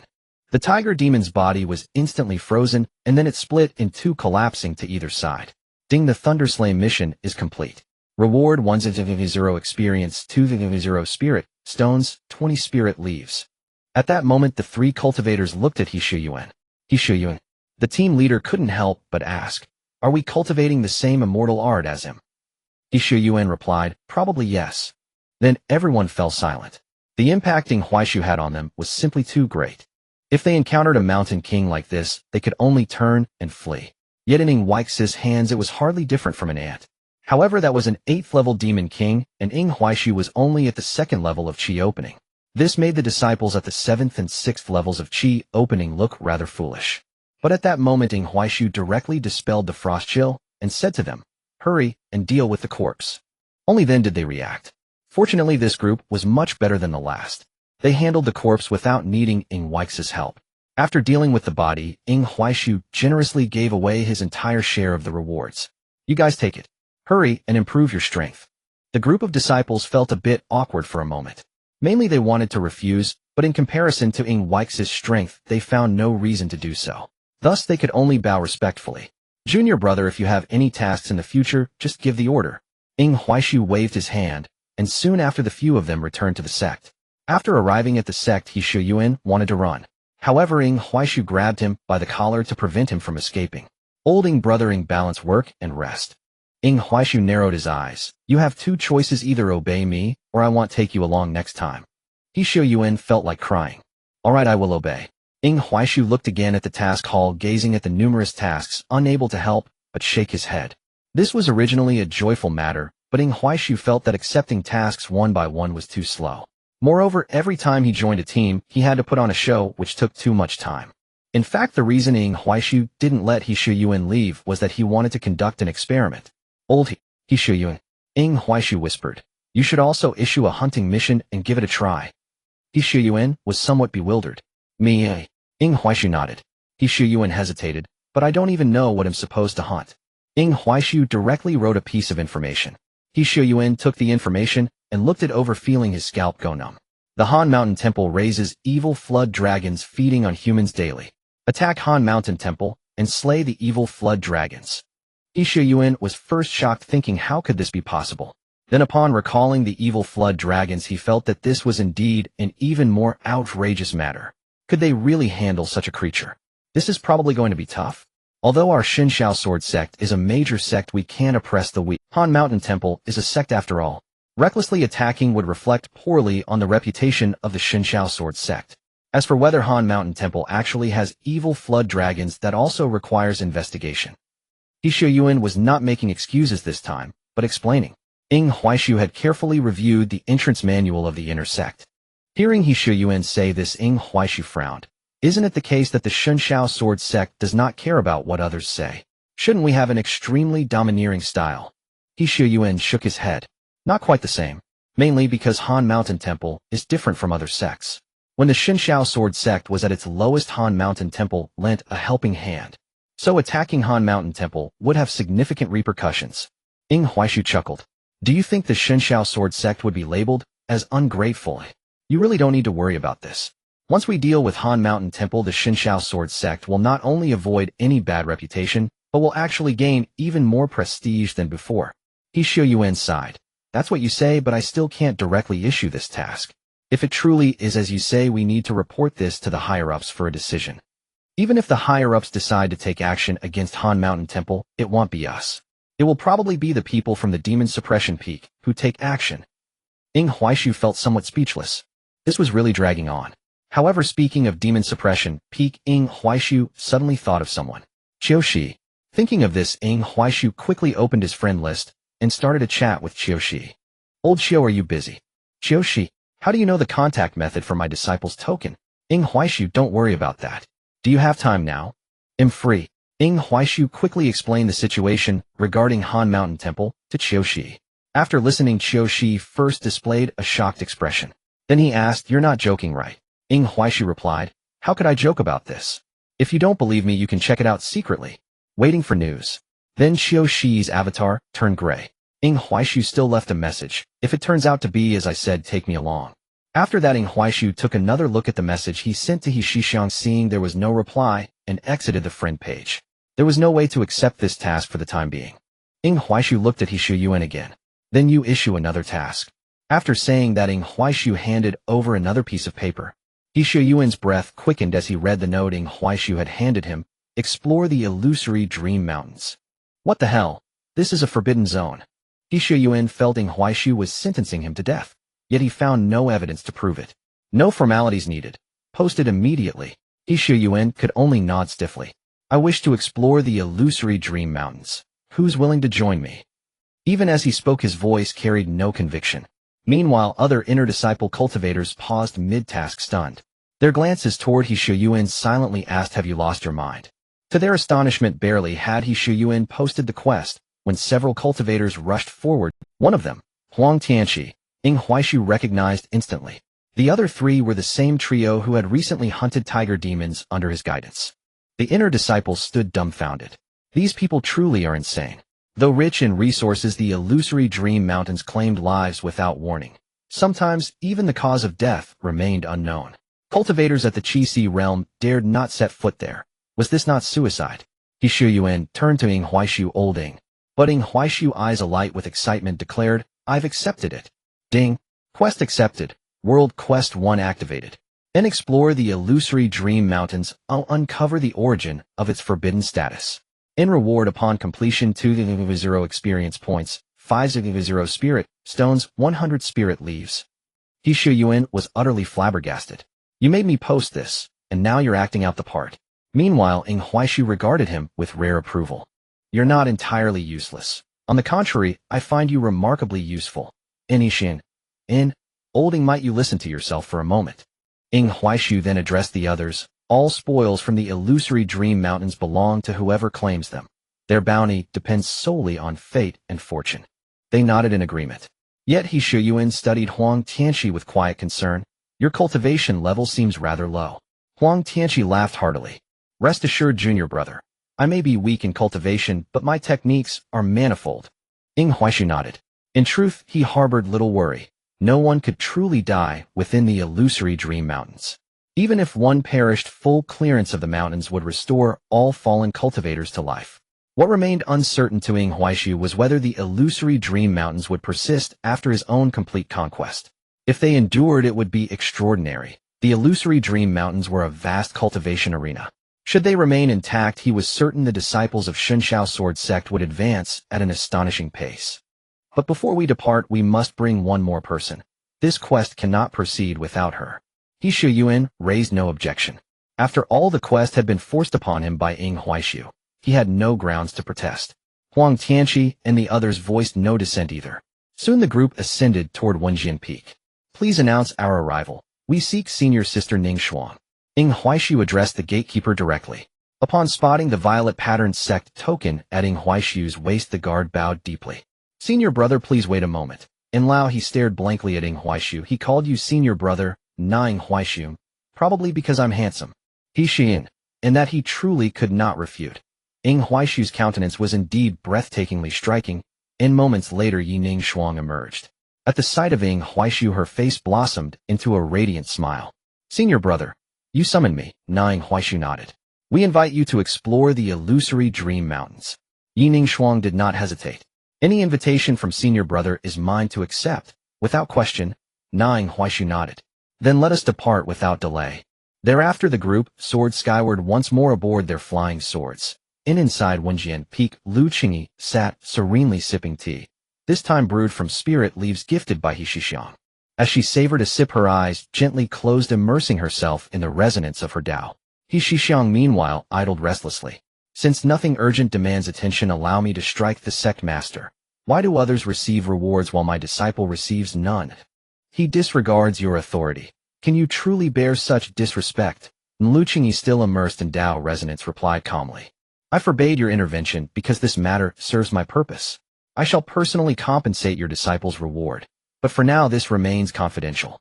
He Shixiang instantly grasped her meaning. So you intend to use this as justification to discipline the sect master? Lu Qingyi smiled faintly. Only then did He Shixiang retrieve her communication token to reply to Ing Huaishu, only to receive a terse A sudden, inexplicable fury surged within her. Yet moments later another message arrived, love you, master. And He Shixiang scoffed. Pa! What reckless nonsense! How dare he speak so brazenly? Though she feigned indignation, a quiet warmth bloomed within her. Lu Qingyi cracked one eye open, glimpsed the message, then closed it again, resuming her Tao resonance. Yet inwardly she chuckled. It begins, it begins. The gears of fate have started turning. Still a flicker of unease clouded her thoughts. Yi Ning Shuang appeared to harbor feelings for Ing Huaishu as well. If she too ultimately joined him, wouldn't the generational hierarchy grow hopelessly tangled? Ah, never mind. Let the drama unfold first. He Shixiang cradled her token once more. My child, though I know you enter the illusory Dream Mountains with confidence, should danger arise, never force yourself. Contact me at once. Ing Huaishu sent back a heart-shaped emoji. Understood, master. But fear not the illusory Dream Mountains. I'll shatter them utterly. He Shixiang smiled. What spirit beast is that you've drawn? So adorable. Na Ing Huaishu froze. Whoa. Can emojis actually transmit? Wait. His in-game photo function remained active. He tested it. Snap. Sent. And the pose naturally was mid-flight atop his flying sword, with a cheerful V sign thrown in. Master, do I look dashing? Ing Shixiang, arrogant brat. Lu Qingyi set aside her cultivation, poured another cup of tea, and watched, quietly amused, as He Shixiang once again became utterly absorbed in her token communiques. Glancing briefly at the messages, Lu Qingyi shook her head. He Shixiang had enumerated nearly every conceivable peril Ing Huaishu might encounter. She fretted over every contingency. Such overprotection undermines cultivation itself. Ing Shixiang scratched her head. You're right. Lu Qingyi. And she truly had no recourse. No wonder this foolish woman would one day suffer betrayal. Perhaps the flaw lay not with Ing Huaishu, but with her. For a fleeting moment, Lu Qingyi considered revealing outright the nature of the prophecy's betrayal. But seeing He Shixiang instantly resume her lofty sage-like demeanor, she held her tongue. He Shixiang stood tall and proud. Of course I understand. But cultivation demands gradual progression. Sending my disciple straight into such peril. Naturally I worry. Would you not? My disciple is the chosen one of heaven's mandate. Ing Shixiang retorted. Exactly. Yours is heaven's chosen one. Mine is not. So naturally I must instruct him more thoroughly. Still Lu Qingyi couldn't resist asking, tell me, do you truly believe the patriarch's prophecy holds absolute truth? He Shixiang shook her head. I trust the patriarch's wisdom, but not infallibility. For instance, my disciple would never betray me. He swore a heavenly Tao oath. One so absolute no loophole exists. Lu Qingyi massaged her temples. And fine, she'd asked in vain.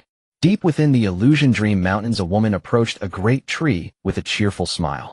Looking at the tree shimmering with strange colors, she spoke. So what have you thought over? Rustle.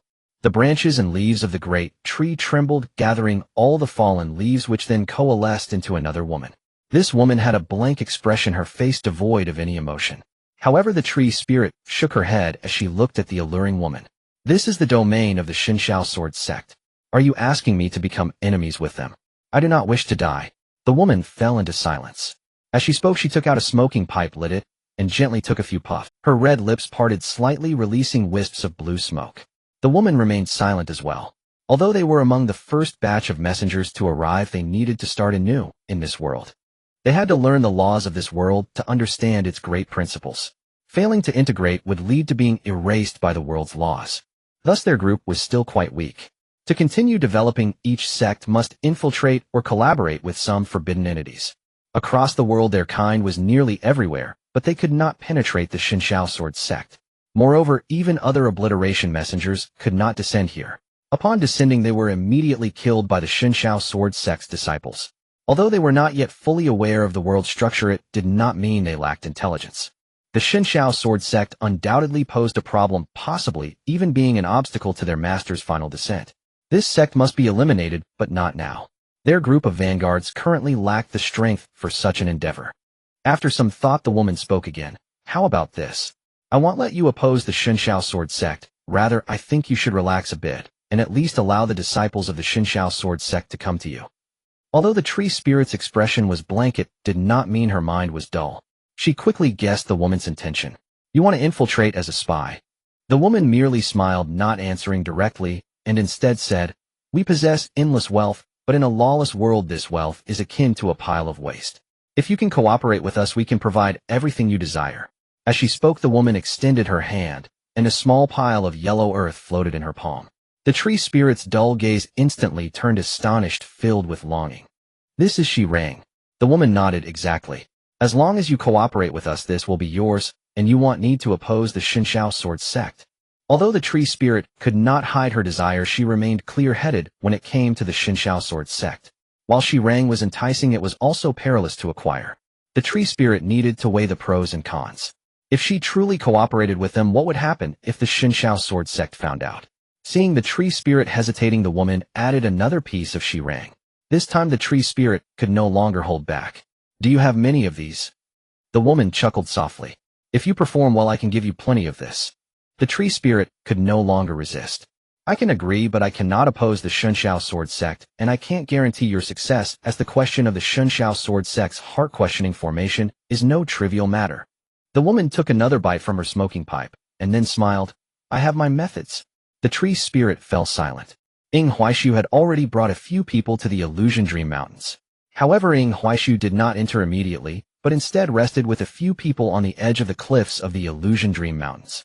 Currently, Ying Huaishu was also somewhat surprised. Originally, he had only brought He Shuyuan and others. But as they flew, disciples from the Xinshao Sword Sect inquired about their purpose. Hearing they had come to explore the Illusion Dream Mountains, more and more joined them along the way. In the end, Ying Huaishu went from a few people to leading dozens of disciples to explore the Illusion Dream Mountains. Moreover, this group was quite powerful, with the weakest being at the 7th layer of opening veins and the strongest at the 9th layer at the peak of perfection, half a step into the Qi Si. However, Ying Huaishu's impression of this group greatly increased. They indeed wanted to explore the Illusion Dream Mountains, but the main reason was their concern for Ying Huaishu's low strength. As fellow disciples, they sincerely wanted to help him, while also bringing a few people to broaden their horizons. Such a sect is truly hard to find in the world of cultivation. Senior Sister Lu Qingyi is quite something. Ying Huaishu couldn't help but exclaim. As an elder of the Xinshao Sword Sect, Huang Tianqi knew much more. Hearing Ying Huaishu's exclamation, he opened up as well. Indeed. Although Senior Sister Qingyi appears cold on the surface, and even sometimes kills without blinking. She is genuinely supportive of our sect's disciples. As long as you follow the rules, she never judges a person's talent. If you work hard, she will help you. She doesn't give up on anyone. Yet she gives off a cold demeanor. Huang Tianqi's eyes were filled with respect. Ying Huix's expression was interesting. Isn't this just Sundara? Although different from the character described in games, real people do carry some of those traits. Ying Huixu forced himself not to dwell on such thoughts. He Shuyuan was a bit curious. Olding, do you have any plans now that you've stopped? Ying Huixu nodded. I do have plans, but while flying on my sword just now I felt something I will break through first. With that, Ying Huixu sat cross-legged and internally said, increase my cultivation. Current realm, opening veins, third layer, 1500 experience, spirit stones, 100. Perfectly refining the snow sutra reduces 500 experience, Dao sword spirit root, reduces 200 experience. He Shuyuan. Well, He Shuyuan had already gotten used to it. What the hell, feeling something during sword flight. He realized that this guy was suppressing his cultivation, breaking through was entirely dependent on his mood. However, this was not the end. Yining Shuang saw that Ying Huixu had broken through.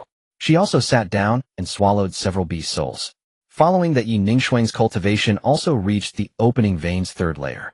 He Shuyuan was stunned. The inner sect disciples were also left dumbfounded. What kind of prodigies had come to the inner sect this time? However, this was still not the end. Huang Tianqi also began to exert himself. Bang! He broke through as well, moving from the first layer to the second layer of opening veins. He Shuyuan snapped.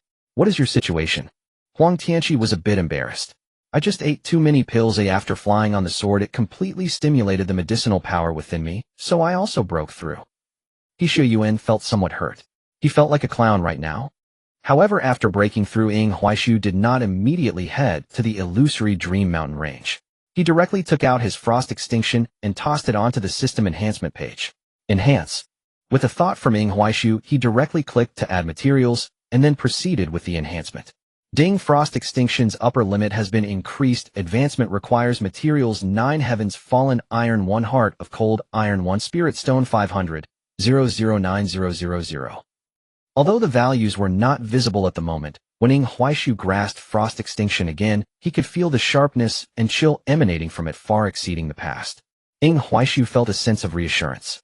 However, enhancing equipment was done directly on the system page, and others could not discern anything. With everything ready, Ying Huixu stood up and declared, let's go set off. Then everyone rushed into the colorful forest. The other inner disciples were astonished. Junior brother, don't be reckless, wait for us. Yining Shuang, Old He, and Old Huang naturally followed closely behind Ying Huixu, because they realized that Ying Huixu could not be treated as an ordinary person. Following him might be dangerous, but with Ying Huixu around it was also safer. Though this was somewhat contradictory, it was the truth. However, He Shuyuan was still somewhat affected. He looked at Huang Tianqi and asked, what's up with your speed? Huang Tianqi chuckled, I have a speed talisman. Saying this, he showed the talisman at the end of his flying sword. He Shuyuan felt a bit better. Then He Shuyuan turned to Ying Huixu and asked, Old Ying, where are we going? Ying Huix's expression was serious.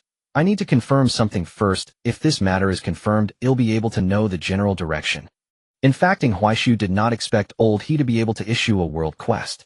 According to the original game trajectory, the descender from Luoyi City had fled, but he was unwilling to accept this, so he sent someone to the illusory Dream Mountain range to seek cooperation with the illusory Dream Tree. Among them, the first powerful boss infiltrated the Xingxiu sword sect through the players. In fact, this storyline was quite frustrating. Because in this quest, no matter how outrageous the players' early values were, it had nothing to do with you. Players would follow the storyline and be confused by the boss's disguise. In the final plot, the players fought against the people from the Demon Suppression Peak for this woman. Of course, in the end, after defeating the disciples of the Demon Suppression Peak, that boss would directly attack. Players would be powerless and furious battling the boss. But the result was that no matter how quickly players could kill the BOSS, they would eventually be killed by the storyline. Then Yining Shuang made a powerful entrance, displaying the first kill of the Empress. Ying Huixu now did not know if the descender from Luoyi City had died and whether it would affect this matter. Thus he needed to confirm it. Of course, if there was an impact, then simply farming in the illusory Dream Mountain range would suffice. If the subsequent storyline had no effect, then he absolutely could not allow that abstract plot to happen to him again. Therefore, he brought Yining Shuang this time. Because Yining Shuang was the core. Ing Huaishu did not believe that if the storyline continued as before that woman could still plot against Yining Shuang. If Yining Shuang couldn't handle it, he would directly call for his master. He did not believe that this woman could plot against him. Although being plotted against would not kill him, it would be frustrating. However, to experiment whether that female boss was already in the illusory dream forest, he first needed to check if the Black Cloud Crow was in this place. The Black Cloud Crow was that woman's mount, and also a major boss within the illusory dream mountain. However, Ing Huaishu still said to the cold and indifferent Yining Shuang, "If you see a woman with red hair dressed flamboyantly approaching me in the illusory dream mountain range, just stab her to death." Yining Shuang was taken aback, so decisive. Ing Huaishu nodded, "Don't hesitate." Yining Shuang's expression was serious. "Since it's what senior brother said, I will definitely do it." Ing Huaishu felt relieved. However, along the way they encountered many monstrous beasts. These beasts were very powerful. Yet Ing Huaishu did not intervene, because those senior brothers acted faster than them. A flurry of flying swords descended from the sky directly, slaying the monstrous beasts that charged at them. Ing Huaishu was stunned. These inner disciples are quite formidable. Saying this, he looked at He Shuyuan.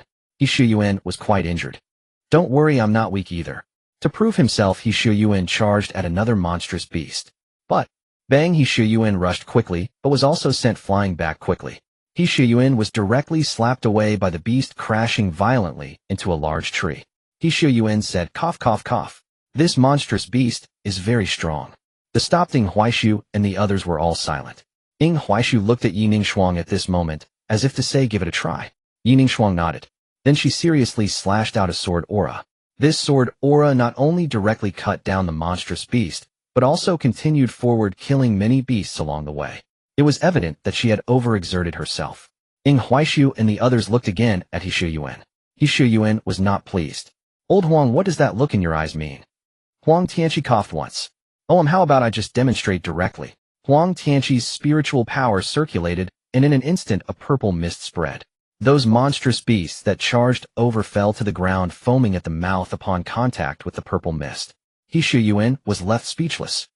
He fell silent, then sat on the ground, hugging his legs without saying a word. He felt too hurt. Ing Huaishu and Yining Shuang were fine. These two could not be judged by common sense. But why was Huang Tianqi so strong? With the same top-grade spiritual root, why was he even more powerful than me? Ing Huaishu walked to He Shuyuan's side and comfortingly patted his shoulder. "Actually, I think this matter isn't your fault." He Shuyuan's eyes lit up. "Really?" Ing Huaishu nodded. "Perhaps from the beginning the heavens just set you up as a waste. So I believe this isn't your fault, it's the heavens' fault." He Shuyuan's eyes instantly turned into those of a dead fish. "Olding, if you can't comfort people, you don't have to. My already wounded little heart now feels like it wants to die." Ing Huaishu chuckled. "Oh, so are we still going to balance work and rest?" He Shuyuan replied. No, it's bad for your health." Ing Huaishu nodded, then said seriously, "One thing you can be assured of is that I won't abandon you, but you must know that we're basically fighting in high-level scenarios, so you can't hold us back." He Shuyuan instantly ignited his fighting spirit. "I think you're right." Ing Huaishu nodded. "That's the spirit. So do you see that little crow over there? Go take it down." He Shuyuan immediately stood up. "Wait, I'll prove that I'm not as useless as you think." But when He Shuyuan saw the Black Cloud Crow over 7 meters tall, with a wingspan of 30 meters, he felt overwhelmed. "Damn it, Olding, are you trying to get me killed?" He Shuyuan turned to run, but was pinned to the ground by the Black Cloud Crow with a paw. He Shuyuan felt with chilling certainty that death was truly upon him. Before his mind's eye flickered the fleeting images of a life's passage, his own. His life had never been extraordinary. From childhood onward, his parents had ceaselessly branded him a failure. He refused to accept it. He labored relentlessly, not to escape judgment, but to prove himself worthy, to become the pride his parents could never see in him. Yet all he ever received were silent sighs and eyes clouded with disappointment. At last he broke free, arriving at the Shinshao sword sect. He had fled the suffocating weight of home, and for a fleeting moment everything shimmered with promise. Now, however, a terrible clarity struck him. His father had been right. He truly was wretched. "If only I could begin again." Ing Huaishu snapped. "Begin again? What nonsense. Come out now." With a surge of frigid spiritual energy, Ing Huaishu instantly froze the Black Cloud Crow solid. He Shuyuan's melancholy was violently shattered. Oh. He Shuyuan scrambled hastily from beneath the crow's talons. The Black Cloud Crow raged, "Qua," letting loose a piercing shriek toward the heavens as fissures spiderwebbed across its icy shell before shattering entirely. This time Ing Huaishu fully unleashed his snow and dice realm. Instantly, the entire Huanming Mountains vanished beneath a blizzard. The very air thickened with biting cold. The inner disciple reinforcements arriving just then stood frozen in awe. A snow and dice realm. By heaven, what monstrous prodigy is this? Senior brothers, hurry. Slay this beast. I cannot hold it much longer. Ing Huaishu gasped, voice strained as the full contingent gathered overhead. With those words he summoned another wave of glacial energy, lashing relentlessly at the black cloud crow. Though the beast retaliated with defensive spiritual energy, its protective aura began crystallizing, frost creeping inward like slow inevitable death. Shishishu. Shinshao sword sect disciples launched their flying swords, countless blades streaking skyward in a devastating, all-encompassing torrent. The black cloud crow's eyes blazed crimson. No longer resisting the cold, it turned its fury upward, to slaughter the swarming insects hovering in the air. But the moment it abandoned its defense, frost seized it utterly. In an instant, the flying swords pierced it 1,000-fold, transforming it into a ruined sieve. Crimson mist bloomed across the pristine snow. Yet still it did not fall. Thump, thump, thump. A dreadful rhythmic pulse echoed from deep within its body. Ing Huaishu's expression hardened. It's entering its second stage. Even the airborne inner disciples sensed impending calamity. Strike, again. Don't let it rise. Another deluge of flying swords descended, but then an aura of sheer dread erupted from the black cloud crow. Every flying sword, every drifting snowflake, froze midair. Time itself seemed suspended. Even the disciples stood rigid, locked in place, as if caught by tendrils of nascent spatial power. Faces paled in terror. None could move, except one Ing Huaishu.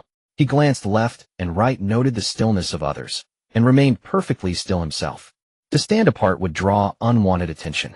So he watched helplessly as the black cloud crow reshaped itself, long sweeping eyebrows unfurling from its brow, crimson sigils blooming across its hide.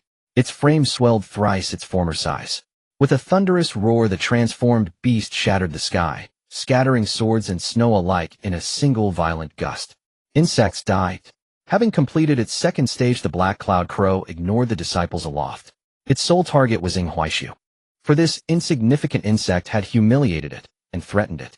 Most of all, Ing Huaishu's glacial force gnawed at its very essence, maddening beyond endurance.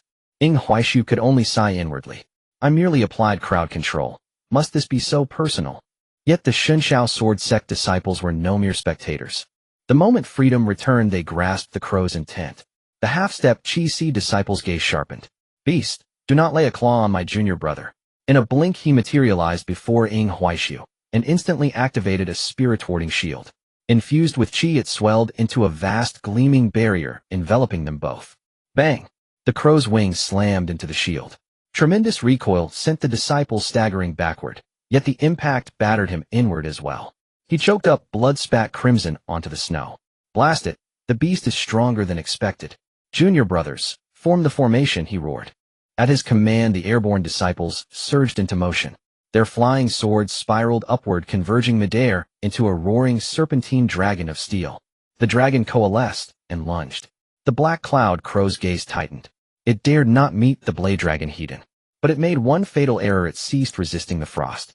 From the moment Ing Huaishu raised his frost annihilation saber and activated his snow and dice realm, glacial sigils had been silently accumulating upon the crow's form. To abandon frost resistance was to feed Ing Huaishu's passive effect, layer upon layer, until 10 stacks ignited in a single cataclysmic detonation. Crack! The black cloud crow froze instantly, a flawless, grotesque ice sculpture. Simultaneously, the blade dragon struck, shattering it into crimson pulp and splintered frost. A notification flashed in Ing Huaishu's perception: quest completed. 50000 experience. Black Cloud Crow Soul 1. Spirit Stones 10000. First clear reward: Spirit, leaves 100. Ing Huaishu exhaled, deep satisfied. Yes, this was precisely the rhythm he craved, hovering at the periphery, reaping rewards without bearing the brunt of battle. Effortless, elegant, complete. This was his true role. Yet the half-step Chi-Si disciple stared at him now, not with gratitude, but with raw, unblinking awe. Ing Huaishu blinked, bewildered. Senior brother, why do you look at me like that? The senior disciple drew a slow, steadying breath. Your glacial energy, it defies reason. It chills my very scalp. In truth, he had seen clearly. The internal eruption of frost had nearly slain the crow outright. The final blade dragon had merely sealed its fate. What unsettled him most was the duration of that snow and dice realm, prolonged far beyond natural limit. And yet Ing Huaishu's spiritual energy showed no sign of depletion. Was this not terrifying? A realm sustained indefinitely, paired with that uncanny explosive frost burst. The half-step Qi-Si disciple realized with quiet dread that he himself might not prevail against Ing Huaishu, for the junior brother had not yet truly fought. Ing Huaishu smiled faintly. I've always specialized in control-based missions. Truthfully, this snow and dice realm is my sole refined technique. I'm quite inept at direct combat. Yishuyuan, Huang Tianqi, Yining Shuang. 3 pairs of eyes fixed upon Ing Huaishu, each expression a masterwork of disbelief, intrigue, and dawning revelation. Though skeptical, the senior disciple refrained from further inquiry. Such probing would be deeply impolite. After the Black Cloud Crow was dealt with, the disciples of the Shinshao sword sect hurried to dissect its body. It was a demonic beast whose meridians had opened to the 9th layer, and thus extremely valuable. Ing Huaishu watched them become so excited, their eyes glinting with greed, and felt puzzled. Old Huang, he called. Huang Tianqi looked back in surprise. But the Shinshao sword sect's monthly stipends are quite generous, someone said. I saw that even an ordinary inner disciple receives nearly 100,000 low-grade spirit stones a month. Why do these people appear so poor? Huang Tianqi smiled and explained the stipends are indeed large, but you must understand we are the Shinshao sword sect, a school of sword cultivators. We do not only cultivate the sword Dao, we also temper our bodies with pills, and a honed sword intent one must even purchase slots to enter the sword tower. All of that requires spirit stones, he continued. Of course, this is because many of us strive to push our cultivation to the utmost. Those who lie back and take it easy are naturally not so impoverished. Moreover, the poorer one's innate aptitude, the more one spends, Huang added. Those of good talent need only modest resources to surge ahead, whereas the less gifted must pile up great resources to compensate. Ing Huaishu understood, then looked toward Yishuyuan. Yishuyuan felt embarrassed and said, I will return and cultivate diligently. Ing only nodded, offering no further words. Once the Shinshao sword sect disciples had finished dissecting the Black Cloud Crow, they began to divide the spoils on the spot. There were so many of them that the haul barely sufficed. In the end, they decided to sell the creature and split the proceeds. Ing Huaishu declined his share. The half-step Qi-Si disciple objected to this. Ing had contributed substantially to slaying the Black Cloud Crow, so the item ought to be allotted accordingly. Ing finally said, give my portion to Yining Shuang. Yining Shuang was stunned. She wanted to refuse, but a single look from Ing silenced her. She accepted, a warm sweetness welling in her heart. Senior brother still cares for me, she thought. Ing Huaishu, however, fell into contemplation. The presence of the Black Cloud Crow here meant that the descender was nearby. Some things had changed, but many remained the same. Ying's gaze swept over the dozens of Shinshao sword sect disciples, among whom stood a major cultivator on the verge of the Qi-Si. Ing suddenly smiled. If that woman were permitted to pose as an innocent and infiltrate the Shinshao sword sect, ultimately causing some peculiar calamity, would his transmigration have been in vain? I will not play along, he thought. With that resolve, Ing stepped before the half-step Qi-Si cultivator. Senior brother, I have some intelligence, he said. The half-step Qi-Si disciple was momentarily taken aback, then his face grew serious. What intelligence? He asked. Ing spoke plainly. This Black Cloud Crow seems familiar. It is the mount of an inner disciple of the Qianji sect. That disciple is called Shuesi. The half-step Qi-Si disciple frowned. Shuesi, I have dealt frequently with Qianji's outer disciples, and often clashed with them, yet I have never heard of such a person. Is your information accurate? Ing suppressed a laugh. Of course they would not know. That creature was not truly from Qianji. Shuesi was merely an independent cultivator, tragically used as a vessel for the descender. Ing had invented the story, but that did not matter. The crucial point was that Shuesi was problematic. He was a descender, and that was beyond dispute. His aim was simply to sow a seed of suspicion. So when questioned, Ing nodded earnestly. I am about 90% certain, he said. When we were in Luohui City, I saw this woman associating with people from the Qianji sect. The half-step Qi-Si cultivator's expression grew heavy. He believed Ing now. Oh, after all, Ing had been among those who survived in Luohui City. If he said he had seen her, then he had. At once the cultivator grasped the gravity of the matter. A Qianji disciple whom he did not even know appearing on Shinshao territory. The intent was plain. If the woman were to suddenly burst forth from Huanming Forest claiming to be a lost free cultivator, and then display her talent, and if they moved by charity were to admit her, would they unwittingly invite her into the Shinshao sword sect? Moreover, the fact that the Shinshao sword sect employed the Wenxin array was common knowledge. If she were able to do such a thing, it would mean she possessed means to evade both the Wenxin array and the Duanzue array. This was no simple insertion, it was a major problem. If the woman truly entered the sect, it would imply a flaw in the sect's Wenxin array. The disciple nodded, then transmitted by sound to Ing. Appearance is one thing of it can be altered or changed with a masked treasure. Like. Ing nodded. I did not see the face clearly, but she had striking red hair and favored wearing red clothes. The disciple nodded, then transmitted by sound to Ing. Appearance is one thing of it can be altered or changed with a masked treasure. Aside from that, does this woman have any other distinguishing traits? Ing was taken aback. He had not expected the Shinshao disciples to be so meticulous. Ing thought a moment, and then transmitted, there is one. She is rather provocative, she likes to seduce others. The half-step Chi-Si disciple fell silent. Am telling the truth, Ing insisted. The half-step Chi-Si disciple nodded. Very well. Even if you are truthful, my suggestion is that we do not expose her for now. We truly wish to see whether she can slip into the Shinshao sword sect. Ing was stunned. After all his hints, they still intended to take her back. Then, however, something clicked in his mind. I understand now. You want to see whether this woman can really find a loophole in the Wenxin array and the Duanzue array, he said. The disciple nodded. Ing felt on the verge of spoiling the whole matter, for he truly knew how the woman had entered the Wenxin array and eluded the Duanzue array. Yet this time it was different. In the game, the Shinshao sword sect had been unaware of these things. Now that the sect knew, it promised to be a spectacle. Ing found the situation oddly theatrical. When he had played the game before, he had mocked how formidable Shengxiu's reputation was, yet Shuesi had still thrown everything into chaos. Was that plausible? Now that he had transmigrated here, he had made all of it make sense. The half-step Chi-Si cultivator had already sent the matter via token to all disciples present and reported it to the sect. The sect's reply agreed with the disciples' view. The sect's array Peak wished to see by what means she had infiltrated Shinshao. The master of Jinma Peak, however, sought to use the woman to reverse engineer information about those behind her.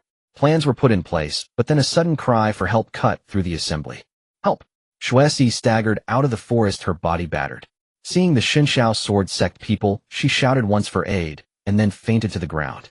A demonic beast was in pursuit behind her.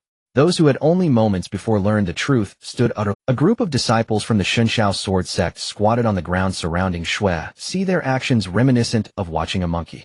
Among them was Ing Huaishu.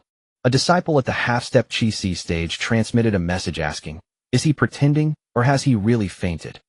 Ing Huaishu responded, he really fainted. If we are going to put on a show, we must do it thoroughly. The half-step Chi-Si disciple frowned slightly and asked, so what should we do now? Ing Huaishu stroked his chin and pondered. We can't just sit here and wait for her to wake up on her own. Oh, she's still bleeding from the wound. If we don't help, she might bleed to death.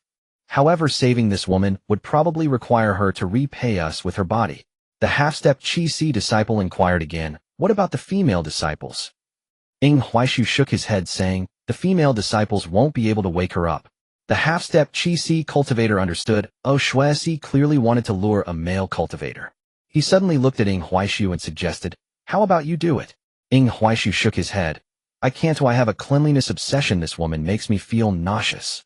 The half-step Chi-Si disciple was speechless. But to be honest, this woman was truly beautiful. Oh, perhaps he should do it himself. However, remembering that she was from the Thousand Machine sect made the half-step Chi-Si disciple feel a bit of cleanliness obsession as well. Because the female disciples of the Thousand Machine sect were far too chaotic. A respectable woman who goes to the Thousand Machine sect would be talked about when she comes out. At almost the same time, everyone looked at He Shuyuan. He Shuyuan exclaimed, why me? I have cleanliness issues too. The half-step Chi-Si disciple felt helpless. In that case, let's hold a competition to decide who will save her. Whoever loses will do it. He Shuyuan was speechless. In the end, it still fell to him, didn't it? He Shuyuan made up his mind. After returning to the sect this time, he would definitely train hard. If he didn't train well, he would truly have no rights. Sob. In the end, He Shuyuan saved Shuesi. And Shuesi skillfully expressed her gratitude, saying, thank you for saving my life, young master. I have no way to repay you, and am willing to serve you. He Shuyuan looked at her delicate face and slightly timid demeanor, gradually becoming dazed. Not only him, but the other disciples of the Shinshao sword sect also stared at Shuesi with blank expressions. The half-step Chi-Si disciple did not hide his gaze either. This made Ing Huaishu feel a bit insecure. He secretly transmitted a message asking, are you all pretending, or is this intentional? The half-step Chi-Si disciple replied, some of it is fake, but most of it is real. Ing Huaishu felt a bit worried, asking, can the plan still work? The half-step Qi disciple smiled, saying, it's not a big deal. Since they said so, Ing Huaishu naturally wouldn't meddle further. Because at the moment he revealed the plan, he could let go of many things. All he needed to do next was to participate ordinarily and complete the tasks ahead. However, while this matter was resolved, the task in the elusive Dream Mountain range was not yet complete. Although the group of disciples was acting, they had not given up on the natural treasures of this place. A group of disciples explored and scavenged at the same time.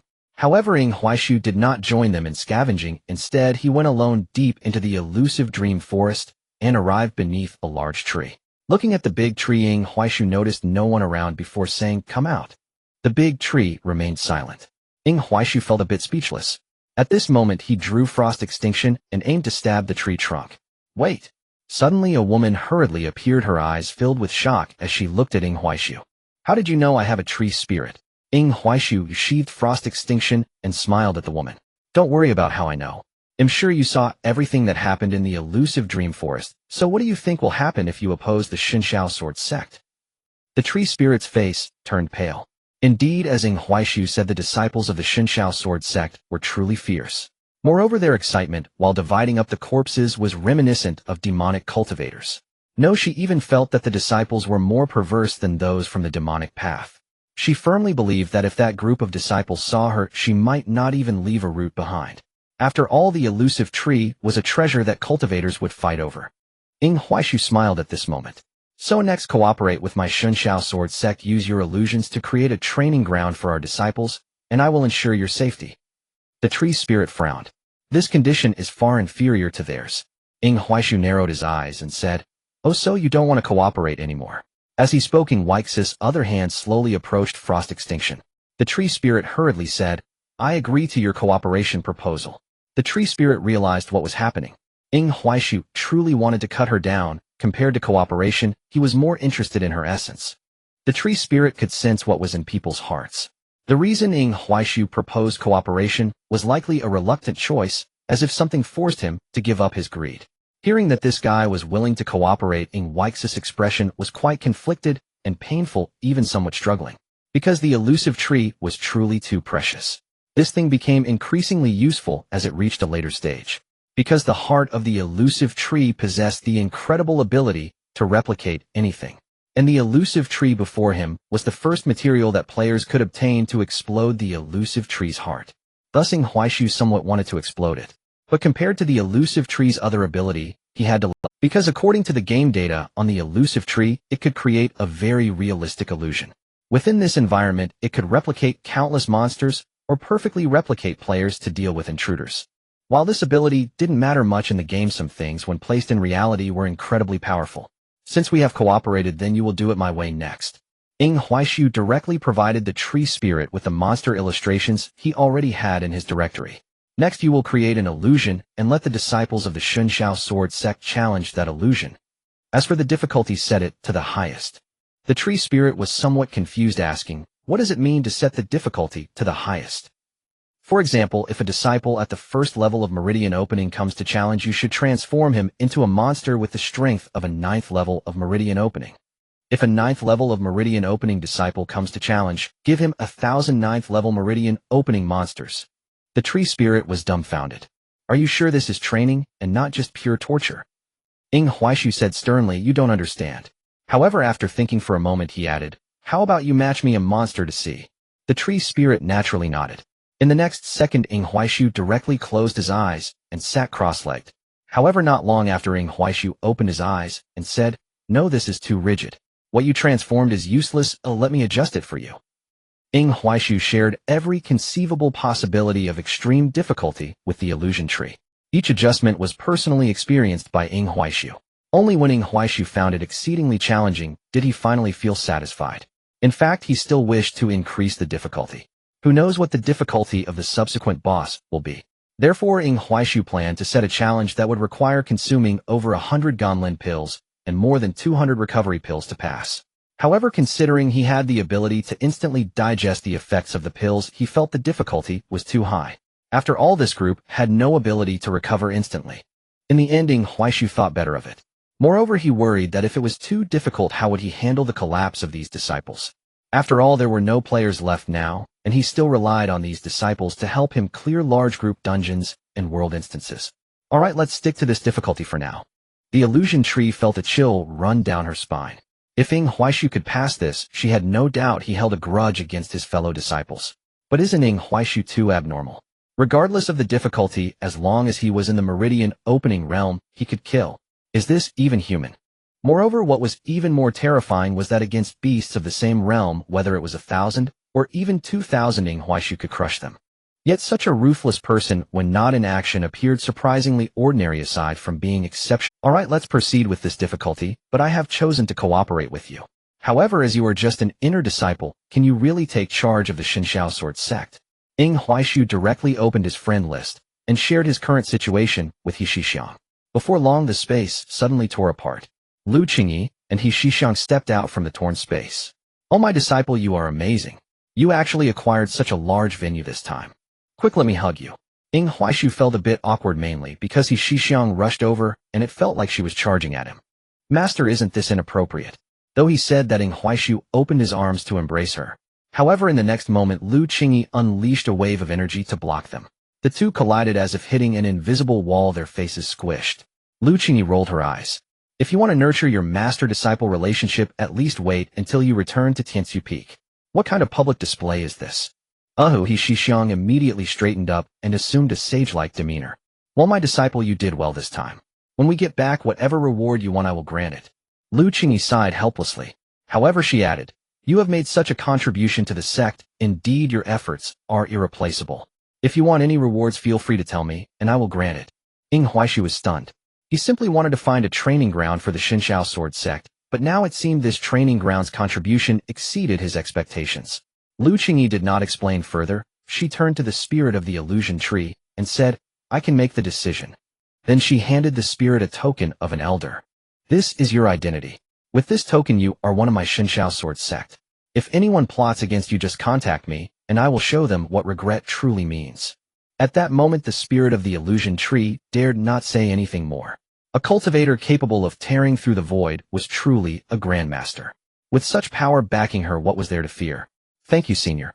The spirit of the illusion tree accepted the token and bowed. Lu Qingyi furrowed her brows and looked at Ing Huaishu. Ing Huaishu. Wait, you can't just say it outright. What on earth does this mean? Wait, senior. Ing Huaishu seemed to understand. He quickly ran to the spirit of the illusion tree and whispered, from now on, call me senior sister. The spirit of the illusion tree. Don't ask, just do as I say. The spirit of the illusion tree nodded. Alright, senior sister. Lu Qingyi nodded in satisfaction. However, whether the illusion dream forest could serve as a training ground for the disciples still needed to be assessed. Let me experience that dungeon you mentioned. Ing Huaishu nodded. This was a leadership inspection. He then nodded at the spirit of the illusion tree. The spirit of the illusion tree felt a bit conflicted. Young master, wouldn't that be somewhat inappropriate? Ing Huaishu, are you looking down on my senior sister Qingyi? The spirit of the illusion tree.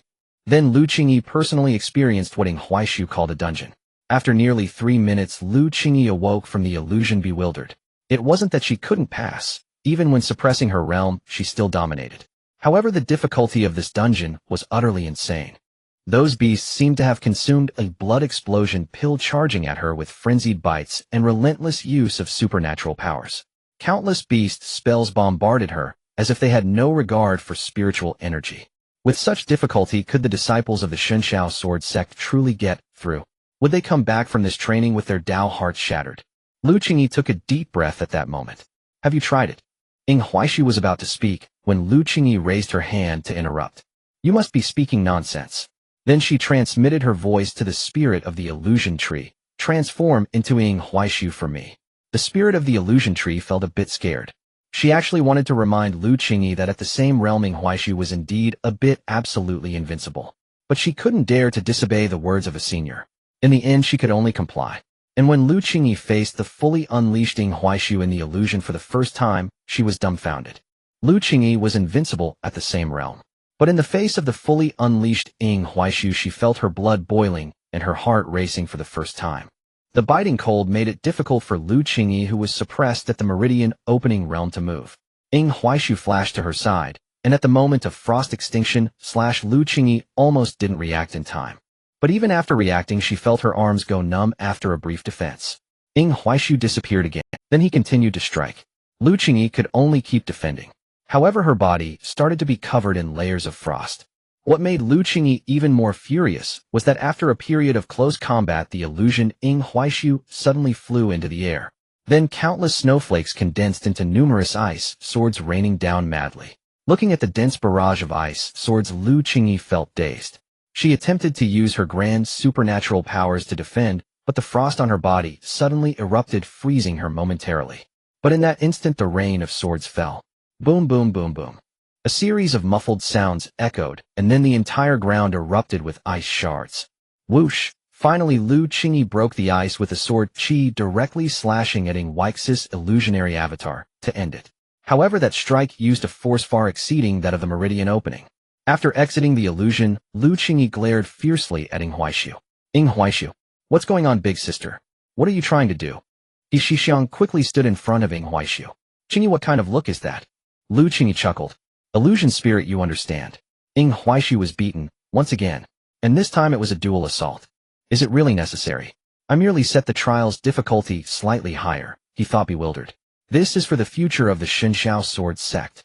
Yet Huaishu remained unaware that Lu Qingyi and Shixiang struck him not out of pedagogical rigor, but simply because disciplining disciples is best done early. Still, Lu Qingyi's approach left Huaishu deeply impressed. This difficulty level is utterly excessive. It must be adjusted. After all, not everyone possesses the capacity to surmount such an ordeal. In fact, I suspect no one may succeed at all. If this persists, disciples will abandon the trial grounds entirely, convinced no one could possibly pass such an arduous test. And should few, or none, ever succeed, the trial will devolve into mere ornamentation, stripping disciples of all incentive to attempt it. Huaishu conceded the logic. Then, senior sister, please adjust it as you see fit. Lu Qingyi nodded, then conferred with the illusion tree spirit, and instantly reclassified the trial's difficulty into 5 tiers: simple, difficult, nightmare, hell, and absurd. Simultaneously, she erected a leaderboard at the heart of the illusory dream mountains, categorized by 3 cultivation realms: meridian, opening, Qi C, and spirit C. Alas, the illusion tree's current rank was too low. Even after Lu Qingyi expended tremendous resources, it could only conjure illusions calibrated to the spirit C realm. The illusion tree herself stood stunned. When Lu Qingyi produced not one, but a small mound of Shi Rang, the sacred soil she had long yearned for. For now, take this portion and assimilate it gradually. Your role is profoundly consequential. Once you fully absorb this, Shi Rang, I shall grant you more. The illusion tree hastily bowed. Many thanks, senior sister. Lu Qingyi nodded. Meanwhile, Huaishu gazed upon her with quiet admiration. This woman truly possessed extraordinary administrative acumen. After all, genius is rare, and ambition rarer still. Yet once the leaderboard appeared alongside clear difficulty metrics, no disciple would willingly fall behind. Still, these measures alone were insufficient. Lu Qingyi instituted a reward system. The top 10 cultivators in each realm received generous prizes, dispersed monthly. The top 3 earned special bonuses. The top 30 also received rewards, but markedly lesser than those granted to the top 10. Rewards for the top 50 declined further in value.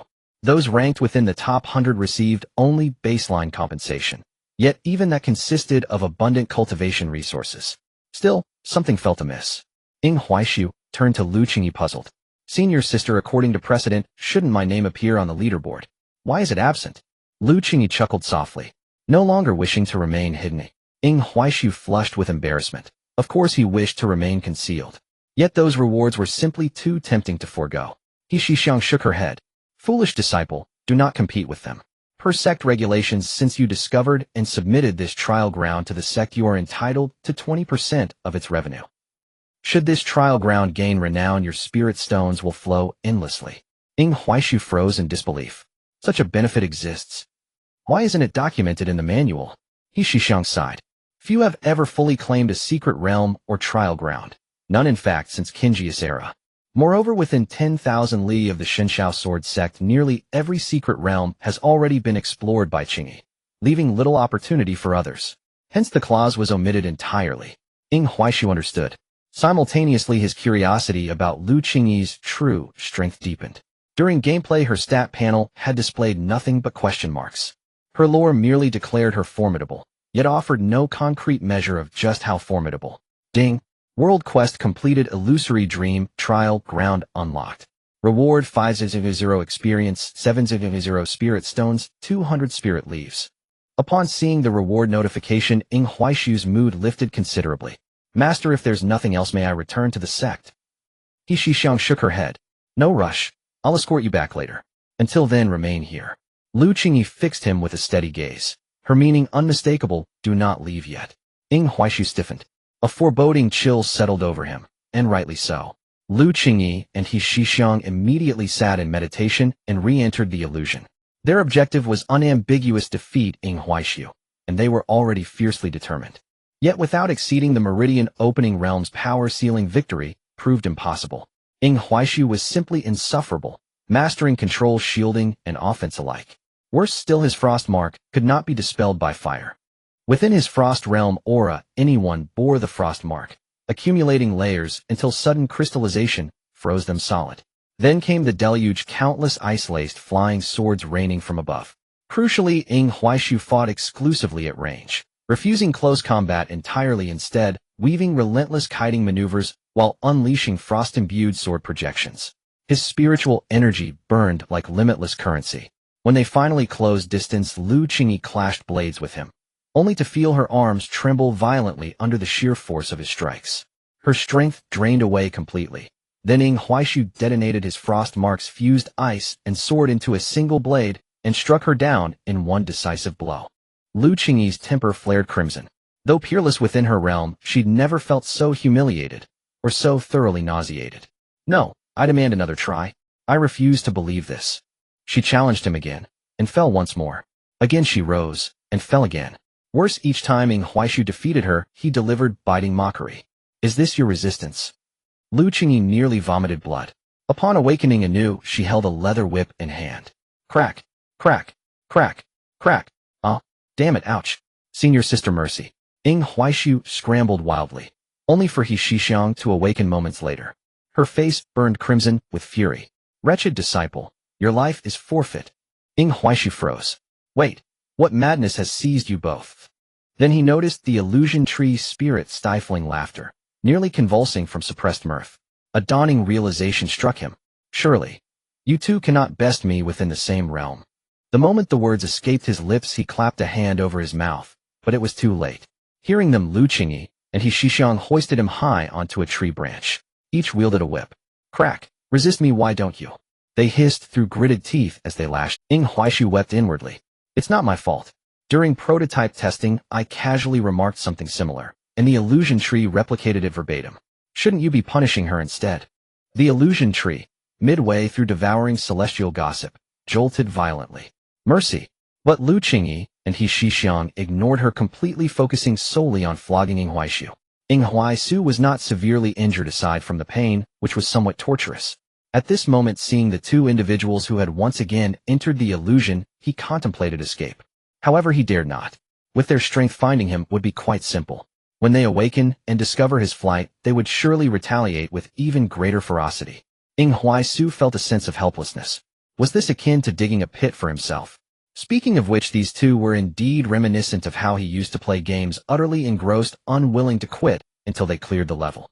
In the past, he had stayed up for 2 days and nights just to lead a group of novices through a world raid. After finishing the raid, Ing Huaishu felt nauseous for an entire week. Now these two were in a state of complete obsession. Fortunately, when they awoke this time, they did not immediately start attacking Ing Huaishu. Instead, He Shixiang, filled with doubt, remarked, how about we weaken him a bit? If we don't weaken him, we really can't win. Lu Qingyi shook her head.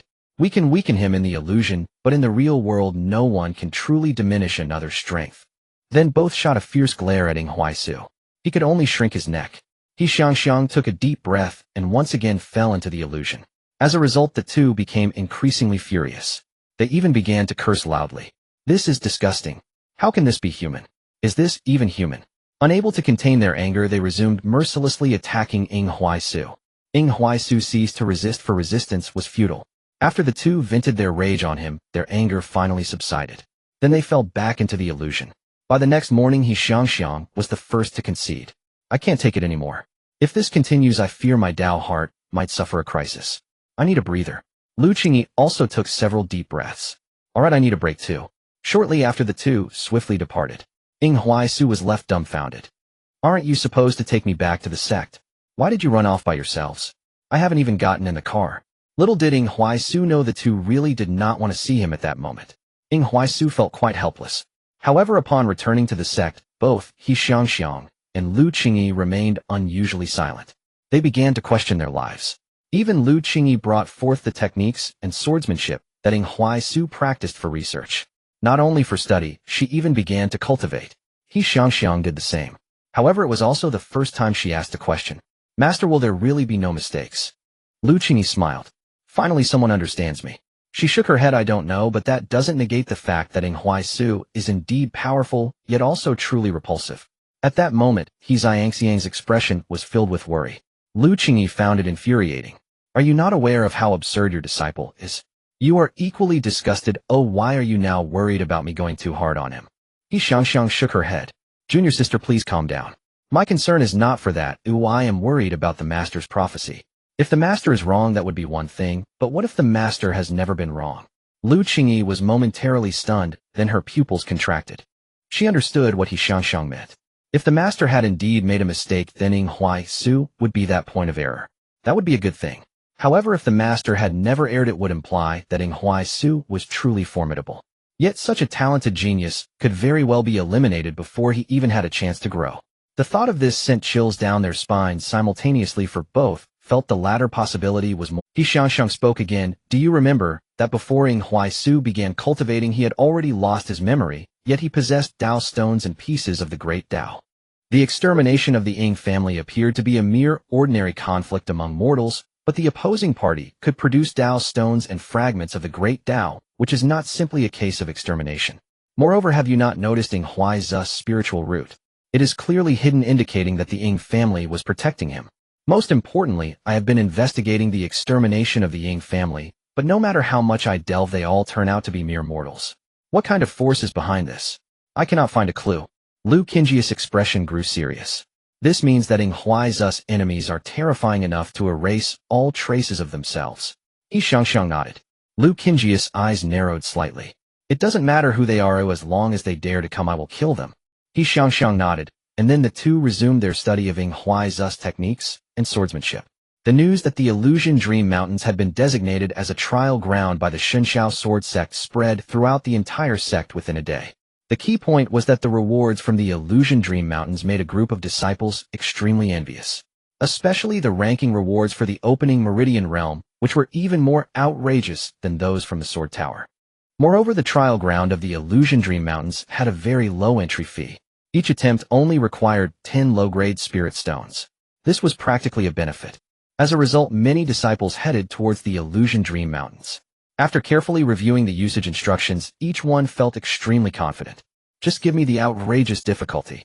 After paying the spirit stones, the group of disciples instantly found themselves in a snow-covered land. As soon as they entered, they were frozen and subsequently perished. The group of disciples who had just submitted their spirit stones were left utterly bewildered. What just happened? However, soon the voice of the illusion echoed in their minds, and they finally understood. Failure. The group of disciples felt numb. Wait, this so-called outrageous difficulty, is it really a bit too outrageous? They just saw the icy landscape and died. This was too abstract. Eventually, they helplessly chose the nightmare difficulty. This time they knew what was happening. As soon as they entered, they saw the city lord of Falling Radiant City clawing them to death. Is this really the difficulty for opening Meridian? They eventually felt defeated. They could only choose the simple difficulty. However, the simple difficulty still pleased the group of disciples immensely. Because the so-called simple difficulty featured a stunning beauty in a red wedding dress towering over 2 meters. This is good, this. Damn. The group of disciples was completely thrown off. In fact, for the simple difficulty, they fought for a good half a day before they managed to defeat her. But just as they exhausted themselves to clear the first stage, the beauty entered the second stage. Thus the group of disciples failed once more. What the hell is this? Something a person could come up with? Is this something a person can defeat? They believed there was simply no way to pass. Just then the leaderboard updated. First place, Yi Ningxiang cleared on nightmare difficulty. Second place, Huang Tianxi cleared on difficult difficulty. Third place, Qin Erniu half-step Qi Si cleared on simple difficulty. Everyone was dumbfounded. What the heck, wasn't Yi Ningxiang a disciple who just recently started? She cleared the nightmare difficulty. Wait, what's up with Huang Tianqi? Isn't he the second-generation heir of the Pill Peak?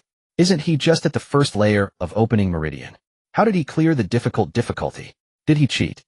The main issue lies with Huang Tianqi, who is usually absorbed in his alchemical studies. Now you tell me that Huang Tianqi can also clear difficult dungeons. Are you serious? Some are not convinced. I want to challenge Huang Tianqi. And then everyone's wishes were fulfilled. They not only could challenge Huang Tianqi, but he was also set as the trial at a difficult level. However, those who challenged Huang Tianqi fell silent in the end, because Huang Tianqi was even more terrifying than the demonic beasts. The toxicity of this thing was truly horrifying. Just a slight exposure to the poison turned them into pools of blood. Moreover, even those who took detoxification pills found them ineffective. Huang Tianqi's poison simply could not be cured. At that moment, everyone's gaze towards Huang Tianqi changed, from disdain to respect. As for whether to challenge Yi Ningxiang, they decided it was better to pass. The disciples of the Shenshao sword sect realized that this trial was undeniably difficult. Thus they obediently opted for the easier trial. But soon a group of them broke down. No other reason. Many could barely last through the first stage, let alone reach the second stage. The second stage's ghost bride was simply insane. She crazily shot terrifying beams of light. Even the disciples of the Shenshao sword sect, using magical artifacts to defend, could not hold out for long and were ultimately slain. And right before they died, they were insulted with a "You are pathetic." Who could withstand that? Almost all the disciples were furious. Finally, one disciple was close to completing the simple trial. Then something even more absurd happened. The ghost bride, who was about to be slain by him, ran away. In his confusion, he heard the word failure. Wait, she ran away, and that counts as my failure. Who the hell designed this trial? He was not the only one who broke down. Many were broken down because of this. In the end, they could only seek out Qin Erniu to ask how he cleared it. Qin Erniu was visibly angered at the moment. Of course, he was also tormented by this dungeon. As a half-step Qi cultivator, he found the difficult trial quite overwhelming. While Huang Tianqi had just opened his meridians once known, now he was at the second level. Yet he could clear the difficult trial, while Qin Erniu as a half-step Qi cultivator struggled to even pass. He felt somewhat broken down himself. However, compared to others, Qin Erniu's eyes were now much clearer. Because this trial exposed many issues. At the very least, it made them understand how vast the gap was between levels of meridian opening. Moreover, Qin Erniu's expression was very serious. Because the sect would not set such a challenging trial without reason. The difficulty of the trial must have a reference within the sect. This was not just a simple trial, it was a real danger they would face in the future. When other disciples inquired, Qin Erniu was candid. There are no tricks, you can only fight hard and crush them with strength. Everyone. Goodness, that was as good as saying nothing. But at that moment, one disciple suddenly became enlightened. Damn, this thing is actually that powerful. Everyone looked at the disciple with some confusion. Then that disciple, with a bitter expression, recounted the tale of the giant rock lizard king. They had slain this creature before, but in reality, they had found a skilled cultivator to control it, rendering it immobile, and then they painstakingly killed it. After hearing the explanation, everyone gasped, because they all realized a serious problem. That is, although this trial ground was merely constructed from illusions, the demonic beasts within this trial ground had all existed in reality. They should be grateful that they were currently fighting mere illusions. If they really encountered these things, they would only meet their deaths. No wonder the sect created such a trial dungeon. This was the true test of their strength. Moreover, this group of people could even foresee. In the future, don't boast about how strong you are. First, show your ranking in the illusion trial.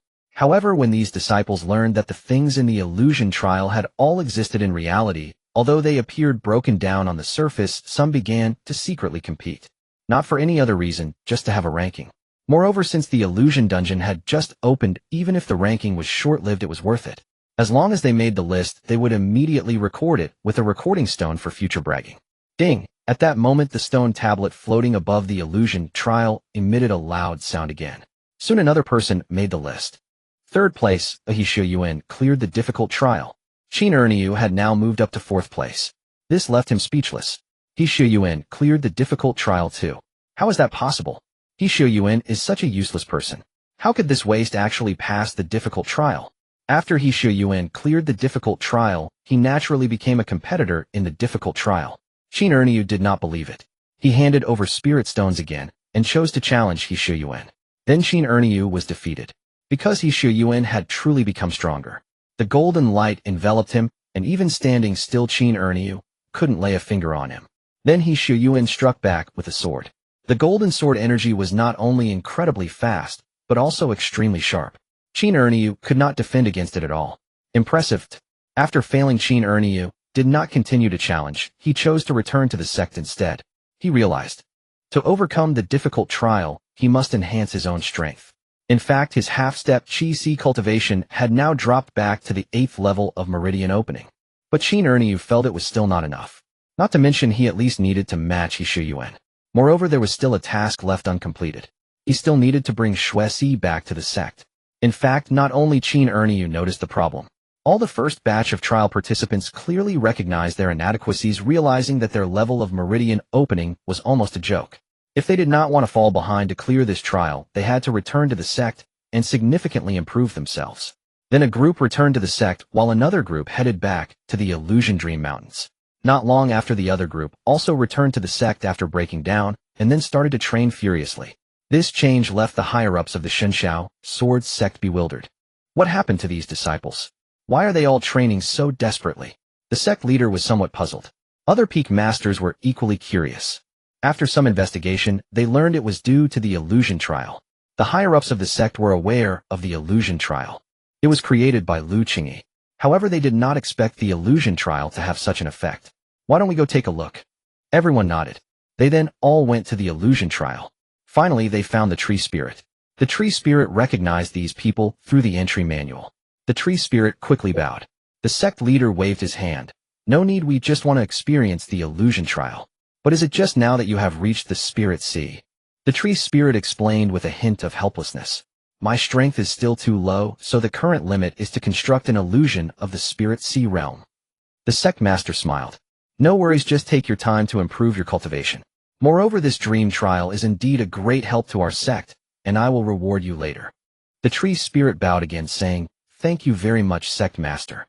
The sect master waved his hand again, saying, I see that those disciples have started to train diligently after coming to your trial, and since I have nothing much to do right now, let me experience it as well.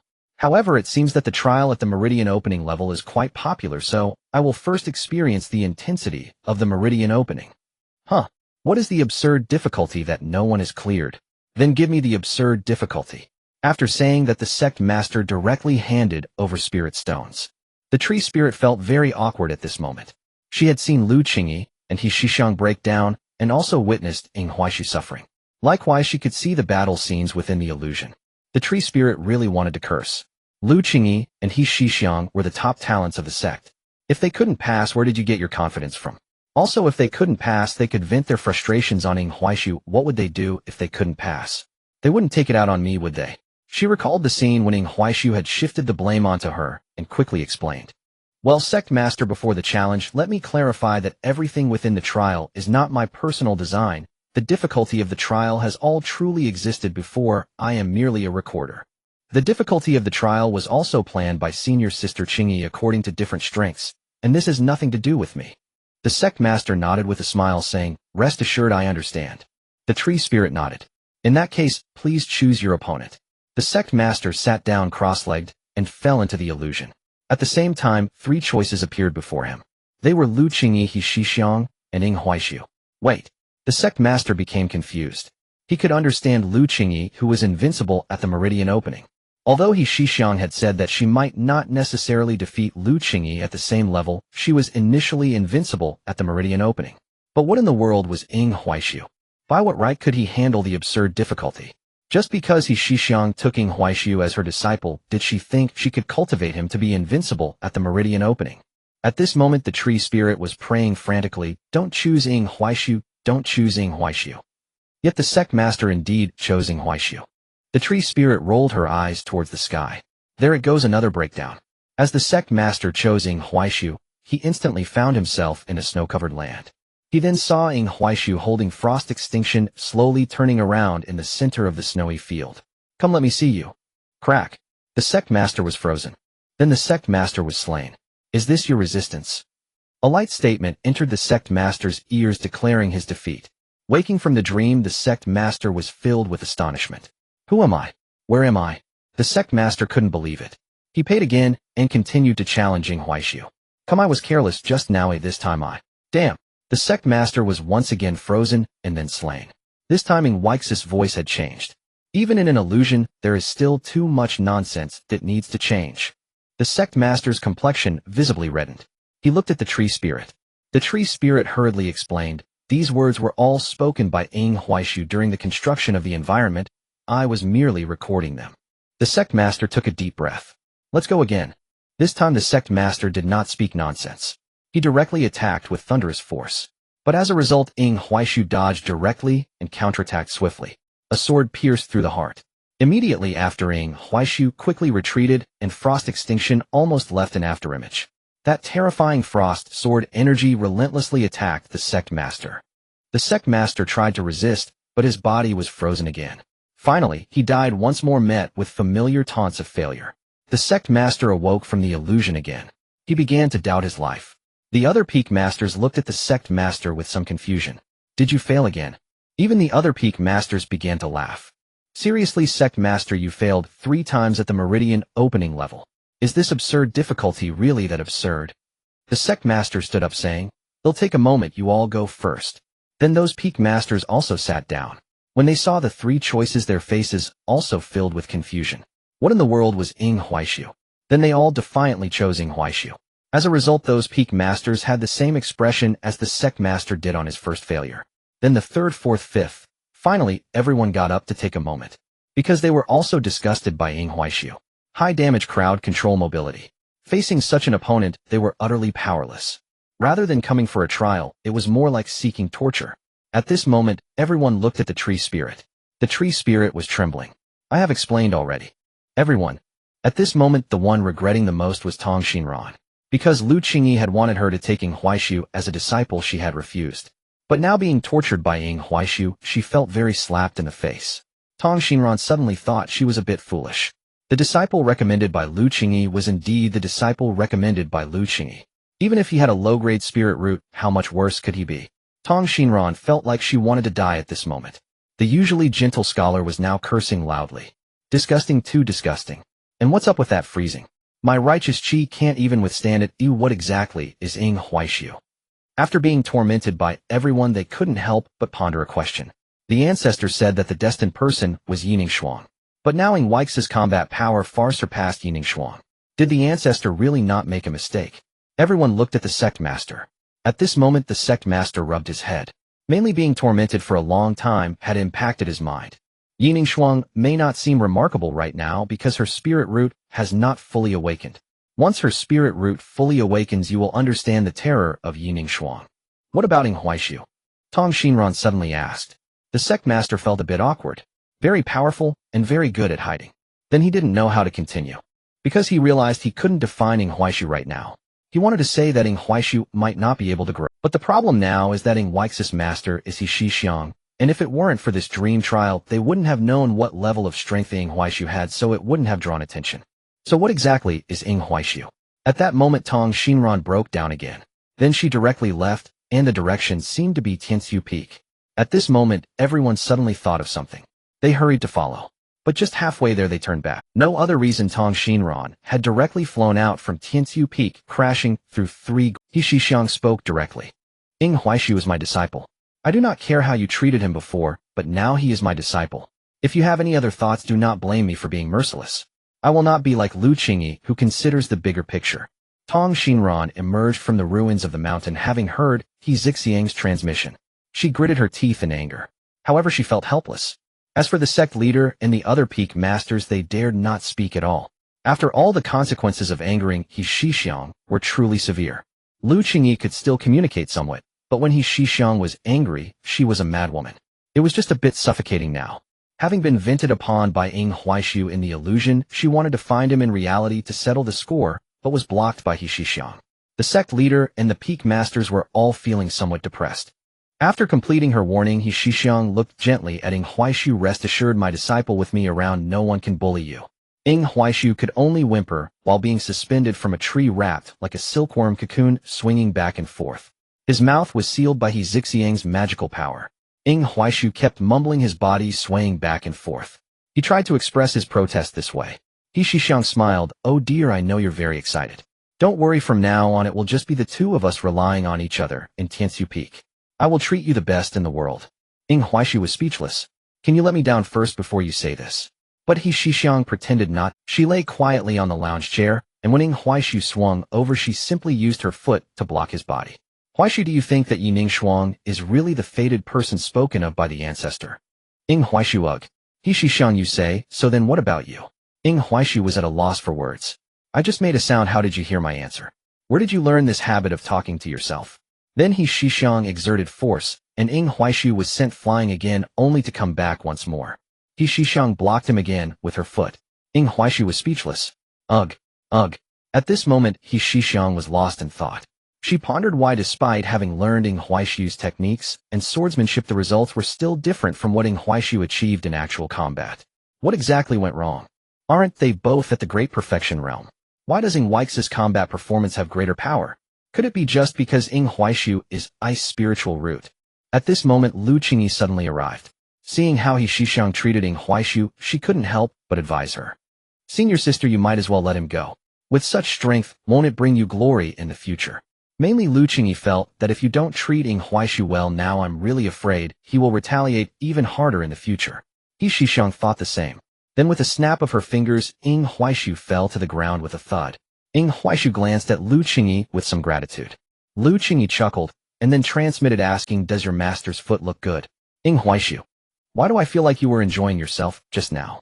Ing Huaishu pretended not to hear. I still have things to do. I'll take my leave. Saying this, he hurried off towards the Illusion Dream Mountain range. After Ing Huaishu left, he Shixiang looked at Lu Qingyi with confusion. Junior sister, why did you suddenly come to Tiansu Peak? Lu Qingyi spoke with a serious expression. There is a spy from the Qianji sect who reportedly can pass through our sect's questioning heart array and judgment array. He Shixiang was astonished. Is that true? Lu Qingyi shook her head. I don't know, but this information was said by your good disciple, so it should be quite reliable. He Shixiang was stunned. Huaishu said this. Lu Qingyi nodded. He Shixiang looked at Lu Qingyi with a strange expression. Why do you believe what my disciple said? Lu Qingyi rubbed her temples. Senior sister, don't you know your own disciple well? He Shixiang coughed lightly. I certainly know him well. I just feel that you are somewhat reluctant to give up on my disciple. I must tell you, don't even think about making my disciple betray the sect. I have worked hard to take in such an outstanding disciple. Lu Qingyi took a deep breath. Are you guarding your disciple or your husband? He Shixiang's face turned red. What nonsense are you talking about? Lu Qingyi waved her hand, realizing that this person would inevitably fall into Ing Huaishu's hand. Lu Qingyi then explained directly. Ing Huaishu might have his own means of gathering information. Although I don't know how he obtained it from Luohui City up to now, Ing Huaishu's intel has never been wrong. Moreover, not long ago Qiushi went to investigate the situation at Hanshan Temple, and it was almost the same as what Ing Huaishu said. Hanshan Temple is indeed nurturing a calamity dragon. He Shixiang instinctively wanted to be surprised, but she held it back in the end. She raised her head high, looking like an expert. Well, just look at whose disciple it is. Lu Qingyi rolled her eyes. Stop pretending. Let's hurry and see how that Shuesi managed to pass through our question. He Shixiang nodded, and the two quickly set off. However, He Shixiang still found it somewhat hard to understand. Why make it so complicated? Since my disciple knows, wouldn't it be better to just ask him directly? Lu Qingyi rubbed her temples. You know your disciple likes to conceal his abilities. Don't you think he will tell us if we ask? He Shixiang. Oh. But Lu Qingyi looked at He Shixiang and suddenly smiled. Still sulking secretly, Xiang, you're doomed. Lu Qingyi didn't speak. She felt that there would be a good show to watch in the future. But in the next second, He Shixiang charged out directly, and she was filled with anger. At this moment, Lu Qingyi felt her scalp tingle. She hurriedly followed. The reason was simple.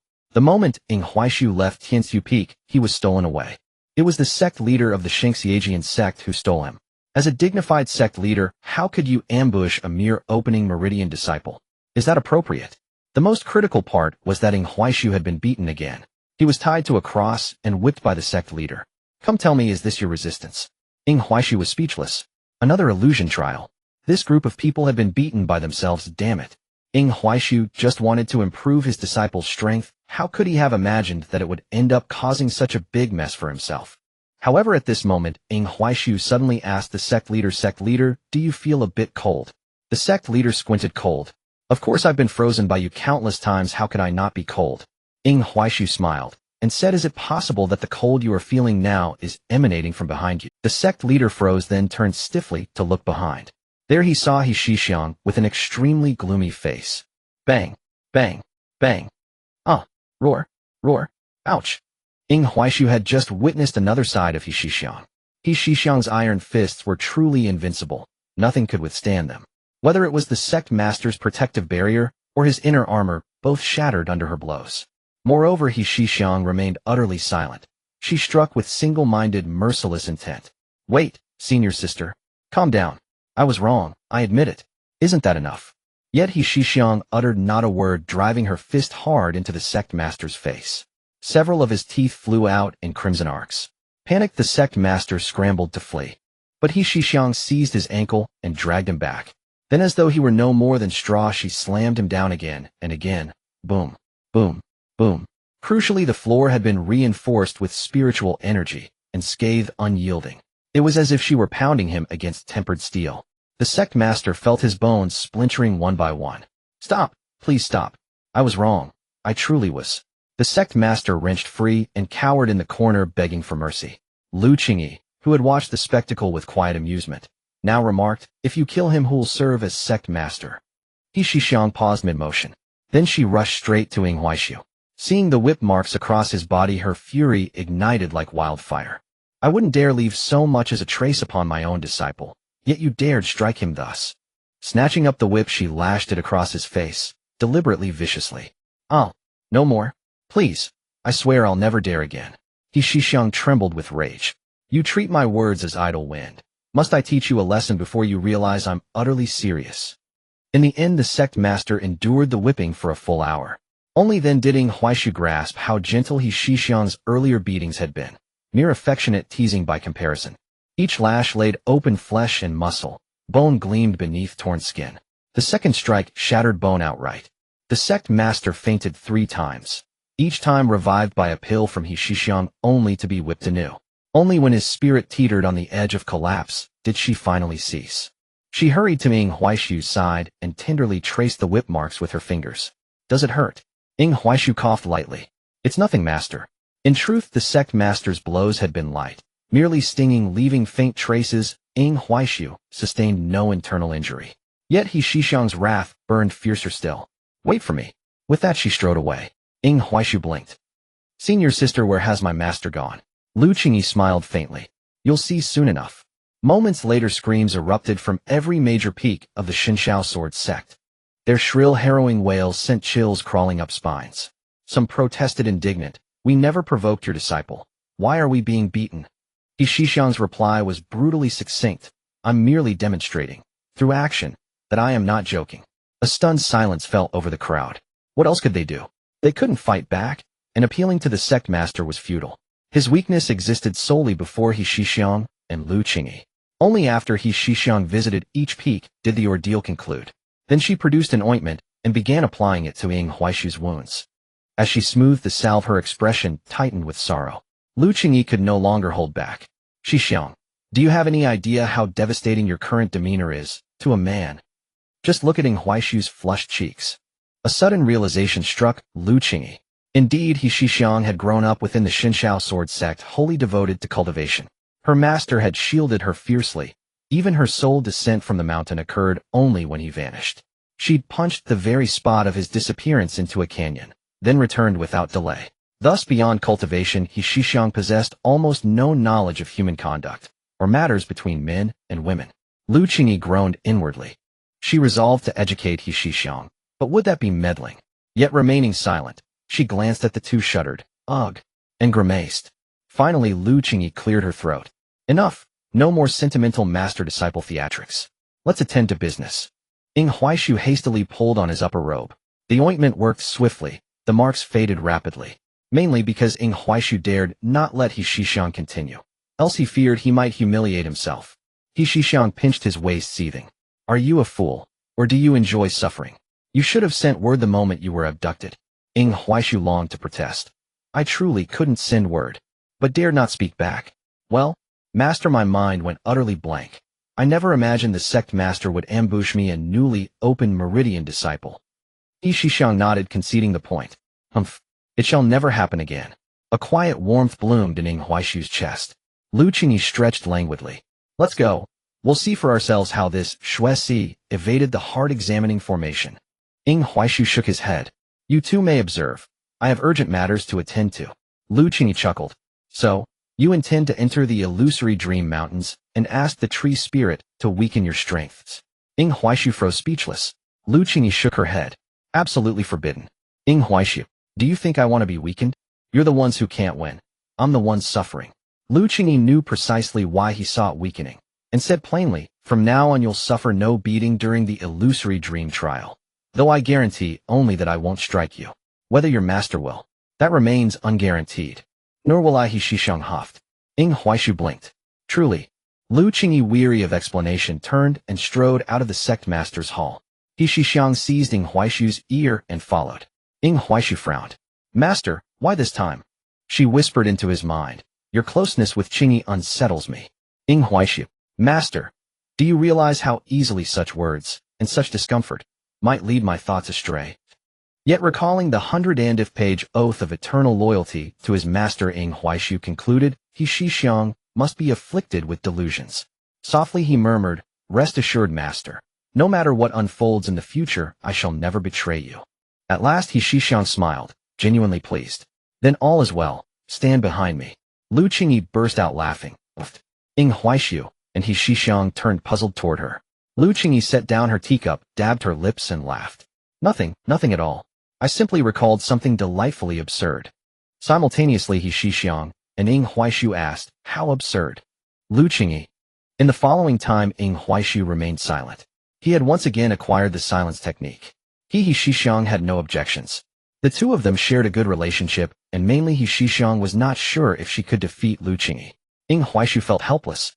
Silence, it is better than getting beaten. Ing Huaishu stood quietly behind the two, watching the spatial projection created by Lu Qingyi. He Xishang really enjoyed eating fruits. Various spiritual fruits. Not only did he Xishang eat for herself, but she would occasionally feed Ing Huaishu a piece. To be honest, they were quite delicious. Ding experienced 10,000. Ing Huaishu looked at he Xishang with eager eyes. He Xishang smiled slightly and fed him another piece. Ding experienced 12,000. The two of them were doing this, making Lu Qingyi roll her eyes. Suddenly, Ing Huaishu glanced at Lu Qingyi's teacup. Veins bulged on Lu Qingyi's forehead. What? Do you want me to feed you too? Ing Huaishu waved his hand, but his gaze remained fixed on Lu Qingyi's teacup. With no choice, Lu Qingyi brewed another cup of tea and lifted it to Ing Huaishu with her spiritual power. Ing Huaishu gulped it down in one go. Lu Qingyi couldn't help but curse, eating like a cow chewing peonies. But Ing Huaishu ignored her. Because he gained another 50,000 experience. With the experience accumulated from the automatic increase of his cultivation method, and completing tasks multiple times, he once again reached 350,000. Increase cultivation. Realm opening meridians level 425 experience spirit stones 150,000 perfect snow refining scripture reduces 50,000 experience medium grade Dao sword spirit root reduces 20,000 experience. After advancing to level 4 of opening meridians, Ing Huaishu felt another main meridian within him connecting to his spiritual root. His spiritual power increased fivefold, and the Qi recovery pill was rapidly consumed to replenish his spiritual energy. At the same time, the Gonlin pill was also being consumed rapidly. Ing Huaishu felt quite good. Now he was just short of 50,000 experience to level up again. However, Ing Huaishu thought it should be easy to gain experience. The fruits from his master Lu Qingyi's tea. But what he didn't know was that he Xishang and Lu Qingyi looked at him as if they had seen a ghost. Mainly, Ing Huaishu's breakthrough was too sudden. There was no preparation at all, nor any significant commotion. He just broke through so unremarkably. At the same time, the two suddenly recalled something. In the illusion dream trial, Ing Huaishu seemed to have only opened 3 meridians. Which means they couldn't even defeat Ing Huaishu, who was at the same level with 3 open meridians. Both were silent. He Xishang angrily ate her fruit. Lu Qingyi continued to sip her tea. But neither of them paid any attention to Ing Huaishu. Ing Huaishu, what's going on now? I've been silenced, how could I still offend you? Truly a woman's heart is as elusive as a needle in the sea. But that was not important. Ing Huaishu directly began to eat the fruits on the table. My. Ing Huaishu was puzzled. Why wasn't he gaining experience anymore? Then Ing Huaishu tried again. The result was that each type of fruit only added experience once. Eating more was useless. Ing Huaishu was speechless. However, Ing Huaishu felt content. After all, back when he played games there was no feature where eating fruits could increase experience. As for Lu Qingji's tea, he didn't drink it anymore. On one hand it was ineffective, and on the other Ing Huaishu didn't dare to ask Lu Qingyi, who looked somewhat angry. The three of them sat in silence watching Shuesi enter the questioning heart array.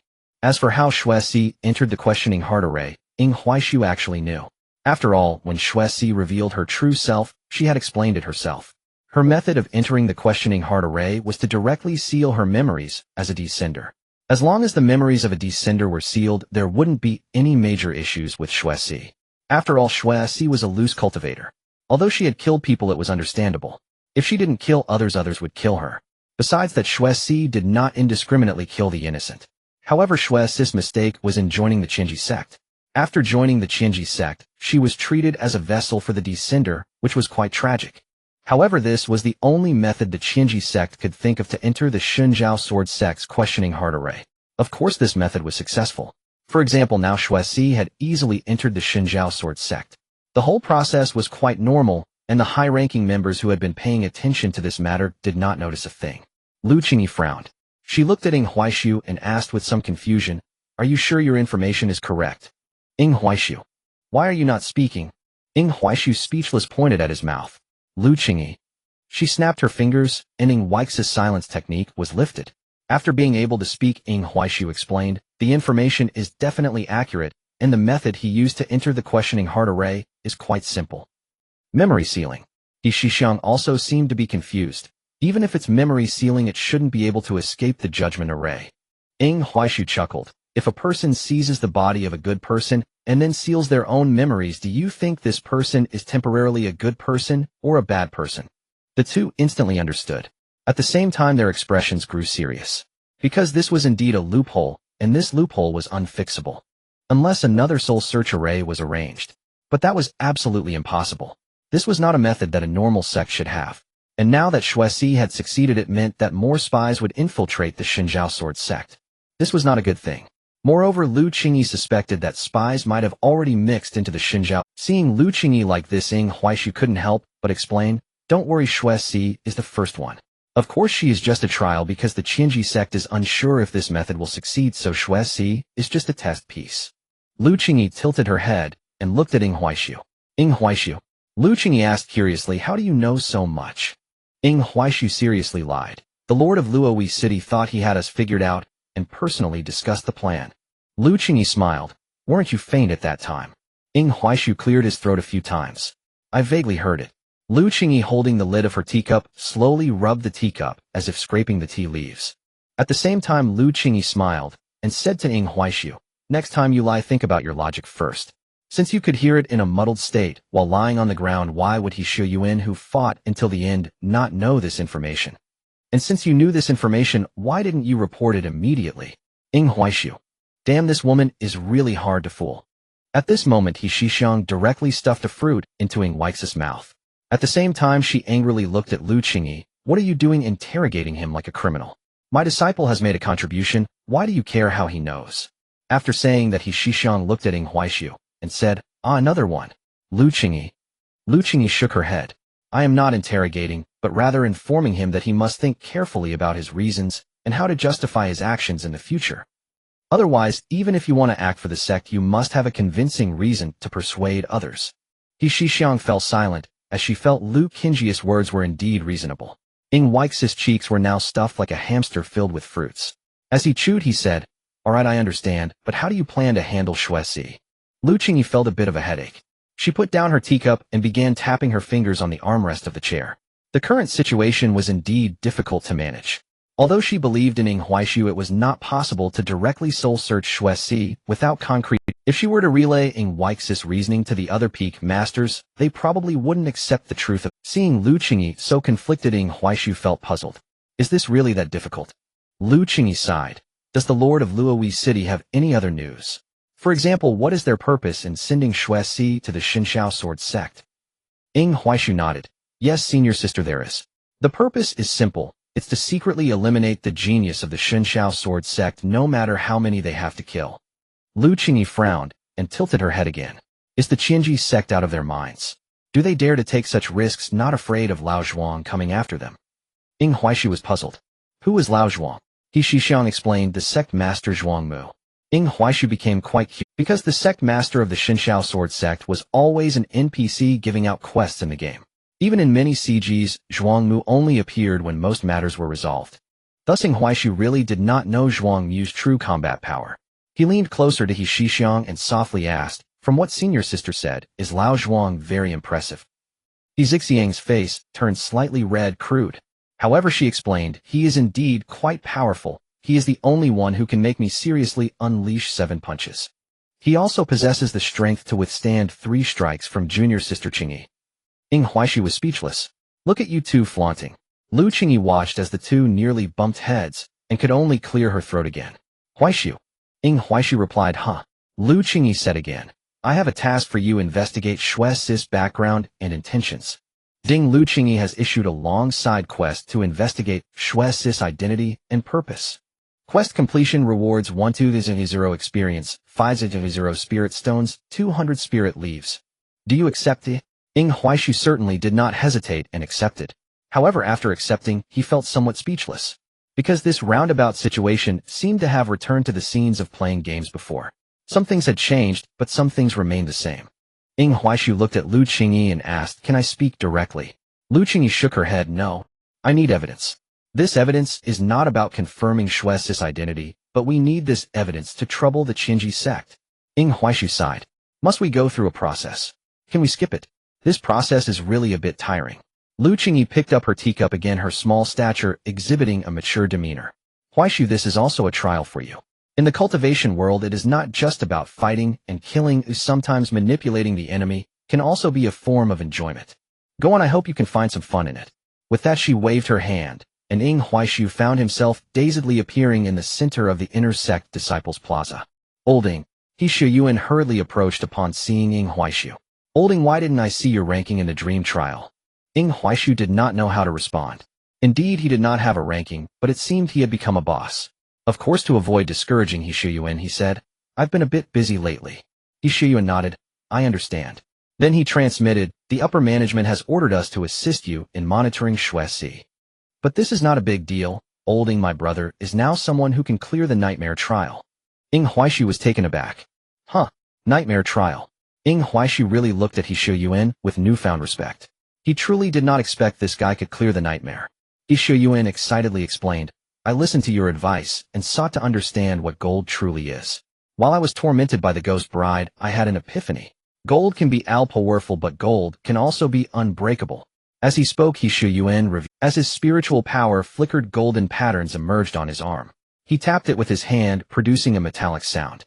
Look how impressive I am. Ying Huaishu replied, not looking. He Shiyuan was confused. Old Ying, give me some advice. Xue Si is really too much, or I'm struggling to keep up. Ying Huaishu was speechless. Since she is enticing you, then just go along with it. This is not good. He Shiyuan was distressed. Ying Huaishu suddenly laughed. If it's mutually consensual, what's wrong with that? At that moment, a group of disciples surrounded Ying Huaishu. This startled Ying Huaishu. What are you all doing? The disciples had bloodshot eyes.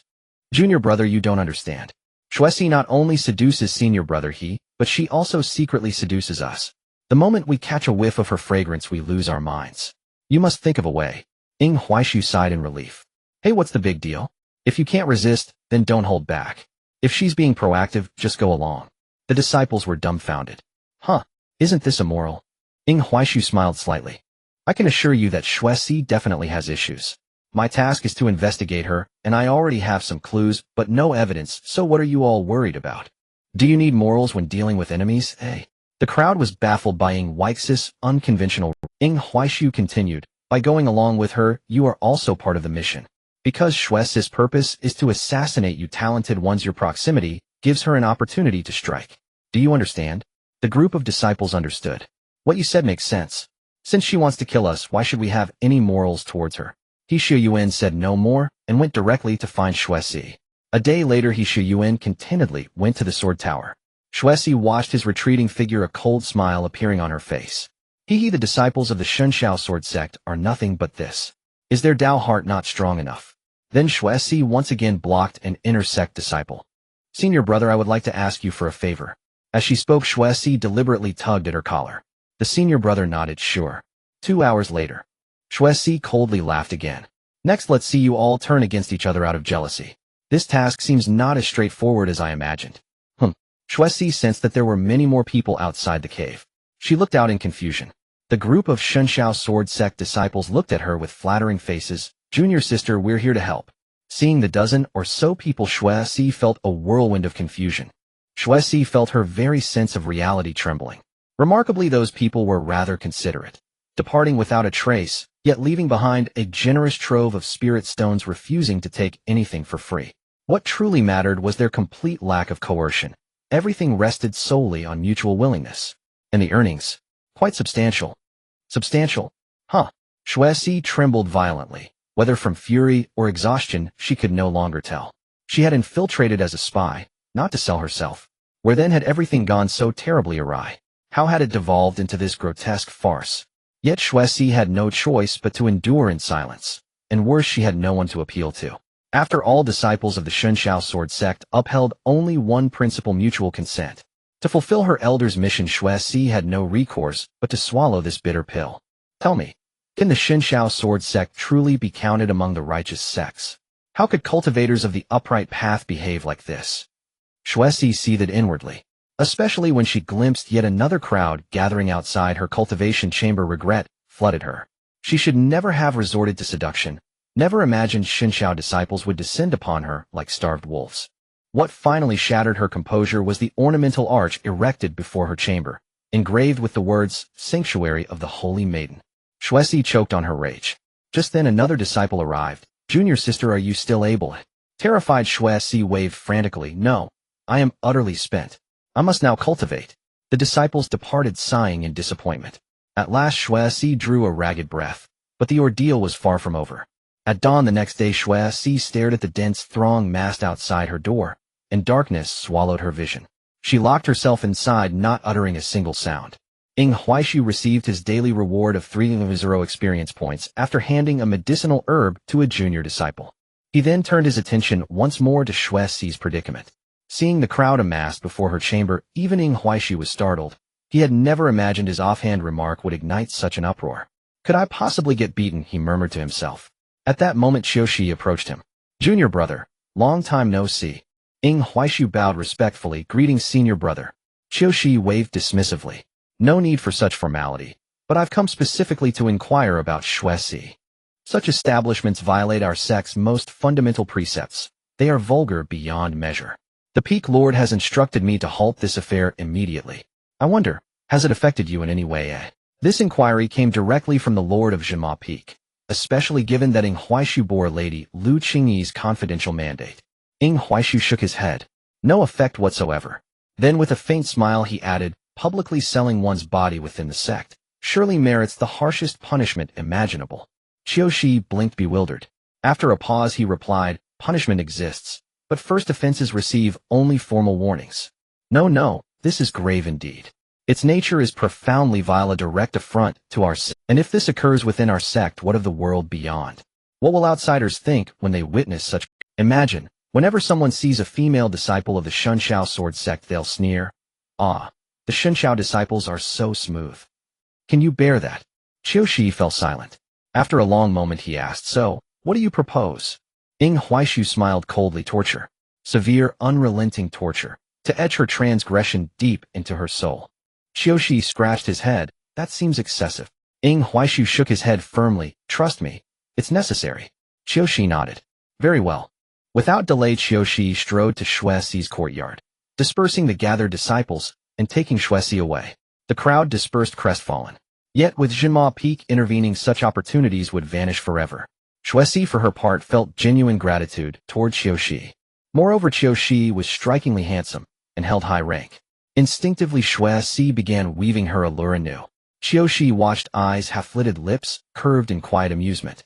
Junior sister, no need to rush. Rest assured, under my jurisdiction you shall receive exquisite hospitality. Shuesi laughed, a slow, sultry, intoxicating smile. Then senior brother must treat me tenderly. Qiushi chuckled softly. But upon reaching Jinma Peak, Shuesi's smile froze. Her arms pinned her clavicles, pierced by iron chains suspended midair. Then came the searing agony of earth-veined fire. Ah! Her shriek tore through the air. Qiushi remained motionless, eyes still slitted, smile unwavering. Junior sister, this is the penalty for violating sect law. Shuesi went numb. Was the Shinshao sword sect's judgment this severe? Just then another female cultivator was dragged before Jinma Peak. Qiushi frowned. What is this? The escorting disciple bowed and reported, this woman engaged in brothel trade within the sect grounds. She is to undergo re-education, then confinement. Shuesi stared incredulous. Why? Why am I punished so brutally, while she receives mere instruction? It differs, Qiushi explained calmly. You are far more beautiful, thus your misconduct carries greater consequence. Worse, you didn't merely participate, you erected an arch proclaiming your shame. She operated covertly. Now do you understand? Shuesi fell speechless. That arch wasn't mine. It was erected by your own disciples. Yet, for the sake of her mission, she endured. A killing intent surged cold and absolute within her heart. Wait for me. One day I will slaughter every last one of you. Though her murderous aura burned fierce, she pleaded aloud, Senior brother, I erred. I truly erred. I swear, never again. Qiushi nodded. Very well. He turned to a disciple. Release her. She has borne her due. The disciple obeyed without question. Shuesi collapsed, her flesh blistered and raw. Yet she gazed up at Qiushi with tearful, fervent gratitude. Thank you, senior brother, for your mercy. Qiushi gestured dismissively. Return now, and never repeat this folly. Should you offend again, today's leniency will vanish entirely. Shuesi bowed deeply, then fled. Only then did Qiushi's perpetually narrowed eyes slowly open. He was right. This woman bears grave suspicion. Though Shuesi had masked her murderous intent with consummate skill, her compulse cultivation realm rendered her utterly transparent to Qiushi's perception. Pondering deeply, Qiushi sought Ing Huaishu once more, curious what scheme unfolded next. Yet upon arriving he froze in astonishment. For Ing Huaishu was striking old he, not in anger but in rigorous training. And He Shuyuan's current strength left Qiushi genuinely awestruck. This He Shuyuan bore no resemblance to the man he'd known before, transformed utterly, as Ing Huaishu truly trained He Shuyuan as if he were his own son. Your movements are excessively elaborate. Combat is not performance art. Your enemy won't applaud your flourishes, he'll only seek to slit your throat without hesitation. Why do you pause mid-skill? Is there a cooldown? No, it's not that. Is your body technique merely ornamental? Technique and swordsmanship must fuse seamlessly. What's wrong with you? Can you only execute one fixed sequence? Do you even understand the concept of cyclical combat? He Shuyuan was beaten black and blue by Ing Huaishu's ice rod. At first He Shuyuan believed himself ready and challenged Ing Huaishu to sparring, only to realize he remained as insignificant as an ant before him. Yet under Ing Huaishu's rigorous guidance, He Shuyuan advanced at an astonishing pace. And through this training, he sensed his foundation had grown remarkably solid. From enduring relentless beatings at the outset, He Shuyuan eventually reached a point where he could exchange several decisive blows with Ing Huaishu. And within Ing Huaishu's so-called cyclical techniques, he grasped a profound truth. So long as the enemy lives, never cease your assault, and grant him no breath, no respite, no moment to recover. Ni's growth was staggering, revealing to him an entirely new paradigm of combat, a style and system hitherto unknown. Qiushi, who had watched silently from the side, stood utterly dumbfounded. For every flaw Ing Huaishu criticized, he recognized in himself. And he even ran a mental simulation. Were Ing Huaishu his adversary at equal cultivation level, Qiushi knew, with chilling certainty, he would be annihilated instantly. And the more he contemplated it, the more fiercely he yearned to test himself against him. Junior brother, let us spar as well, Qiushi declared. And upon seeing him, Ing Huaishu suddenly entertained a thought of his own. The reason he trained He Shuyuan so relentlessly was that numerous secret realms demanded precisely 4 cultivators per team. And He Shuyuan was one, Yining Shuang another. For the third slot, Ing Huaishu had originally sought Huang Tianxi.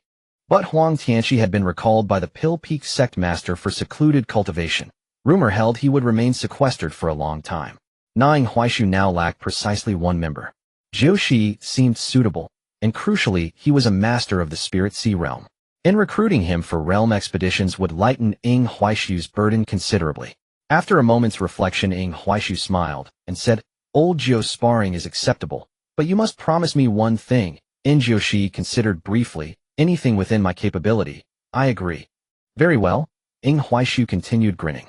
Whenever I summon you for realm expeditions, you may not refuse. Qiushi frowned in confusion. What exactly is a realm expedition? Secret realms, celestial caves, Any such hidden domain.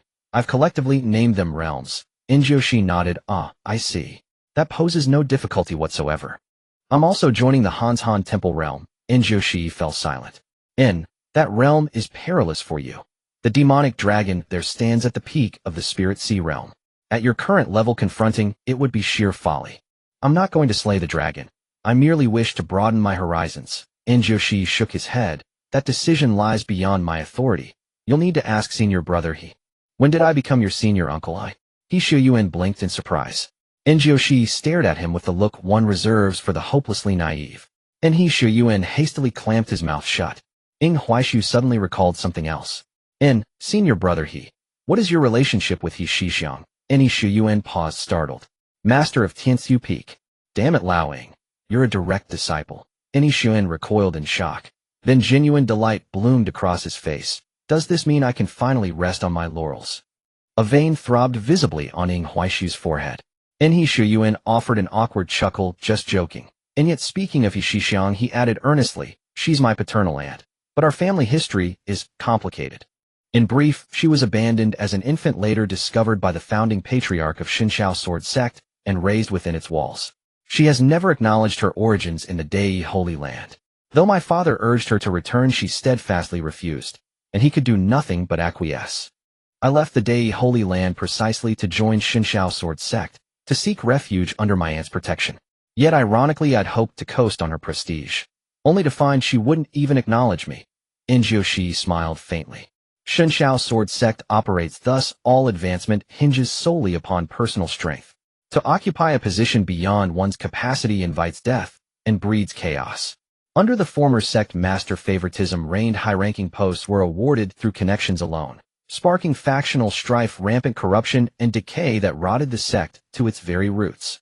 Senior sister Qingyi was among its earliest victims. From her earliest days of cultivation she endured relentless persecution.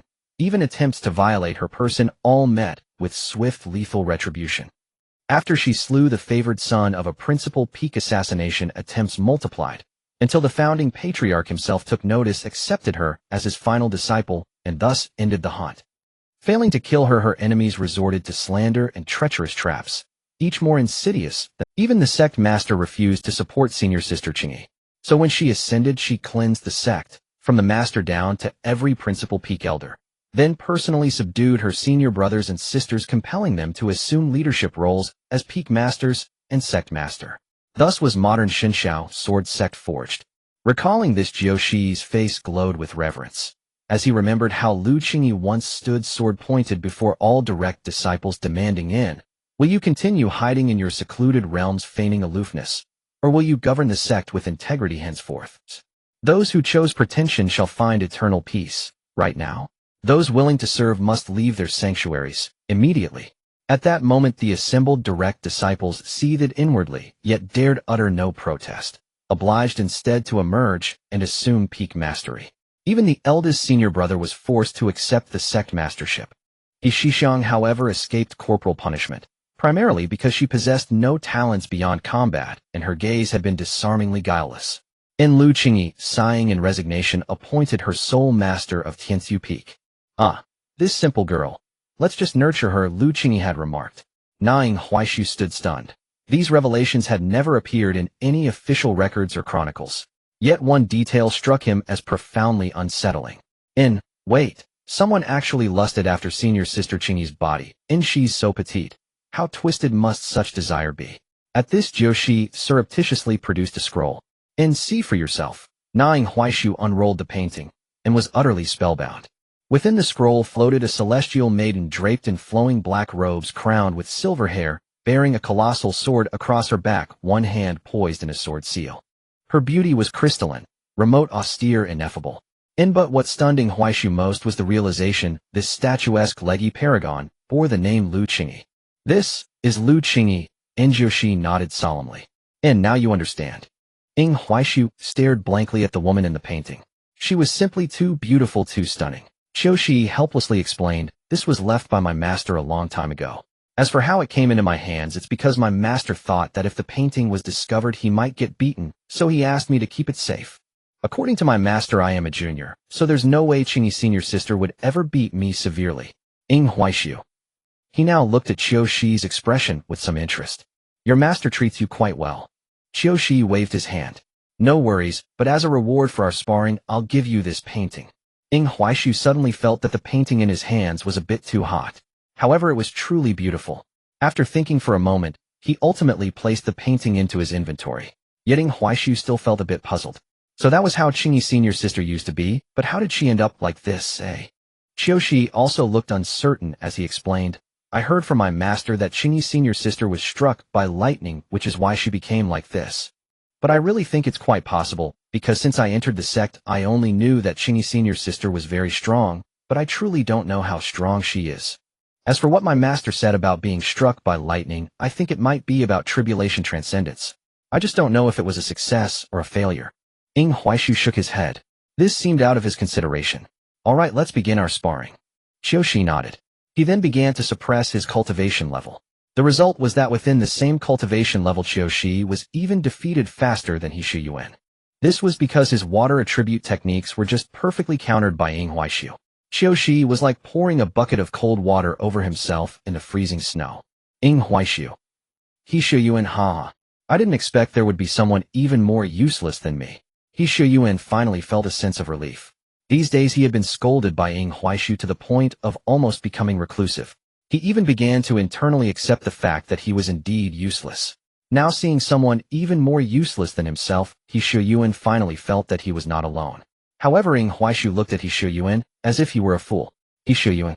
Old Ing, what kind of look is that? Ing Huaishu sighed. I think when you mock others you should first consider their strength. And do you really think old Qiu is useless? As expected, after Qiu Shi shattered the ice cubes there was no trace of embarrassment on his face. Instead, he looked at Ing Huaishu with gratitude. Then Qiu Shi fell into deep thought. He Shu Yuan scratched his head. Did old Qiu get hit in the head? Ing Huaishu remained silent. However, Qiu Shi had already begun to sit cross-legged. Shortly after, the water attribute aura around him became increasingly intense. Finally, Qiu Shi looked at Ing Huaishu and said, let's go again. Ing Huaishu nodded. The frost realm activated once more. However, this time Qiu Shi did not freeze immediately in the frost secret realm. At the same time, Qiu Shi condensed countless water swords and began attacking Ing Huaishu. Ing Huaishu also condensed numerous ice swords to counterattack.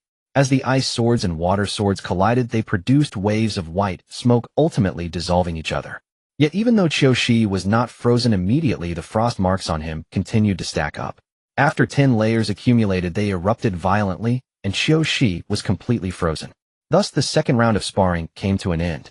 He Shu Yuan watched from the side and fell silent. Although Qiu Shi lost, He Shu Yuan could tell that within the same cultivation level, he would also be defeated in seconds by Qiu Shi. The ice on Qiu Shi was slowly melting into water. At the same time, Qiu Shi was quite helpless. Junior brother, your bizarre frost attribute is truly a bit unreasonable. Even though I clearly understood your ultimate move, I still couldn't defend against it. Ing Huaishu was equally deep in thought.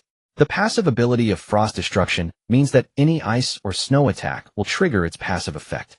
However, it is not that it cannot be defended against, because many bosses later have body dominance. So ultimately the passive of frost destruction only deals damage and does not rely on it for control. Usually another type of divine power is used for control. But that was in the game. A body dominance is just a game setting. Now that this is reality, is there even such a setting as body dominance? After thinking for a moment, Ing Huaishu said to Qiu Shi, try using your Qi Si realm cultivation to see if you can withstand my frost destruction ability. Qiu Shi decisively agreed. He felt that Ing Huaishu was the same type of person as him, obsessed with the Tao. Then he used his Qi Si realm cultivation to withstand Ing Huaishu's passive ability. This time, when the passive of frost destruction fully accumulated and exploded, Qiu Shi only paused for a moment. In the end, with his spiritual Qi cultivation, Ing Huaishu's passive was unable to freeze him. Of course, damage could still be done, but Ing Huaishu did not deal any damage. Qiu Shi quickly expressed his feelings. Your ability has absolute dominance at the same cultivation level, but if there is a difference of a major realm, even though I cannot eliminate my frost marks, I can forcibly use a large amount of spiritual energy to dissolve your freeze the moment you freeze me. If there is a difference of 2 major realms, I only feel a sudden chill. Ing Huaishu nodded, thank you. Qiu Shi waved his hand. It's nothing new, I benefited a lot as well. Then Qiu Shi looked at He Shu Yuan. Junior brother, shall we spar a bit too? He Shu Yuan snorted coldly, bring it on. Then Xiao Shi's methods were extremely ruthless. Gurgle, gurgle, gurgle. He Xuan was trapped inside a large water sphere, rolling his eyes wildly. He felt like he was going to drown. The key was that he could not block Xiao Shi's water sphere with his spiritual energy, nor could he break it. Ying Huaixu was a bit worried. Don't drown him. Xiao Shi smiled slightly. Don't worry, I know my limits. Ying Huaixu nodded. Then the two began to chat again. Is Xues is really an undercover? Ying Huaixu nodded. It's guaranteed. However, when it came to Xues, Ying Huaixu felt a bit troubled. The main issue is that I know the outcome now, but I don't have direct evidence to prove that this guy is not a good person. It's so annoying. Ying Huaixu felt a sense of fatigue. Just like when playing games before, I clearly knew what items were needed to complete the quest. But if you don't follow the plot, you can't obtain that item.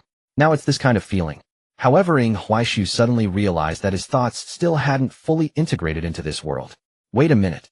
Without evidence, I could actually create some evidence. With this thought, Ying Huaixu immediately became energized. Old Xiao, please help me with something. Ying Huaixu requested assistance, and Xiao Shi naturally agreed. However, he still inquired about the nature of the help needed. At this moment, Ying Huaixu smiled with a devious glint. It's simple. Xues's goal is to investigate the true abilities of the disciples of the Xinjiao sword sect, so let her investigate. If she wants to kill our disciples, then let her do that. Xiao Shi was initially taken aback, but soon realized. You mean this needs to be done genuinely, but we can't let the disciples actually die, so I must keep an eye on Xuesi. Ying Huaixu nodded. That's exactly the point. He Xiao Yuan in the water bubble behind was constantly tapping on the wall of the bubble. Glub glub. He Xiao Yuan tapped while pointing at himself. However, Ying Huaixu and Xiao Shi continued their discussion.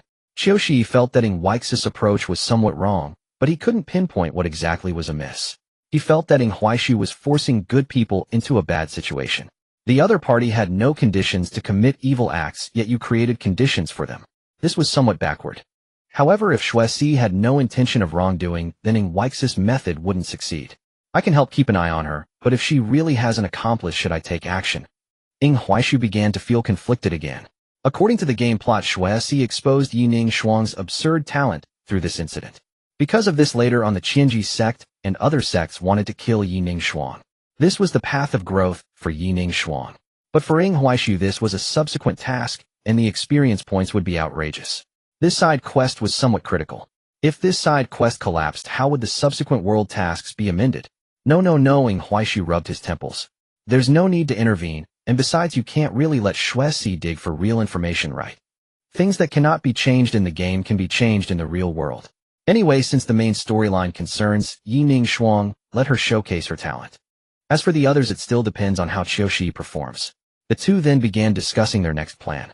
Meanwhile, He Xiao Yuan had already floated up. After carefully discussing the plan, Xiao Shi looked at Ying Huaixu with a somewhat speechless expression. You do know what position Yining Shuang holds, right? The great powers above are all watching. Ying Huaixu nodded. I know, but rest assured this is a path she must take. By the way, what are you worried about? Are you worried that senior sister Qing Yi won't be able to protect Yining Shuang? Xiao Shi's face was filled with conflict. I can't make decisions about this, and neither can you. At that moment, a message from Lu Qing Yi arrived.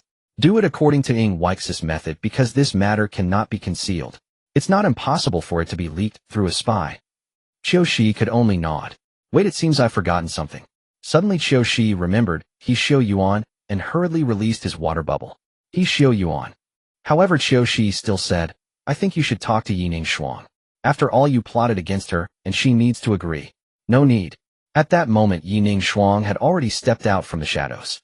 Senior brother doing this must have his reasons. In fact, Yining Shuang had always been present. Ying Huaixu knew that Yining Shuang had always been there, which is why he directly mentioned this scheme. Xiao Shi shook his head helplessly. One is willing to fight and the other is willing to be beaten, so there's nothing that can be done. Afterward, Xiao Shi hurried to rescue He Xiao Yuan.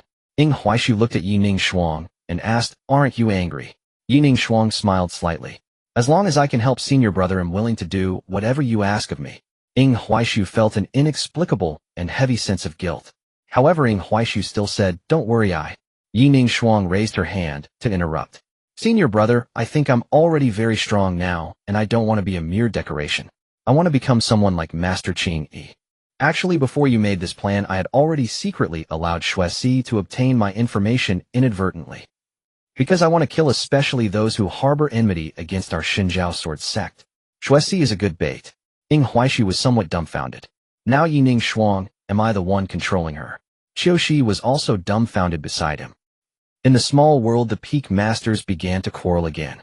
Isn't this nonsense? Yining Shuang is so important, how can we let her fall into danger? It's pure nonsense. In any case, they were all saying that Ing Huaishu was not a good person, and some even said that Lu Qingyi was too indulgent towards Ing Huaishu. Some even said that Yining Shuang was too reckless. However, strangely enough, Zhuang Mu had not said a word today. The crowd looked at Zhuang Mu in confusion. Sect Master, aren't you going to say a few words? They were somewhat unaccustomed, because usually the Sect Master would be the first to jump up and protest. The Sect Master smiled slightly at this moment. Actually, there's nothing wrong. The crowd, wait, did the Sect Master take the wrong medicine today? Zhuang Mu then asked, what's the matter? If others can kill Yining Shuang, are you all just trash? Just watching Yining Shuang get killed. The crowd. The scholar raised his head to look at the Sect Master. Senior Sister Qingyi, stop messing around and get off the Sect Master. Zhuang Mu. He didn't blame the scholar, instead he posed a question. What do you all think about Xuesi? The crowd was momentarily stunned. The scholar was the first to speak. She is a spy without a doubt, because I can sense the malice she displayed after coming out of the demon suppression peak. Zhuang Mu sighed. Yes, she is a spy, but I want to ask, is our Shunjiao sword sect too quiet recently, making others think that we are just so-so and dare to send spies? Perfect. If the matter regarding Yining Shuang is leaked, I want to see who dares to hunt her down. If they dare, I wouldn't mind letting a few sects disappear from this continent. Yining Shuang is our reason to take action. The crowd was stunned, and then realized. The Sect Master was just venting his anger, and this was a perfect reason. Not to mention the Sect Master, they were all filled with anger now. First they were bullied by Ing Huaishu, and in reality, they were also bullied by He Shixiang. Ing Huaix's move is brilliant, it really is impressive. The crowd immediately changed their expressions. However, at that moment the Sect Master raised a question. What do you think of Ing Huaishu? The crowd fell silent again. Although they really wanted to beat up Ing Huaishu, they had to admit that he was indeed very formidable.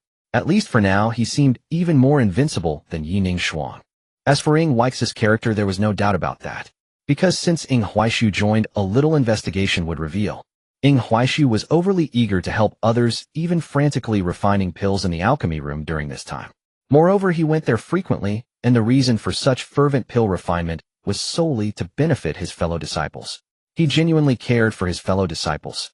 Even now, a saying has spread throughout the inner sect: no one truly cares for their fellow disciples except for Ing Huaishu. Because Ing Huaishu genuinely cares. In order to help his fellow brothers and sisters improve their cultivation as quickly as possible, he has truly tried every possible means. He even frequently ventured out to assist them in hunting wild beasts, asking for nothing in return. All for the sake of helping his peers live a better life. Moreover, he created an illusion dream trial for the sect. Although it is quite torturous, one cannot deny that the ferocious beasts outside the illusion truly exist. If one can defeat the monsters within the illusion, they will undoubtedly become a formidable force when walking through the Hongmeng world in the future.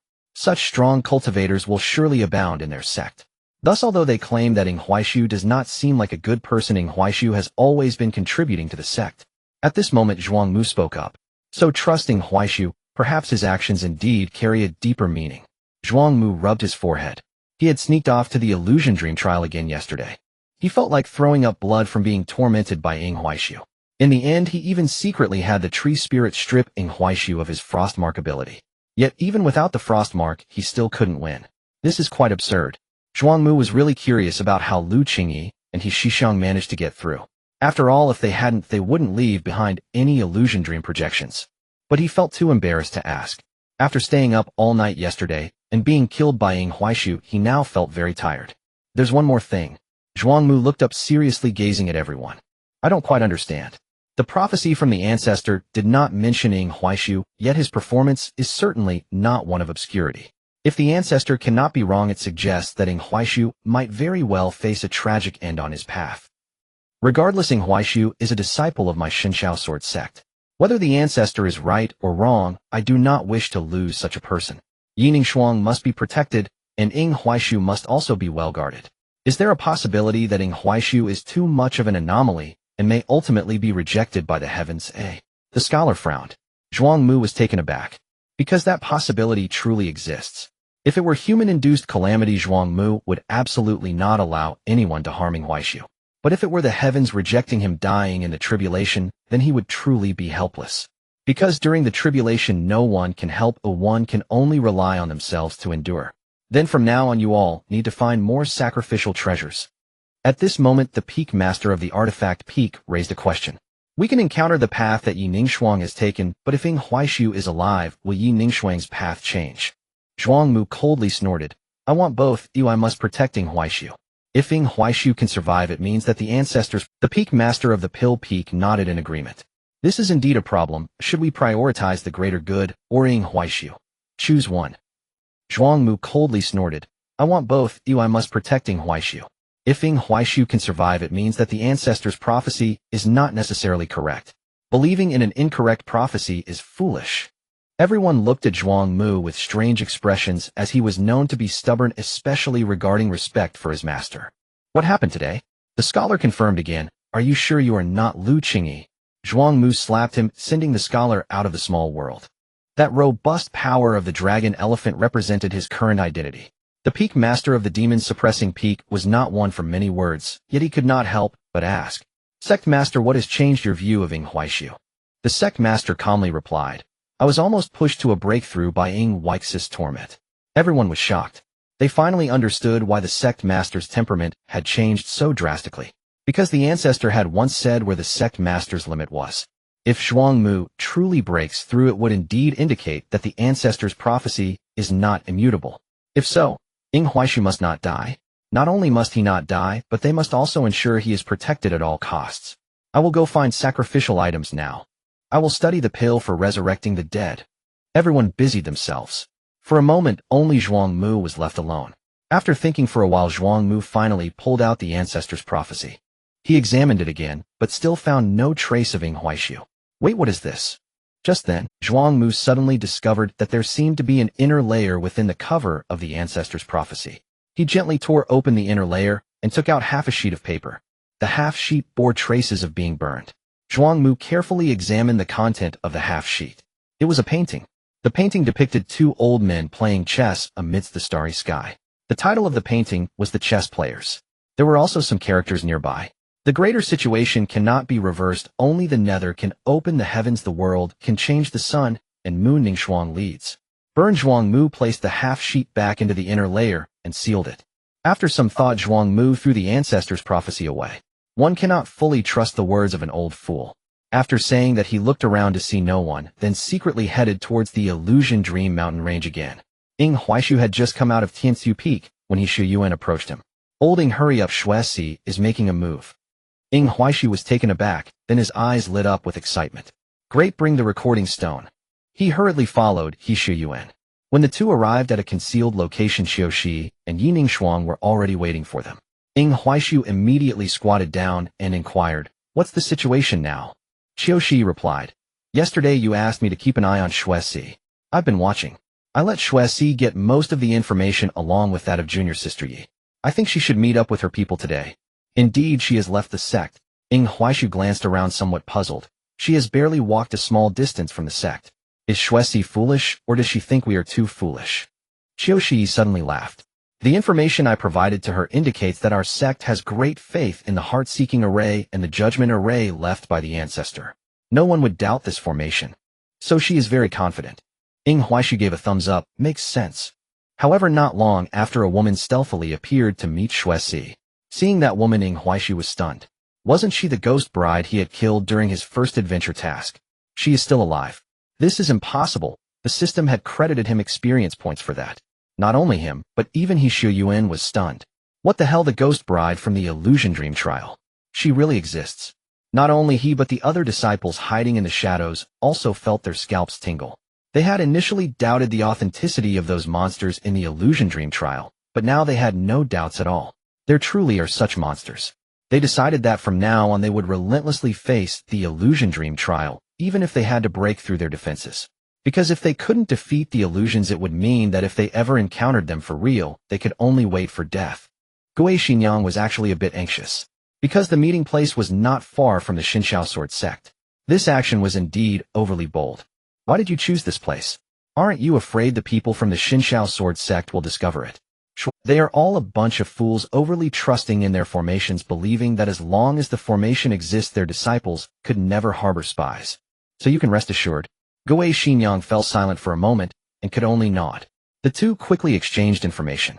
Gui Xinyang frowned as she looked at the intelligence submitted by Xuesi. Yi Ningshuang. Xuesi nodded. Actually, the other disciples of the Xinxiao sword sect are quite ordinary, but Yi Ningshuang is different. So far, Yi Ningshuang has only been in the sect for 3 months, but her cultivation has already reached the 3rd layer of meridian opening. I believe this rate of progress will have a significant impact on our plans in the future. Gui Xinyang did not respond immediately. She had never seen Yi Ningshuang, so it was difficult to evaluate her right away. If only considering the cultivation speed, it was indeed worth paying attention to. However, besides that, there was still one person missing from the information. Have you seen this disciple? Gui Xinyang took out a portrait of Ying Huaishu. Upon seeing the portrait of Ying Huaishu, Xuesi immediately asked, "Is this person male or female?" Gui Xinyang replied, "Male, and I previously investigated that he should also be a disciple of the Xinxiao sword sect." Xuesi shook his head. "I haven't heard much about him. He must be an unremarkable disciple." Gui Xinyang was speechless. An unremarkable disciple. That guy had once forced her to commit suicide. If it weren't for her surviving with a trace of her soul after that, she wouldn't even be standing here now. Back then, that guy could kill himself without cultivation. Now that he has entered the immortal sect, how could he be unremarkable? But never mind. Her current task was to obtain information on the Xinxiao sword sect and then pass it on to her master. Other matters were not her concern. "Did no one see you when you came?" Gui Xinyang instinctively inquired. She looked around, feeling something. It felt as if countless eyes were watching her. Xuesi shook his head. "Don't worry, no one cares about my outing. The disciples of the Xinxiao sword sect are usually quite busy." Seeing Xuesi so confident, Gui Xinyang had nothing more to say. "Farewell." After saying this, she turned and left. She felt uncomfortable staying in that place, as she always felt a sense of death surrounding her. After Gui Xinyang left, Xuesi returned to the Xinxiao sword sect once more. However, just as the two completely disappeared, the place where they had talked became lively. From the tree's shadows and grass, many people gradually emerged. Ying Huaishu was somewhat speechless. "Are they all so idle?" Qiushi smiled. "After all, the Xinxiao sword sect has no spies. It's not easy to have a spy, so they want to see what a meeting between spies looks like. However, it seems their performance is a bit too foolish." Yi Ningshuang frowned. "If you didn't know Xuesi's identity, do you think the situation she described could happen?" Qiushi paused for a moment, then fell into deep thought. Indeed, they now thought Xuesi was foolish because they knew her identity in advance and were cooperating with her act. If they didn't know Xuesi's identity and she had successfully joined the Xinxiao sword sect, would they still suspect her as a spy? The more he thought about it, the colder Qiushi felt down his spine. Because he could imagine that if it really were, so then Xuesi could go out under the pretense of needing help from the disciples, and in the end secretly assassinate them without anyone suspecting her. At that moment, several disciples of the Xinxiao sword sect secretly followed Gui Xinyang. Those disciples were all individuals who had passed the initial trials. They were now seeking to verify Gui Xinyang's strength, and likewise they were very curious about the forces backing Gui Xinyang. If they could uncover the forces behind Gui Xinyang, it would count as an achievement. Therefore, the disciples of the Xinxiao sword sect had an inexplicable enthusiasm for this Gui Xinyang. Qiushi did not stop them. Ying Huaishu thought for a moment, and ultimately gave each of them several hundred Gonlin pills and several hundred recovery pills. The group of disciples was extremely excited. "Senior brother, this is too much. We want use it all." Ying Huaishu said, "If you can't use it all, just treat it like candy." I added sugar to it, and it tastes good. The group of disciples responded. Ying Huaishu further reminded, "If you find out the forces behind her are very strong, don't act impulsively. If you need to run, then run. Don't go in hard." The group of disciples nodded. "Rest assured, senior brother, we're not that foolish." Ying Huaishu nodded. Qiushi watched all this unfold, feeling something unspeakable in his heart. He recalled a saying within the sect. No one truly cared for the sect's good except for senior brother Ying. How much did this guy fear his disciples getting into trouble outside? But they did not understand. For Ying Huaishu, these were all fellow disciples, and they were all potential allies for future dungeon runs. Now that there are no players, who knows what will happen with the subsequent bosses. Therefore, if possible, Ying Huaishu absolutely did not want any disciples to meet with accidents. After explaining all this, Ying Huaishu looked at Qiushi and said, "Old Qiu, you help keep an eye on Xuesi. I might have some things to do outside." Qiushi nodded. "That's a small problem." Ying Huaishu looked at Yi Ningshuang and asked, "Shall we go together?" Yi Ningshuang quickly nodded yes. He Xiao Yuan did not speak. He just silently followed. Meanwhile, he Xiao Yuan scoffed inwardly. Not taking me along. Absolutely not, you can't shake me off. However, he did not know that Ing Huaishu had never intended to shake him off. Not only that, but Ing Huaishu truly needed He Xiao Yuan to handle many tasks this time. Unfortunately, recently the master had been missing. He hadn't seen He Shixiang for several days.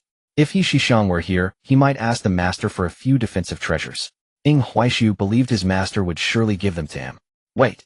If the master doesn't give them, what about senior sister LV Qingyi? Realizing this, Ing Huaishu suddenly said to Yining Shuang, let's go find your master first. Yining Shuang was taken aback. Find my master. Ing Huaishu smiled to ask for something. Both Qiu Shi and He Xiao Yuan were somewhat astonished. Is Ing Huaix's relationship with LV Qingyi that good? Moreover, looking at their demeanor, it seemed they were going directly to ask at the sword peak. Qiu Shi scratched his head at this moment. How about this? I also lack some things. Perhaps after this task is finished I can go and ask for some directly and give it a try. Of course, Ing Huaishu did not go empty-handed. Before departing, he took out a large handful of spiritual leaves to start stir-frying. Although there were only over 100 pieces, these were said to be incredibly precious according to his master. Since the spiritual leaves were of little use to him, it was better to give them to someone in need. After stir-frying, Ing Huaishu carefully packed the leaves into a very exquisite box. Anyway, since Lu Qingyi liked drinking tea, he directly presented these leaves as tea. Upon arriving at Wenjian Peak, it was quite surprising that no one stopped them. But it makes sense. Now Yining Shuang was the senior sister of Wenjian Peak. Ing Huaishu needed no further introduction. Every disciple of some strength at Wenjian Peak had been defeated by Ing Huaishu. Although Ing Huaishu himself was unaware of having defeated these people, they still held a great deal of respect for him. On one hand, it was due to his strength, on the other it was because of his kindness towards his fellow disciples. The key point was that Lu Qingyi had mentioned that Ing Huaishu did not need to report his arrival. As for He Xiao Yuan, he was treated as a mere ornament. He Xiao Yuan felt somewhat dreamlike. How had he just entered Wenjian Peak like this? As the group stepped into Wenjian Peak, time seemed to flow differently, and the world transformed. Ultimately, they felt as if they had arrived at another sect. Holy crap, is this the real Wenjian Peak? Ing Huaishu was left stunned. He gazed at the distant celestial palace, thinking to himself that it resembled the heavenly court. Moreover, whether it was the architecture or the rich spiritual energy contained within, everything felt dreamlike. Ing Huaishu finally understood why He Shixiang had said that Tianxiu Peak was comparatively poor. Compared to other peaks, Tianxiu Peak was indeed quite impoverished. Just looking at Wenjian Peak, it felt like an entirely different world. The main hall even resembled a royal palace. Outside the palace lay a bustling market. Numerous shops were present, and many cultivators were setting up stalls to sell their wares. It was mainly because this world was extraordinarily vast. Ing Huaishu was genuinely a bit shocked. He felt as if he had uncovered a hidden map. He had visited Wenjian Peak while playing a game. However, the Wenjian Peak from the game was not at the same level as the current Wenjian Peak. This was a map that had never appeared in the game. Senior sister, senior brother, this way please. Just as Ing Huaishu was still in a daze, a young woman suddenly appeared, smiling and addressing Ing Huaishu and the others. Ing Huaishu came to his senses and quickly nodded. However, seeing Yining Shuang's equally shocked expression, he couldn't help but ask, you haven't seen this before either? Yining Shuang nodded. Yes, it's my first time. The guiding female disciple explained, the place where senior sister was before was the outer peak of Wenjian Peak. Originally, master intended to bring senior sister to understand the inner peak, but senior sister was a bit busy, so that plan was delayed. Now that you have come, it's a great opportunity for you to learn about the foundation of our Xinshao sword sect. Ing Huaishu nodded in a daze. He then asked again, does every peak have an inner peak? The female disciple nodded again. Yes, except for Tianxiu Peak. Ing Huaishu was taken aback. However, the girl explained, Uncle, he is quite simple-minded. For her, as long as she can lie down comfortably, she doesn't care about the inner peak. Moreover, she originally didn't intend to take in disciples, so there was no need for too many people to manage. Thus, she didn't want to establish an inner peak. Ing Huaishu found this explanation reasonable. Back when she was at Tianxiu Peak, He Shixiang was either lounging on a chair or nesting on a couch. She was undoubtedly a true homebody. If it weren't for He Zixiang's high cultivation and not needing to eat, Ing Huaishu felt that the task of cooking would probably fall on his shoulders. As Ing Huaishu listened to the female disciple's explanation, he looked around. Suddenly he noticed a problem. He couldn't discern the cultivation levels of the disciples within the inner peak at all. Were these people all of such high cultivation? This made Ing Huaishu ponder a question. The reason he had reached the Tongtian stage was that the game had just been updated to the Tribulation Transcendence realm. Subsequent version updates seemed to be stuck in a rut. Whenever he inquired, the answer was always that it was under production. However, this period had really dragged on, so Ing Huaishu had taken on the role of Tong Tian. Yet there were speculations at the time that perhaps after Tribulation Transcendence one would need to ascend, which would mean a new map version, thus the subsequent version updates were very slow. But upon seeing this small world, Ing Huaishu suddenly felt that this might be content meant for future updates. However, there was one point that Ing Huaishu found puzzling. That was, even though Yi Ningshuang had already become an empress, almost suppressing the world, and being invincible, there had been no prior information about such an inner peak. Perhaps future versions would provide the answer. But it was also possible that this was a unique Easter egg exclusive to the Hongming difficulty. Regardless, one had to consider another matter. The game probably didn't follow logic. But this was not a game. Now that Wenjian Peak's inner peak looked so magnificent, the disciples inside were equally formidable. If this configuration still required Yi Ningshuang to achieve the path of Empress, how exaggerated would the dangers in the future be?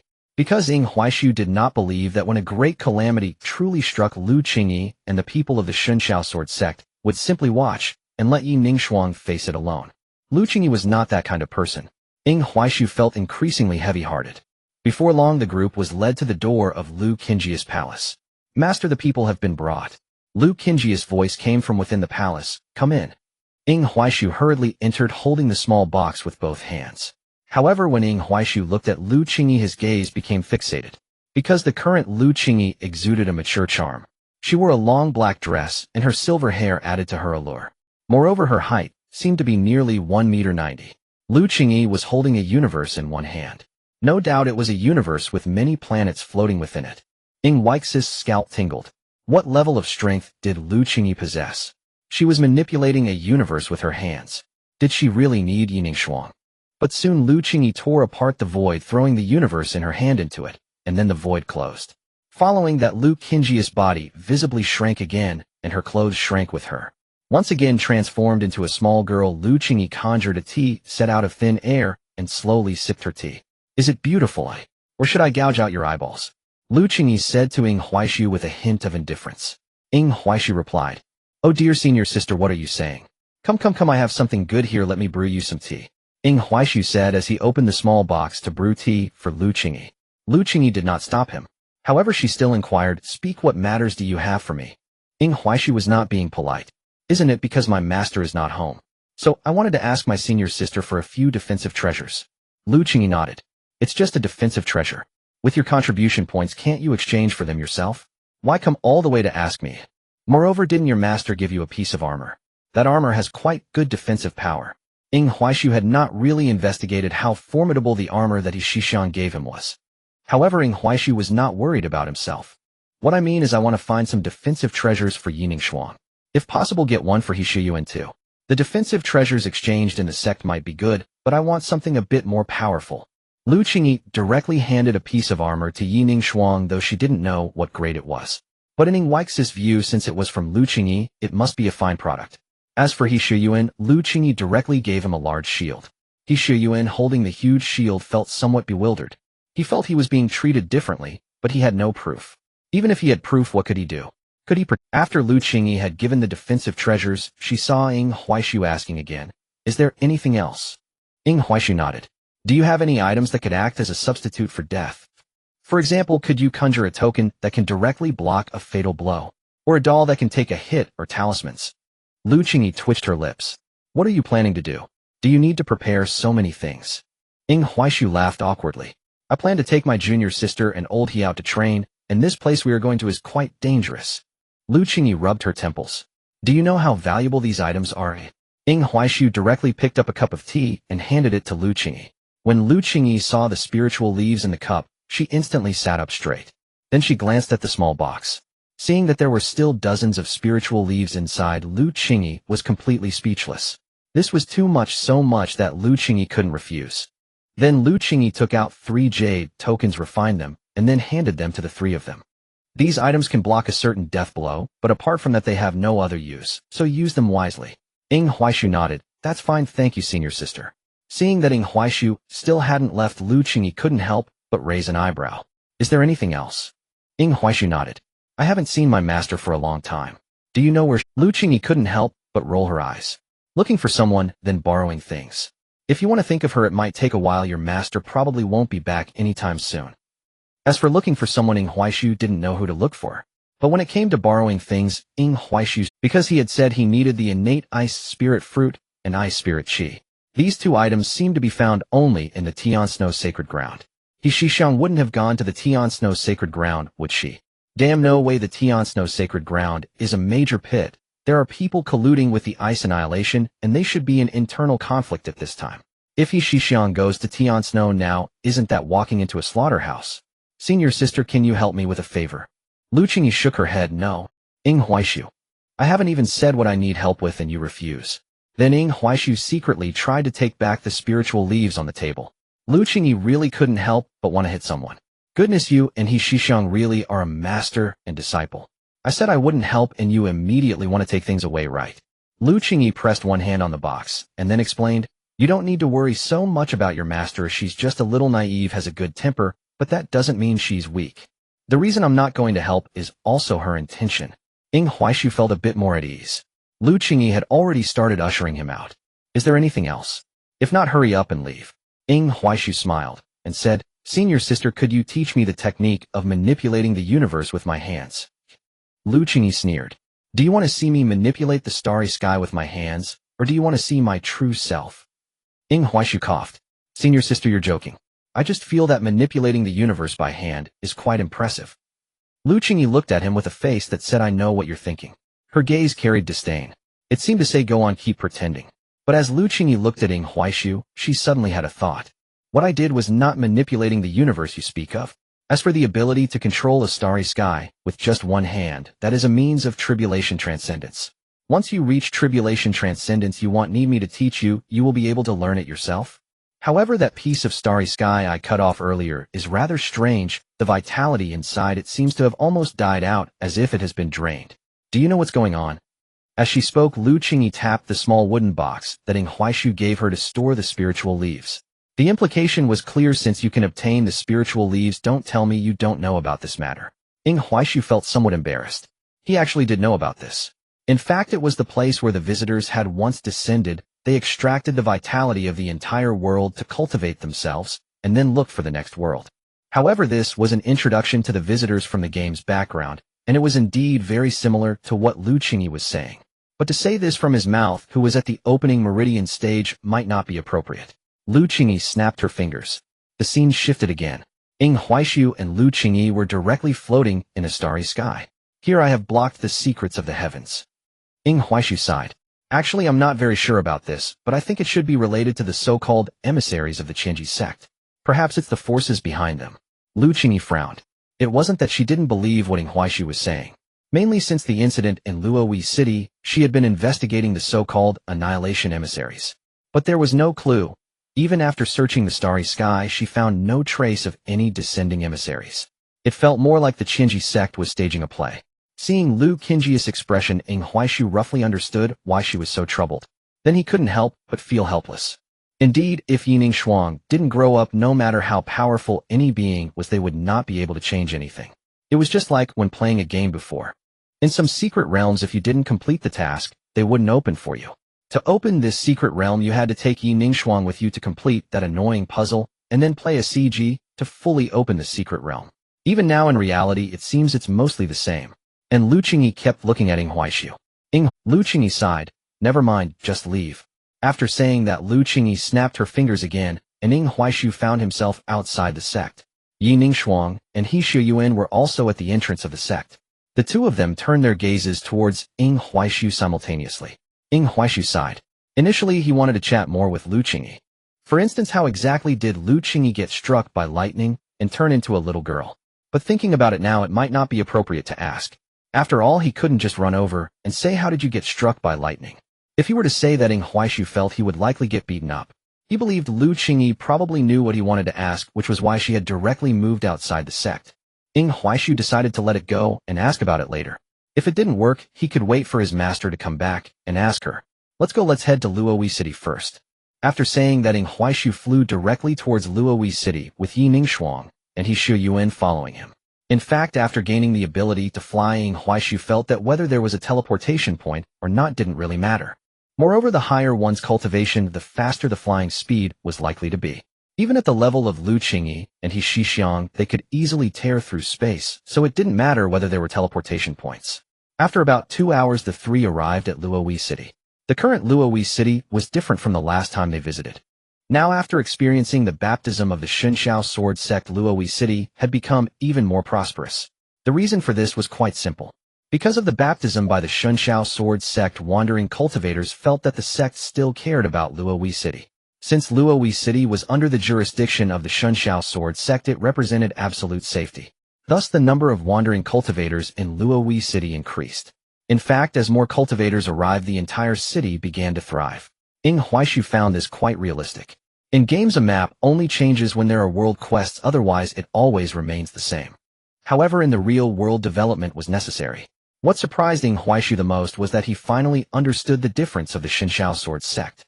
The three of them were all wearing the disciple robes of the Shunxiao sword sect. The cultivators within Luoyi City saw they were disciples of the Shunxiao sword sect, and all stepped aside, some even bowing to them. Furthermore, whenever they wanted to buy something or enter a shop, the shopkeepers personally attended to them. Ying Huaishu didn't pay much attention to this. You two can wander around, I'll go get some spirit stones. After saying this, Ying Huaishu directly gave each of them 500,000 low-grade spirit stones to spend. He Xiuyuan and Yi Ningxuang were left dumbfounded. This guy is really rich. He Xiuyuan sighed. Then he began to spend extravagantly in Luoyi City. Yi Ningxuang initially didn't spend as freely as He Xiuyuan. Instead, she headed towards the beast market. After parting ways with the three, Ying Huaishu went directly to the Yudu Chamber of Commerce. However, the current Yudu Chamber of Commerce was quite different from the previous one in a small corner. Now the Yudu Chamber of Commerce had constructed a luxurious pavilion. Ying Huaishu instinctively wanted to ask how much did they embezzle, but then he shook his head. It didn't matter whether they embezzled or not as long as he got his spirit stones. With that thought, Ying Huaishu directly entered the Yudu Chamber of Commerce. Once inside, a woman hurried to greet. The woman was the same one who had received Ying Huaishu during his first visit. However, she looked different now. She appeared somewhat haggard. Only upon seeing Ying Huaishu did her eyes radiate a glimmer of light. "Young master, are you here to gamble today?" Ying Huaishu nodded. The woman was very excited. Her sales performance finally had a prospect. "Are you still going for the 3 doors? If so, I'll go get you the teleportation jade token right now." Ying Huaishu nodded. "Yes, still 3, but this time I want the Kaimai realm." The woman was somewhat shocked. "Kaimai? Young master, you've reached the Kaimai realm." It seemed it had been less than 3 months since the last time this young master visited. And back then he was only at the body refinement stage. To go from body refinement to Kaimai in just 3 months. That cultivation speed was indeed quite astonishing. However, seeing the disciple robes of the Shunxiao sword sect on Ying Huaishu, the woman felt it was reasonable. Yet the woman still had some concerns. "Young master, the gambling in the Kaimai realm has been a bit different lately. Those items seem to have been tainted by a strange power and have become quite violent." Ying Huaishu frowned. "Is that so?" The woman nodded. "Recently, many wandering cultivators have gambled, but none have come out. Young master, do you want to reconsider?" Ying Huaishu shook his head. "No need, just give it to me." The woman was slightly worried. But seeing Ying Huaishu's insistence, she handed the jade token to him. Once Ying Huaishu took the jade token, he swiftly entered the Spirit Stone dungeon. Inside the Spirit Stone dungeon, he indeed found that the beasts were somewhat different from when he played the game. However, he still felt no pressure. To Ying Huaishu, these creatures were still easy to defeat, easily dispatched in an instant. After killing the beasts, Ying Huaishu picked up the crystal stones they dropped and exited. "Young master, you're so fast." The woman exclaimed again. Ying Huaishu was speechless. "Here." He directly handed the crystal stones to her. The woman saw the crystal stones, and her eyes sparkled. "Young master, this is easily worth 1000 high-grade spirit stones. Would you like a spirit stone card or spirit stones?" Ying Huaishu was stunned. What on earth was this thing that it was so expensive? Nevertheless, he replied, "Just convert it into spirit stones." The woman was very enthusiastic and quickly went to handle it. Taking advantage of this moment, Ying Huaishu also went to grind in the Spirit Herb dungeon and the Equipment dungeon. By the time the woman returned, he had already handed her the remaining 2 crystal stones. The woman was almost fainting from happiness. "Young master, you are my god of wealth." She was indeed very pleased. Because these 3 crystal stones brought her quite a hefty commission. The woman now wished she could just stick to him. However, Ying Huaishu was still very curious. "I want to ask, what exactly is this thing that makes it so valuable?" The woman answered earnestly, "This is called a primordial core. For instance, the beasts in the spirit stone mines, after continuously devouring spirit stones, the substance they condense within is the primordial core. The primordial core far exceeds ordinary high-grade spirit stones, but it's hard to say what exactly it's useful for. I only know that many powerful figures covet this item. As for the other two, one is a wood primordial core, which is even more precious than the essence of wood, and the other is a metal primordial core. Huaishu heard this name for the first time. He felt that his master or Lu Qingyi should know what this thing is useful for. However, he didn't dwell on it now. As long as he got the spirit stones, it was time to improve his cultivation. Having obtained what he desired, Huaishu intended to leave. However, the woman quickly blocked his way. Young master, will you be coming back next month? If so, could you please contact me in advance so that I can prepare for your visit? Huaishu was momentarily taken aback. Next month. The woman sighed at this moment. Originally, those mineral beasts could grow in just a week, but due to a series of strange occurrences in the Yudu mine, a large number of them have died, so they need to be nurtured.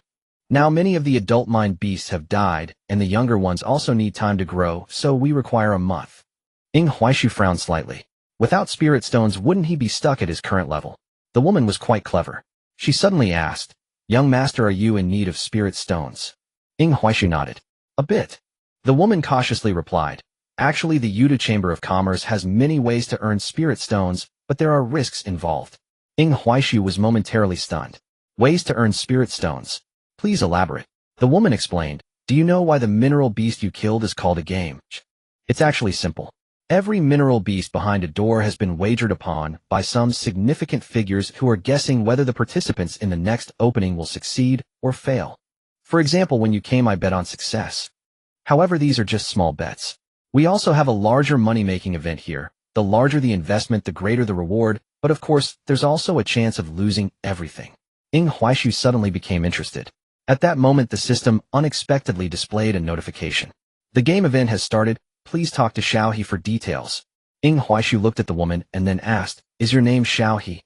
Xiao He was taken aback for a moment, glanced at her waist badge, and then nodded.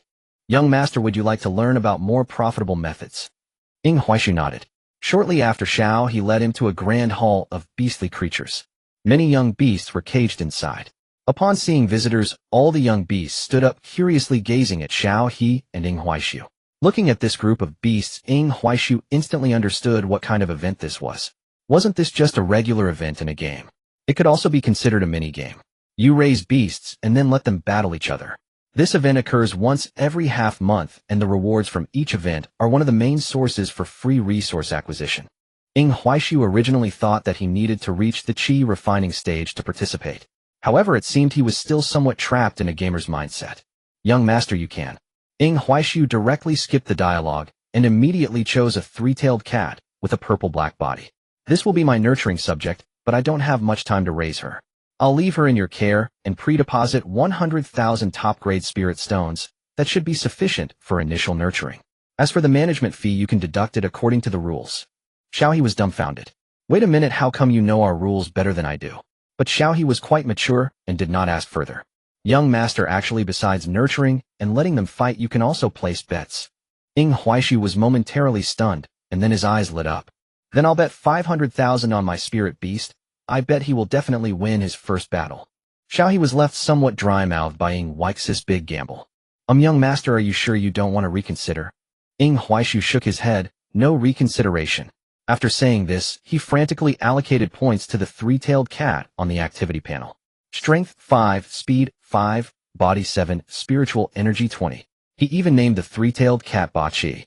For Huaishu, this was also an advantage of having no other players around. When he first participated in this event, there were all sorts of spirit pets. However, in the end, they all turned into three-tailed cats. And the battles between three-tailed cats were purely about who was more cunning. As for other spirit pets, they were just fodder. But now he was the only player, and it seemed there was only this one three-tailed cat. This was practically free money. Seeing Huaishu's confidence, Xiao He had no objections. After all, she was going to earn money. As evening approached, Huaishu finally left the Yudu Chamber of Commerce. In fact, there were many activities at the Yudu Chamber of Commerce. Having unlocked the beast fighting event, Huaishu seemed eager to see if he could unlock other events in advance. However, in the end, he was quite disappointed. With his current realm, he couldn't access the third floor of the Yudu Chamber of Commerce. If he couldn't get there, he had no way to unlock any events. Of course, Xiao He didn't know this as her rank was insufficient. However, this time Ing Huaishu did gain quite a bit. For instance, he signed an agreement with Xiao He. He would help her continuously advance, and in return, she would receive 30% of the funds from the beast fighting bets. But in exchange, after Xiao He was promoted, she had to inform him about all the various activities and internal information of the Yuta Chamber of Commerce. This was indeed a good gain. Just after Ing Huaishu exited, he spotted Yi Ningshuang in the distance. Yi Ningshuang had been waiting for him. Ing Huaishu hurried over. How long have you been waiting? Yi Ningshuang's expression was cold. Just half a day. Ing Huaishu. What's wrong with this woman? Why is she still angry? Is it because she waited for me for half a day? Yi Ningshuang, fearing Ing Huaishu would misunderstand, quickly explained, It's not because of you someone is looking for me. After saying this, Yi Ningshuang pointed to Su Yaoyang, who was haggling with the shopkeeper in the distance. Ing Huaishu was dumbfounded. Damn, how did I run into this jerk again? Wait a minute. Su Yaoyang is looking for me.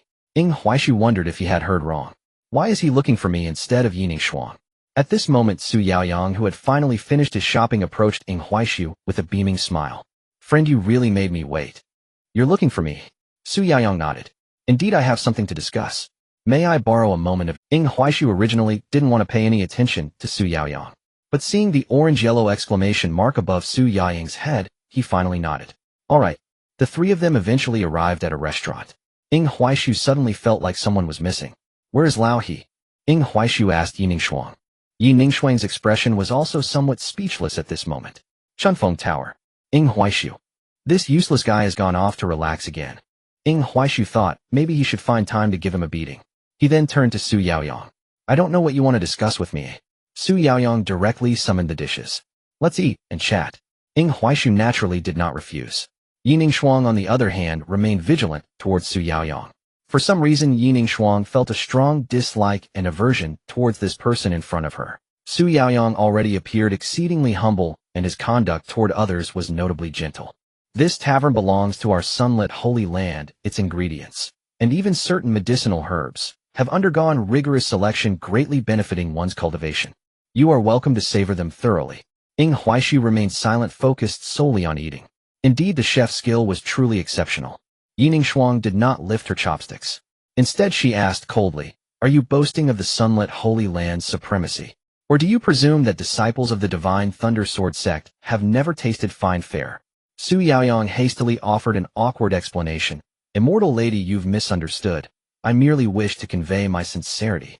Ing Huaishu said nothing, yet curiosity flickered within him. At present, the two seemed more like sworn enemies than potential companions. Su Yaoyang could sense Yi Ningshuang's palpable disdain for him. He turned to Ing Huaishu and said, Fellow Taoist, I am in fact dispatched to apprehend a traitor. But though I once believed I could handle him alone, he inexplicably acquired some bizarre power, growing terrifyingly formidable. Alone I cannot subdue him. Just then I spotted this immortal lady in Luoyi City, and knowing she would surely be accompanied by you, I sought your aid. Of course, this is no request for unpaid service. I shall offer substantial recompense upon completion. Ing Huaishu, still eating, looked up with faint puzzlement.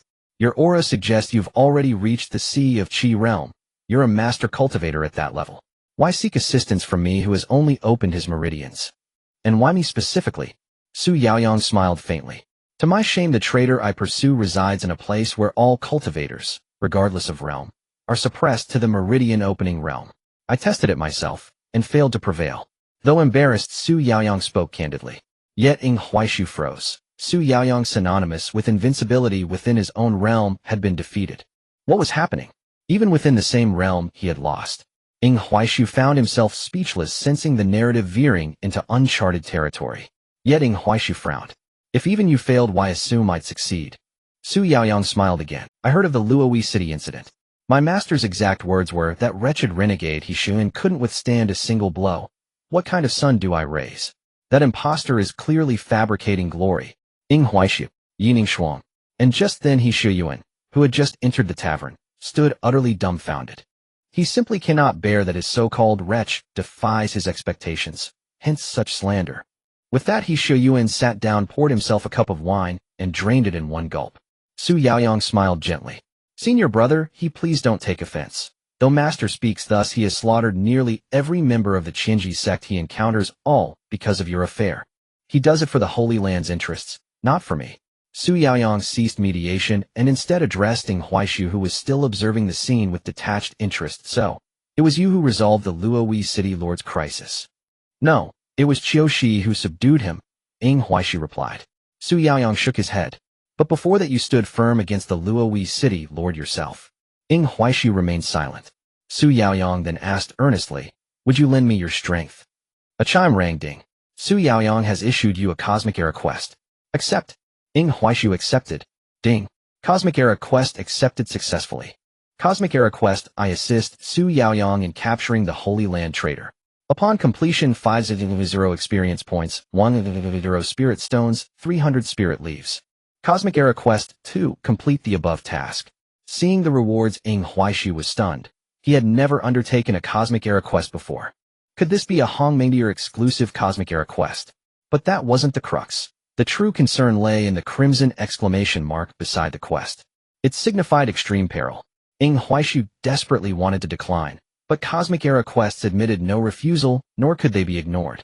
Setting aside the rewards, this quest was intrinsically tied to Yi Ningxuang's main storyline. Everything else might collapse, but her arc must remain intact. Thus he had no choice but to accept, even if reluctantly. Ing Huaishu's expression hardened. I'll assist, but let us first settle terms of compensation. Su Yaoyang smiled. As for compensation, all possessions of the trader save the Sunlit Secret Manual and Sunlit Sword art may be yours. Are you merely sketching empty promises?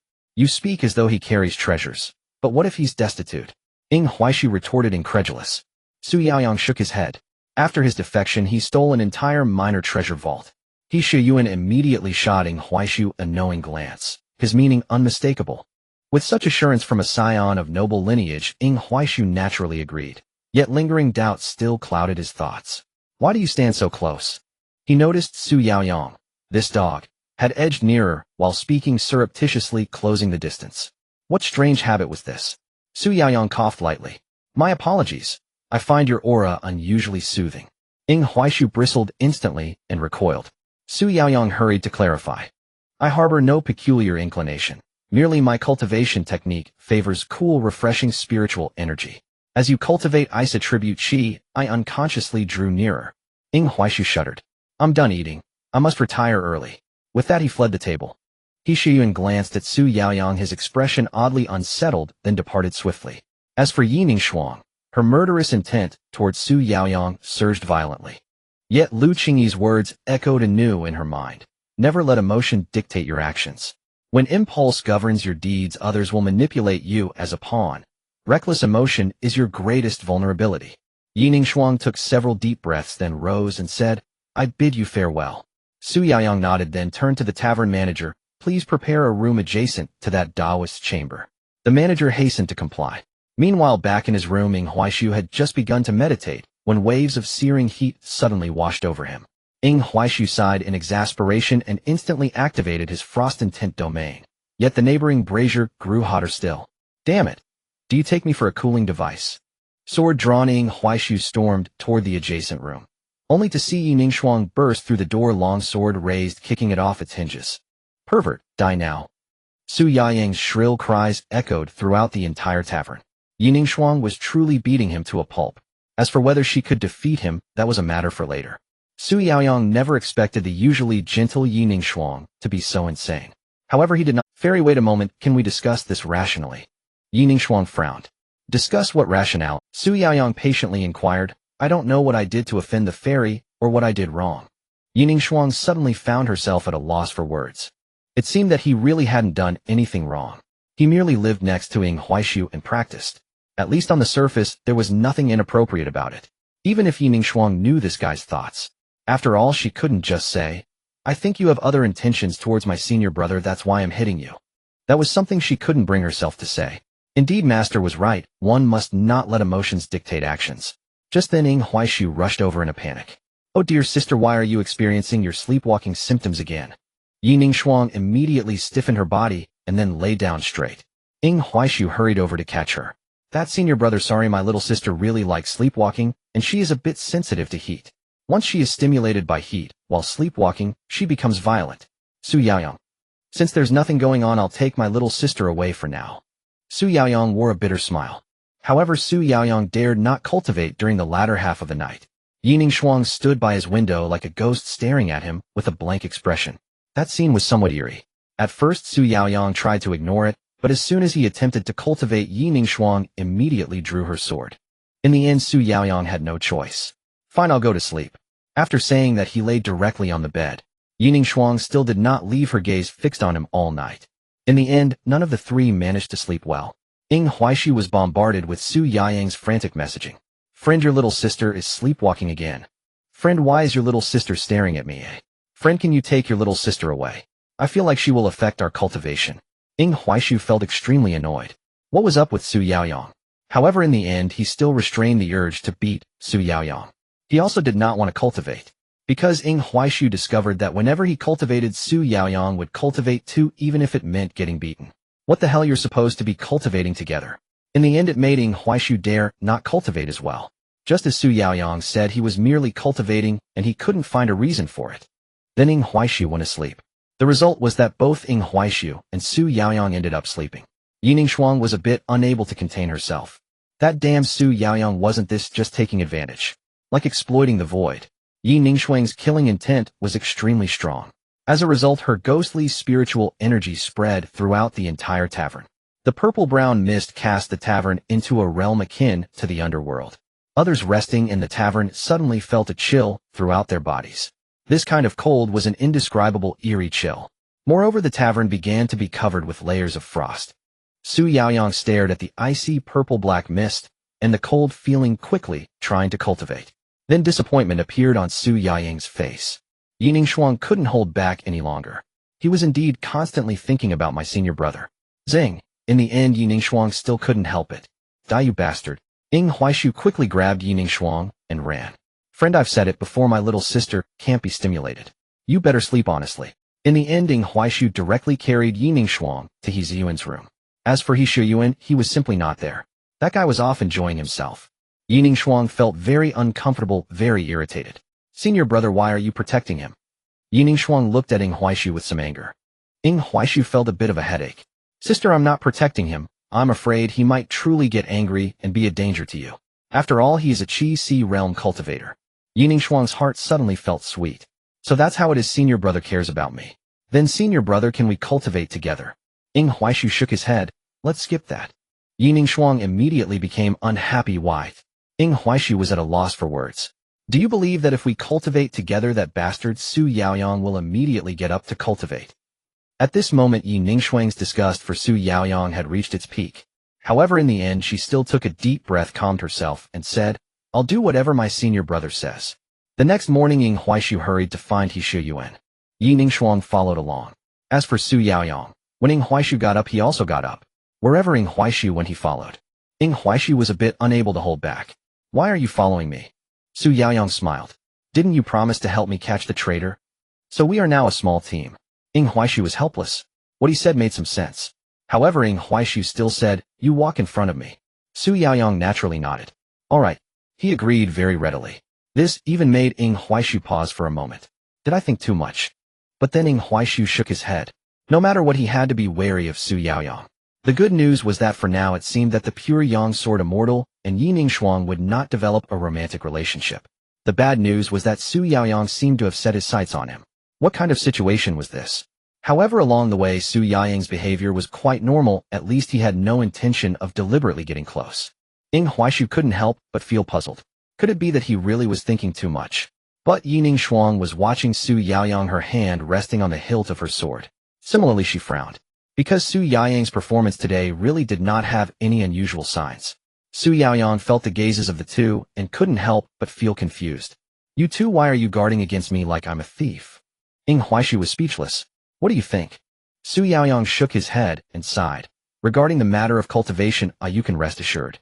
I've said it before, I absolutely do not have any special preferences. You can rest assured about that.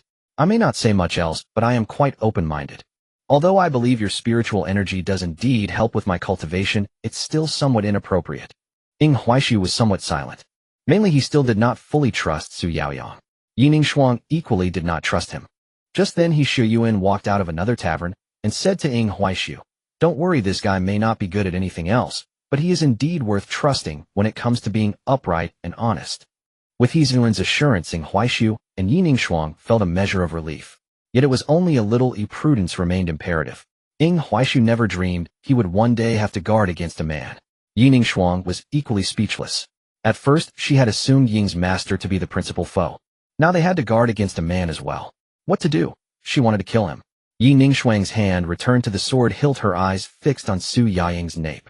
Su Yaoyang felt his hair stand on end. You truly need not go that far, He Shuyuan interjected, aiming to defuse the situation. Rest assured, if he dares harm the sanctum, my father's methods will make him suffer. That is not something you need to worry about. Ing Huaishu nodded. Though He Shuyuan said that Ing still kept his distance from the man, Su Yaoyang had little objection to this arrangement. Su Yaoyang believed that after spending some time together their doubts about him would dissipate. In the coming days he became rather curious. Instead of immediately helping him search for the traitor, Ing Huaishu led He Shuyuan and Yi Ningshuang to purchase talismans and seals. They bought offensive talismans, defensive talismans in large quantities. Su Yaoyang could not help but ask, why are you buying so many talismans? No confidence in yourself? Ing Huaishu shook his head. Before I assist you, I must kill a beast for an experiment. And do not come too close to me. Su Yaoyang fell silent, yet obediently kept his distance from Ing. Only after Ing had plastered defensive talismans all over He Shuyuan and Yi Ningshuang did they feel safer. Ing then enlarged the map, found a monster icon, and clicked track. He intended to lead them to slay that. Facing this boss, Ing dared not be careless. It was a first clear boss. Moreover, the boss bore. Staring at the red exclamation on the icon, Ying's confidence wavered. He was self-assured against boss, but when the game turned into reality, who could say what changes would occur? The principal reason Ing wished to kill this boss was to perform an experiment. In the game, this boss possessed an unavoidable death mechanic. If you could not evade it, no amount of health would. Ing wanted to see whether that lethal mechanic persisted now that the boss had manifested in the real world. He also wished to gauge the true strength of a red-named creature in reality, so he might be prepared. After all, the bosses to come grew progressively more aberrant. With that decided, Ing led them in a direction. At the sight of Ing guiding the way, He Shuyuan shuddered all over. The beast Ing led them to slay was certainly no ordinary creature. He Shuyuan suddenly blurted, "Old Ing, my stomach hurts." Ing chuckled. Can you find a better excuse? A meridian opening cultivator from your family has a stomachache. He Shuyuan was genuinely frightened. It was the first time he had seen Ing so solemn. Before setting out, he had even asked Lu Qingyi for defensive soft armor. Are you planning to fight a Linghai realm cultivator? He Shuyuan did not want to admit he was useless, yet seeing all of Ying's preparations, he thought perhaps it was better to accept that truth. He feared they might die. Old Ing, I think he'll be a hindrance. I'm not joking, sometimes those who hold the team back are more terrifying than the beasts. Ing shook his head. No. Whatever the case, you must witness this now, or you will never keep pace. He Ziyuan's face soured. Su Yaoyang was perplexed. Isn't it just killing a beast? Must you be like this? Su thought his master's warning had been apt. Indeed, He Shuyuan seemed somewhat inept. Catching Zu's look, he had a sudden thought. Old Su, you are a Chi-Si cultivator now, but why not help this time? If you can effortlessly fell the beast Old Ing found, ill persuade him to train beside you for an hour, He Shuyuan offered. Su Yaoyang smiled. Whether he trains or not is immaterial. If the beast truly matters to you, I can step in, but what realm is the beast? Ing regarded He Shuyuan strangely. He Shuyuan gave a signal. Ing sighed. It should be half-step Chi-Si. Su Yaoyang's eyes brimmed with scorn. A mere half-step Chi-Si. That is nothing easily. However, Su looked at Ing and added after a moment. I have no ulterior motive. I simply wish to experience what your frost spiritual energy is like. Ing was speechless. Damn, he had been coveted by a man. And of all people, Su Yaoyang. Yi Ningshuang closed her eyes, her long sword trembled, as if about to be drawn, yet she restrained herself. She transmitted, Senior brother, I can accept a master and disciple relationship, but absolutely no romantic entanglement, understood? Ing replied with a baffled sound. What are you saying? Yi shook her head. Never mind. At last they arrived before a waterfall. Ing and the others hid. Beneath the waterfall stretched a broad clearing. Within the cascade, a one-eyed black bear lay sleeping. Ing watched the bloody radiance that shimmered from the bear and swallowed. The creature imposed an enormous pressure upon him. This was entirely absent from the game. Ing again adjusted his sense of how reality differed from the game. In the real world, many factors influence a fight. Terrain, momentum, psychological state. Moreover, the black bear's mass was excessive. From a distance, it looked like a small hill. For the first time, Yi grew somewhat pale. Her Yuming spirit root could directly perceive the pressure that the bear exerted on her. He Shuyuan looked to Ing. When he saw Ing begin to scratch his head, he turned to flee only to be seized by the collar and hauled back. He wanted to cry. Brother, be honest, do you have any confidence? Ing, I suppose so. He Shuyuan, if you are not confident, do you expect a useless fellow like me to run the dungeon with you? At that moment, Su Yaoyang stepped forward with confidence. This beast's aura is indeed formidable, but do not worry. I will cut it down now, await here. With that, Su Yaoyang flew out confidently to face the black bear hiding behind the waterfall. The sleeping black bear had already sensed the arrival of Ing Huaishu and the others, but it did not care. To the black bear, these people were no more significant than ants. However, what the black bear did not expect was that a human would dare to jump in front of it. Su Yaoyang's spiritual energy surged violently, transforming him into a small sun. Moreover, the terrifying heat wave directly evaporated the waterfall. At this moment, Su Yaoyang had a simple thought. He wanted to showcase his strength and inform Ing Huaishu. I truly have no special thoughts about you, and I also want to tell Ing Huaishu that I possess strength, but I am strong. The black bear was now displeased. Damn it, I finally found a place to rest, and you just broke down my door. The black bear stood up from the cave behind the waterfall. Standing at 7 meters tall, and with its massive physique, it exuded an overwhelming sense of pressure. Su Yaoyang smiled. Oh, there are indeed some matters. I just recently broke through the Qi Si and haven't tested my skills yet. I hope you allow me to enjoy myself. After saying this, Su Yaoyang drew his true Yang sword and slowly unsheathed it. With every inch the sword came out of its sheath, the heat wave in the air intensified. Even the moisture in the grass and trees was evaporated. The black bear did not hurry to interrupt. Instead, it watched Su Yaoyang with great interest. When Su Yaoyang completely drew the sword, a scorching sword aura was unleashed. With this strike, Su Yaoyang believed he could cleave the black bear in two. However, the black bear merely extended 2 fingers, effortlessly catching the sword aura and crushing it. At this moment, the black bear surprisingly spoke. Is that all? Do you have any other tricks? A silence fell over the scene, and Su Yaoyang was completely stunned. This black bear was merely a half step into the Qi Si. How could it block my attack from the Qi Si realm? Su Yaoyang then dared not be careless any longer. Jinghong slash. This time his sword erupted with a brilliant light. With a single slash, a great sun struck towards the black bear. The black bear raised its hand once more. Then, as if flicking ahead, it directly batted the great sun away. Su Yaoyang was dumbfounded. How is this possible? At that moment, the black bear instead felt a bit bored. It's my turn. After saying this, the black bear's body suddenly transformed into a wisp of black smoke, instantly appearing behind Su Yaoyang. Then the black bear slapped towards Su Yaoyang. Su Yaoyang hurriedly pushed against his sword to block. Bang! Su Yaoyang's body was hurled towards the ground like a cannonball. Damn it! Liang form. Su Yaoyang roared. His hair turned golden, and his body erupted with waves of golden flames. Even the true Yang sword in his hand was now engulfed in golden flames. This is interesting, the black bear said, and then its body transformed into black mist again, charging towards Su Yaoyang. Bang bang bang bang. The battle between the two was intensely fierce. However, Su Yaoyang was the one suffering the losses, being knocked away numerous times. Ing Huaishu and the others adjusted their gaze in sync with the direction Su Yaoyang flew. He Shuyuan even focused intently on opening a watermelon with his bare hands, sharing pieces with Ing Huaishu and Yining Xuan. The three of them ate watermelon in a tacit understanding while watching Su Yaoyang get beaten. Of course, what surprised Ing Huaishu even more was the black bear's combat power, which exceeded his expectations.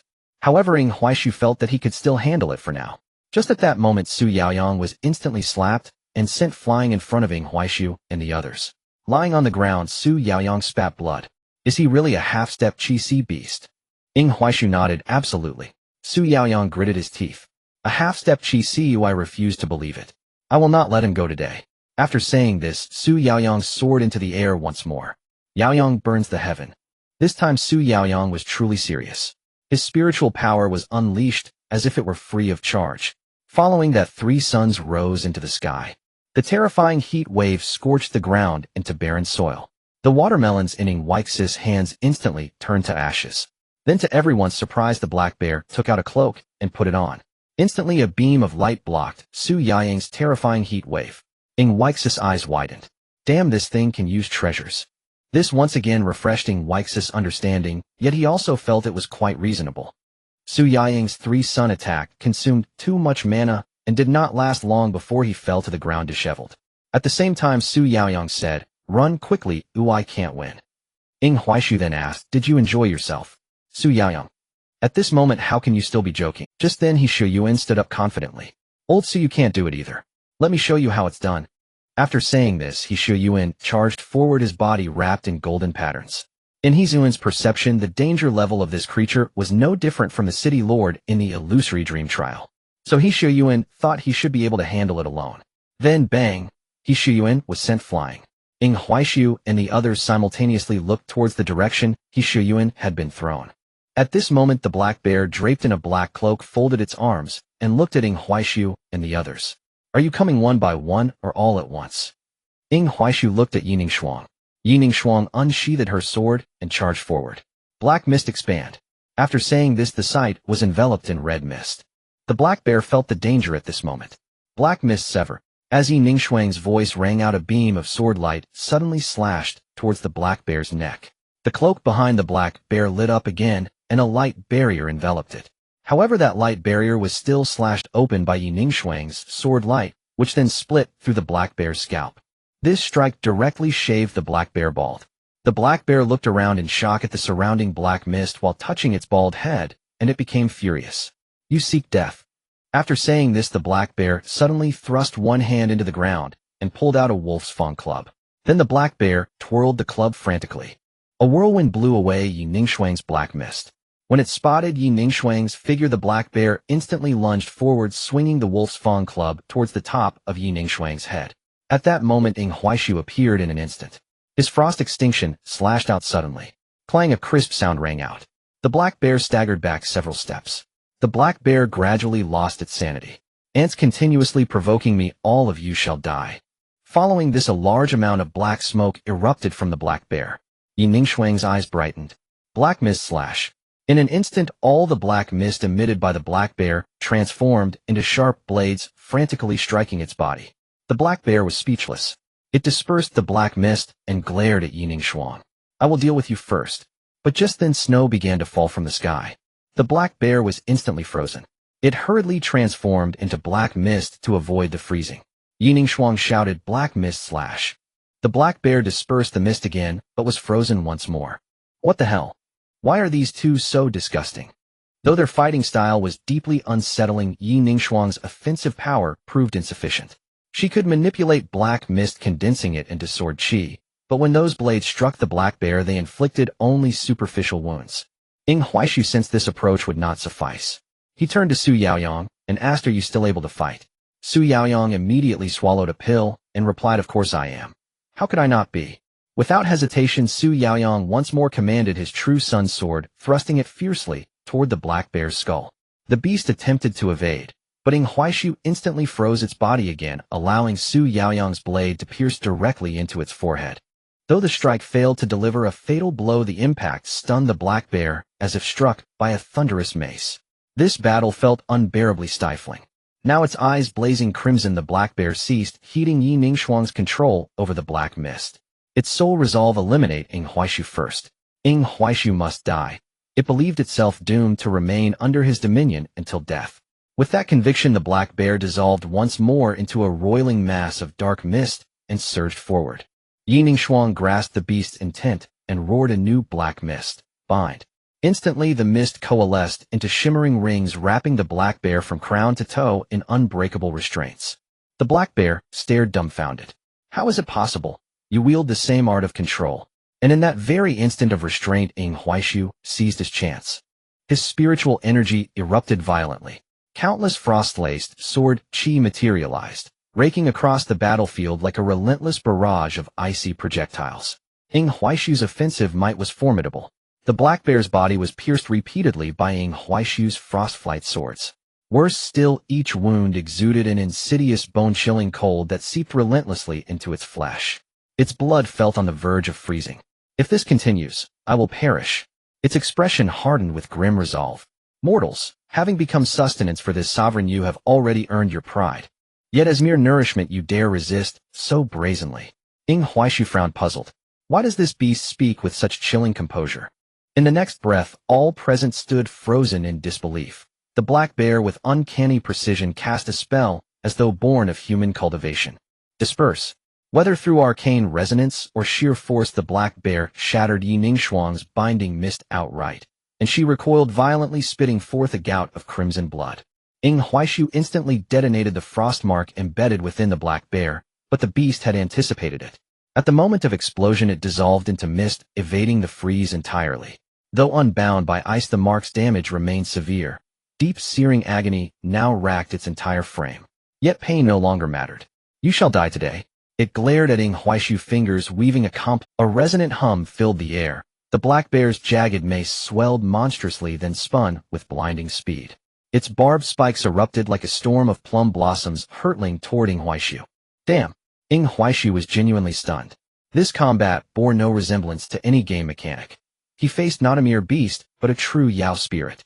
It wielded a cultivator's artifact, and one of remarkable potency. Ying Huaishu instantly activated a defensive talisman. A golden-yellow barrier shimmered into existence around him. Yet at the final instant, the torrent of spikes veered mid-flight, redirecting toward Yi Ningxuang. "Shit! Ningxuang, dodge now!" Ying Huaishu shouted urgently.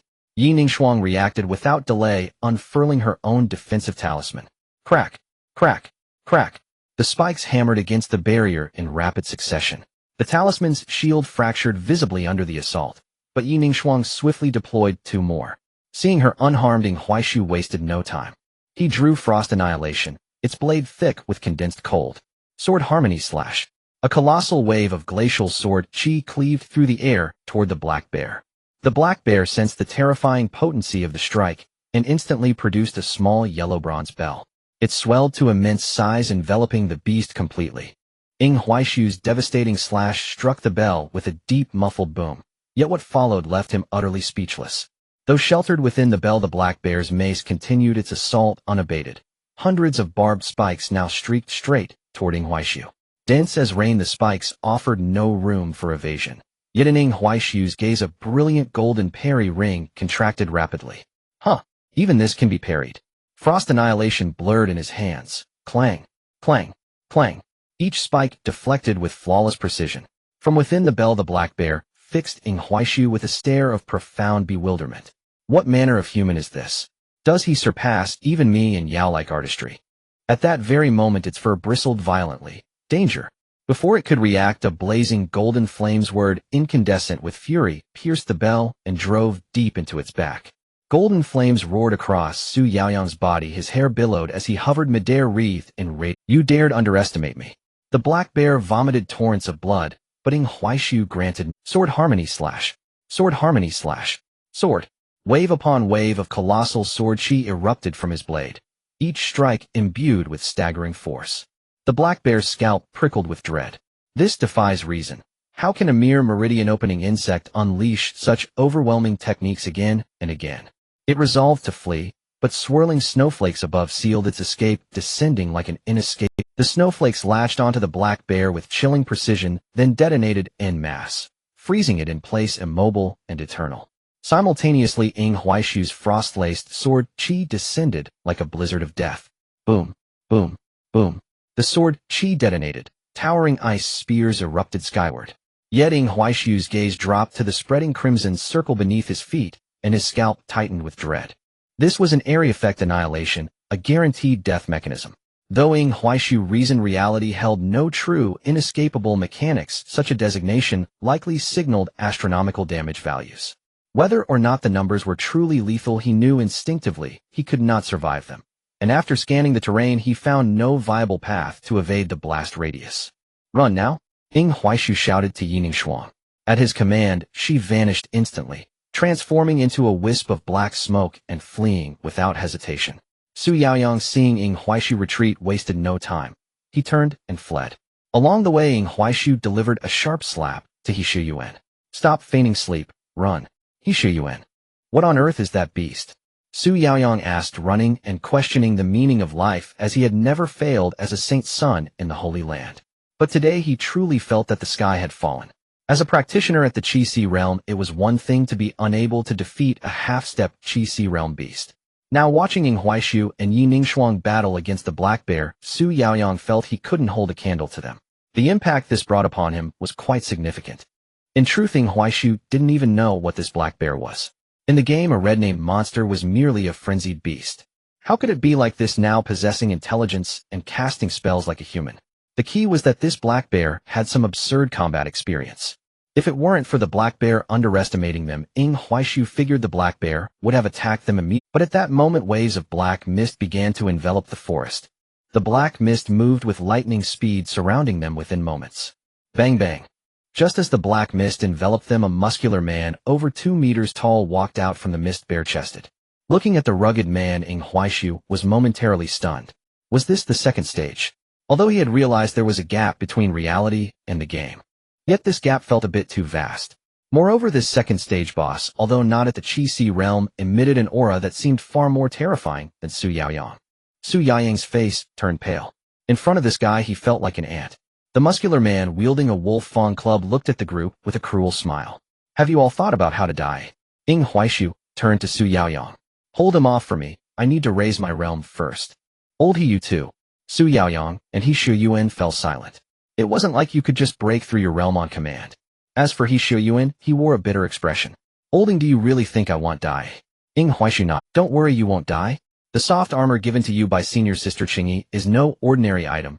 This guy can't break your defense, and since you are of the metal attribute, your defense is also decent. With the soft armor and defensive talismans, you'll be fine. He Shuyuan could only force himself to agree. All right. But he turned to Yi Ningshuang. What about you, junior sister? Yi Ningshuang remained silent as she sat down cross-legged and began to frantically devour the beast's souls. Her cultivation rose rapidly from the initial 4 layers of opening meridians. 5 layers of opening meridians, 6 layers of opening meridians. Finally reaching the 8th layer. Ying Huaishu, Su Yaoyang, He Shuyuan. Not just them, even the black bear, now transformed into a human form at the second stage, stared at Yi Ningshuang's breakthrough speed in shock. No way, since I've offended her, this woman must not survive. After her breakthrough, Yi Ningshuang's eyes erupted with a chilling, killing intent. Senior brother, focus on your breakthrough. I leave the rest to me. With that, Yi Ningshuang rose, brandishing her dark long sword. The black bear wanted to quickly dispel the black mist. But it was too late. Black mist judgment. Yi Ningshuang spoke softly, and in an instant the black mist coalesced into countless long swords, rapidly descending upon the black bear. The black bear wielded his wolf fang club to fend them off. But it was futile. The long swords formed from the black mist pierced through his club and directly into his body. Before long, numerous blood holes appeared on the black bear's body. Yi Ningshuang didn't expect to kill him in one blow. She teleported forward again, her dark long sword aimed directly at the transformed black bear. The black bear reacted swiftly. He raised his wolf fang club to defend, and then the two engaged in a furious clash of weapons. If Ying Huaishu was a top-tier operator, then Yi Ningshuang was completely different. When Yi Ningshuang fought, she was utterly berserk. She didn't even dodge the black bear's attacks. Crack! The black bear's wolf fang club smashed into Yi Ningshuang's shoulder. But the next second, her shoulder let out a series of crisp sounds. Her injury instantly healed. The black bear was stunned. What the hell? And Yi Ningshuang with a single sword tore open a wound on the black bear's chest. Black mist sword dance. The black mist grew denser. Then Yi Ningshuang's figure began to frantically weave through the mist, countless sword energies. Black mist sword dance. The black mist grew denser. Then Yi Ningshuang's figure began to frantically weave through the mist, countless sword energies slashing toward the black bear from all directions. Su Yaoyang and He Shuyuan exchanged glances. They realized they were completely unable to intervene in the battle between the two. As for Ying Huaishu, breakthrough. Ding. Opening meridians 5 layers, 3500, 002, 0000 experience spirit stones, 200000, 40000. Snow refinement scripture reduces 50,000 experience. Mid-grade Dao sword spirit root reduces 20,000 experience. After his cultivation was upgraded, Ying Huaishu felt a significant boost in his attributes. The black bear, already irritated by Yi Ningshuang's attacks. He couldn't tell whether he was the monster or if Yi Ningshuang was the monster. Yi Ningshuang's rapid cultivation increase was one thing, but the key was that this woman's physical body was terrifying. She resembled a beast clad in human skin. Originally, he couldn't handle just Yi Ningshuang. Now Ying Huaishu had also broken through in the blink of an eye. Without a second thought, the black bear forced Yi Ningshuang back and turned to flee. But he couldn't escape. A far more terrifying icy chill descended. He was instantly frozen. Following that, a storm of frost swords rained down. This wasn't all. Ying Huaishu unleashed his sword unity slash without cooldown. And this time the sword energy was even more terrifying. The damage from the frost sword rain was not only high, but could also freeze. Now combined with Ying Huaixu's higher damage frost sword energy, the black bear instantly sensed the breath of death. Damn it! The black bear attempted to transform into black smoke to escape control. But Yi Ningshuang grasped the air with one hand. Black Mist Prison. The black bear was trapped in the black mist, and coupled with Ying Huaixu's freezing, he could only watch helplessly as over 10 massive sword energies rushed toward him. Puff puff puff. The black bear's body was incessantly battered by the sword energies, leaving not even a scrap behind. Meanwhile, Ying Huaishu heard the system's voice and couldn't help but breathe a sigh of relief. Ding! First kill of a red-named monster rewarded with 300,000 experience, 1 million spirit stones, and 50 spirit leaves. Ying Huaishu sheathed his sword and hurried to check on Yi Ningshuang. How are your injuries? Yi Ningshuang's face was pale, but she smiled and shook her head. I'm fine, just a bit of blood loss. After saying that, Yi Ningshuang's body went limp and she collapsed into Ying Huaixu's arms. At that moment, Su Yaoyong and He Shuyuan stared at each other in shock.